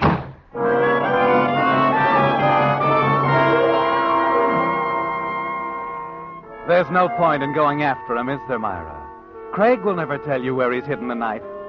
And now there's the little matter of a note, too. A note that will brand you as a murderess. A quarter of an hour later, you walk back out on the set, seemingly calm. But inside you, the cold hand of fear clutches at your heart. The cameras roll again. There are takes and retakes, scene after scene. You keep fumbling your lines. You can't concentrate. You can't get Craig off your mind. Finally, late that evening, you drive home. Spend a sleepless night thinking about Craig, wondering what he'll do. Then the following morning, while you're having breakfast, a visitor arrives. Miss Mara? What is it, Ella? There's a gentleman to see you. A Lieutenant Perez. Police Department. Police? Have him come in, Ella. This way, sir. Morning, Miss Cartwright. Sorry to disturb you, but this is rather important. It's quite all right, Lieutenant. I'd like to ask you a few questions about Craig Douglas. What about him? We found a coat identified as his at the end of Paradise Pier this morning, out by that old cafe he used to own, built like a ship. What? We believe, Miss Cartwright, he may have committed suicide.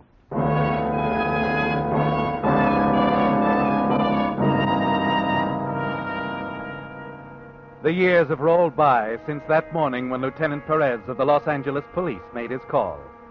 5 more years, Myra, but the shadow has remained. Craig's body was never found, and there was no proof that he was really dead. Of course, as the lieutenant had explained, the tides under the old pier were swift and treacherous. Yes, Myra, as treacherous as the knife Craig had hidden. The knife and the note that no one found, unless someone should find them today. For now it's 1948. 5 years have passed since Craig's coat was found on the pier. You've had a long time to think about it, haven't you, Myra? But your thoughts have brought you nothing. Until this morning, when the newspaper told you of the auction at the Lady of the Sea Cafe. Then it hit you. That's where Craig hid the knife and the note. Somewhere in his beloved Lady of the Sea Cafe. As you hurry up the gangplank to the auction, you're quite certain that Craig has hidden them somewhere on board ship. Careful there, ma'am. What? These old boards ain't as smooth as they used to be. No, sir. I remember in the old days... What do you know about the old days? Plenty, ma'am. Used to run a sightseeing boat right off this pier in the late 20s. Yep. The lady's taken quite a buffeting since those days. Face cracked wide open now. What are you talking about? The lady. That's what I call the figurehead. The carved woman up there on the prow of the ship. Used to set my sights on her in the old days. Oh, the figurehead, yes. You were going to the auction? Yes, where... Over there, the dining salon. That way. Ain't much interested in what's going on myself. I'm just waiting till they get round to her. The lady up there. Gonna get her, too. What you figure on bidding for, ma'am? I don't know. Perhaps for my life.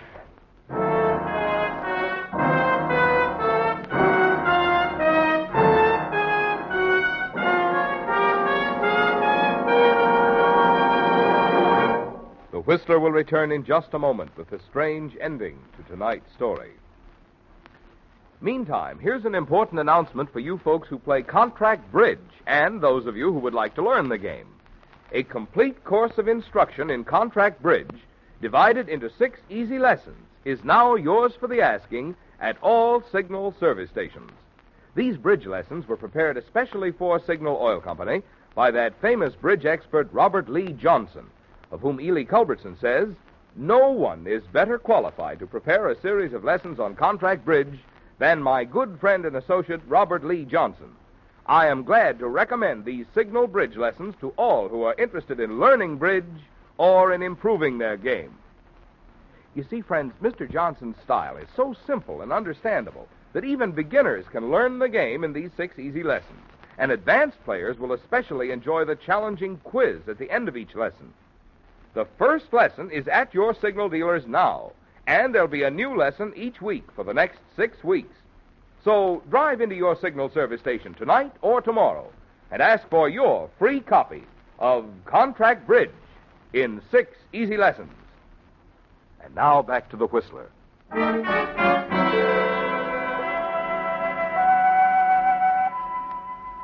Yes, Myra, as you sit in the dining salon of the old ship-like cafe, listening to the drone of the auctioneer's voice, you realize that you're about to bid for your life, aren't you?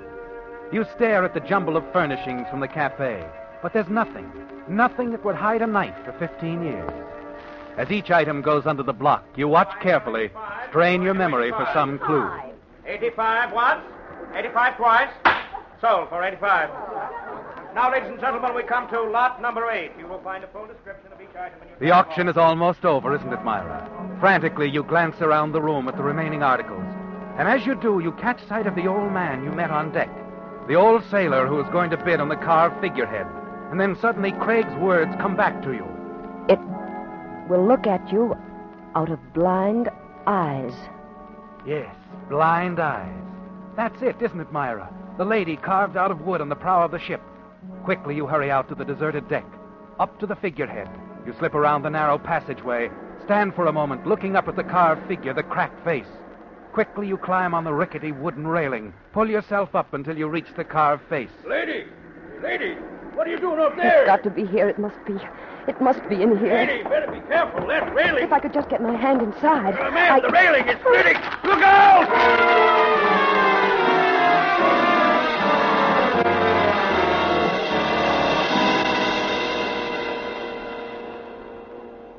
You say you saw it happen, old-timer? That's right, officer.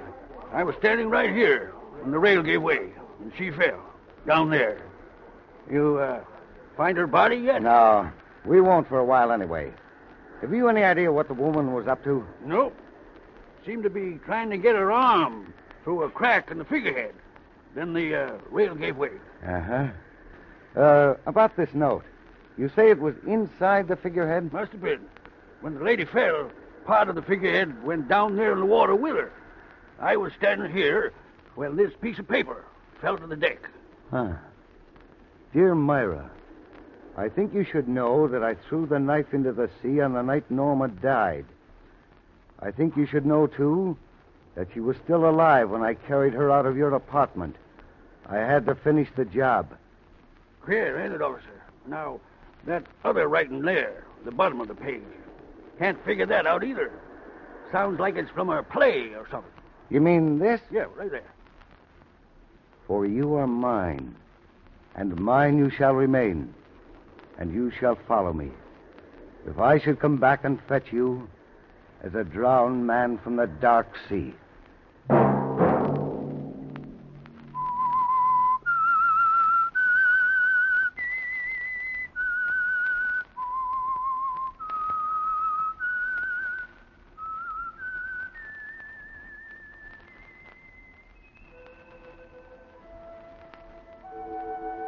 Let that whistle be your signal for the signal oil program, The Whistler, each Wednesday night at this same time.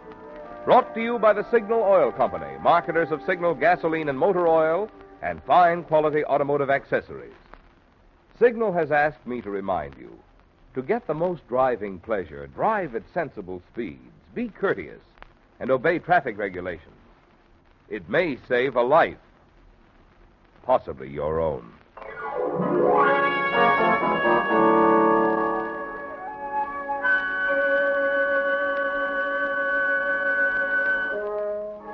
Featured in tonight's story were Joan Banks and William Conrad. The Whistler story was written by Esther McCoy, with music by Wilbur Hatch, and was transmitted to our troops overseas by the Armed Forces Radio Service. Remember, at this same time next Wednesday, another strange tale by The Whistler. This is Marvin Miller speaking. This is CBS, the Columbia Broadcasting System.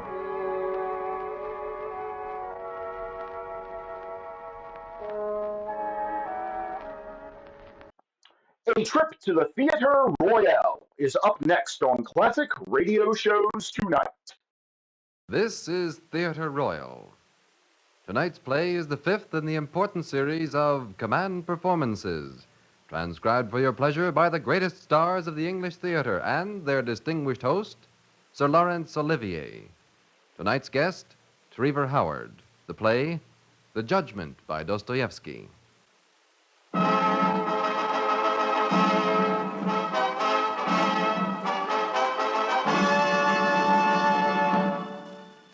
The National Broadcasting Company presents, transcribes, Sir Laurence Olivier in Theatre Royal.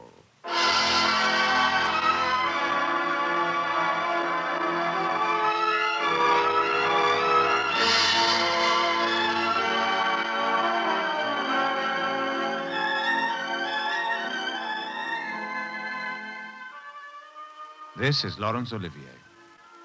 Once again, it is my pleasure to introduce to you a guest from the theater who is going to appear in this week's program. Next week, incidentally, I look forward to taking over the leading roles myself in this series. Today's guest will, I feel sure, be already familiar to you through the many films he has made which have enjoyed success in the United States. I refer to such motion pictures as The Golden Salamander, The Third Man, and perhaps best known of all, Brief Encounter. He is, of course, Trevor Howard. He has chosen to play the role of John Farrington in our play, based on a work by Dostoevsky.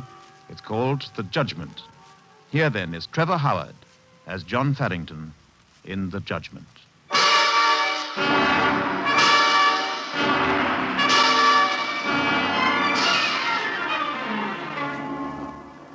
My name is John Farrington, Dr. John Farrington.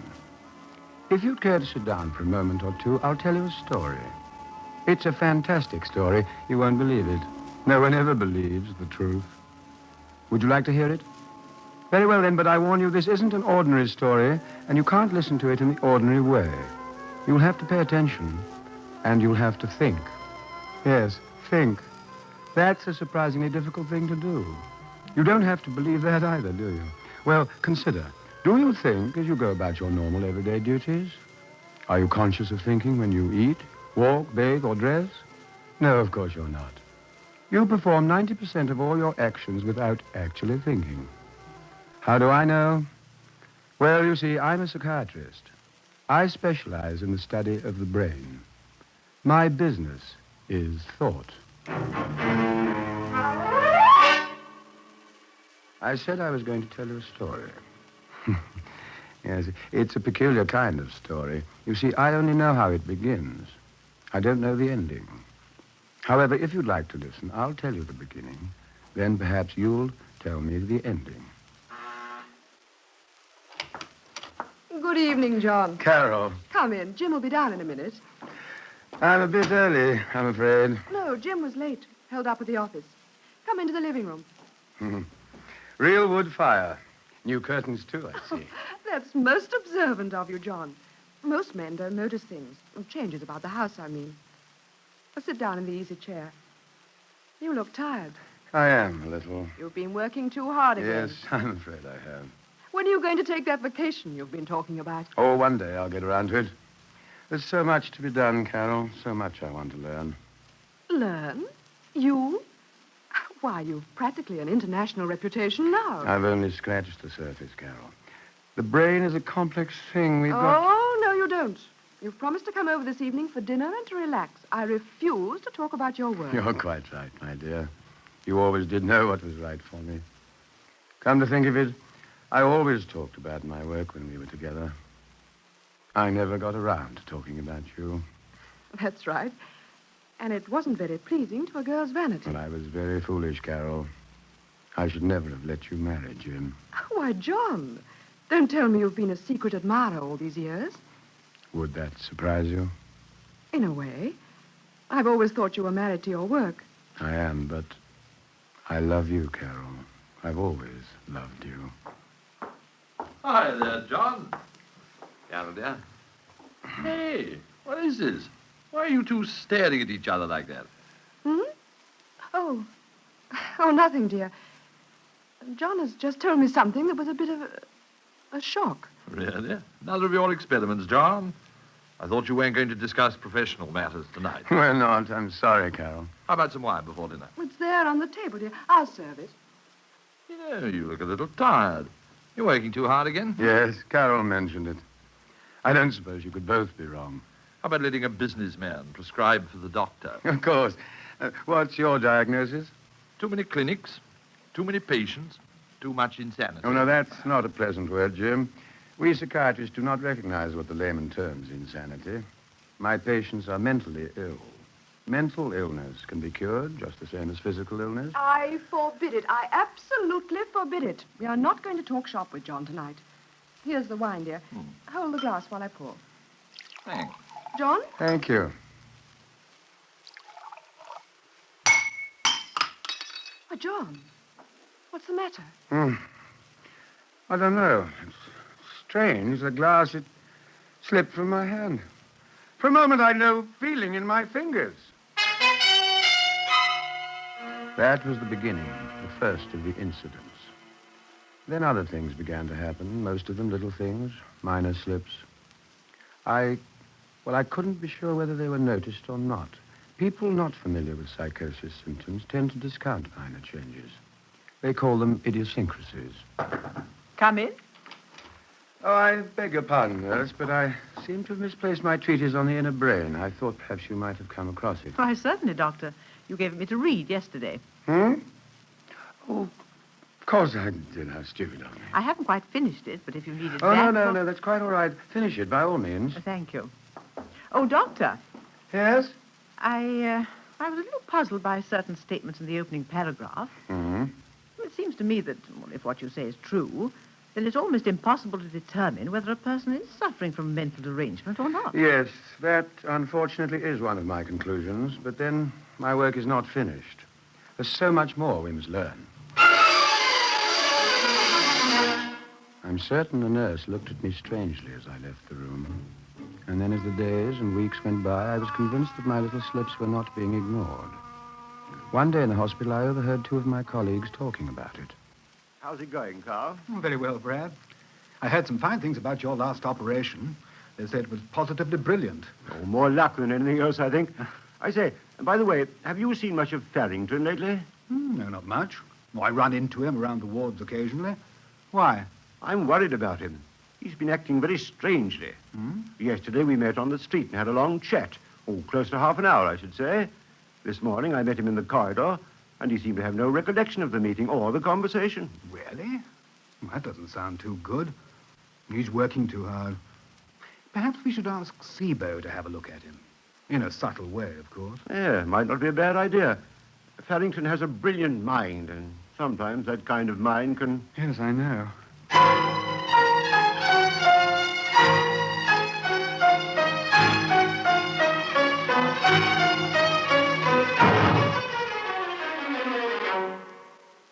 Hello, Carey. Hello, Brad. I want to have a word with you. Anything serious? I hope not. It's about Farrington. Uh-huh. I was talking to Carl yesterday. We both agreed that he's not well.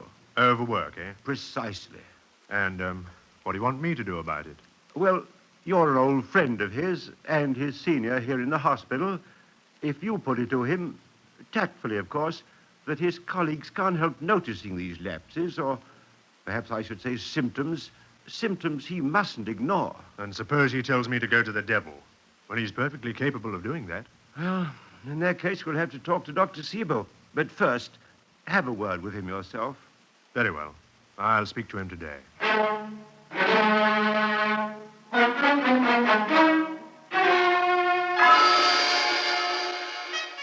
After that, there was no longer any doubt in my mind. But I kept on. I was in the middle of a great experiment. I dared not stop now.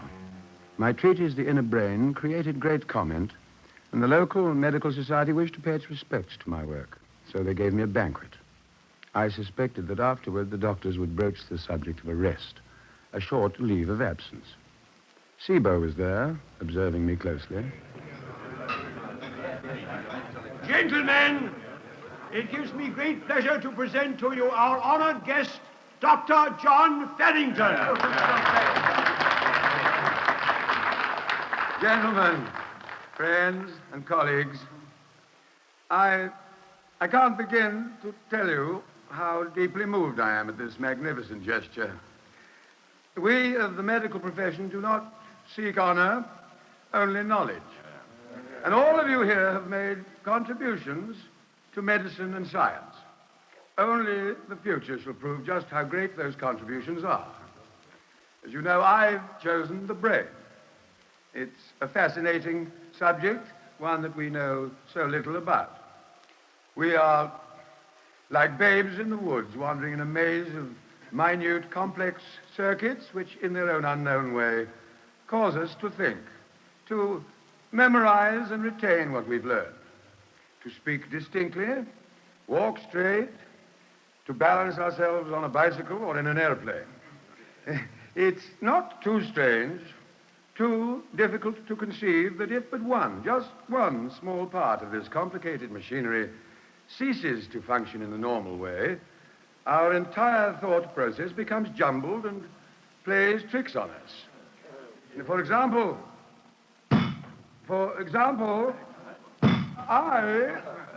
if we could only...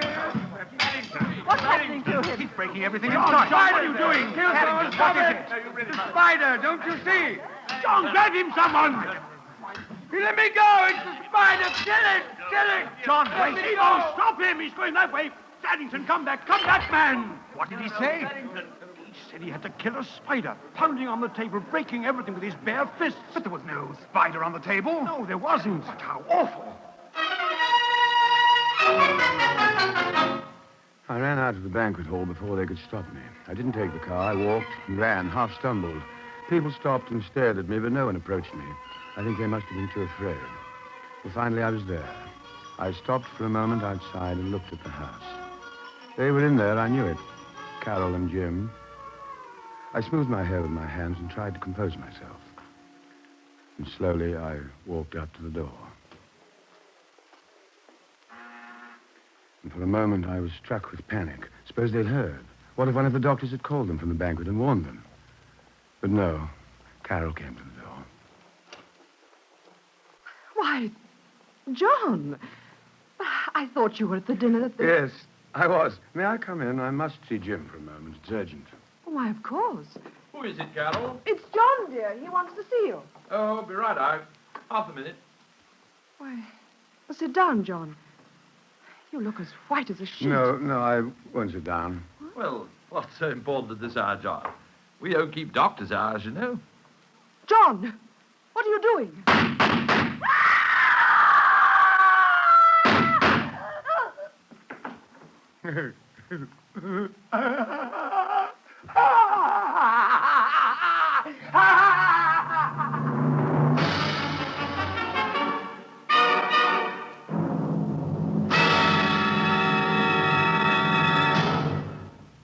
In a moment, we continue Theatre Royal with this week's guest, Trevor Howard. You know, the month of September is almost here, and that means autumn on its way again. It won't be too long before these summer days will give way to falling leaves, school books, and the exciting spectacle of college football. Just about everyone in the country has the football fever in the fall, and here at NBC, we're no exception. In fact, beginning September 18th, that's a few Saturdays away, NBC will bring you complete coverage of the top college football game of the week. Direct from the home team's stadium, you'll hear every bit of the color and the tension that accompany the clash of two high-powered teams. It's NBC's direct report to you of the autumn gridiron spectacle, beginning Saturday afternoon, September 18th. And speaking of sports, NBC also brings you the Friday night favorite Cavalcade of Sports, beginning September 3rd. That's a week from this Friday. On Cavalcade of Sports, you'll hear Don Dunphy bring you a blow-by-blow account of the week's best boxing match, direct from ringside. And now, let's leave the sports scene for a moment and talk about some other fall favorites NBC's preparing for you. The exciting account of the newspaper world, Big Story, to be heard on Wednesday nights, beginning September 8th. And there's Lux Radio Theater, radio's greatest dramatic show. And you'll hear it regularly, beginning Tuesday, September 14th. The first Lux Radio Theater presentation, incidentally, is Wuthering Heights, starring Merle Oberon. There's quiz fun, too, with Walk a Mile, a Wednesday evening show starring Bill Cullen, which you'll hear very soon now, to be exact, next Wednesday. So don't forget NBC's big plans for you next month. College football, cavalcade of sports, Lux Radio Theater, and many more. And now we continue Theater Royal with this week's guest, Trevor Howard.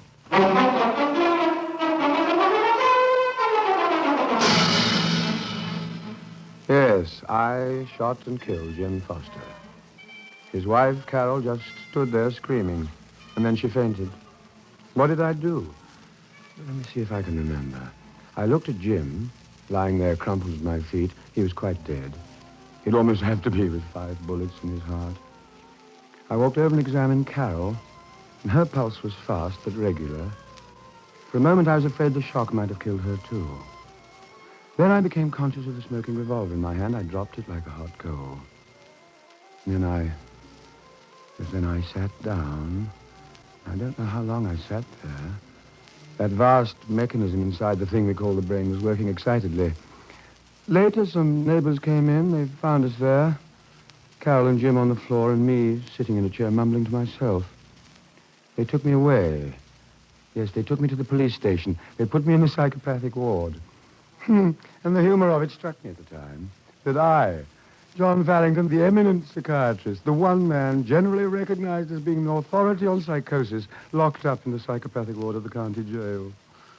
And then they sent for Dr. Seabow to examine me. And poor old doddering Seabow. He'd been in a class of mine for postgraduate work. He was the county psychiatrist. The knowledge of what he had to do made him nervous, almost afraid. Sure you'll be all right, Doctor? He's as nuts as a fruit cake, you know. Yes, I'll be all right, thank you. Now, just wait outside. Okay, sir. Hello, Farrington. Oh, Seabow, isn't it? Yes, that's right. I don't quite know how to begin. Well, it's all right. They've told me what I did. You have no recollection of your action? None, whatever. Farrington, there's no use beating about the bush. I'm not half as qualified to diagnose your case as you are yourself. What made you do it? Well, I don't know. Carol and Jim were my best friends.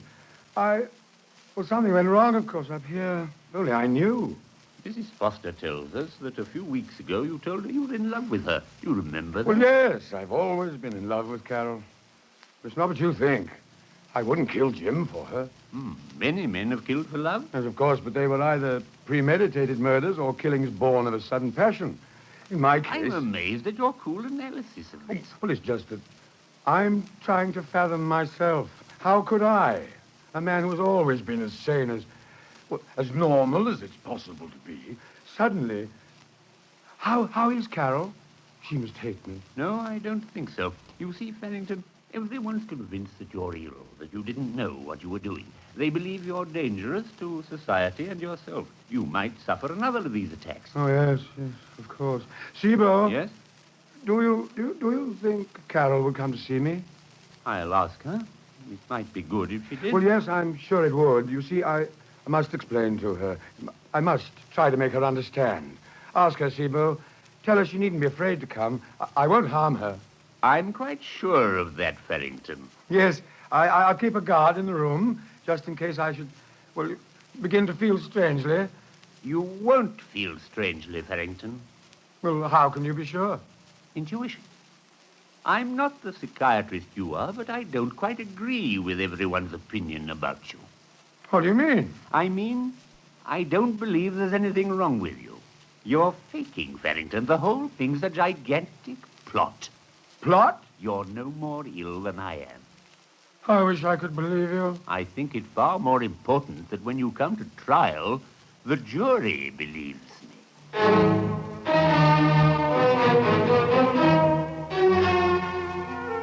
Seabow, the one unknown quantity. The one thing I hadn't counted on. And Seabow, of all people. Oh, he was all right as a doctor. He could take out an appendix and prescribe for backache. But he was a child in psychiatric matters compared to me. Was he going to try to outthink me? His brain against mine? I, who knew more about the working of the human mind than any man alive? Why, I think if I'd tried, really tried, I could have convinced Seabow that he was mentally ill. Nevertheless, he advanced his theory to the district attorney and convinced him that it was worth a try. So they brought me to trial. The witnesses for the state sounded more like the witnesses for the defense. Your name is Edith Cartwright? Yes. You're a nurse at All Saints Hospital? Yes, I am. State the type of work you're engaged in. I handle psychopathic cases. You know the defendant? Dr. Farrington, of course. I worked with him every day. In your opinion, is Dr. Farrington a capable psychiatrist? I would say that he was. He's been badly overworked. His memory began to go back on him several weeks ago. He loaned me his treatise to read, and the following day he came in and asked me if I knew where it was.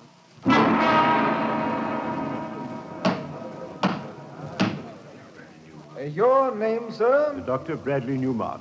You are on the staff of All Saints Hospital? I am. In your opinion, Doctor, did the defendant show signs of mental derangements prior to the night of September 3rd?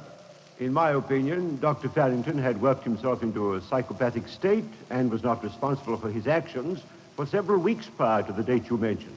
But have you any specific examples to give the court? Several. The first was on an occasion when we met and had a long chat. The next day, Dr. Farrington seemed to have no recollection of it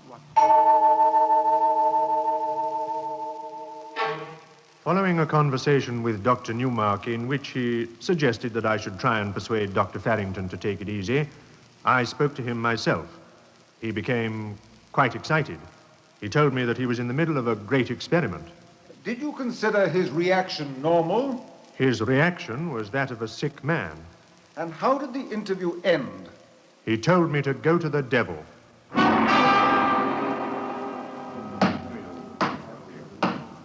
My name's Dr. Henley, Carl Henley. In my opinion, this entire trial is a farce, a travesty on justice. John Farrington's ill, terribly ill. If he weren't, he never could have committed this crime. He should be placed in our finest sanatorium and treated. Why, any man who has contributed to the field of science as he has... Yes, thank you, Doctor. But we're not interested in your personal thoughts regarding the defendant. Have you any reason for your professional opinion? The Medical Society tendered Dr. Farrington a testimonial dinner on the night of September the 3rd. On that occasion, in the middle of his speech, he suddenly began pounding on... One by one, they paraded past the witness stand. It was a joke to hear them give their expert opinions. Everything was going exactly according to my plan. Finally, it came to Seabo's turn. I took renewed interest in the proceedings. Would they believe Newmark and Henley and Miss Cartwright? Or would Seabo's testimony make them doubt? You are Dr. Ralph Seabo? Yes, sir. You're the psychiatrist employed by the county? That's right. You've examined the defendant? I have. In your opinion, then, Doctor, what is the condition of John Farrington's mind? John Farrington is as sane as you are. As sane as you are? Well, that's almost a moot question. By the time the end of the trial was reached, I think most of the jurors, the judge, the lawyers, and a good percentage of the spectators were beginning to doubt their own senses.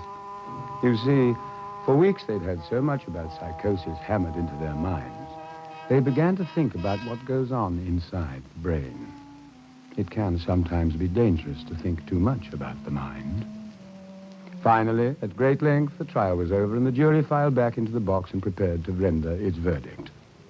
We, the jury, find that the defendant, John Farrington, did shoot and kill James Foster, but cannot be held responsible by reasons of insanity. We recommend that he be confined in a sanatorium until such time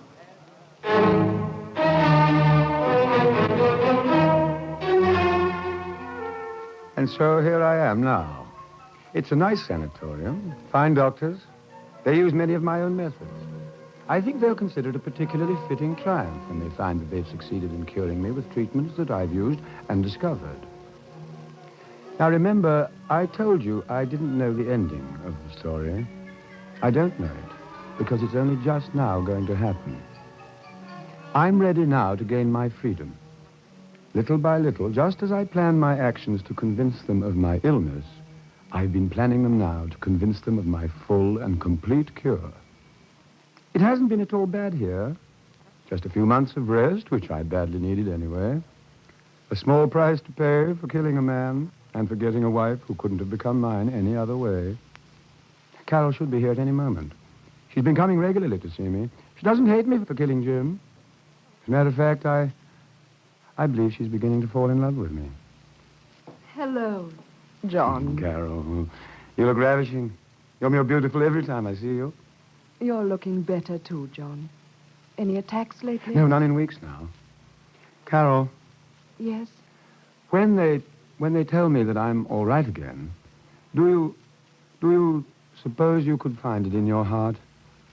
Oh, it's so difficult for me to put into words. I understand, John.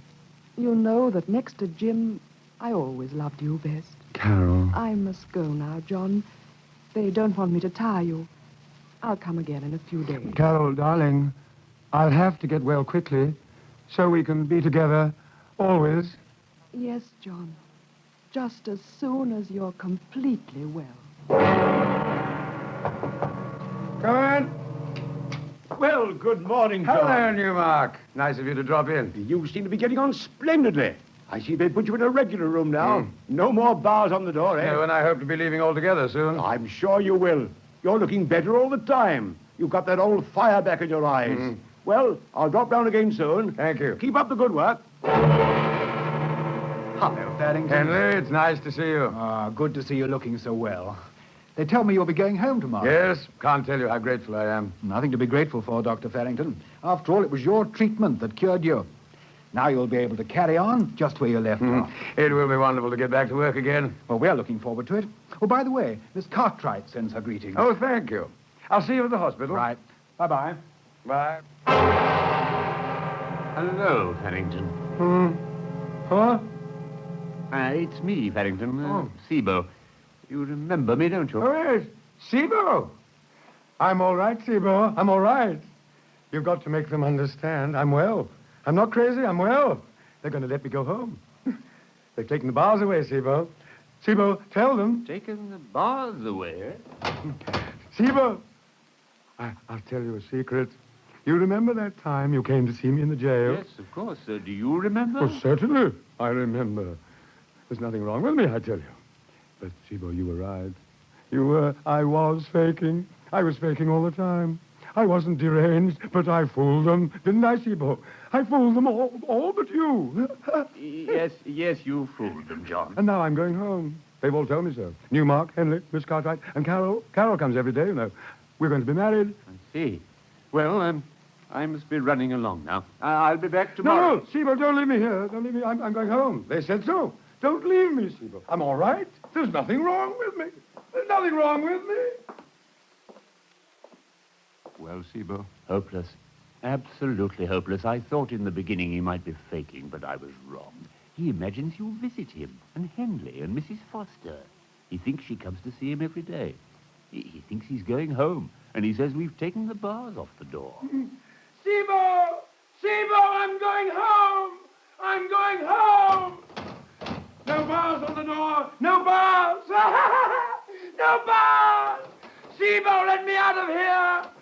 I'm sane, I tell you. I'm as sane as you are.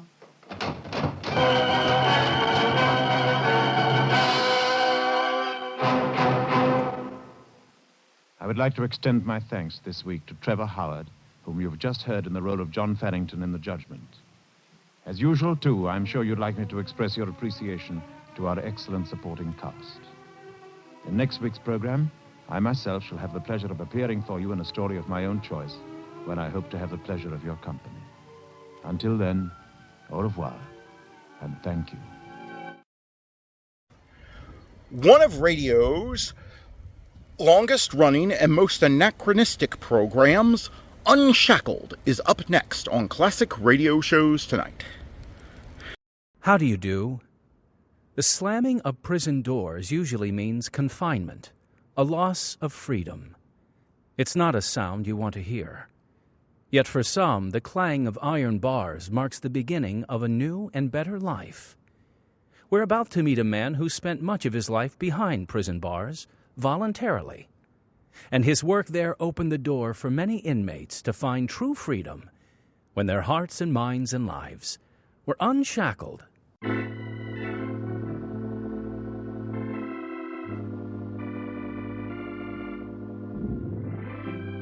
Dramatizing true life stories, this is Unshackled, the longest-running radio drama in history. True life stories produced in Chicago by Pacific Garden Mission. Homeless people sleep in cars, under bridges, and most of all, in fear. For that reason, Pacific Garden Mission keeps its doors open, welcoming destitute souls 365 days a year, 24 hours every day. Because of friends who care enough to send financial gifts, the mission provides not only a safe place to sleep, but nourishing meals, showers and fresh clothing, and medical and dental care, all without charge. The goal has been the same: to provide a new life. And after the physical needs are met, counselors and pastors guide them toward that new life. Some find that transformation right away, others take longer. And the message of a new life is the message of this program. Now for broadcast around the earth, here is program number 3306 in the series Unshackled, the program that makes you face yourself and think. Inmates in the New Mexico State Penitentiary of Santa Fe published a magazine article in August 1961 that tells the story of Axel Bolin. This is his unusual testimony right now on Unshackled.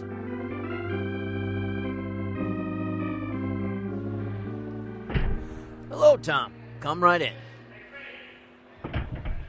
Pull up a chair. Sit down. Thanks, Chaplain. I almost didn't hear you knock. I was listening to a tape of Unshackled. A minute ago, they were having a barroom brawl, and I wouldn't have heard you. I listen to that program every time they run it in here. Well, what do you think of the stories? I like them. Are they really true? They sure are. Many from people who received Christ at Pacific Garden Mission. I'm originally from Chicago and know the mission well. I'm glad the warden gave you permission to play Unshackled here in the pen. I'm glad you enjoy it. Many of the other inmates enjoy them, too. It's making an impact on their lives. Maybe there's hope for me. Tom, there's always hope when Jesus Christ is involved. As you know, I'm writing an article for the prison magazine, The Enchanted News. I only got a short time today, so can we get right at it? Certainly. I know the routine here almost as well as the inmates. Go right ahead. What would you like to know? How's a person come about being a prison chaplain anyway? You could be doing a bunch of other things. That's probably true. I imagine that for every chaplain, there's a different story for the route that brought them to the chaplaincy. Mine was a rather long one. My mother was a devoted Christian woman, and she taught me the Bible early.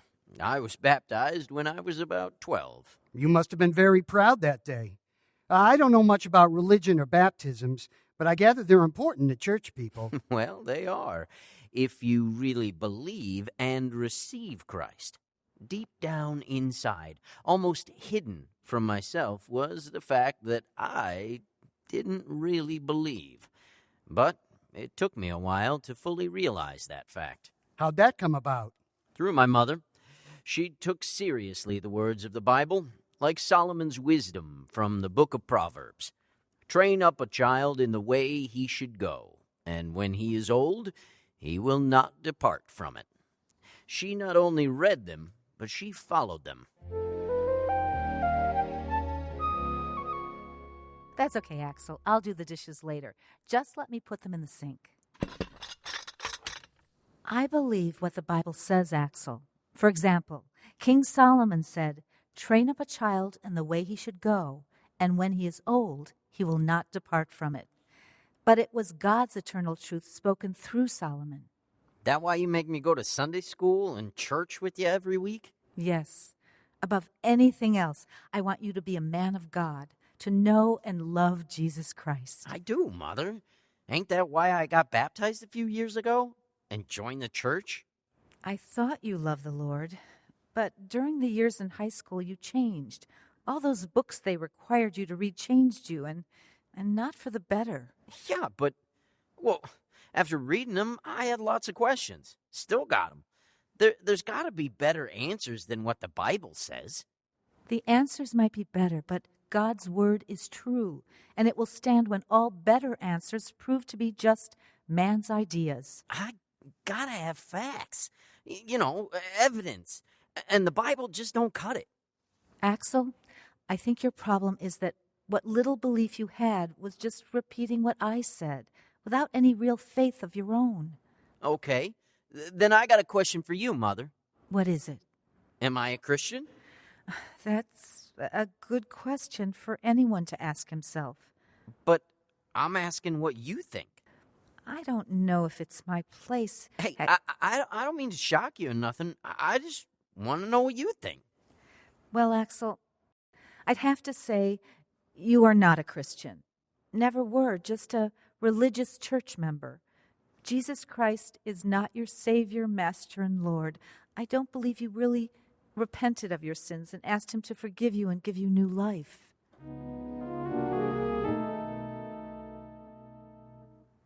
Mother never was the kind to mince words. I knew that if she said I wasn't a Christian, she meant it. So what'd you think? Were you a Christian? Well, I thought I was.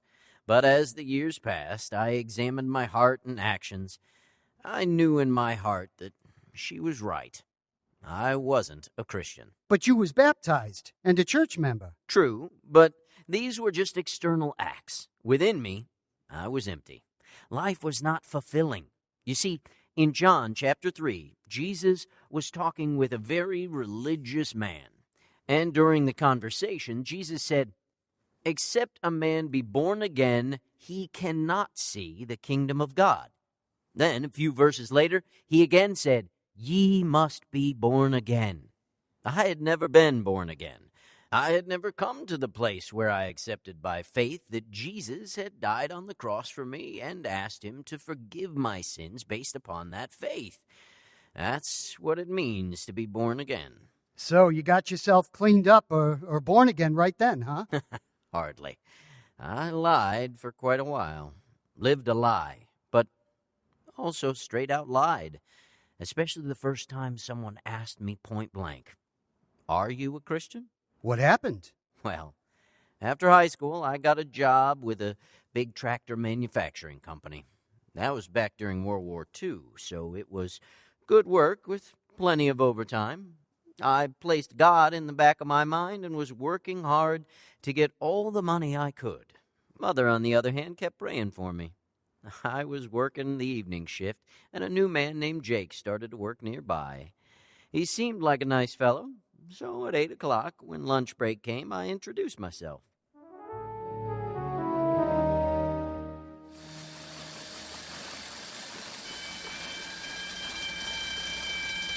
Hi, name's Axel. I know you just started with us tonight. Thought you might like some company for lunch, or dinner, or whatever you want to call it. That's mighty friendly of you. Thanks, I'd like that. Just call me Jake. Okay, Jake. We can sit over here. Not much else available unless you go to the other side of the factory. Any place is okay by me. The closer, the better. I'm hungry. This is as good a place as any. Have a seat on this nice, comfortable pile of steel. Fine by me. I've been on my feet too long. Yeah, I guess I'll have peanut butter and jelly sandwich. Again. What's yours? Don't know. Haven't looked. Hey, you haven't opened your lunch pail either. How'd you know it was peanut butter and jelly? Made it myself. Can't make much except peanut butter and jelly. Once in a while, I throw on a piece of lunch meat, but mostly it's peanut butter. Well, enjoy. Do you mind if I pray before I eat? Of course not. No, not at all. Good. Father, thank you for this meal, for good, honest work to do, and all your blessings. And thank you for this man, Axel. Use us according to your will. In Jesus' name, amen.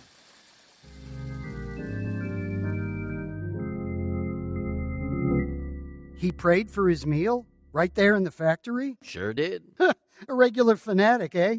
How'd that sit with you? Well, it made an impression on me. At first, I thought the same thing you did. Either this fella was some kind of religious fanatic or he has something I don't have. But as time went on and I got to know him better, I realized he was a fellow who really did live his biblical faith. Most of the people I knew were nothing but shams. Walk with the devil all week, then go to church on Sunday for an hour till they came out to live the same way. Jake was different. How's that? Well, he was consistent. What he believed, he lived. What he lived was like what is found in the Bible. And another thing, I noticed that he always carried a New Testament in his shirt pocket. He'd take it out at break time and read a little. Then the day came when Jake asked me a special question.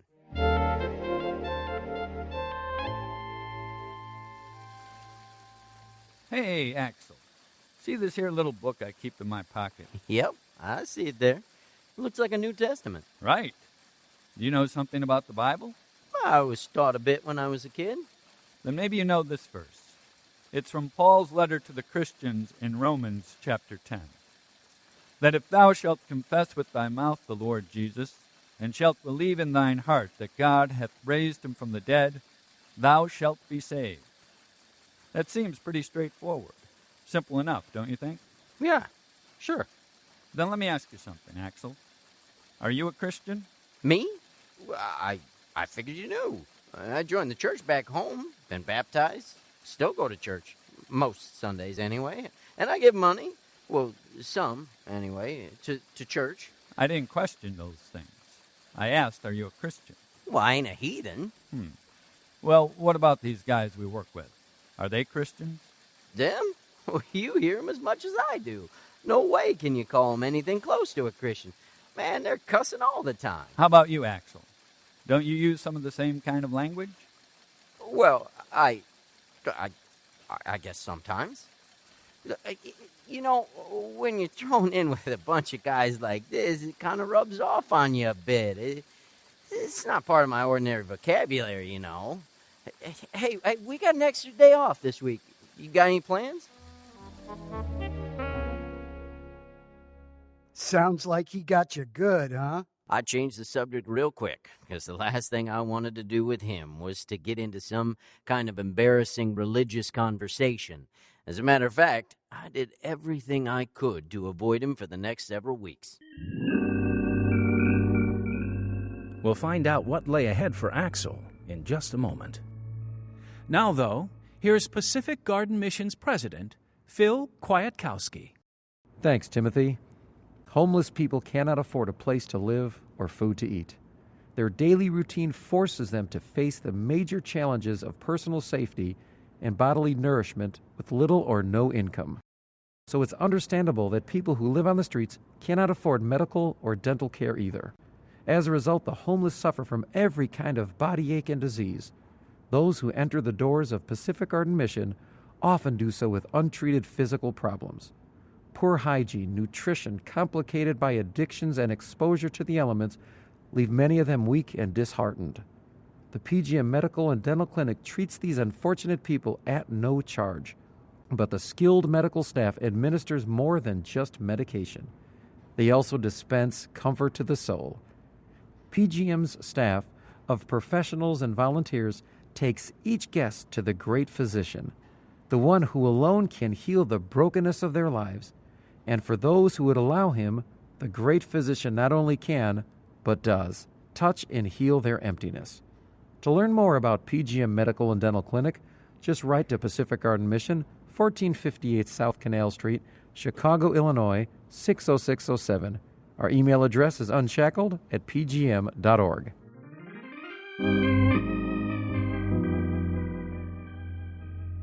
As I said, Tom, I avoided Jake for a while. I deliberately sat as far away from him as I could at breaks so I wouldn't have to answer any more of his questions. And I even entered and left the factory by a different door for a while, but finally I came to the conclusion that I was acting childish. So I rejoined him a couple of weeks later. What do you think about that? He never mentioned anything about it.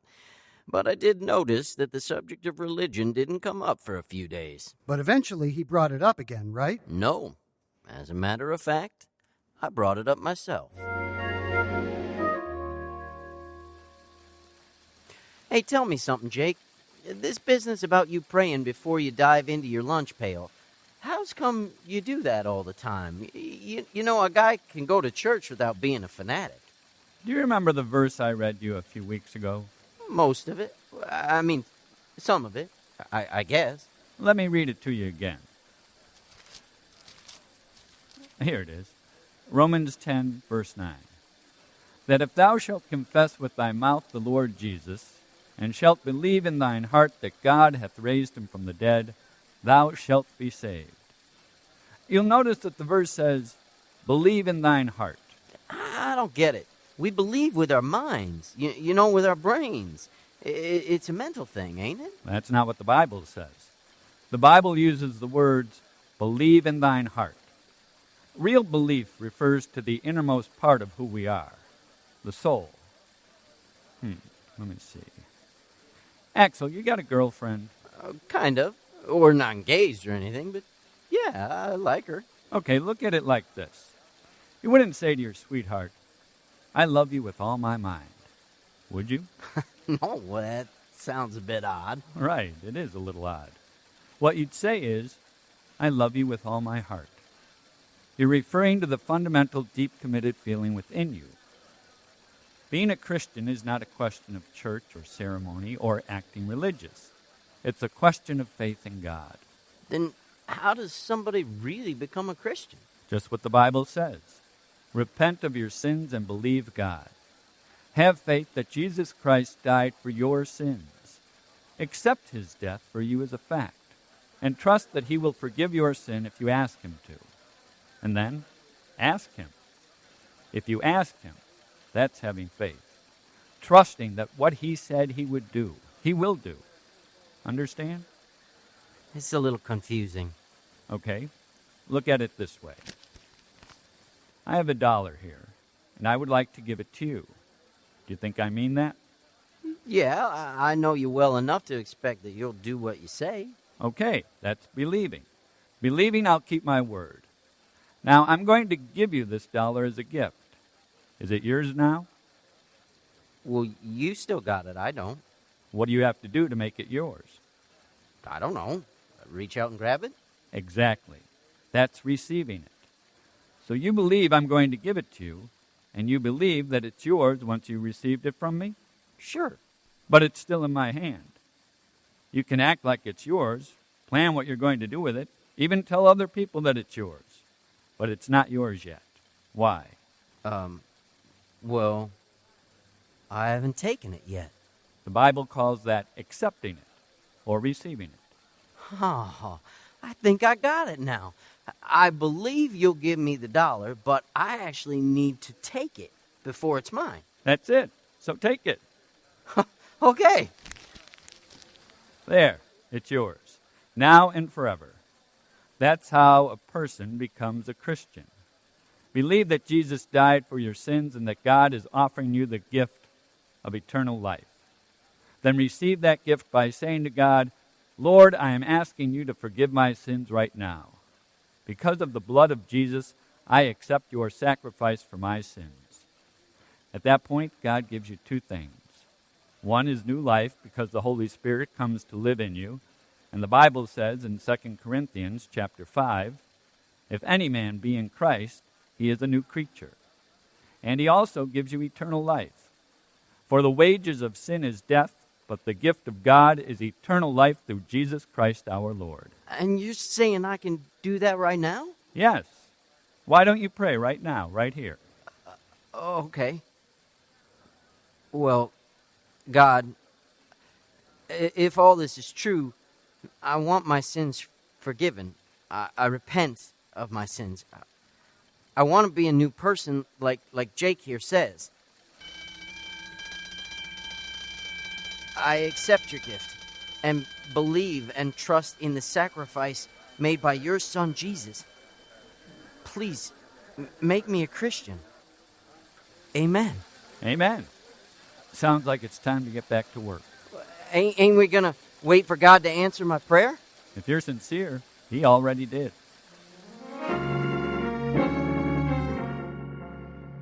And that was all there was to it? Sure was. For me.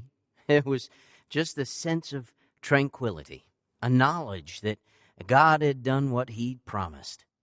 I'd never felt such a peace before. Okay, so that's how you became a Christian. How'd you decide to be a prison chaplain? That began when one night another factory worker, who was also a Christian, came up to Jake and me.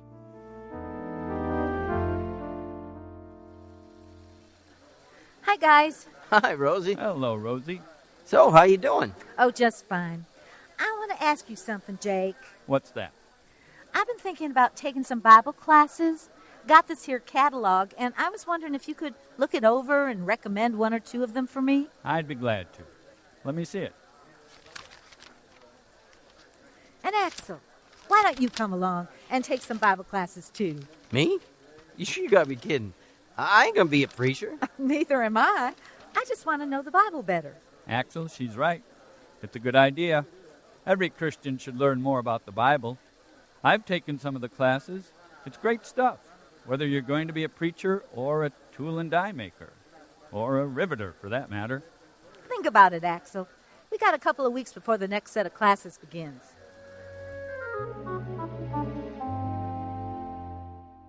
Let me guess. You took the classes. Slowly at first, but it wasn't long before I started working the graveyard shift full-time and taking a full load of classes during the day. Must have been hard. And I was getting only 3 or 4 hours of sleep a day. How long did that go on? Well, both the school and my supervisor agreed to let me try it for a half a semester, and once I found out how difficult it was going to be, I would voluntarily cut back my hours. At mid-semester, I went to my factory supervisor and told him that I needed to quit rather than just cut back, but he wouldn't let me. He adjusted my schedule and let me work part-time. Then he told me that he'd be glad to give me full-time hours when classes were on break. He said, "Bolin, one way or another, you're going to get through school," and God allowed me to keep my job and graduate. Then what? After graduation, I pastored a couple of churches, but the whole time I had the definite feeling that God was leading me to work in prison, Santa Fe in particular, and here I am. So what's your schedule like here at the pen? Well, I start each day about 7:45 with a group of fellows who want to start their day by spending a few minutes in prayer. And then there are administrative affairs to care for and a good deal of counseling. Mornings usually end by practicing with the prison choir. Then each day, after the noon hour, I try to visit in one of the different units. Just make myself available to the men and get to know them a little better. On Friday afternoons, I have a Bible study over at the women's facility. I hear you sometimes help cons who are about to be released. In fact, this morning, one of the women told me she was getting out in a couple of weeks. She wants to remain a strong Christian on the outside. So if it ain't confidential, what'd you say to her? Nothing confidential about it. I told her each day read your Bible and prayerfully commit to something she read that day. Pray for other Christians and ask God to use her to advance his kingdom each day. And be sure to spend time with other Christians. Wait, how can she know Christians on the outside? If she's been in prison, she hasn't been around church people on the outside. You're right. But one of the things I do is to arrange for Christians on the outside to meet and work with men and women who have come to Christ in prison. Several groups out there help inmates make a successful return to society. So how many of them end up back here?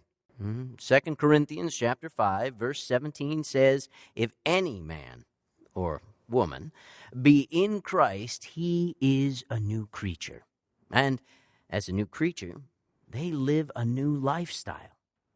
I have to say that thanks to God's grace in the lives of the people he changes, I've not known any to return. But it's not whether they return or not that concerns me the most.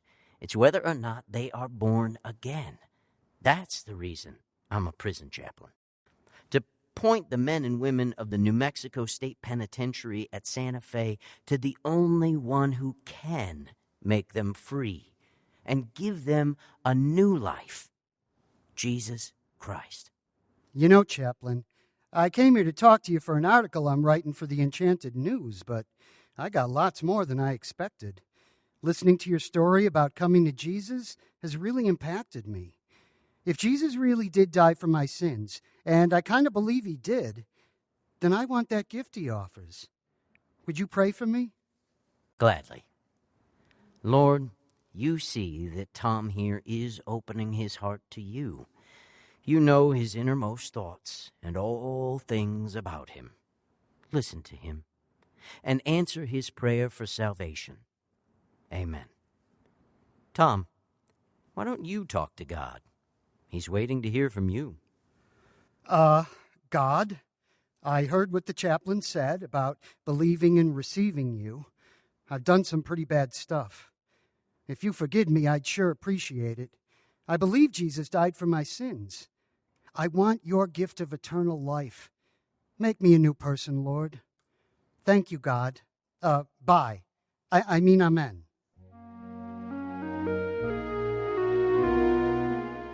One evening in a noisy factory, Axel Bolin received new life in Jesus Christ. Throughout his career at the New Mexico State Penitentiary, Chaplain Bolin ministered to countless men and women who found real freedom and a new life while confined behind prison walls. Inmate Tom was one of those who gave his life to Christ. Listening friend, you may or may not be a prisoner behind iron bars, but we are all prisoners to sin. And God offers to each of us the opportunity to release from sin's grip and start a new life in Jesus. Today could be your day of freedom. Just like Axel and Tom, recognize that you're a sinner.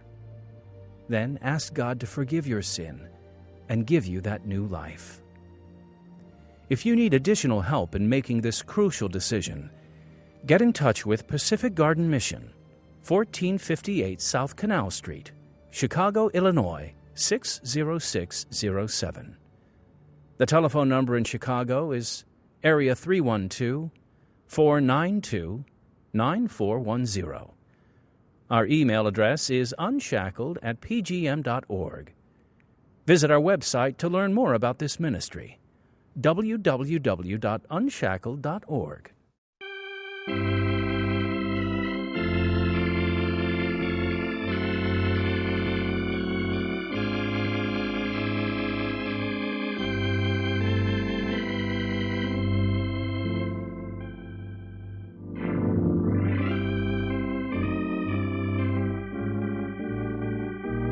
This is program number 3306. Unshackled is produced by Pacific Garden Mission to show through true stories that if your life is empty, it can be filled to overflowing. Please write today. Your letter means a great deal to us. The address?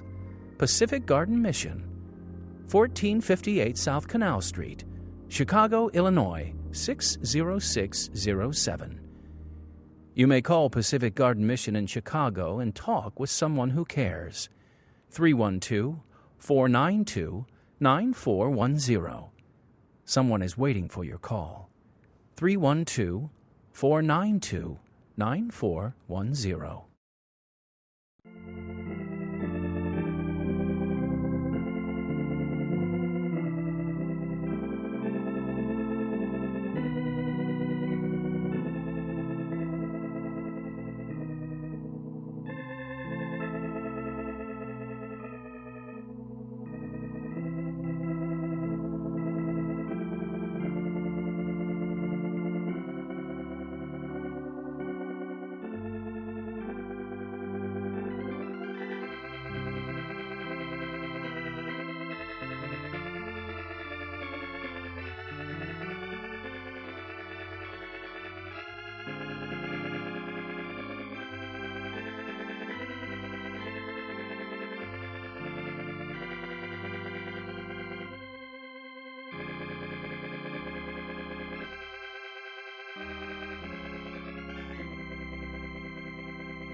Look, up in the sky. It's a bird. It's a plane.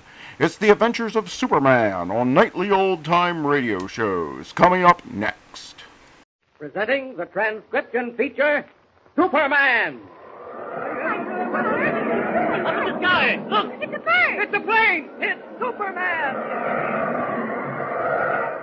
And now, Superman, strange visitor from the planet Krypton, who came to Earth with powers and abilities far beyond those of mortal men, and who, disguised as Clark Kent, mild-mannered reporter for a great metropolitan newspaper, wages a never-ending battle for truth and justice. In our last episode, we learned how young Pug Flanagan, in a daring attempt to help Kent and Jimmy Olsen escape from the cabin where they were held by a foreign agent, climbed down a rope suspended over the side of the ship, armed only with a nail and a rubber band. Fortunately, the cabin's porthole was open. Clinging to the swaying rope, Pug shot the nail at the single light bulb burning in the cabin, shattering it into a million fragments and throwing the room into darkness. Shots rang out as Kent, making use of the dark to become Superman, hurled himself at the foreign agent. Meanwhile, Pug, his work done, started up the rope hand over hand. But the shots had reached the ears of the agent's henchman, a man named Hunt, stationed on deck. Quickly, he ran to the rail where Pug had tied one end of the rope. In the glare of a flashlight, he recognized Pug climbing up. Whipping out a knife, he began to hack at the strands, trying to cut the rope. Listen. You, boy, no use climbing any higher. I am cutting the rope. No. And when I do, you will drop into the sea. Please. Too late, my boy. There it goes. Lightning cleaves the black sky and thunder crashes as Pug, unable to swim, drops like a plummet into the raging, storm-swept sea. But through the open porthole of the agent's cabin, Superman's keen hearing catches Pug's last screaming call for help, recognizes it. In an instant, he is on deck, muscles tense, X-ray eyes searching the darkness. A shadowed figure runs across the deck, but faster than light, Superman follows him, clutches his arm. Just a minute. I heard a cry for help. Where's that boy, Pug? Who are you? Never mind who I am. Answer my question. Yes. Here's your answer. Oh. And broken. Answer my question. Where's that boy? You're killing me. You're crushing my ribs. Talk and talk fast. He went overboard. Where? Which side of the boat? Stop it. Out. I'll be back to take care of you.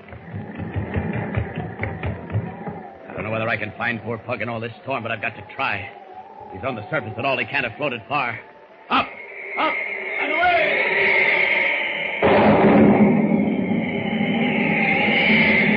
Like some giant bird, Superman wings out over the dark, turbulent waters, red cloak streaming in the wind, sharp eyes scanning the surface of the sea for some sign of Pug. Jagged bolts of lightning rip across the blackened sky, followed by the crashing boom of thunder. Battling the elements as no one else could, Superman circles closer and closer to the wind-tossed water. Each second carries him further and further away from the ship. Hope begins to wane. Pug is gone. And then suddenly... What's that directly below me? A piece of driftwood? No, it's Pug. He's going under. Down.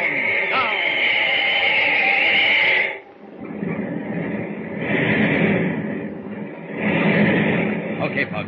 I've got you. He's unconscious. Better get him back to the ship in a hurry. Up, and away!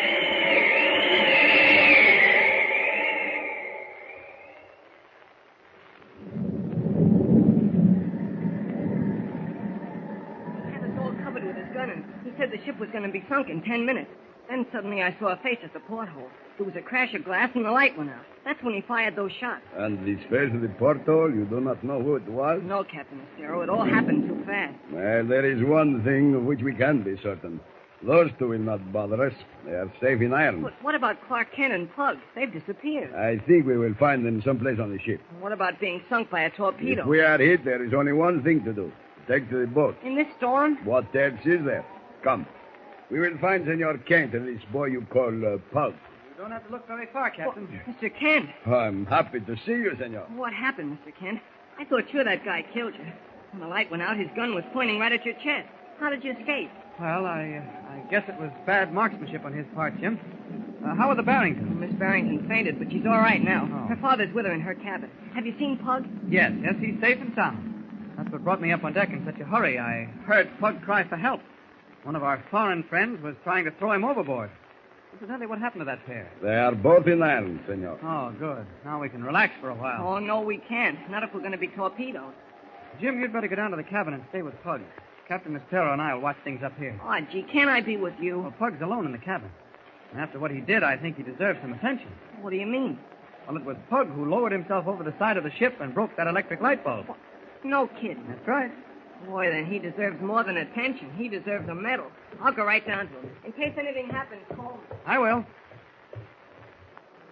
A very nice boy, senor. Jimmy? Oh, he's tough. Now, look, Captain. Jimmy's probably told you everything, including the possibility this ship may be torpedoed. See, but what I am to do, senor? Shall I give orders to turn back? I don't think that would help. I suspect the submarine lying in wait for us won't attack without a signal. If, as you say, the two men are in irons, there will be no signal. All we can do is watch and hope. Meanwhile, in the darkness of a forward hold, 3 decks below, a hushed voice rises above the sound of the ship's engine. Listen. Yeah? You said some time ago that we have another man on board. Yeah, in the engine room. You think he will have enough sense to find out where we are? How can I tell? I still do not understand what happened. I told you that young swine, the skinny one, climbed down a rope and threw something into the porthole. I caught him and cut the rope. At least we accounted for one of them. What good does it do us? Without our signal, Miller will not attack. We've got to get loose and free of these chains. You're wasting your time. Relax. Sure. What difference does it make to you? This is my mission. I'm responsible for its success. Do you know what will happen to me if I fail? Quiet. Someone comes. Yeah, here. I could not come sooner. What have you brought? A hacksaw. It is all I could find. Quickly. Start on this chain. Between my hands. Yeah. Can't you go any faster? You think we have all night? Do the best I can. What is doing on the ship? I do not know. I heard you were in irons. I come as soon as I could. Yeah, there. Through. All right. Give me the saw. Yeah. I'll do the rest myself. Go back to the engine room. We don't want anyone looking for you. Yeah, well. When you hear the sound of a gun being fired, come at once to the lower deck, you understand? Yeah, I understand. Now go.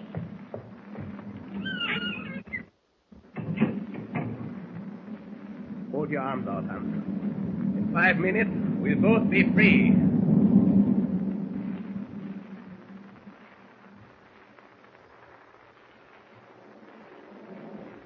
Go ahead, Pug. What happened after that? Well, when I did the guy who was making out he was an old lady, I figured something was wrong in his tub. Yeah, there was plenty wrong. 2 foreign agents had us cornered in their cabin. Well, I didn't know that, but I knew something was rotten in Denmark.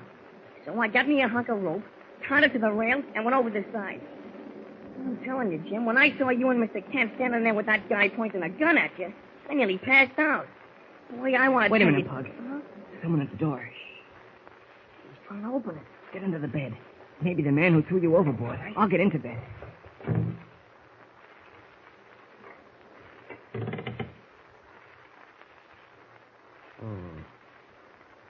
He's asleep, Hans.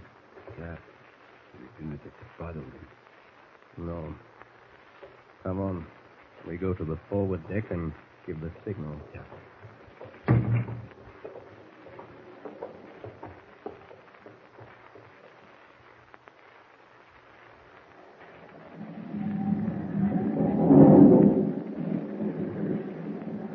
I do not think you will see any lights in your Kent. No submarine in these waters would carry lights. No, probably not. I thought I heard the purr of a motor launch. Huh? Jimmy, I thought I... Pug, what are you doing here? Mr. Kent, those 2 men, the agents, they got loose. What? No, it cannot be. That's what I thought, but they came into our cabin. I made believe I was asleep. Yes? They said they were going to show a signal on the lower deck at the forward part of the ship. Hey, look. What's that light? Flashing on and off. That must be them. I will put an end to that. No. No, Captain. Leave them alone. You're not going to let us get torpedoed, Mr. Kent. Listen. Hear that motorboat? Yeah. Yeah, I hear it. You're going to pick them up. But see, what are we standing here for? We must stop them, senor. What's that? A gun fired across our bow. In order to heave to. Don't pay any attention to But, it. senor... Trust me, Captain. I forgot to tell you, boys, that we have a visitor on board. A friend of yours, Jimmy. Friend of mine? Mm-hmm. Hey, have you been holding out on me? I don't get you, Mr. Kent. Superman is on board, Jim. Superman? No kidding. Where is he? Waiting to take care of these murderers in his own way. You two stand here at the rail so you can see the show. Captain, I'd like you to go up on the bridge and shine your searchlight across the water amidships. But, senor, this is most unusual. I know, but it's the best way. Very well, I will do it. Oh, where are you going, Mr. Kent? Tell Superman we're ready. The launch is on its way back to the submarine. Now, don't move from this spot no matter what happens. What do you think's going to happen, Jim? Gosh, I don't know. It's all kind of strange. What if something goes wrong? Well, nothing can go wrong with Superman around. You know, I don't get this Superman business. How does the guy know where to find Look, it? the searchlight's on. Oh, it sure lights things up. There's the sub. I can see it. Look, Jim. I see it. And I see something else, too. What? That white streak in the water. It's a torpedo coming right at us. No, it can't be. I tell you it is. Look, it's right in the path of the light now. We're going to be hit. Jim, up there in the sky, look. It's Superman. He's diving down. Down to the water. Look at him, like a bullet. What's he going to do? Watch him. He's going after that torpedo. Look, he's got it. Pug, do you see what I see? He's turning the torpedo around, sending it back at the submarine. There it goes. Right into the submarine. And so another Superman adventure ends with the enemies of law and order getting a taste of their own medicine. But there's bound to be something doing when Clark Kent, Jimmy, and their newfound friend, Pug Flanagan, return to Metropolis. So be with us when we begin a new, even more thrilling adventure with Superman. Tune in the next thrilling installment of the transcription feature, Superman. Up in the sky, look! It's a bird! It's a plane! It's Superman!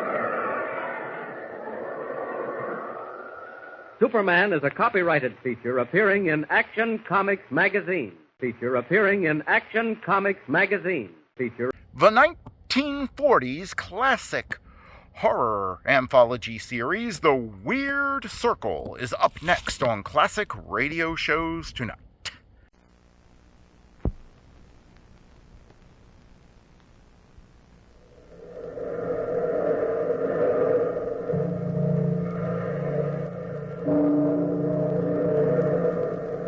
Out of the past, phantoms of a world gone by, speak again the immortal tale, Dr. Manette's manuscript.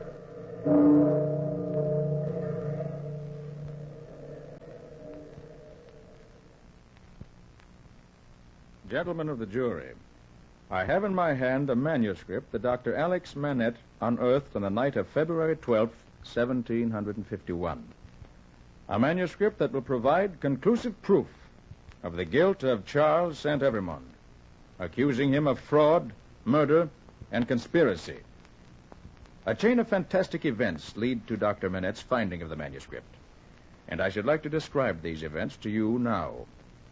I, Philippe Gentil, was with Alex Manette earlier in the evening. I had dropped by his home in hopes of persuading him to join me at a large soiree which was being given that night by one of the most distinguished barons in all Paris. The baron's name is unimportant. Dr. Manette and I were standing at the doorway of his home. It was exactly 6:45. That I remember because the grandfather's clock in the living room was just beginning to chime.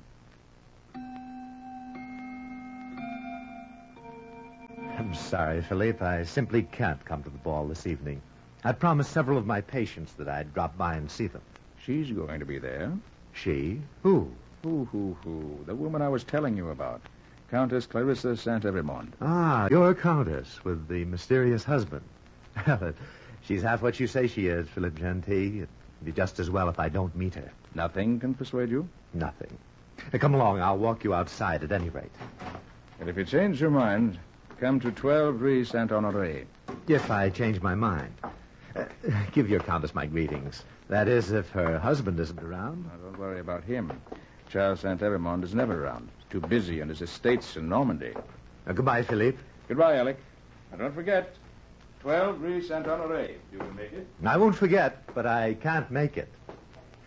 Well, it must be close to 7 o'clock. Better hurry. I'll never finish my calls tonight. A party, indeed. I have no time for parties. Dr. Manette. Yes? Who is it? Over here, please, in the carriage. Oh, well, what do you want? I'd like to see you for a moment. You are Dr. Manette, aren't you? Yes, I am, but I don't believe I have the privilege of knowing you. I have a patient that needs your aid very badly. Won't you please accompany us? But who are you? That is unimportant as far as you're concerned, monsieur. Robert. Yes, brother? Perhaps your pistol can persuade the doctor to join us? Well, I don't need to be persuaded by force to help save human life. This is not force, Dr. Manette. Now, if you don't mind, we've a great deal to do this evening. We insist that you enter the carriage. Right in here, sir. The middle seat will do. Very well.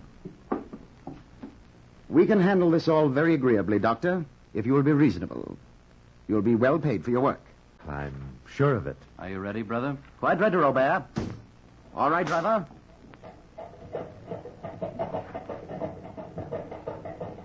I hate to inconvenience you, Dr. Manette. Believe me. But I'm forced to tie this handkerchief around your eyes. I prefer that you do not know where we're taking you, for reasons which are purely personal. I hope you don't mind. No. Go right ahead. Nothing I can do about it, is there? No. Not very much, Dr. Manette. Just sit quietly and the work will soon be over.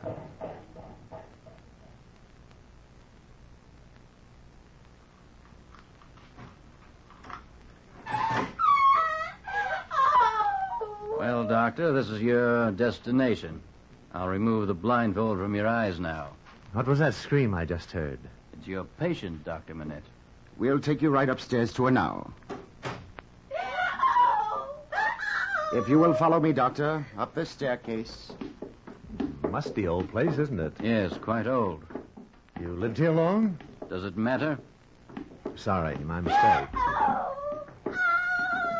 The girl, has she been that way for long? 2 days now, Doctor. Her screams are as regular as the swing of a pendulum, and we can't quiet her. That is why you're here. These screams are nerve-wracking to myself and to my brother Robert. Oh, it's this door here. Go right in, Doctor. My husband, my father, my brother. 1, 2, 3, 4, 5, 6, 7, 8, 9, 10, 11, 12. Pay no attention to her chatter, Doctor. Why have you bound her to the bed?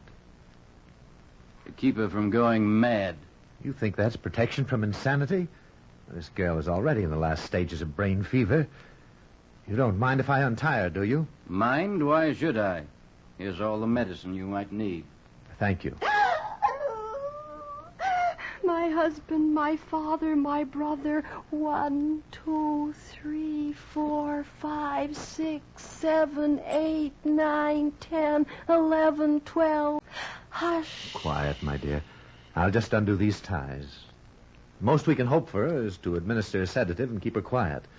Is this fresh water in the container? Quite fresh, Doctor. There's quite a medical collection here. Yes, we have. Quite.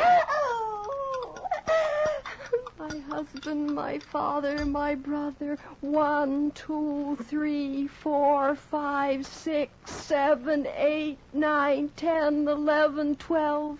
Hush. What does this cry of hers mean? How should I know? Nothing at all. Well, Doctor, what do you think?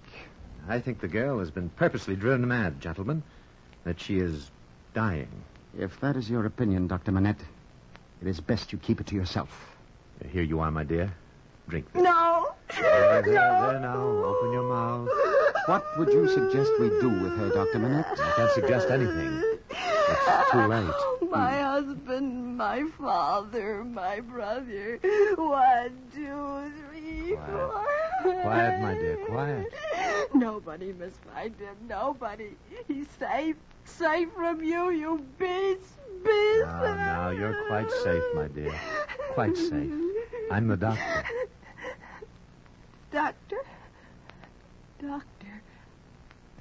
Doctor, don't forget the numbers. The graves. The graves. The graveyard. What did she say to you, Doctor? She spoke too softly. I couldn't understand her. Well, gentlemen, you waited too long. The young lady is dead. How unfortunate. Oh, Manette. You remember the doctor's code, do you not? What exactly are you referring to? The sanctity of the deathbed confession. Silence in which it must be held. If you repeat anything you've seen here this evening, we will take legal recourse to prove that you were responsible for the death of this girl. You're not threatening me, are you? Yes, as a matter of fact, I am. Now, Doctor, if you're ready, my brother will blindfold you and return you to the place we originally found you. And before you leave, Doctor... Yes? I promised you you'd be well paid. In this little bag are 100 gold pieces. Thank you.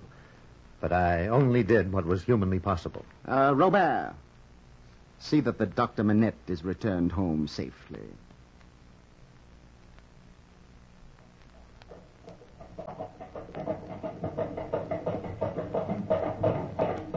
Driver, hold the carriage. This is where we found you, Dr. Manette.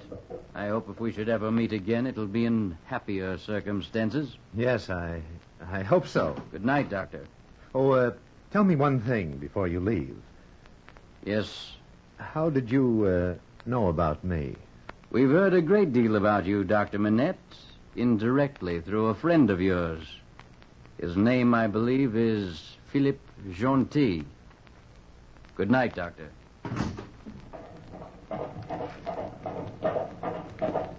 Philippe Gentil. I wonder. What was that address he gave me? 12 Rue Saint-Honoré. I'd better walk over there. I wonder... My father, my brother, my husband, the 12 numbers. Hush. Dr. Manette walked quickly to number 12 Rue Saint-Honoré. When he arrived, the Baron's house was already crowded with merrymakers. I was seated in the corner with the Countess when Alex rushed in. I introduced him to Clarissa, and he told us the exact story which I have just recounted. I noticed that Clarissa appeared to be pale. Then she said, I beg of you, Dr. Manette, please forget all about this evening. Forget that you were ever here. Forget that you ever saw this man. Do you know who he is? Philippe, please. I'm feeling very faint. I'd like to go outside for some fresh air. Certainly, Clarissa. Do you mind if I join you? Oh, not at all. We'll leave through the side doors. Philippe, is anybody watching us? Not that I notice, my dear. Follow me, gentlemen. Out this way, and shut the doors behind us. Now, let me warn you, Dr. Manette. Your life is in great danger. Then you know the gentleman that I'm talking about. Yes, I know them. My husband, his brother Robert. You see, Philippe has told me about you, Doctor. And yesterday, because I was feeling ill, I asked my husband to send for you. But he's a fiend, that one. Your husband? But what is he up to? Revenge. On whom? On me. He's always trying to trap me. Charles knows I've nothing but loathing for him. And in that twisted mind of his, he suspects my love for Philippe. So that's why his brother Robert mentioned Philippe's name to me. Yes. And when he threatened to accuse you of murder, it was no idle threat. He said you followed here. He means to trap us all. Oh, but, Countess, I can prove my innocence. You think so, Dr. Manette. But you don't know his power. If he finds out about us, Clarissa... Oh, Philippe, it's no use, my dear. He came to Paris to take me back with him tomorrow. I was going to tell you our little dream was over tonight. Only I wanted it to be gay and exciting and say goodbye as if I were leaving on an adventure. My dear Countess, what do you know about the 12 numbers? 12 numbers? Nothing. Absolutely nothing. Have you any idea who the girl was? None. Unless she's a daughter of one of the peasants on the land. It's not unusual for Charles or that pig of a brother of his to amuse themselves at the expense of such unfortunates. Oh, I warn you, Dr. Manette, if you've any respect for your life, go. Go as far from here as you possibly can. And leave you to the mercy of your husband and half of Normandy to that kind of tyranny? No, I don't think so. Alex is quite right, Clarissa. This is no time to run from anything. Our first job is to get you to safety. And the next is... to find out what the 12 numbers mean. But you don't understand. Charles planned all this to happen exactly the way it has. He knew Dr. Manette would join us at the party, and he also knows that we'll try to escape. And nothing would please him more than to catch me this way. If he does catch you, Clarissa, send for one of the maids in this house. And I think for a few francs she might lend you some clothes. But, Philippe, you're both risking your lives. Don't you understand? Well, since they are our lives, Countess, we'll worry about them. Now, do what Philippe says, and let's hurry. Yes. Go into the house by yourself, Clarissa. Upstairs to the dressing room and wait. I'll go in the back way and send one of the maids up to you. Alex, you wait here for me. Don't take any chances, any of you. I'll see you later, Philippe, darling. Later. 1, 2, 3, 4, 5, 6, 7, 8, 9, 10, 11, 12. Hush. I don't get it. My father, my brother, my husband... Are you Dr. Alex Manette? Yes, I am. I am Inspector Delvray from the Paris police. In the name of the king, I arrest you for the murder of Lily Deschamps.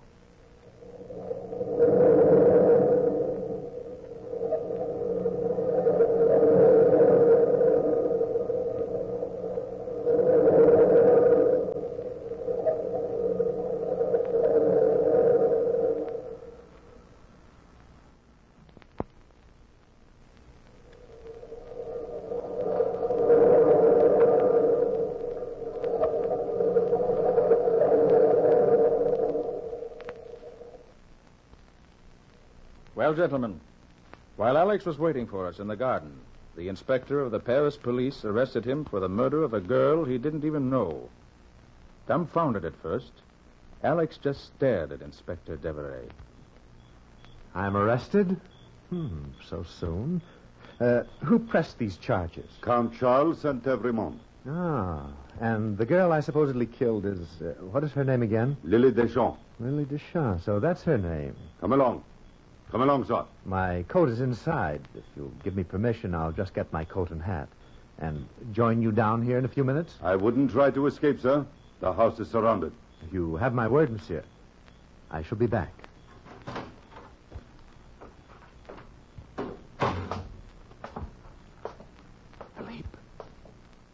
Philippe! Countess Saint-Evremont. Countess! Dr. Manette? Come in here. I thought you were to wait downstairs. Great heavens, I would never have recognized you, Countess. It's the maid's costume. How do I look in peasant dress? Charming, madame, but where's Philippe? Waiting in the garden. I thought he was with you. I've just been arrested. Now, I've only a short time, so listen to me carefully. I must escape, and I've only one chance. You and Philippe must have to work fast to help me. Of course, Doctor, anything. Now, I'll manage to delay the inspector for 15 minutes. In that time, you and Philippe must arrange to follow the inspector's carriage in your own cab. Now, to get to the jail from here, they must travel down the Rue Blas to a quiet part of the quay near the Seine. I'll be riding with the inspector, a prisoner, in his cab. Do you understand? Yes, so far I do, Doctor. Now, listen carefully. There's a warehouse at the corner where you turn down the quay. Now, you and Philippe instruct your driver to go full speed the other way around it and meet us. Have Philippe bring money and 2 pistols.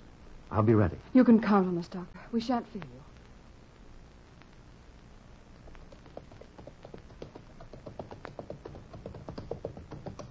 This must be the spot.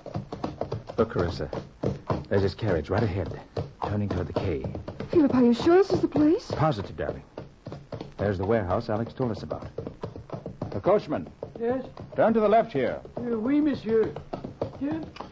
The inspector's cab will come down the left side of the street.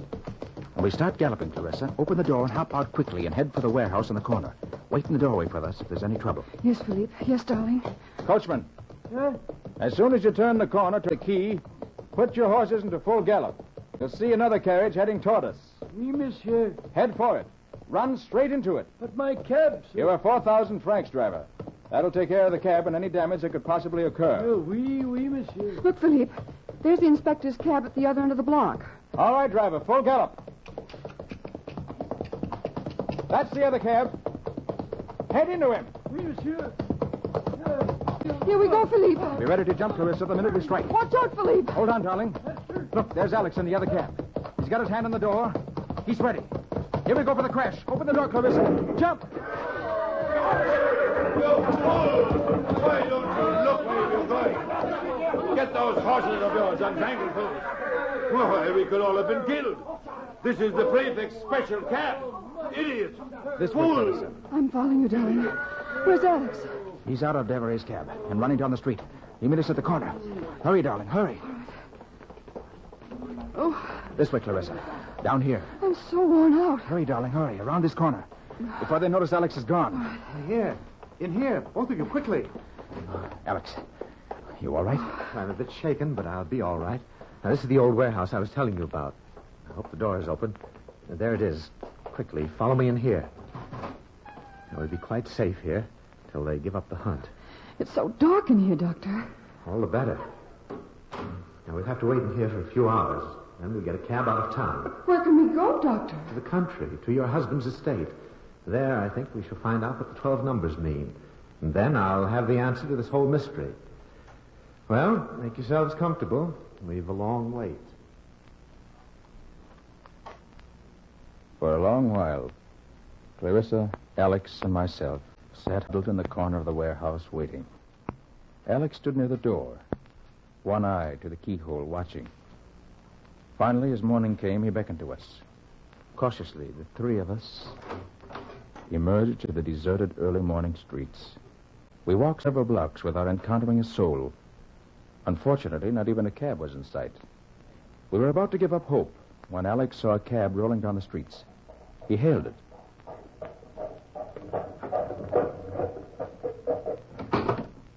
And we got in.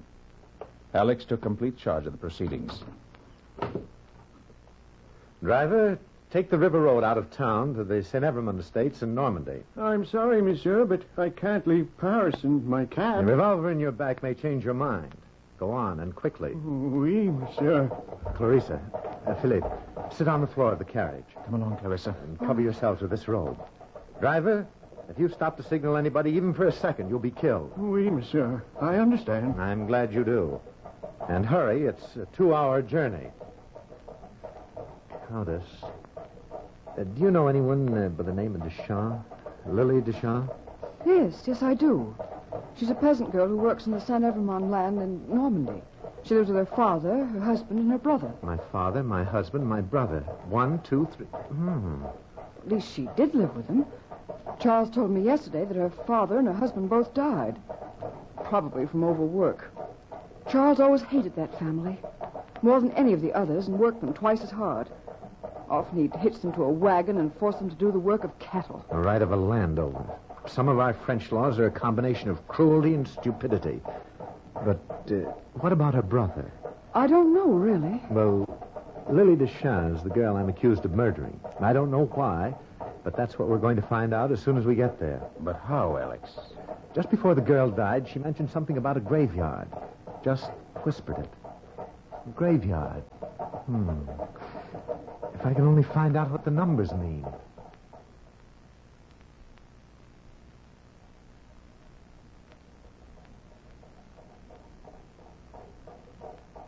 Doctor, right ahead of us at the turn of the road is the graveyard. I think we better stop the carriage here before somebody sees us. Yes, quite right, Countess. Draw up here, driver. Oui, monsieur. Let me help you out of the carriage. Thank you, darling. Oh, Philippe, I'm so frightened. Frightened for all of us. Now, darling, don't be. Pray for the best. You lead the way, Countess. Driver, you walk between my friend and me. Oui, monsieur. Now, be quiet, everybody. Pierre, I tell you I saw a carriage coming down the road. Kneel down, everybody. Quiet. I tell you you're wrong. Come on, let's eat breakfast before the Count gets back, or we won't eat at all. But I think we ought to look again, Pierre. You know what the Count's Charles orders are? No strangers allowed on the line. Well, what he doesn't know won't hurt him. Come on, let's eat. Those are two of the workers. They'll be returning to their homes. The graveyard's right through this hedge. So many headstones. How can we find the one we're looking for? Here's luck, Alex. Here are some marked Deschamps. Yes, Philippe. Look. Here's the grave of Lily's father. Next to it is her husband's grave. And next to that is her brother's. It's empty, Clarissa. I know, but it's a custom here for every peasant to dig his own grave before death and carve his own tombstone. Oh, what a pleasant little plan. Then the brother must still be alive somewhere. Yes. Doctor, now that you've found the graves, what do we do? Find something to count on. Now, I wonder where this flagstone path leads to, the one next to the husband's grave. Oh, I've never noticed it before. Why, it goes to the old well over there. The flagstone path to the well. How many flagstones? 1, 2, 3, 4, 5, 6, 7, 8, 9, 10, 11, 12. That's it. 12 flagstones to the well. 12. It must be hidden in the well somewhere. I'd follow you, Alex. Well, it's so simple. The girl and her family evidently found out something about your husband, Countess. They had no way of proving it because they couldn't go into court without the consent of your husband. I'm sorry, Doctor. It still doesn't make any sense. Of course it does. Your husband killed 2 men in trying to extract the information from them. They tortured the girl to death, drove her insane. And they never understood the code that she was giving me. My husband, my father, my brother, 1, 2, 3, the 12 numbers, hush. I wonder what the hush was for. Hush? Well, that's the inscription written on this stone in the old well. Look, it's right here. Hush, ye who enter here, for they are dead. Look, this one stone of the well. Now, let me see. Now, look, Philippe, it's loose. I can move it, I think. Yes, it moves. You fools, I'll have you all flogged for allowing strangers on my property. It's my husband. He discovered us. I think he's too late. Look, there's a roll of parchment here, a manuscript. Clarissa, what are you doing here? Shoot them if you have to, Philippe. But hold them off with your gun until I've read this manuscript. Stay back, my Clarissa. Stand where you are, both of you. Insolent. Stop that gun, you fool. I can have you hanged for this. Stand back. This is the title to the St. Evermond property in Normandy. In the year 1751, all said property reverts from the St. Evermond family to their cousins, the Deschamps family. And the debt of the Deschamps family is paid in full on February 1st, 1751, at exactly 1 o'clock in the afternoon. Did you hear that, Count St. Evermond? Yes, I did. You know what this means? That you will die on the gallows for a triple murder. As soon as we can haul you and this documentary proof of ownership into court, which will be right now. So, gentlemen of this court, this document, Dr. Manette's manuscript, is living proof in your hands. The only reason the Deschamps family could not bring the document in themselves was that it did not come due until 11 days ago, February 1st, 1751. Until that date, the Deschamps were sworn vassals of the St. Evermond family, bonded peasants on their own lands, and Charles and his brother Robert were determined to wipe out the entire family. They succeeded in killing the father, the husband, and even the girl. But the brother is still alive. Thank you, Monsieur Gentil. Charles and Robert St. Evermond, this court finds you guilty and sentences you to death. The property will revert to young Deschamps as soon as he can be located. Your Honor, you won't have to locate the young man. I am the young Deschamps, alias Philippe Gentil.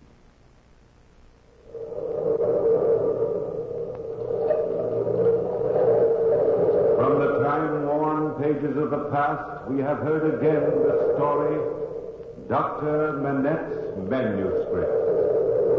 Bell keeper, toll the bell.